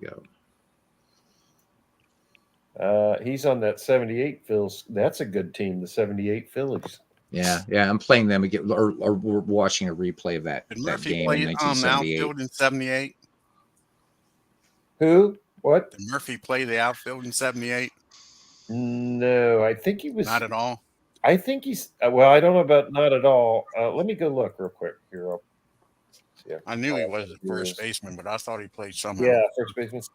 He may. Hang on, I can tell you right now. He may even caught some in 78. He's first and catcher. That was it. That's what I thought. As soon as I said that, probably caught. Yep. And the reason he became a center fielder is because he couldn't throw the ball down the second. As a regular. Ooh, he leads the league in strikeouts that year. 145. 145 strikeouts. He still couldn't hit a freaking curveball. God, he was terrible with it. This is like Diamond Mind almost. Yeah, 21 games at catcher, 129 at first, and 8 as a pinch hitter. So that's not. Yeah, that's neither here nor there. Yep. Your Braves are up 2-1. There's Dale Murphy. There he is. Boom. And hits a home run. Look at that. 3-run shot on there, that team Dwayne. too, right? Who? Bob Horner's on the I think so. team. Yep. I think so, yeah. I even think Benedict and Hubbard's on that team. Didn't play much. Lefty got touched up there big time. Ouch. Biff Pocoroba. That name always... I like old Biff. Yeah, it's a mouthful, right? Yes, it is. Cracks me up. Hi, I'm Biff. Kurt Bavacqua. Biff. So Sean's asking, he says, will I keep Bill Freehan?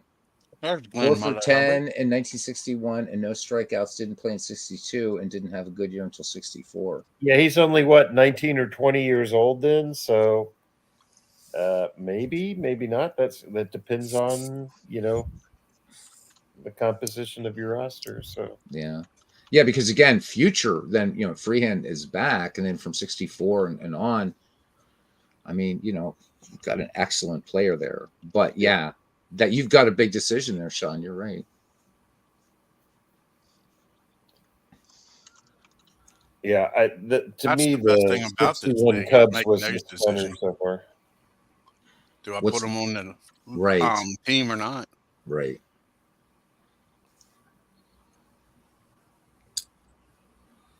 But also with I like Big Clue, when you said about how, and I think that's really for all of us though, right? Having that time. So as you're talking about for Aaron, you know, that I think all of us having that time, and it's really going to be about not only that, right? But I mean, because now you can't say, oh, I was under pressure of, because I had to pick a player. So, you have 2 weeks now to build a roster. What is it? Is it 25 or 30 man roster we're doing? 30. Right. 30. So you can build a 30-man roster out of a pool of 120 players. So you're going to get, and again, I think you're going to get a lot of the kind of not even Hall of Very Goods, but just Hall of I made it to the bigs and stayed for 10 years or something, guys, Yeah. Because this first year is not going to be over. You're not going to see a lot of the overpowering players, right? No stacked whatever. And I love it. Murphy just hit another home run. Steve, no wonder Steve's doing the research. I'm an idiot. There's only 3 picks before him, so all he's got to do is come up with his top 4 teams. Yeah, but that means settling on something. So, jerk. So Buckshot asks who's going to get Mays. Whoever gets Mays. Yeah. Just think. I mean, you got a lot of choices you can make with Mays. I mean. You got to go backwards with Mays, though. If you get 61, you got to go backwards with him. I think. Yeah. When did Mays when did he retire? He's 70 what? 73. Yeah, so you got to go backwards with Mays, I think. Whoever gets. So the 61 Giants are going to go, right? Yeah, but they're not. Well, I mean, I guess it depends on what people's priority. They're not established. There's quite a few, I figure they'll go later in the first round, but then I thought the thing with them though, right, is again you're talking about being able to move players forward, and 1962 Giants turned into quite a fine team. So yeah, but you got McCovey, you got Mays, you got Marichal, you got the baby bull, Cepeda, Cepeda, you got McCovey, you got the Lou brothers. I mean, no, the Lou brothers was with the Dodgers. But yeah, there's the Alou brothers came up. Felipe, Matty, they all with the Giants. Yeah, and then one of them went to the Pirates. I can't remember which one.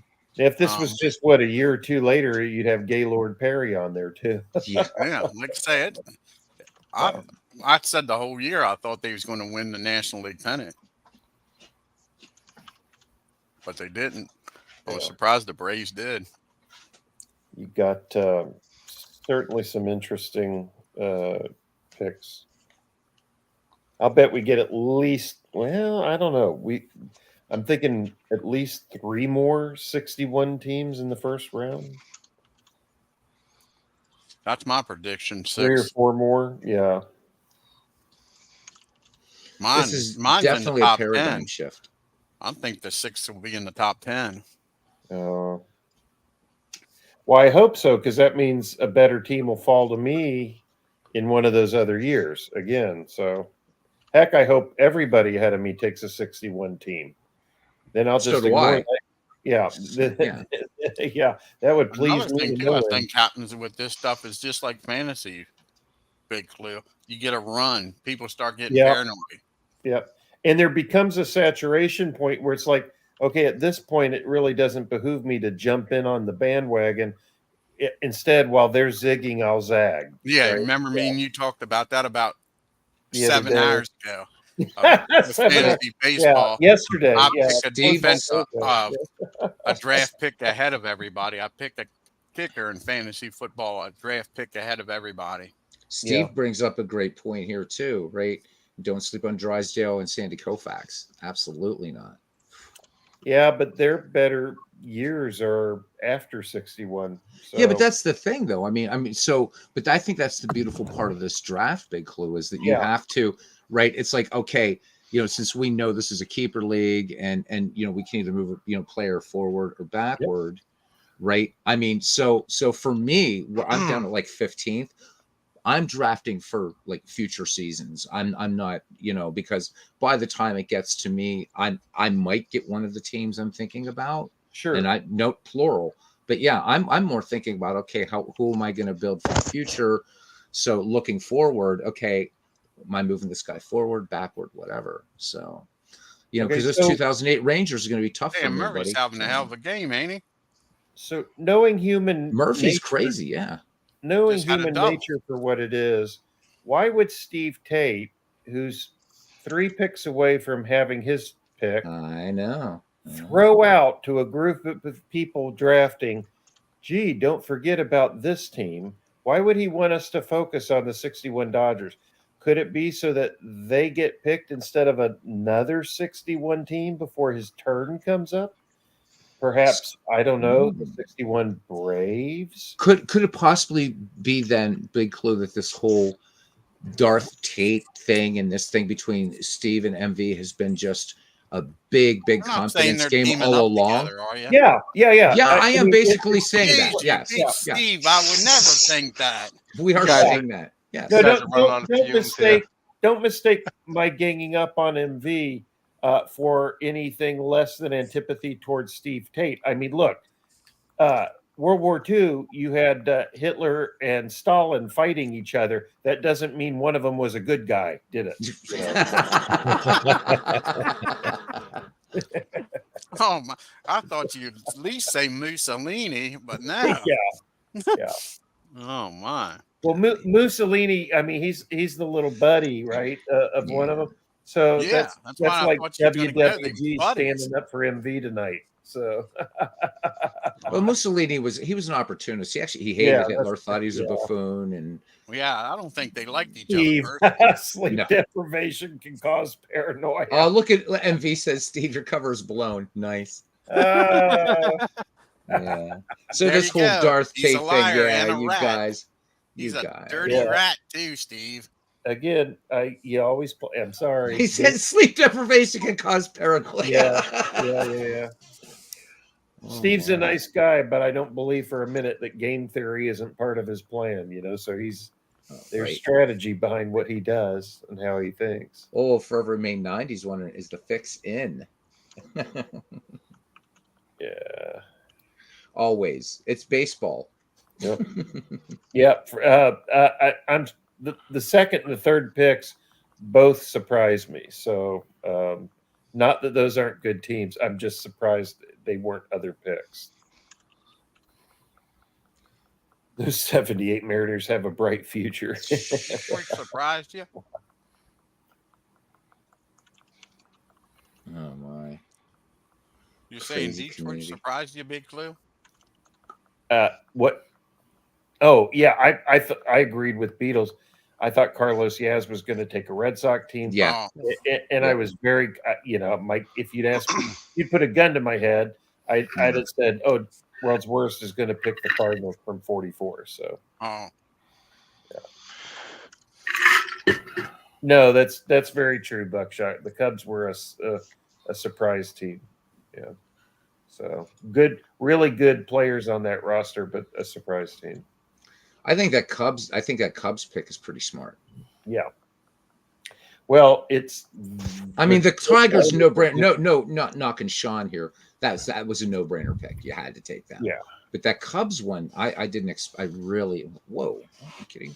Dwayne, whenever you want to take back your screen, dude, I was just keeping something going while you were off. I'm still eating. So. You're good. Right. That's why I keep muting myself. So you don't hear me chomping. Pick a year and a year. The Cubs were on my list. The 61 Cubs were on my list for, wow, if they get down to the end of the first round, maybe I can snag them on the way back up on round 2. So they are gone for real, forever remain 90. They are picked, they are gone. Let's go to opening day 1944. Ooh, there you go. All right. And see the Cardinals beat the Pirates that day 2-0. Trying to find a nice fun. I wish this didn't show me the scores. It's I want to see it without. Yeah. Oh well. Since the Cardinals are going to be in it, we know somebody's going to take the 1944 Cardinals. We'll let it have some fun here. So your man Dale Murphy in that last game, 2 home runs, Dwayne, and a double. Yeah, it was a monster. Right? Yep. Yeah. I love the Murph. Like I say, I think he belongs in the Hall of Fame. That wise.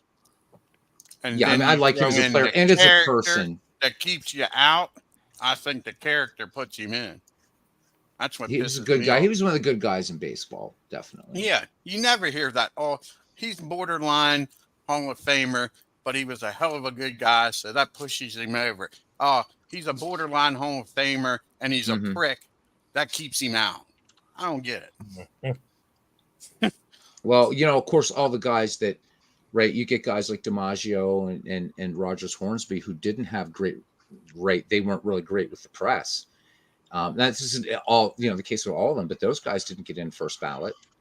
Well, I mean, Hornsby was not popular with the press. Yeah. But he made a good point the other day. Mm-hmm. Most idiots say you have to have a Hall of Fame career, meaning every year you played, your numbers should be Hall of Fame material. Well, that's and impossible. He's saying 6 or 7 years being a Hall of Famer is a damn good career. Yeah. When you have 15 years, you are fucking Hall of Fame, top of the line. Not everybody that makes the Hall of Fame is the best player ever. No, of course not. Yeah. And like I say, I don't always agree with him, but that made complete sense to me. Oh, it really, really does. And I mean, then Big Clue and I were talking. What do you mean you don't always agree with me? Come on, man. Yeah. No, I mean, but Big Clue and I were talking about like sort of different tiers of Hall of Famers, right? There's like the inner circle Hall of Famers, the guys that are right. These guys are the pantheon, the immortals, right? And then you get the next level, and so on and so on. So, I mean, I guess that's one way you can sort of accommodate like a Phil Rizzuto. But you have like inner circle is going to be Hannes Wagner. We're talking about 2 people who played the same position. Yeah. And I don't think there's anybody, even the most diehard Yankees fan, that's going to argue that Phil Rizzuto was even a patch on Hannes Wagner as a shortstop. But yet he's in the Hall of Fame. So because we were talking about, I think it was Eddie Plank that came up, and or was it Ed Plank or Ed Walsh, Big Clue? And you were talking about him being not inner circle, but like the next tier under or something. Yeah. One of those guys, I think it was. I think it was Eddie Plank. Yeah. Yeah. And I would put Rube Waddell in the same group, and you were arguing, no, I think they're better than that. I think Waddell is definitely an inner circle Hall of Famer. He was dominant More dominant than Sandy Koufax. I know RJO Network would hate to say that, but Waddell was. So, and I think most people would consider Koufax one of the elite, right? Even though he was dominant, right? I mean, his early years, not so much, but then all of a sudden, boom, Koufax becomes crazy, left arm of God, right? Yeah.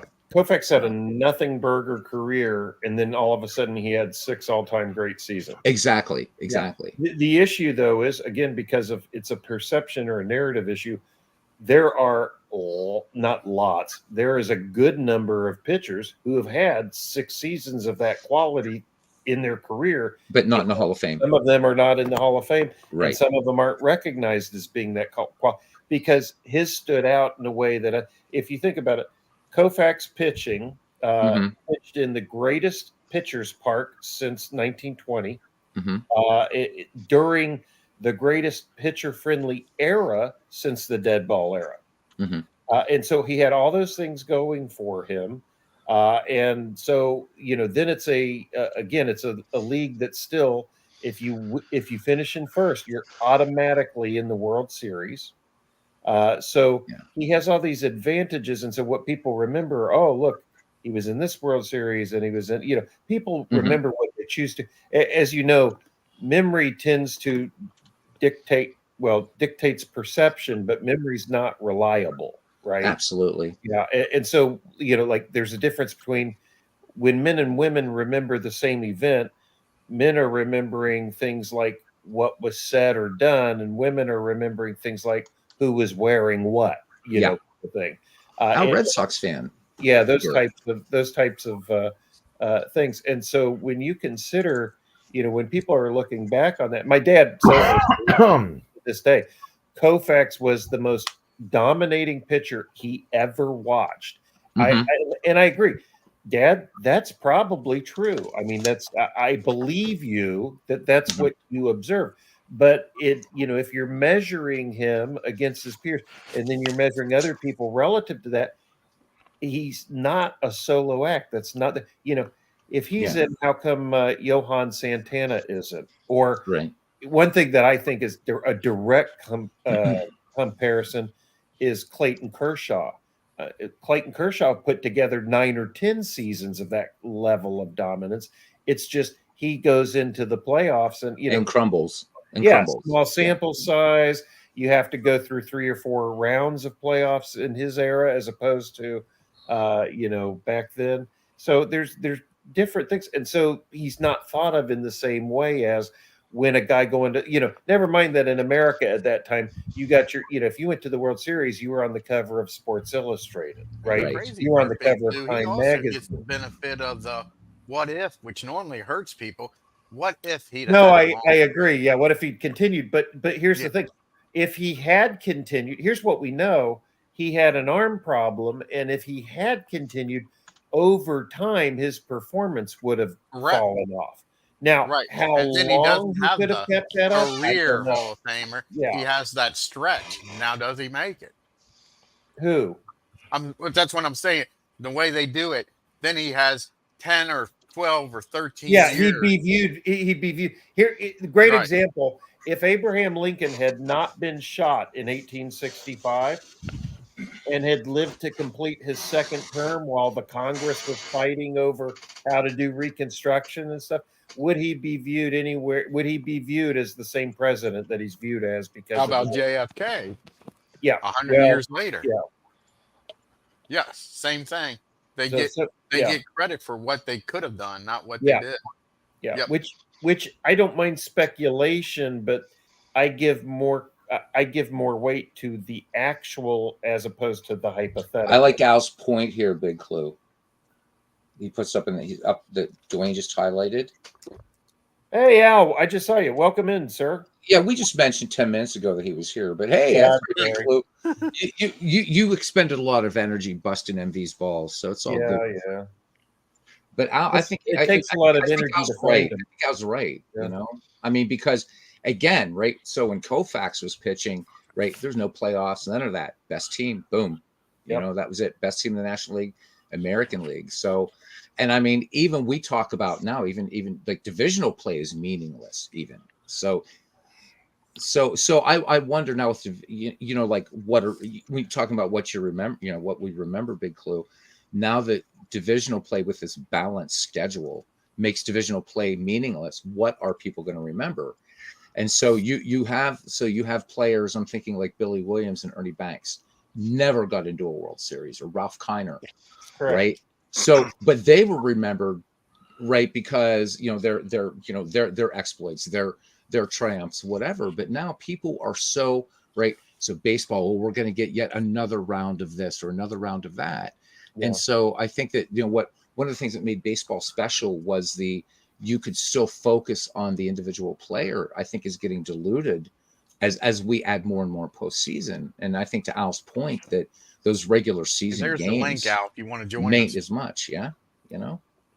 That's very true. I mean, going back to the older seasons, I would also look. If you really want to get under the hood, you could look at how players perform down the stretch. Not that a game in September is more valuable. That a win is a win, whether you got it in September or whether you got it in April. Right. But when we're tied and there's 2 weeks left in the season, and one guy collapses in his performance versus another guy, Carl Yastrzemski has 1967 in September, something like that. There's something to be said for that. So I'm an all of the above person in terms of what kind of evidence to look for. I just find it fascinating how similar cases, on paper, if you will, are viewed very differently by people, because one will have a narrative and the other won't. So I'll give you an easy example. Everybody all fall has been saying Adrian Beltre's hitting the Hall of Fame ballot for the first time. He's polling at 98%. He's likely going to be a shoe-in with 90+% in the election. 3,000 hits. Of course, I hear all these pundits on TV that are going on MLB Network, oh, he's a no-brainer and all this type of stuff. And I'm thinking, and I know some of these guys because I've heard them talk about other players. And I'm like, if he had 2,900 hits or 2,950 hits, you wouldn't view him the same way. And that's not enough of a difference where he would have been any different of a ball player. Yeah. It's one extra hit. The difference would be one hit a month for half of his career or something. One dying quail. One dying Baltimore quail. chop. Yep. Yeah. He's the same. Again, it's like the magic 300 number, right? Is there any difference? A guy plays 15 years and another guy plays 15 years, and they're completely the same stats, except one guy hits 301 and the other guy hits 299. It's the same player. But people don't look at it that way. Just like, everyone who's ever gone to the grocery store understands this. There's a reason they put that the thing is $3.99 instead of just saying it's $4. It's because of the way that the human brain works, right? Well, how about your gas? Yeah, it's the exact same. 3/15 and 9/10. Yeah, it's the exact same principle. So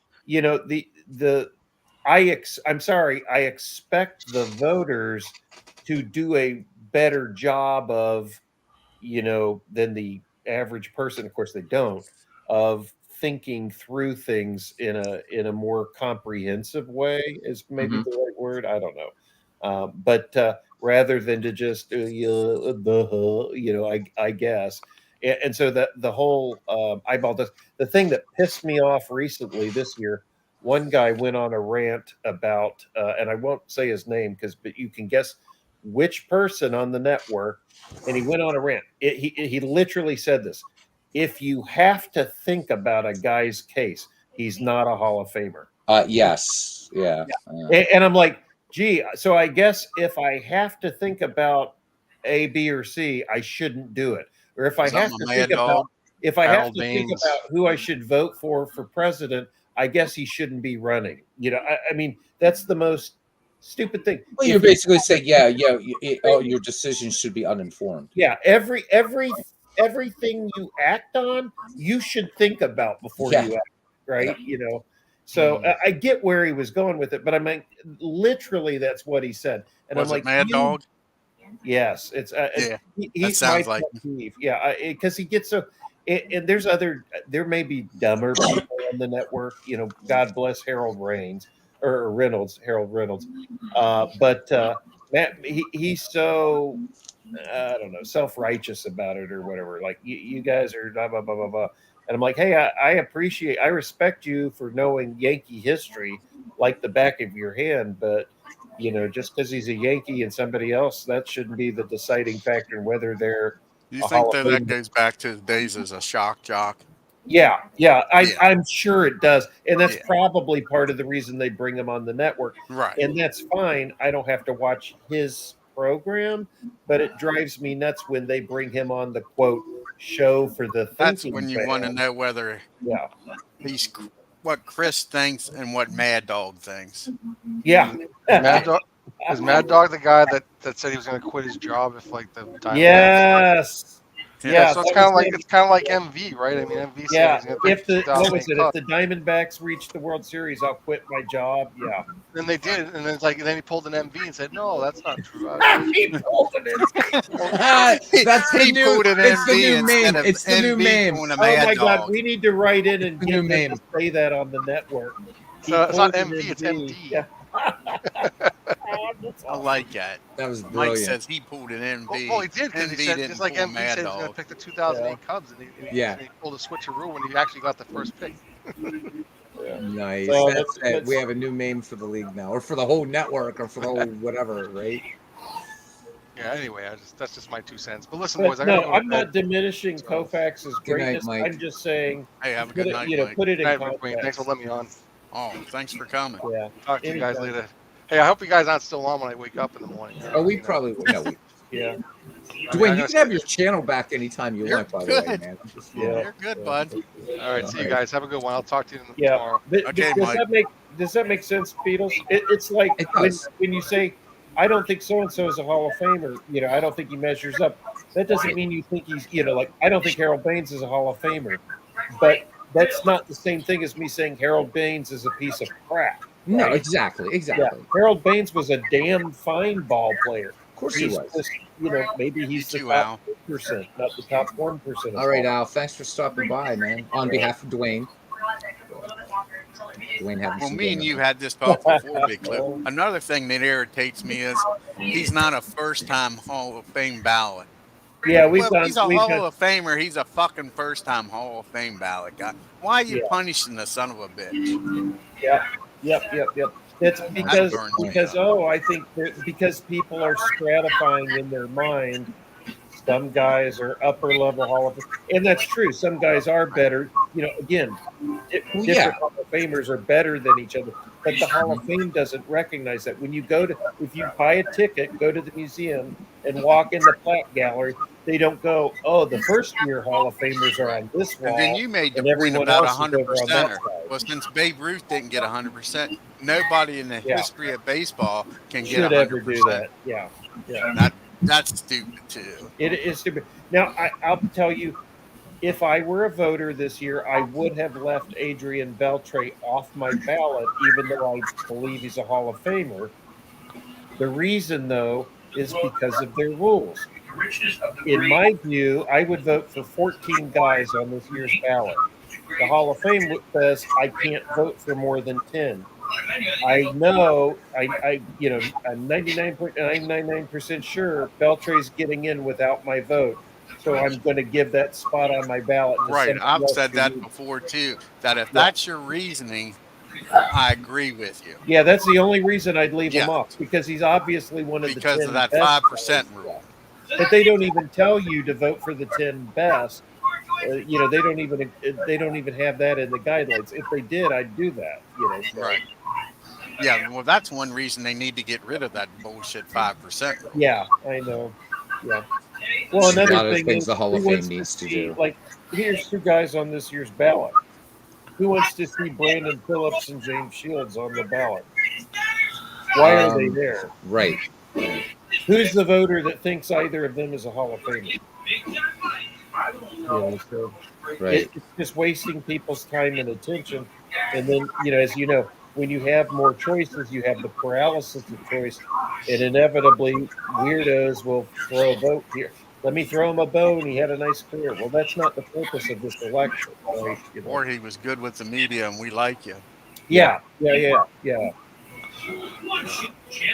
Can you imagine somebody in the, I mean, I know people do this, but somebody voting for president on the basis, not because, hey, we're trying to elect the next president, but they go, oh, this guy running, well, I always liked him back when he was a senator.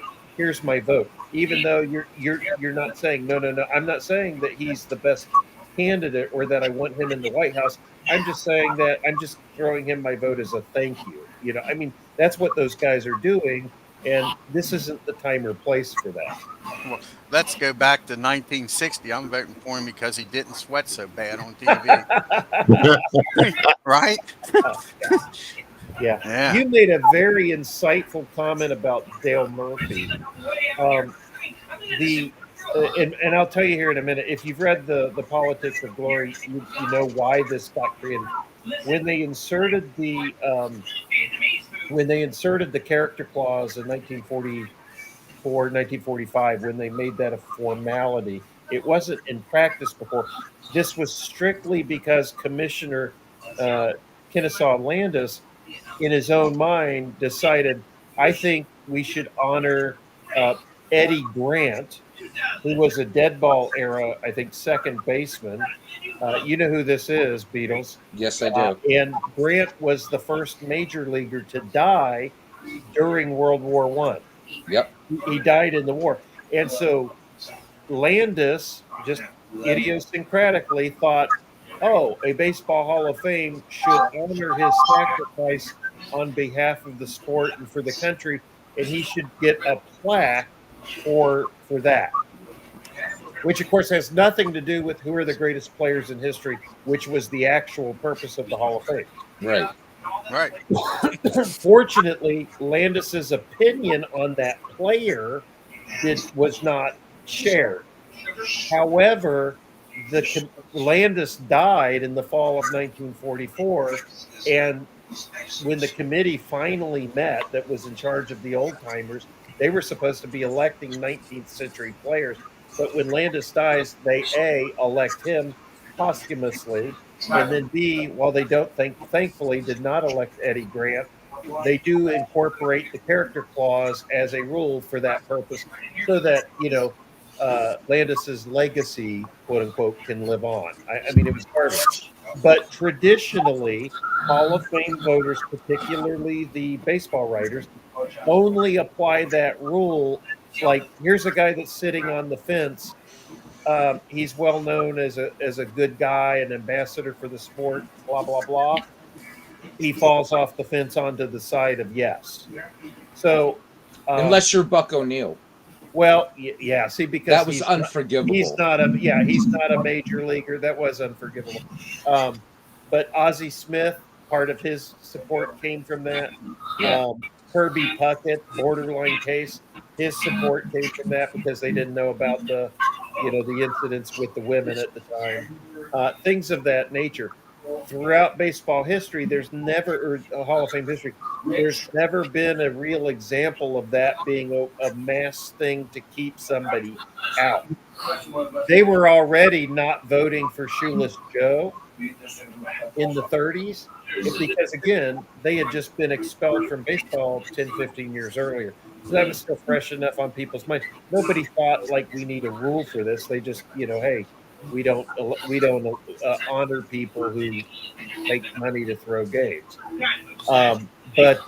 So this changes only with the steroid generation and the modern writers saying, oh, baseball didn't punish these guys, but we have to. Yeah. So before steroids, they didn't have players kept out because of the clause. Excuse me. They only had guys being put in. Mm-hmm. Excuse me. So Dale Murphy is right in line with that kind of traditional thinking by the voters. Borderline case, maybe. Oh, but he's got the character plus. That pushes him over the line for people. I think the real reason he's not in is because he fell just shy of 400 home runs, and then he debuts on the ballot during the 90s as home runs are flying out of the ballpark. And so 400 home runs is no longer as impressive when you've got guys getting 500, 600 over the next 10, 15 years. He did stay on the ballot all 15 years. He just never got to 50% or better support. Yeah. So well, he is a how many of them's in there that had 2 MVPs, had 5 or 6 years like he did. That's what. Well, again, that's what irritates me. Yeah, they start doing that nowadays, and I mean, he was like you said, widely Harold viewed. Baines. They start comparing stats and take away names. Yeah. In the 80s, he was widely viewed as one of the best players in baseball. I think from like 82 until about 87, he was. Yeah. He was, I thought, the best player in the National League. Yeah, and he's an iconic player for the franchise, and exactly. I have no problem with him being in. Now, I don't think he's a terribly strong guy. You know, I can think of lots of other. I think Sherry McGee is a better candidate than Murphy. But Sherry McGee's dead and Dale Murphy's alive, so I would want to put Murphy in ASAP. Well, that's another thing that irritates me too, just like you just said. The year he dies, and they feel sentimental, and that's the block that Ron Santo, and they put him in. Then all them years he's alive and doesn't get to enjoy that. That's crap. I agree. Yeah, I agree.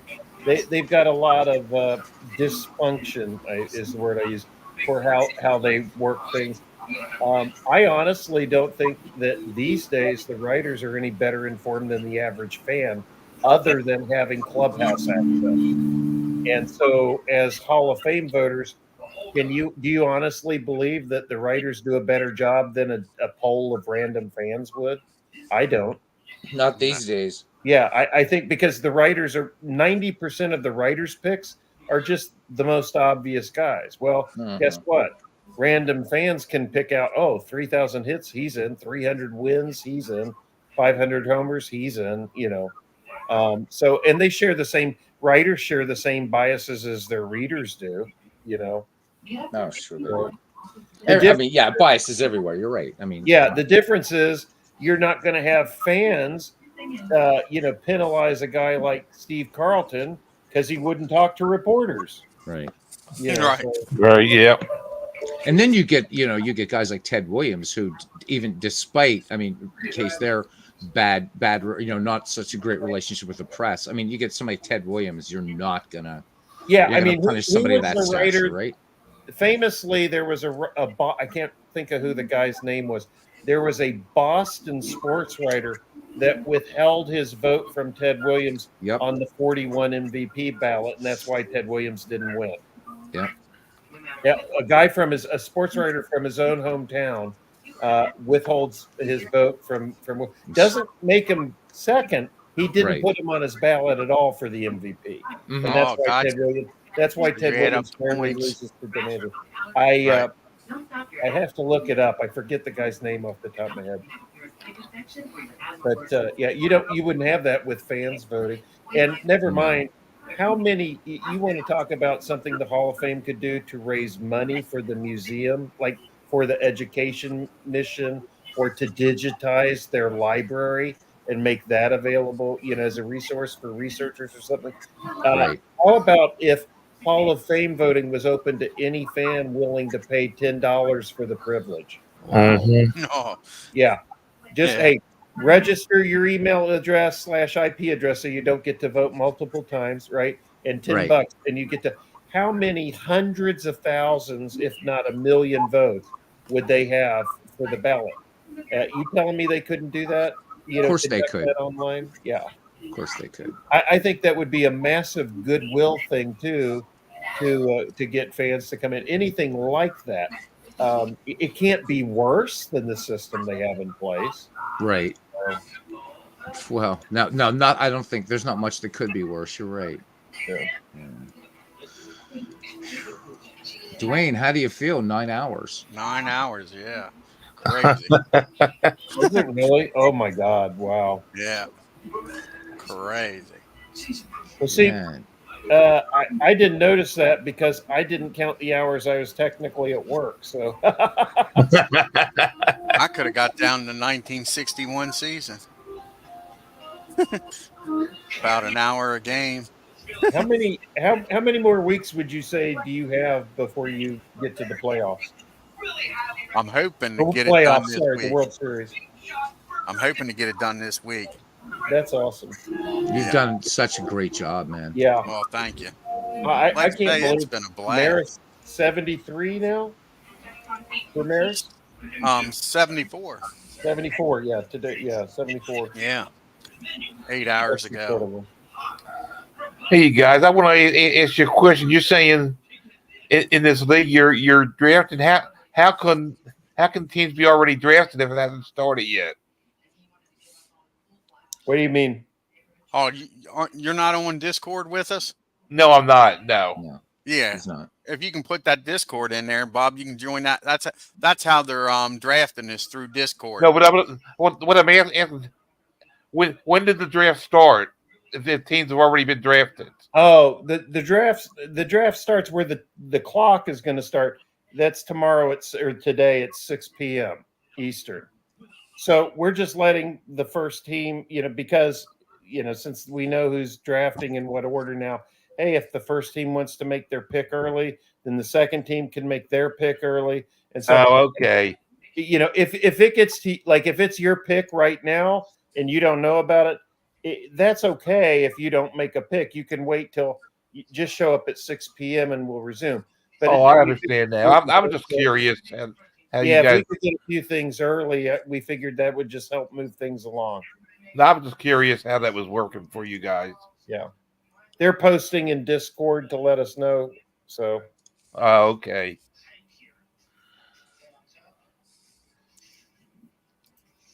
Yeah, Bob. It'd be fun. It'd be fun to get you and Rob involved. Yeah. Either this one or the next one or whatever. Oh yeah, we can still add people to this one. Yeah.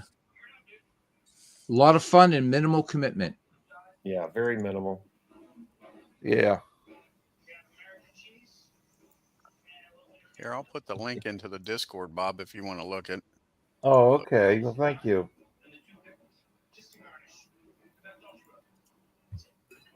Excuse me. There's 2 links I'm going to put in here, Bob. One's called Baseball Geeks. The other one's called Ned McGreevy. Yeah. Join them both, Bob, because they're just, a lot of fun just for talking baseball, talking about your replays you're doing. Well, whatever. It's just community, So right. Yeah, so please join. Yeah. Feel free to post any examples of MB being a git. Yeah. Well, that would need a Discord of its own, wouldn't it? Oh my God, he's so funny.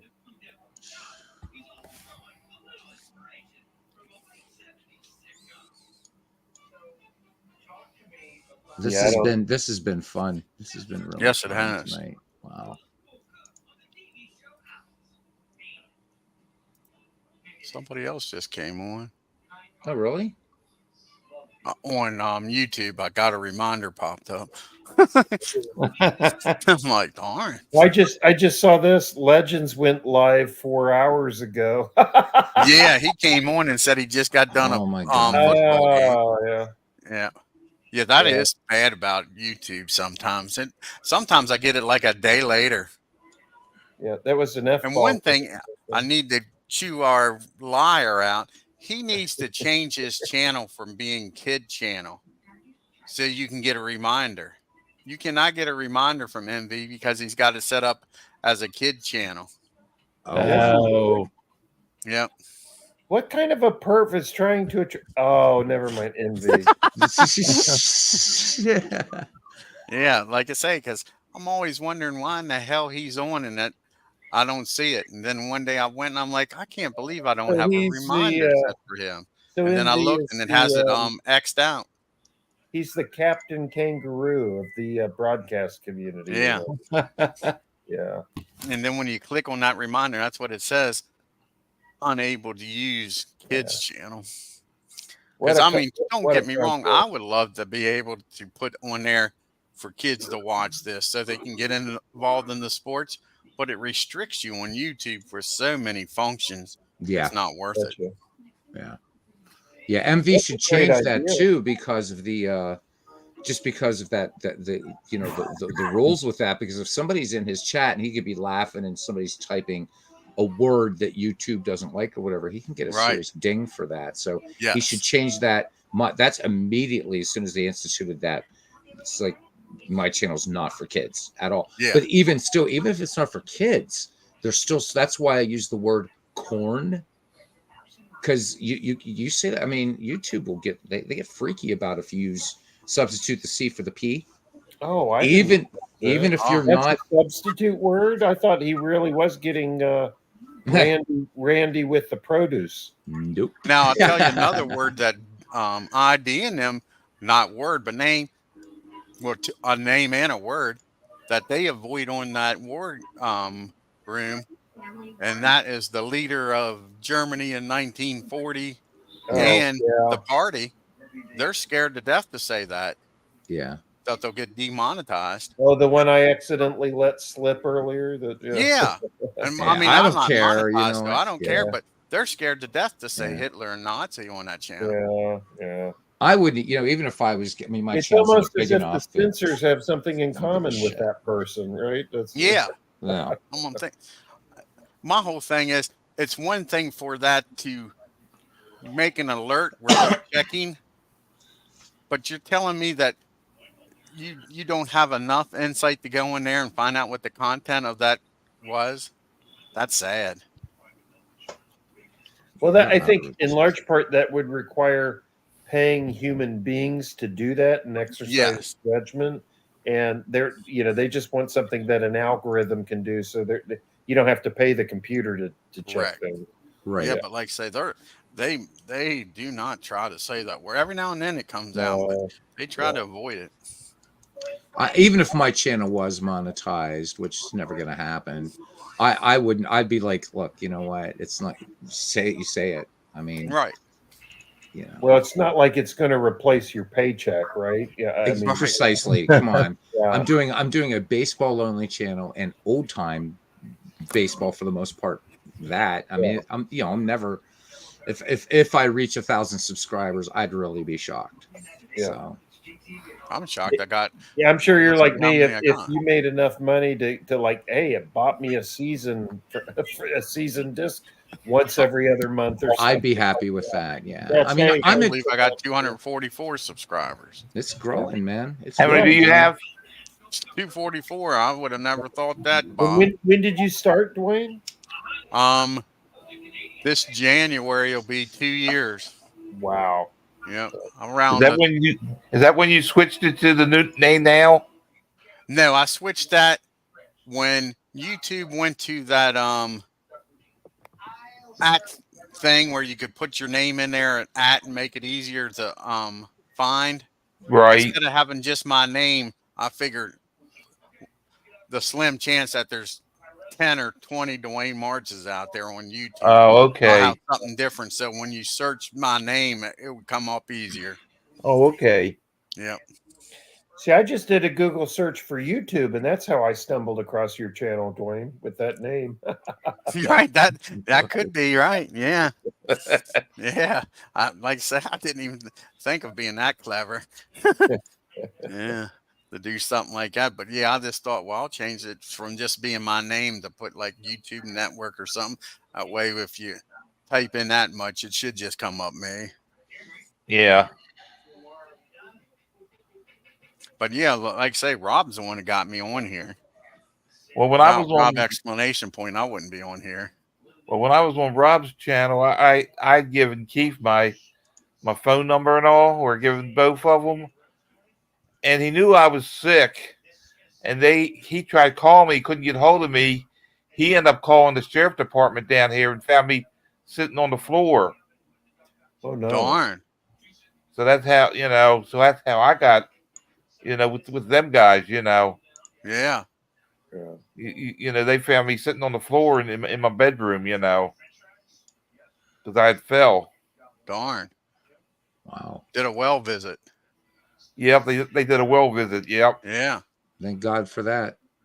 Yeah, like say he Rob. couldn't get hold of me, so he called them. Right.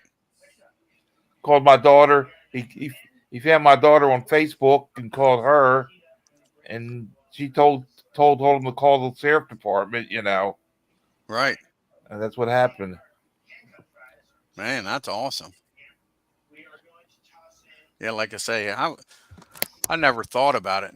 Now, like I say, my main selfish reason is just to have a historical database of what I did. There you go. If I want to go back and look and see what happened reason. on September 24th of the 1961 season, I can look it up. There you are. Now that means I don't catch you every time, but I do catch you every now and then. Yeah,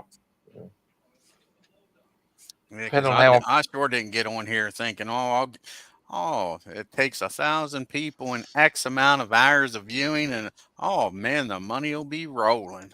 Yeah.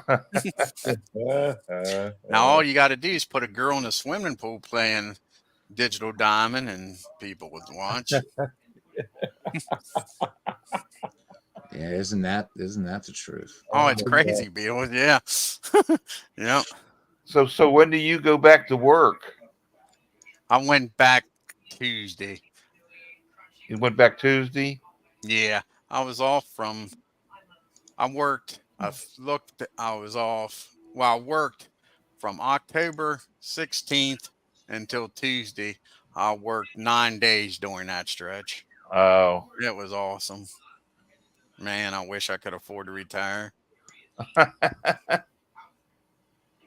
Don't wish your life away, man. No, that's why I don't say it. I wish I was old enough to retire. I say I wish I could afford to retire. Just afford to retire. There you go. Yeah. Because truthfully, Beatles, when I was 17 years old, my goal was to retire when I was 55. I thought to myself, that would be such a good age. And I'm not sure I would without the divorce, but I probably could have afforded to do it without the divorce. May have had to change the lifestyle a little bit, back down a little bit, but the divorce blew that the hell and back. Yeah, I bet you. Yeah, because I had to refinance the house. Ooh. Yeah. That's the biggest thing, getting the house paid off. Because my pension with 27 and a half years, I'll have 27 in July. 27 and a half years, you get half your pay. Well, if I get rid of half my bills, which would be the house payment, that's about half my bill, then I could almost live the same lifestyle. Yeah. It's tough. Yeah. It is. So I don't mind my job, Bob. I just literally, I don't care what job I had. I don't want to get up and have to do it. Oh, I understand that. Yeah. I admire you. I admire anybody that's retired because every day's Saturday, and I just love that feeling. Yeah, I mean, I didn't plan on retiring when I did, but I end up doing it now. Of course, medically, I can't really work anymore. Yeah. I got a buddy. He's my age, Troy Carter. He's off because of disability, and we're sitting around talking, and he's like, "I'm going to do this tomorrow." I'm like, "Nothing against you, buddy, but I'd rather be able to go to work than do that." And he agrees with me. He much rather be in good physical health than being able to sit around on Monday morning and play action PC. So, I understand that. Yeah. I mean, he's on a fixed income at the age of 54. I mean, it's not easy. Yeah. I say I'm 72, so it gets harder every day, Oh, heck yeah.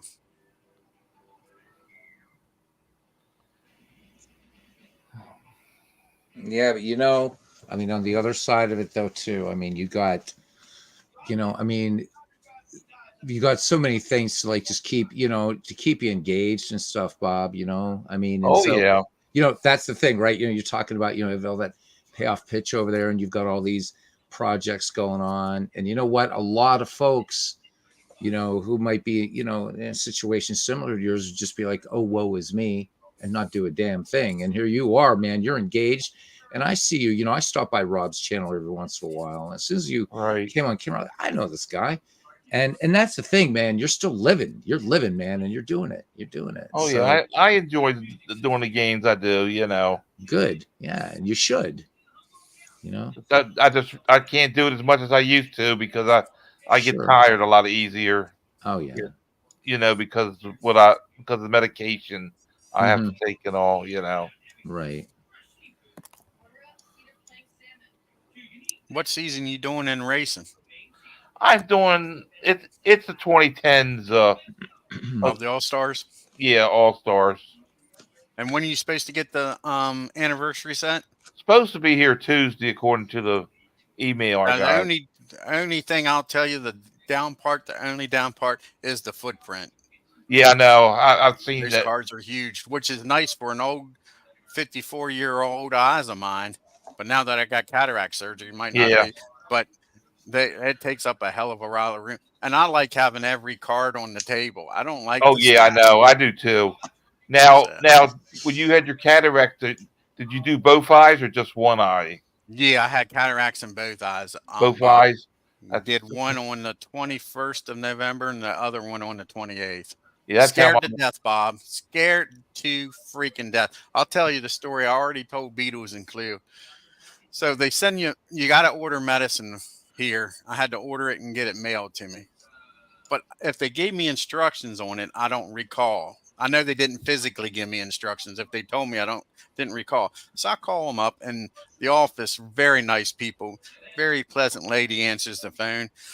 And I'm talking to her. I'm like, about what do I have to do with this prescription? And she tells me I got to start taking it a day before the surgery. I said, man, I'm glad I called because I wouldn't have done that. So I go into the office, and this lady starts talking to me when I'm checking in. I'm like, I think you're the lady I talked to on the phone. And she says, yeah, Dwayne, I am. And I'm like so I said, man, you're very pleasant. I want to thank you for your help. She says, well, what we're going to do now, Dwayne, is I'm going to check you in.